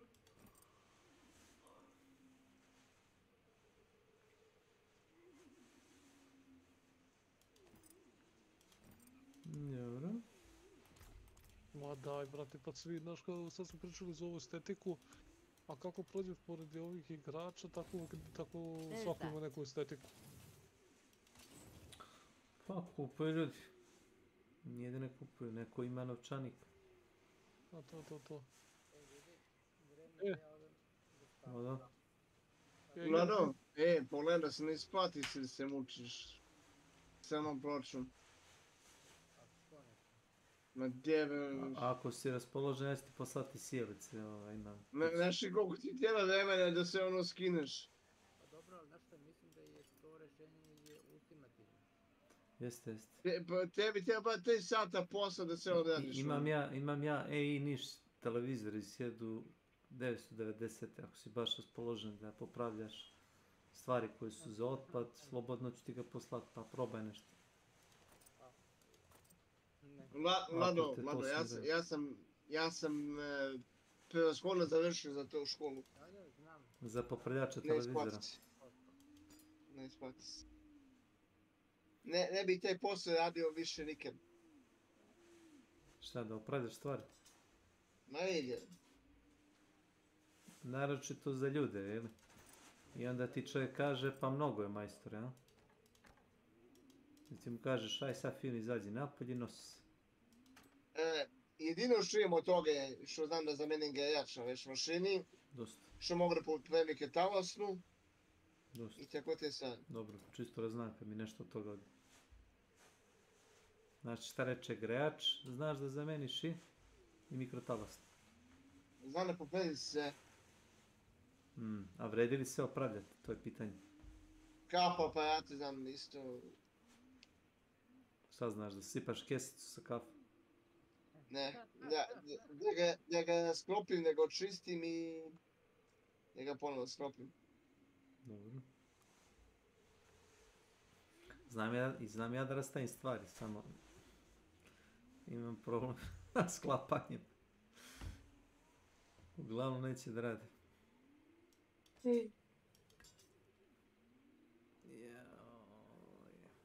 Lako je vama da se zezate. Come back if you need the forge. A Vlada radi ozbiljan posao. I can break that down. Ti ćeš zajebati domaću elektroindustriju. To. Ćeš da bankrotiraju popravljači elektronike u Srbiji. Ja ne znam da li toga uopšte ima više. Mislim ima ih. Ma ko to popravi? Znaš kad sam zadnji put vidio da je neko otvorio elektroniku i zalemio nešto? Nikad. Samo kaže, naručit ćemo iz kataloga. Kao okej. No problem.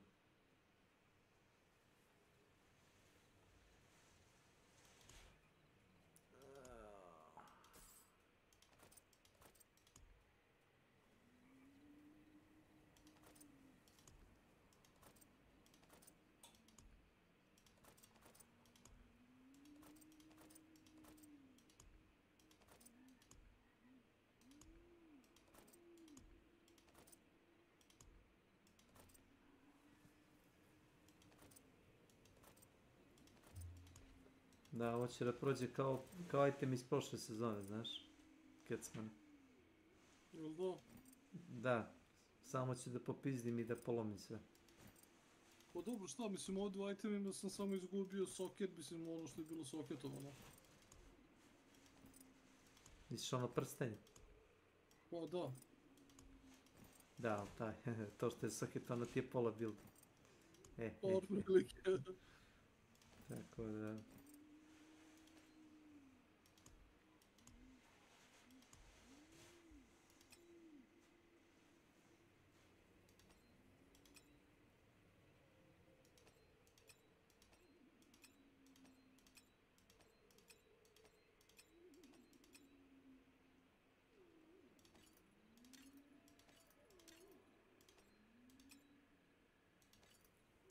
Osim su kod Tetris da igram, ne Diablo.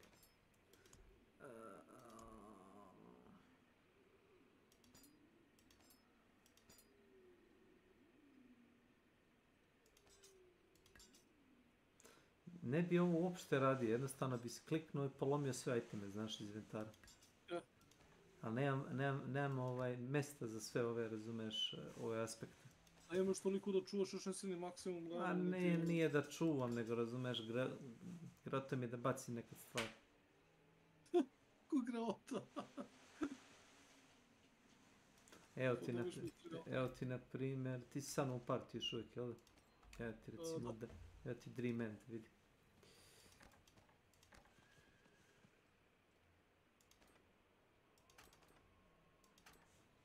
Sin, glupo mi je da ga bacim. Ma daj sam nas drugi level, čovječ. Znaš šta gledaš, item level i to? Gledam sve, mislim, dobro su uvijek kao damage to frozen, jeste ono. Ako imaš bilo koji skill koji radi chill ili frozen, možeš da iskoristiš taj prsten. Bilo koji skill. To jeste.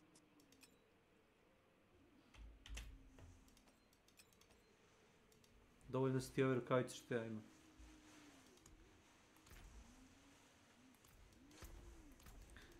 Sad, kao što rekao, to će da prođe kao item iz prošle sezone.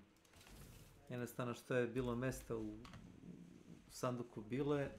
Oko noć moda. Lako Vidimo noć. se sutra. Foolish stranger.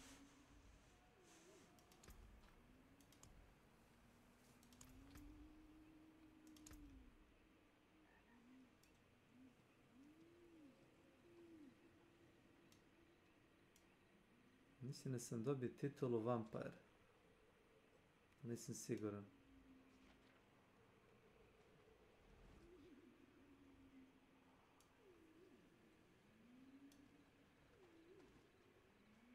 Vampirik.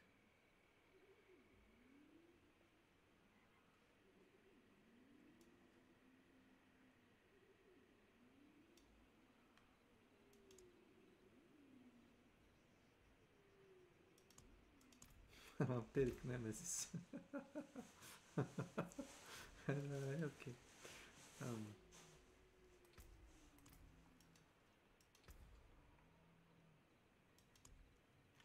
Good business and fortune to you. I ovaj čikic ima ovdje. Fino, fino. I carry the best. Shards of the heavens. Yes. Yes, yes, yes.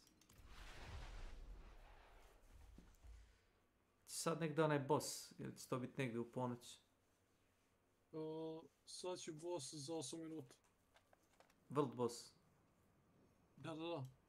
Odlično.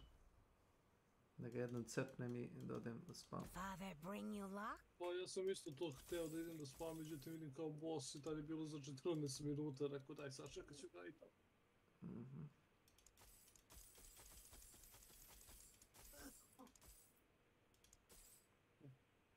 Ajmo me čačkam telefon, ono toga čekam. To je to.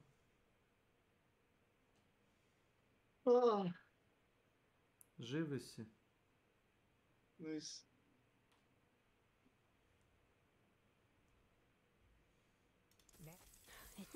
Not much, is it? Nope.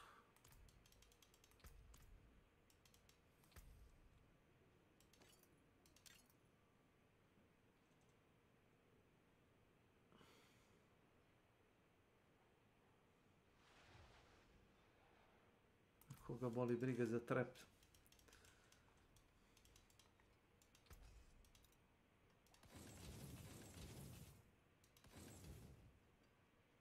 That's good salvage.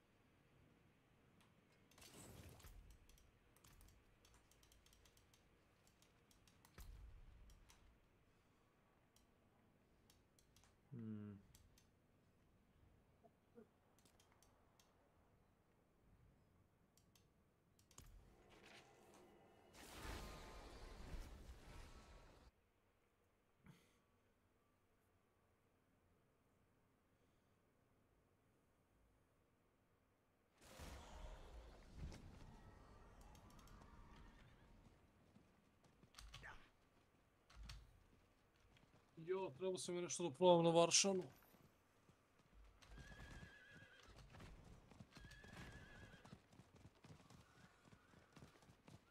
Jo, pa sam mi sve kriv.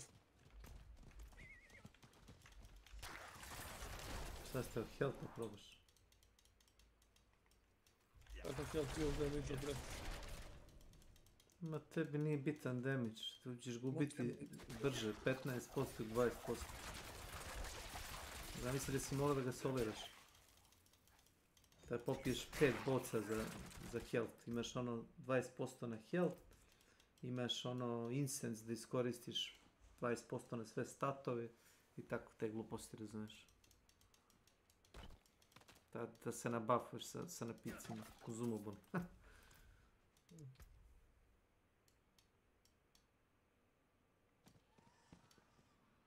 Da li ti potion i... kasnije dolazi. A kad više nemaš šta da upgradeš, pretpostavljam. Moguće da razlika jedan level između nas dvojice. Da. Doduše meni fali još nešto malo više od pola kockice za 83.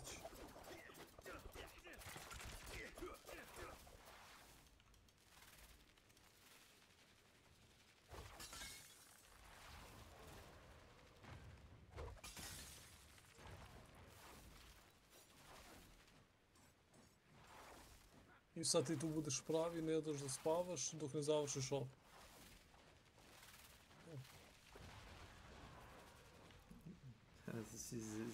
Damn. I couldn't save them.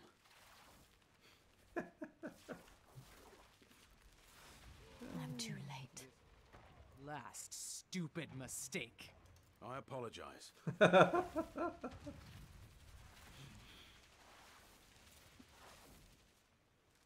You've doomed yourself already. You have no idea of the power I wield. Yes.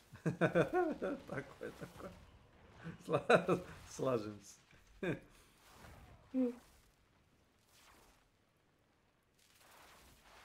Čekaj, koji mi je... Evo. How's it going? Ne, šta ima? Ovo ti je u stilu Red Dead-a, ako si igrao onaj Red Dead Redemption.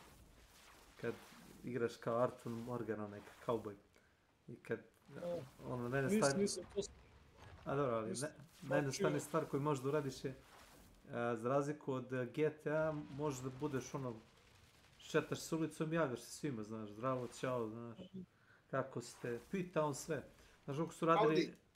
Da, howdy, looking good, sir, i sad, zavisi kakva ti je reputacija sa drugim karakterima. Ako si ono kao zlikovac, onda znaš ono, onda je namrgođen kao sklanjaj mi se s puta ili beži ili znaš. A ako si kao ono, imaš dobru reputaciju, onda tvoj karakter kao good morning sir, oh sorry. Znaš, bukvalno se promeni malo interakcija sa drugim karakterima. Ne previše, ali u fazonu imaš kao dve krajnosti. Jedna ti je kao budeš zlikovac, a druga ti je da budeš ono kao lopov, ono kao mekanog srca u tom fazonu. To su kao dve nijanse toga. U suštini si kao ono... bandit, jeli? Taj prvi karakter s kojim igraš kampanju.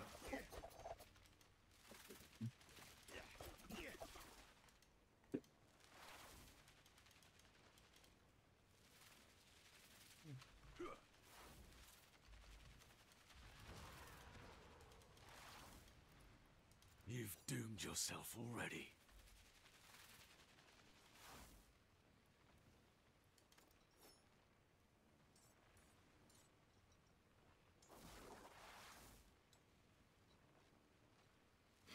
Tik-tak.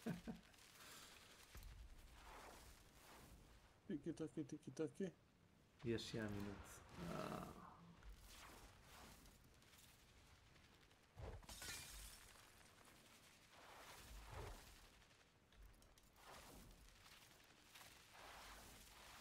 Vidi koliko nekromansera, joj.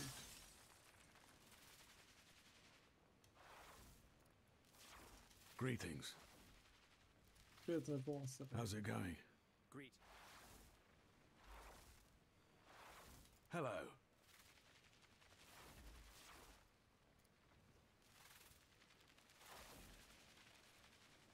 Well done.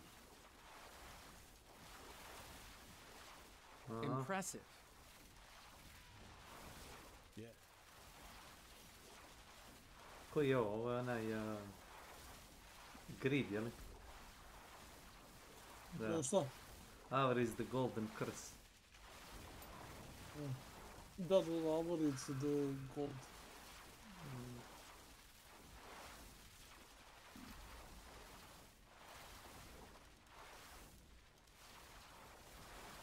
You've doomed yourself already.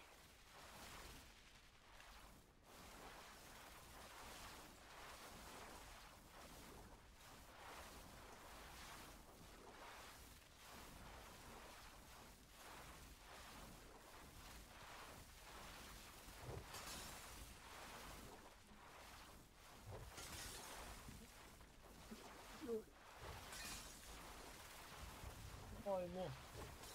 Daj nam dropove, daj nam dropove.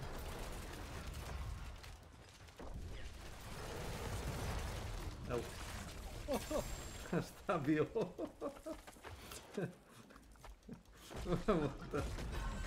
What the fuck? What the fuck?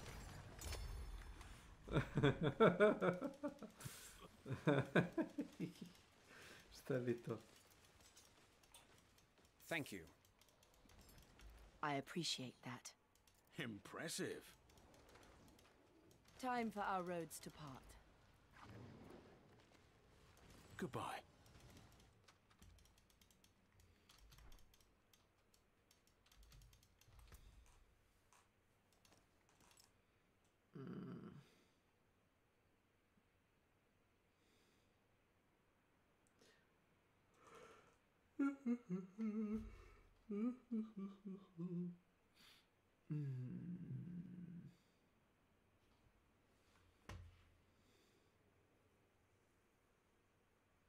Ne.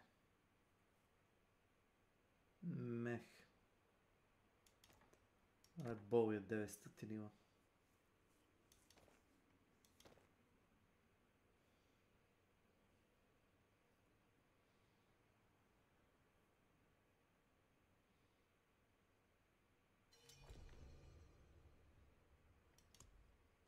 Very good.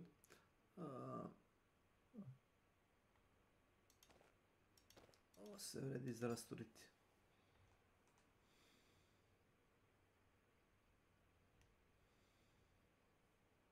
Da li ti sebe misliš da si moralno osjećaš? Jako nemoralno se. Šta je ovo? I ljudi, ja sam isto otišao. Uzdravio. Od čega imam 16.000 DPS. Ohoho. Kako znaš? Evo, piše mi tak pad, 16.000. Imam 32% crit chance za 350% damage. Pa ti vidi. Šta je critical? To. Šta je critical? Ja ne znam sam biti oko 9, ja mislim, ali nisam siguran. Moram da vidim. Puta 900. 9, oko 9000, mislim da imam power tek ono. To je sve. Igra brojeva. Ja, da. Otišao sam, laku noć ljudi, sutra. Uzdrav. Noć. Pozdrav. Mislim da idem ja u krevet, Nenad.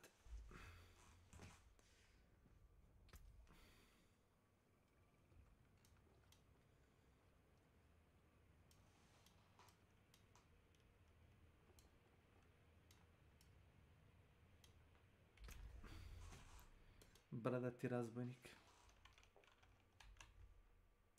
Oh my god. Gdje nađe ove žene Vlad?